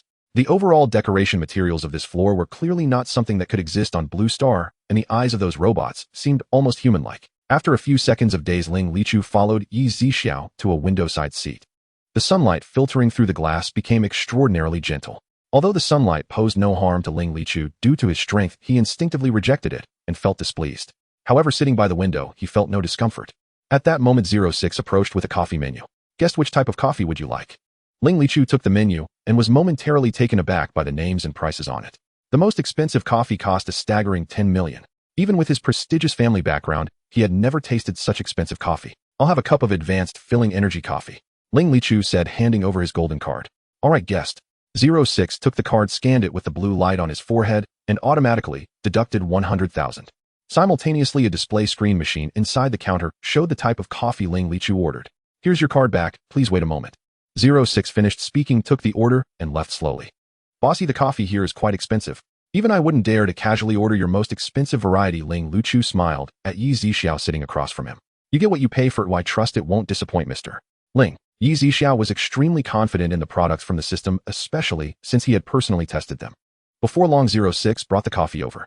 Ling Lichu looked at the ordinary coffee on the table, and aside from its rich aroma, he found nothing particularly special about it. He lifted the coffee cup, and just like Zixiao did earlier, took a gentle sip. Ling Lichu was taken aback, then quickly finished the coffee in the cup. Why do I feel no craving for flesh and blood right now? Ling Lichu was deeply puzzled. Ever since he became a zombie, he had initially been a mindless creature that only knew how to eat human flesh and drink human blood. Later, when Butler Bai sent people to collect crystal nuclei for him worldwide, he gradually regained his sanity. Even though his power had reached this level, he still craved human flesh and blood, always feeling unsatisfied. Yet deep down, he loathed himself for becoming such a monster. At times he would doubt why he consumed such repulsive things, but once he caught the scent of fresh blood, he lost control. However, now in front of Zixiao, he no longer felt that urge to drink blood and eat flesh, as if he were still human. This coffee is truly magical. Ling Lichu couldn't help but exclaim. Mr. Ling can continue to rest in this cafe. You may leave within 3 hours. Zixiao pointed to the rules on the wall as he spoke. Ling Lichu had already seen them, so he nodded, saying, all right, boss, you please proceed. Zixiao smiled, and then instantly disappeared, returning to the counter on the first floor. System, if the coffee beans run out, do I have to get supplies from you? No, host. 0 will remind the system, which will automatically replenish when needed, but it will deduct from your balance, and you will still have 6 times the profit. That's good, saves trouble, and I won't have to restock repeatedly, Zixiao thought, then asked, can all of these items be set for automatic restocking? Yes, host. I knew it. Why didn't you say so before? Because the system didn't know when the host needed to restock. Alright, you win. From now on, automatically restock when any item falls below 80%. Understood. Zixiao suddenly remembered that he had yet to check what was being sold on the 5th floor. He thought it would be good to ask the system. System, what is being sold on the 5th floor? Host, it's the elixir and pill area. Elixirs? Are they like the transformation pills for Daba? You will know once it's unlocked. Zixiao. It was just selling items worth 2 for billion. The things in the armory weren't cheap either, and unlocking the 5th floor wouldn't take long. He thought he would naturally find out then. However, it seemed the system sensed Zixiao's thoughts and suddenly interjected, unlocking the 5th floor requires selling 1.5 billion worth of supplies. Wasn't it supposed to increase exponentially before? Host, unlocking floors isn't based on multiples. Zixiao was somewhat speechless. Forget it, it's all provided by the system, he'll call the shots. After all, 15 billion shouldn't be too difficult for him, it just means taking a bit more time. Meanwhile, outside under the scorching sun, a woman was drenched in sweat, but after a moment the high temperature evaporated it. So hot, so tired, I can't hold on anymore. Xiaoyan, hold on a bit longer. That psychic said there's a supermarket nearby. A young man was struggling to support the woman as they walked along the road, his lips cracked and bleeding, holding an empty bottle that had already been drained. The woman's name was Meng Xiaoyan and the man was Su Tao. They were a newlywed couple, but just 3 days after their marriage, a zombie outbreak occurred, leading to the death of their entire family, leaving them to survive against the odds. They had recently joined the Hongxing base, but the deputy base leader Min Cheng had taken a fancy to Meng Xiaoyan's beauty, repeatedly threatening and enticing them. Eventually, he tried to forcibly take Meng Xiaoyan, but fortunately, he had to leave suddenly, allowing the couple to escape the base. They wanted to join the official base, but it was already overcrowded and under expansion, so they couldn't join for the time being. However, they had been living outside the official base these days, which was barely safe. Yet without any special abilities, the two had to endure the heat while suffering from hunger. They heard someone mention a supermarket in the area, prompting them to brave the heat in search of it. Su Tao, don't worry about me anymore, I really can't hold on. Meng Xiaoyan felt she was about to faint. What nonsense are you saying? Xiaoyan, hold on a little longer, we will definitely find it. Su Tao supported Meng Xiaoyan and continued to move forward. After another 10 minutes, Su Tao wiped his sweat and looked up, suddenly spotting a supermarket within his sight, just 300 meters away. Xiaoyan, a supermarket, it's a supermarket. Su Tao's lips curled upward while Meng Xiaoyan's vision blurred. Although she couldn't see clearly upon hearing Su Tao's words, she forced herself to muster the strength to persist. However, the distance of 300 meters was extremely difficult for both of them. After a long while, they finally reached the supermarket. When they arrived at the entrance, Su Tao was overwhelmed with joy and tears. Xiaoyan, we finally made it. As their footsteps crossed the threshold of the supermarket, the refreshing air that greeted them caused both of them to freeze, collapsing onto the ground, finally feeling as if they had come back to life. Zixiao was sitting behind the counter and did not immediately urge the two. After 2 minutes, Su Tao slowly got up and saw Zixiao and Dubai. He hurriedly took out a level 1 crystal core and a gold necklace from his clothes. Boss, I'm sorry, we really couldn't hold on any longer, Su Tao said with an apologetic expression. No problem. Zixiao waved his hand and then took the crystal core and necklace, placing them on the machine. A total of 3,900 yuan. Would you like to exchange? Yes, boss, we'll exchange. Su Tao hurriedly replied. Zixiao nodded. You can go choose the supplies you need now. Thank you, boss. Su Tao also noticed the rules posted on the wall behind Zixiao, as well as the types of goods sold on the 2nd, 3rd, and 4th floors. He immediately turned around and went to grab a bottle of mineral water, walking up to Zixiao to ask, Boss, can I let my wife drink a little water first? Of course. Seeing Zixiao agree, Su Tao quickly opened the bottle cap and squatted down to feed the still weak Meng Xiaoyan. Gulp gulp. Meng Xiaoyan drank eagerly, and before long half of the water in the bottle was gone. Su Tao, you should drink too. At this moment, Meng Xiaoyan finally began to recover. Su Tao nodded as well, tilting his head back to finish the water in a few gulps, then placed the empty bottle in the shopping cart and went to select several hundred grams of rice and flour. However, Su Tao suddenly stopped shopping as if he had thought of something, turning around and saying, Xiaoyan, we are unarmed right now, but there are weapons on the 3rd floor of this supermarket. Should we go take a look? Meng Xiaoyan nodded. Su Tao supported her as they prepared to head to the 3rd floor with Dubai following closely behind. Upon reaching the 3rd floor, the two were stunned, their mouths agape for a long time. After a while, they regained their senses and stepped forward slowly. Guns, with guns, we won't have to fear anyone trying to rob us of our food. Su Tao was particularly excited to see the dazzling array of firearms. He knew that with guns, ordinary first-stage zombies, mutated beasts, and even humans without abilities or some first-stage ability users would hardly pose a threat to them, greatly increasing their chances of survival. However, upon seeing the prices, the two exchanged glances, their faces showing some disappointment. Why don't we sell the ring and necklace? Xiaoyan said. But Su Tao hesitated. The ring was their token of love, and the necklace was the only memento left to Meng Xiaoyan from her mother. Yet he also knew that even if they were reluctant, their lives were more important than anything else. Let's go. We'll go downstairs and see how much these two things are worth. Meng Xiaoyan tugged at Su Tao's sleeve. Su Tao gritted his teeth and followed Meng Xiaoyan downstairs while Bai waited on the third floor, not coming down. In front of the counter, Meng Xiaoyan took off the diamond ring from her ring finger and handed the jade pendant from her neck. The diamond ring is 2,000 yuan, and the jade necklace is 6,000 yuan. Would you like to exchange? Meng Xiaoyan nodded with tears in her eyes. I'm sorry, Xiaoyan, it's my fault. Su Tao tightly held Meng Xiaoyan's hand. Meng Xiaoyan shook her head and said, as long as we both survive, things will get better eventually. The two went up to the third floor again. After deducting the money spent on food, they still had 11,500 yuan left. They looked for a while and finally chose a compact pistol worth 11,390 yuan, easy to carry yet with formidable power. This comes with 6 bullets. If you run out, you can buy more for 500 each. Bai reminded them. Thank you. Su Tao nodded. The two went downstairs, passing by the second floor and selecting some fruits and eggs, just enough to meet the price. Xiaoyan, now that we have weapons, I will protect you well and ensure your safety. Su Tao held the gun, his heart filled with hope for the future. Meng Xiaoyan nodded with a smile. As they left the supermarket, Zixiao gave them a regular bag to carry the food. However, as soon as they stepped out of the supermarket, the wave of heat that hit them almost took their breath away. Let's hurry back, Su Tao said quickly. Although the official base was crowded, there were still temporary wooden houses built outside. While they couldn't shield them from too much heat, it was much better than being exposed to the sun directly. At this moment, Ling Lichu also came down from the 4th floor, walking out of the supermarket. Seeing the blinding sunlight outside, he frowned slightly, wishing he could stay in the cafe a bit longer, but he could only drink once a day for a maximum of 3 hours. Roar! Just as Meng Xiaoyan and Su Tao were barely 100 meters away from the supermarket, they suddenly heard a roar. After months in the apocalypse, they had become all too familiar with that sound. It's a zombie. The two exclaimed in unison, and Su Tao quickly took out his gun from his clothes. At that moment, a second-stage zombie suddenly leaped out from behind some large trees among the dry weeds. Su Tao hurriedly shielded Meng Xiaoyan behind him, watching as the zombie with half of its face rotting lunged toward them. Su Tao's heart raced, but he tried hard to remain calm. Bang! With a gunshot, due to his lack of experience, he only managed to create a large hole in the zombie's. The zombie paused for 2 seconds, looking down at the wound on its hand before letting out an enraged roar towards the sky. After all, the distance wasn't far, and Zixiao naturally heard the gunshot. Ling Lichu had just stepped out of the supermarket, and within 10 meters saw the situation ahead. He hesitated for a moment, but then stepped forward, leaving behind a residual shadow as he appeared now less than 10 meters away from Su Tao and the other person. However, both of them were so tense that their hands and feet trembled, staring at the zombie, preparing to pull the trigger again, completely unaware of the sudden appearance of Ling Lichu. Although they did not see it, that second-tier zombie sensed the aura coming from the zombie king. The second-tier zombie turned to look at Ling Lichu, locking eyes for a moment before quickly turning around and leaping into the dry grass behind a tree, disappearing without a trace. This scene unfolded in mere seconds, and Su Tao and the other person had yet to react. After another 2 seconds, Su Tao muttered in confusion, the zombie ran away. Meng Xiaoyan also nodded in disbelief. The two thought that the gunshot earlier had scared the zombie away, and they hurriedly left the area, not realizing that someone had helped them. Because just as the two were lost in thought, Ling Lichu had already taken another step away, now arriving outside his RV. Ling Lichu didn't intend to save the lives of these two. Rather, he had sensed that Zixiao was also looking this way.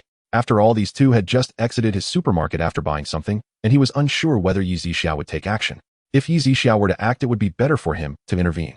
The next afternoon, a helicopter again landed outside the supermarket, and Butler Bai and a young man stepped off with 3 large boxes. Ling Lichu also stepped out of the RV and walked to the supermarket entrance to meet Butler Bai. Have you brought everything? Ling Lichu inquired. Yes, young master, Butler Bai nodded in response. The 3 entered the supermarket, and upon seeing Zixiao, Butler Bai immediately called out, Boss Yi. It seems Butler Bai has brought quite a few good items this time. Zixiao joked. Boss Yi, you jest. Time is limited, and the valuable items are stored in various countries. For now, we can only present these, Butler Bai replied, signaling with his eyes.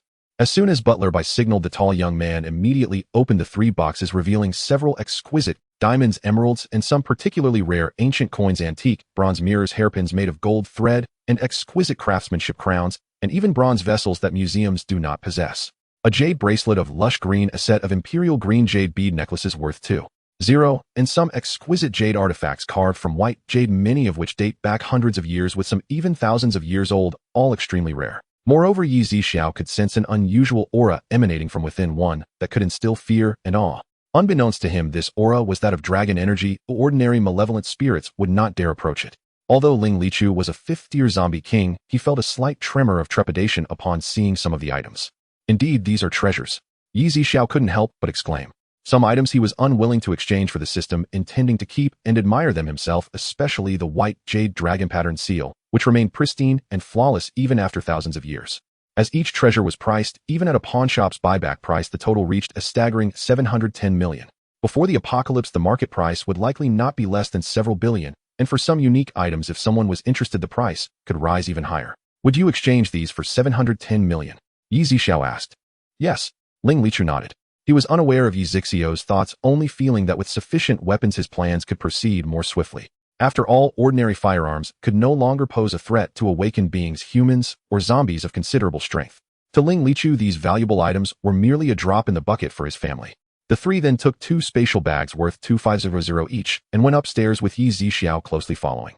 Dubai stayed on the first floor to watch the store, as this was no small sum and he intended to personally check it out. As Ling Lichu placed each weapon into the bags, Zixiao noticed that Ling Lichu seemed to select more long-range weapons like laser guns and bows, while the others included hidden weapons and some time-space weapons, leading Zixiao to have some guesses in his mind. Zixiao did not keep watching. His speculations were not worth asking about, as they were unrelated to him. Soon after, he went downstairs, but still sent Dubai to the 3rd floor, which was not a small number and would take some time to choose. After a long while, Ling Lichu and his companions finally came down from upstairs, having purchased nothing but weapons. In front of the counter, Ling Lichu smiled slightly and said, "Boss, could you help me load the remaining money onto this card?"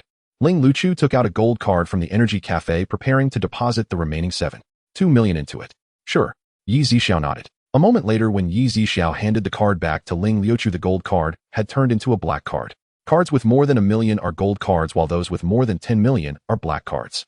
"Bossy, I have matters to attend to at my family, and I hope to continue enjoying coffee at your shop when I come back next time," Ling Lichu said with a smile.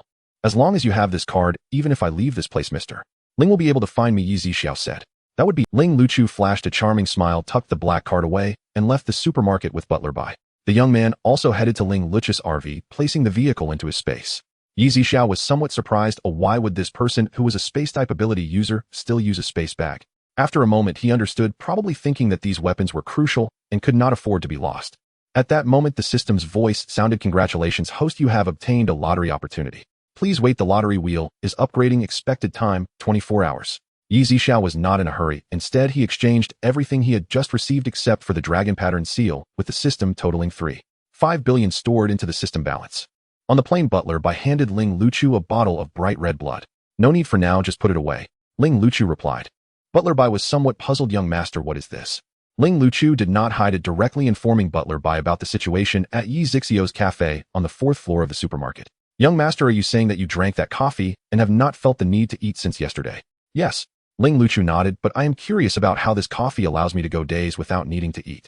In the past, Ling Lichu would become extremely restless at the sight of blood and human hearts until his strength increased to that of a zombie king, allowing him to control it. However, he still needed to consume a lot of raw meat and blood daily.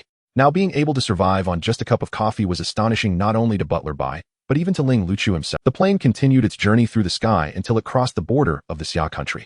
As night fell, a large crowd outside the official shelter looked on eagerly at Su Tao and Meng Xiaoyan eating porridge. Since they brought back food, many had tried to threaten or entice them to seize it, but Su Tao had a gun, and as this was outside the official base, they did not dare make a scene for fear of being discovered by the authorities. "Stop crowding around. I've already told you the supermarket's location, where there's everything you need." Meng Xiaoyan felt uneasy under their gazes. Had it not been for the fear of zombie and mutated beast outbreaks at night, she would have wanted to find a random house to stay in to avoid being targeted for their supplies. "How do we know if what you say is true? What if you were trying to trick us away from here only to be eaten by zombies or mutated beasts once the official base is expanded to lessen the competition for spots?" A middle-aged man spoke. "Then tell me, given the time now, where can we get so much food? And guns?" Su Tao raised his head, shaking the gun in his hand. Everyone looked at Su Tao, revealing his gun again, their eyes flashing. They all wanted to snatch the food, but they knew it could end up in anyone's hands, and they certainly did not want to be the first to act, as that could mean getting shot or driven away by the officials. Here, at least each day, an official water-type ability user would bring them some water, and occasionally an ice-type ability user would give them some ice blocks. If they left this place, survival would be even harder. "Are you really not tricking us?" At that moment, a middle-aged woman in the crowd asked. "There's no need to trick you. Believe." Su Tao had lost patience, having repeated such words many times. Everyone exchanged glances. At that moment, a man around 35 years old said, "Tomorrow, I plan to check out the supermarket. Who wants to join me?" This person was named Feng Yi, and before the apocalypse, he was a police officer, now carrying a handgun, though only 3 bullets remained. Many recognized his identity, and seeing Feng Yi going, those with jewelry or first-level crystal cores also responded enthusiastically. He'll go with you. He'll join you too. All right, we set off at 11 a.m. tomorrow, Feng Yi said. Everyone took one last look at the porridge and the food guarded behind Meng Xiaoyan and Su Tao, then all left. Su Tao quickly pulled the wooden door shut. Since their return, these people had been blocking the door, and now he could finally breathe a sigh of relief. Although this makeshift wooden house was only 5 square meters, requiring them to bend down inside, having food now gave them hope, waiting for the official base to recruit survivors once again. The next morning, a group of 8 or 9 people armed with sticks, hammers, and kitchen knives left the official base under Feng Yi's lead, heading towards the supermarket. However, the outdoor temperature had now reached 61 degrees. After walking for an hour, even wearing hats made of dried banana leaves, their faces were flushed and lips cracked, only able to alleviate it somewhat by continuously drinking from the bottles they carried.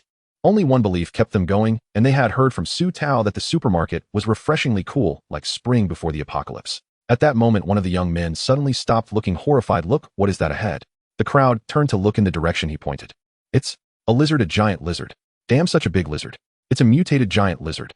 About 350 meters ahead, a mutated giant lizard over 4 meters long lay sprawled across the road, its mouth next to a giant mutated rat that had been half torn apart. However, the giant lizard remained motionless for some unknown reason. If one did not pay attention, they would think it was a dead tree blocking the road.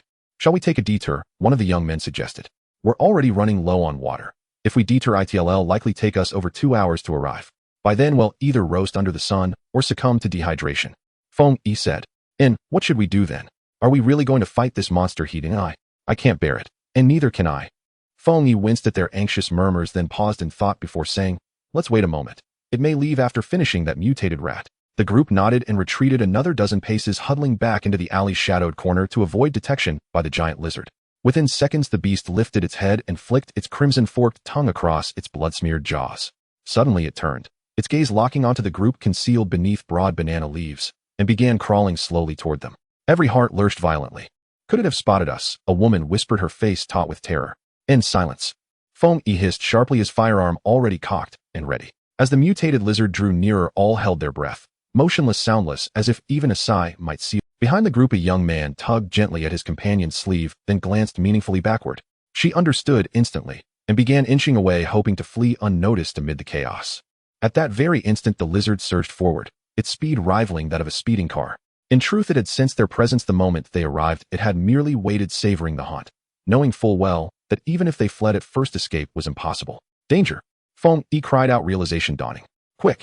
Unite and slay this beast, or none of us will survive. But most had already scattered like startled birds. The lizard charged straight toward those fleeing in panic. A shrill scream pierced the air as the gaunt youth was seized, his leg torn clean off in a single bite. Blood erupted in violent arcs. And stay back. Stay back. Only then did he remember the kitchen knife clutched in his trembling hand. He swung it wildly at the lizard's skull. Clang! And the blade shattered against the creature's impenetrable hide, snapping cleanly in two. In clang! Another metallic ring, the sound of Feng Yi firing. Yet the bullet left only a shallow dent on the lizard's head, a thin trickle of blood welling up. No more than a sting, no true harm. Pain ignited its fury, but disoriented it failed to locate the shooter. Instead, it fixed its gaze upon the pair who'd fled farthest, and lunged after them. And the lizard is chasing us. The woman's voice trembled with dread. And damn it, there are so many others over there. Why us? The man cursed, sprinting faster. So fast he left her stumbling behind. Wait for me. Her legs buckled, her strength fading. But still she pushed forward, straining to keep pace. Darling, I've always treated you so well. Just help me this once, he pleaded. In what? Before she could react, he whirled, seized her shoulders, and shoved her hard to the ground. Her knees and elbows split open on impact, blood blooming across her skin. The lizard loomed over her, yet instead of striking, it swept past her motionless form and pursued the man ahead. Damn it! You blind! And the youth roared, watching in disbelief as the beast ignored the woman sprawled at its feet and bore down on him alone. In awe. A piercing shriek tore through the sky, then silence. The lizard had reared up and ripped a jagged strip of flesh from the man's back. He collapsed onto the asphalt, blood pooling beneath him as the beast tore into him again and again, until within seconds the screams ceased entirely. Only then did the woman stir, scrambling upright, ignoring her wounds, and sprinting back the way she came. And within a minute the man had been devoured whole, bone, flesh, and all. The others had already fled far toward the supermarket.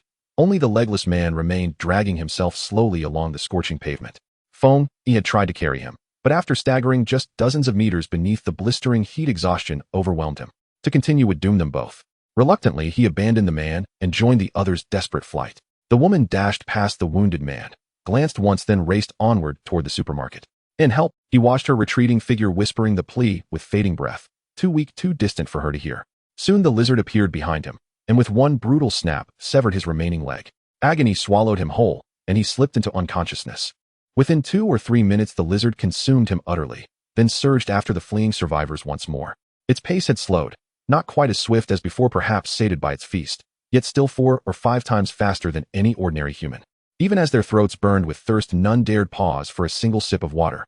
The strongest men surged ahead, while only one middle-aged woman, nearly 40, brought up the rear, already lagging dozens of meters behind the group. Even another woman who had sprinted hard to catch up had now edged past her. The giant lizard is closing in, someone shouted suddenly.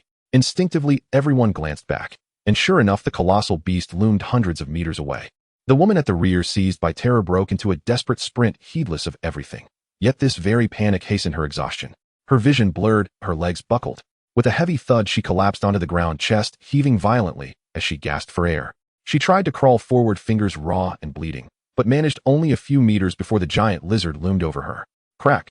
The sickening snap of bone, the wet crunch of flesh. The sounds rose in ghastly chorus. Blood streamed steadily across the pavement.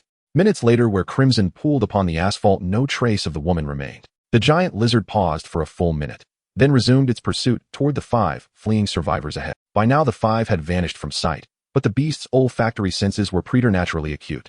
No matter how far they fled, it would track them unerringly by scent. A supermarket. Is that really a supermarket? A young man in his early 20s panted, squinting ahead. It is a supermarket. Could it be a mirage? The woman who had survived the earlier flight asked, ill-timed and uncertain. Then stay behind. You're welcome to. Someone snapped back, irritated. Many still remembered how she had slipped away secretly during the first escape, leaving little goodwill. Run, the lizard is right behind us again. Phone, he shouted abruptly. Just moments earlier the group had relaxed, believing the beast had given up its chase. They'd slowed their pace, taken sips of water, and begun heading toward the supermarket, only to spot the monstrous silhouette once more. Why the hell does this beast refuse to let go? Oh, damn it. One man cursed as he ran. Fortunately, the supermarket was now within close range, and in no time they burst through its doors. Huff, huff, huff. They staggered inside, gulping air like drowning men. So cool. I feel like 3 of the men collapsed onto the floor, spent. Zixiao observed their ragged state and surmised their ordeal. Activating his psychic ability, he perceived a mutated giant lizard approaching from several hundred meters away. Boss, quick! Seal the supermarket doors. A mutated giant lizard is coming straight for us. One man blurted out, breathless. Feng Yi, a veteran police officer for over a decade, knew well that in this apocalyptic world, anyone running a functioning supermarket must possess extraordinary abilities, most likely an esper. His anxiety eased, and he even teased, Boss, you've hidden your store well. We nearly died just trying to reach it for supplies. Zixiao smiled faintly. He understood they'd likely heard rumors of his supermarket and come seeking refuge. Dabai, go outside and deal with that creature. Understood. Dabai nodded. By then the giant lizard had halted on the road outside, slowly dragging itself toward the supermarket entrance. When Dabai strode out barehanded, no weapon in sight, everyone recoiled in shock, instinctively shuffling. Just a peak-tier level 2 mutant beast, daring to approach here. Dabai sneered. Unfazed by his aura, the lizard lunged forward in a flash, jaws wide and dripping crimson. You seek death. The words left his lips, and lightning erupted from his violet eyes. ZZZT. ZZZT. ZZZ. Purple currents engulfed the beast in an instant. Within seconds it lay motionless on the asphalt, smoldering, steaming, reeking of charred leather. Is it dead? Someone whispered in disbelief. All had witnessed the spectacle, yet still struggled to accept that such a colossal creature could fall so swiftly. Feng Yi stepped out first and inspected the corpse closely. Yes, it was unmistakably dead. Its thick hide had cracked and sloughed off in patches as steam rose from the exposed flesh, cooked through. Dabai crouched, plunging 2 fingers deep into the lizard's skull, and withdrew them, holding a gleaming level 2 crystal core. The others emerged, gradually exhaling long, trembling sighs of relief. Damn mutt. Chased me all the way here, one man snarled, kicking the beast's head, shattering several teeth with a single blow. All right, we are here to buy food. Feng Yi raised his arm to stop them from making any further moves, then bowed deeply to Dabai, saying, Thank you, little brother. If it weren't for you, we might have. If you want to thank someone, thank my boss. Dabai said. Feng Yi nodded and then entered the supermarket again, cupping his hands towards Zixiao and saying, Thank you, boss, for saving us. Zixiao raised his hand to interrupt. After all, it wasn't entirely to save them. The giant lizard was ready to enter his supermarket. How could it not die? At this moment, everyone began to carefully examine the items inside the supermarket, their eyes wide open as the sounds of swallowing echoed around. You are here to buy supplies, right? Zixiao asked. Yes, yes. Feng Yi snapped back to reality and immediately took off the golden ring from his ring finger, then took off a golden fortune charm tied with a red string from his wrist, and pulled out 3 first-grade crystal cores from his pocket, placing them on the counter. The machine displayed 1,200 for the ring, 400 for the fortune charm, and a total of 150 for the 3 first-grade crystal cores. That'll be a total of 1,750 yuan, or shall we exchange? Yes. Feng Yi nodded. Good, you can go choose your supplies now. Take a look at the rules in the back. Zixiao reminded. Is there anyone else who wants to exchange? Dabai asked. I. The young woman hurriedly stepped forward. A diamond ring and a golden necklace were placed. Moments later, that'll be 6,000 in total. Shall we exchange? Yes. The woman was overjoyed to hear that her items were worth so much. At this moment, a young man also stepped forward, taking off the watch from his wrist along with a white jade pendant of peace and a first-grade crystal core. That'll be 5,300 yuan. Oh, shall we exchange? Yes. The man was also very happy, and then pushed his shopping cart to select the supplies he needed. Then 2 more men came forward looking somewhat similar, probably brothers. The 2 took out 5 first-grade crystal cores and a golden ring. That'll be 1,330 yuan. Or shall we exchange? Yes, we will exchange, the 2 said. Ice cream. There is actually ice cream. At this moment, the young woman's tone was excited, almost screaming, attracting everyone's attention. In such hot weather, having an ice pop would be simply delightful. The 2 brothers who had just exchanged were also eager to head towards the freezer, grabbing several types of cold drinks and ice cream. However, they didn't dare to take too much, as the more storable compressed biscuits, rice, and flour were their essential supplies for survival. Before long, as they each finished buying their items, they felt a bit troubled. Everyone looked at the items in their shopping carts, realizing they couldn't carry them all, and they still had to walk such a long distance. If they encountered any danger along the way, it would be a hassle. And the space bags hanging on the wall were too expensive. They simply didn't have extra money to buy them and were reluctant to spend. Boss, do you have any cheaper space bags? The young woman who bought supplies worth 6,000 asked. Zixiao was helpless, but still asked the system again. After all, the 2,500 yuan bags were indeed too expensive. If everyone knew there were no cheaper bags and only bought a little each time, it would be even more troublesome for him. System, don't you have any bags that are cheaper, smaller in space, and shorter in usage time? Host, please wait a moment, there are too many items to search. The young woman and the others waited expectantly for Zixiao's response. Wait a moment. Zixiao said to everyone. Okay, boss, we are not in a hurry. Everyone quickly waved their hands. In fact, Zixiao didn't quite understand either. Did the place where the system originally was not need bags at all? Or did everyone have spatial abilities? It wasn't until 3 minutes later that the system finally spoke. Host, I found 2 types. The first type is worth 150 yuan, with a space of 0.5 square meters, a height of 2 meters, and a usage time of 2 hours. The second type, space of 1.5 square meters, height of 2 meters, usage time of 3 hours, worth 350 yuan. After receiving the system's answer, Zixiao informed these people of what the system told him, and then bought 100 of each from the system's mall, hanging them on the metal hooks at the back. Who needs them? Zixiao asked. Boss, I want one of the 150 yuan space bags. I need one. Me too. Everyone replied eagerly. In the end, 4 150 yuan space bags were sold, and they immediately took 150 yuan worth of food from their shopping carts, putting them back in their original places. After everyone packed their food, they left the supermarket with smiles on their faces. Now that there was a place to buy food, they felt a bit more hopeful. At least they no longer had to eat the mutated insects on the ground or boil water with dried grass and tree bark. Before long, the system's voice echoed. Host, the lottery system upgrade is complete. As the system spoke, the lottery wheel appeared before Zixiao. 30 level 10 crystal cores, 10 level 11 crystal cores, 5 level 12 crystal cores. Universal machine personnel unlock the next layer of the supermarket. Enhanced strength to the next level. Interstellar day tour spirit ability enhancement pill. Zixiao not only saw that the wheel had many new options, but also noticed that it was written below that one draw costs 100 million. It used to be 10 million per draw, now it's changed to 100 million.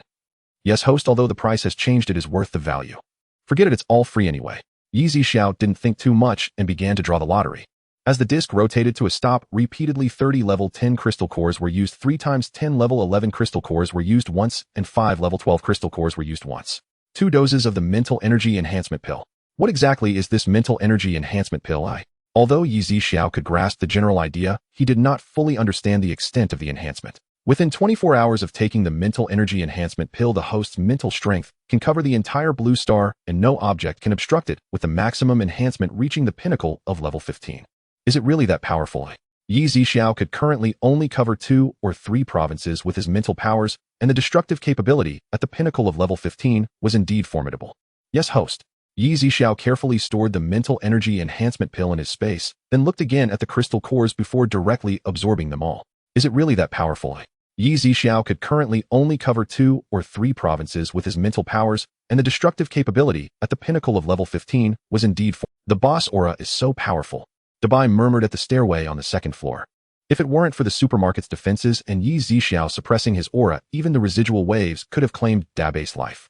At this moment Feng Yi and the other 4 who had bought supplies had already returned to the official base. The 50 or so people who hadn't gone surrounded them, seeing that everyone was carrying supplies. Those 2 weren't lying, there really is a supermarket, a huge one with everything inside. Did you see? The things taken out from this bag are still so cold. At that moment an ice-type ability user from the official base approached, curious to see the crowd gathered. Standing at 185 meters tall, he easily saw the situation inside. Where did you get these things? Hearing the voice, the crowd turned to see it was Zhao Qinghuai, the official officer who occasionally delivered ice blocks. Officer Zhao, the crowd exclaimed, promptly clearing a path. Zhao Qinghuai nodded and looked at the few people holding bags. At this moment Feng Yi stepped forward, telling the man in front about how Su Tao and Meng Xiaoyan had found the supermarket and how they had also gone there to buy supplies. Is there really such a supermarket now? Zhao Qinghuai asked, somewhat skeptical. Absolutely true, Feng Yi replied, taking out a bag of rice from his bag. Alright, I understand. If you have no supplies and others are unwilling to give, you cannot resort to robbery or else leave this place. Zhao Qinghuai spoke sternly. Don't worry, we wouldn't dare. The dozens of people hastily waved their hands. Though they said that if it weren't for being outside the official base, blood would likely have already flowed like a river here. After Zhao Qinghuai left, Feng Yi cooked a large pot of porridge and shared half a bowl with each of those who had not gone. He also informed them that even a level 1 crystal core could be exchanged for 50 yuan, and they could team up to kill a level 1 zombie without starving. Knowing the supermarket's exchange rules, some people began to consider rushing into the community to find valuable items, but after careful thought they hesitated. Zombies and mutated beasts that favored nighttime prowling usually hid in the community during the day in houses and hallways. They were merely ordinary people without abilities. If they were to encounter misfortune in a small room, there would be nowhere to escape. If they didn't find anything valuable, they would perish at the hands of zombies. In such a case, it would be better to go out as a group, or if they kept their distance and saw fewer zombies and encountered a level 1 zombie, they could work together. If it were a level 2 zombie, they could still escape from a safe distance. After Zhao Qinghuai returned to the base, he immediately began rummaging through his room, looking for anything of value. Although he had crystal cores on him, he had heard that not much could be exchanged. He was not in a hurry to report to his superiors, but planned to investigate the situation first and confirm it before. The room was turned upside down before he found a gold necklace and a diamond ring he had prepared for a marriage proposal. These were originally meant for his girlfriend, but he hadn't had the chance to give them before they broke up. I hope this supermarket truly exists, but could alleviate my urgent needs. Zhao Qinghuai murmured, filled with anticipation for the supermarket. At 6 p.m. the sunlight was no longer as glaring as before, and the temperature had dropped to around 50. 3 modified off-road vehicles sped down the road, stopping outside the supermarket. There really is a supermarket here. Are you sure? Deputy Base Chief Chao came here and never returned to the base. Base Chief Hong Weiqing of Hongxing Base asked. He Munan nodded. Absolutely true. He Munan's grandson, Hiku, was also in the car, nodding vigorously.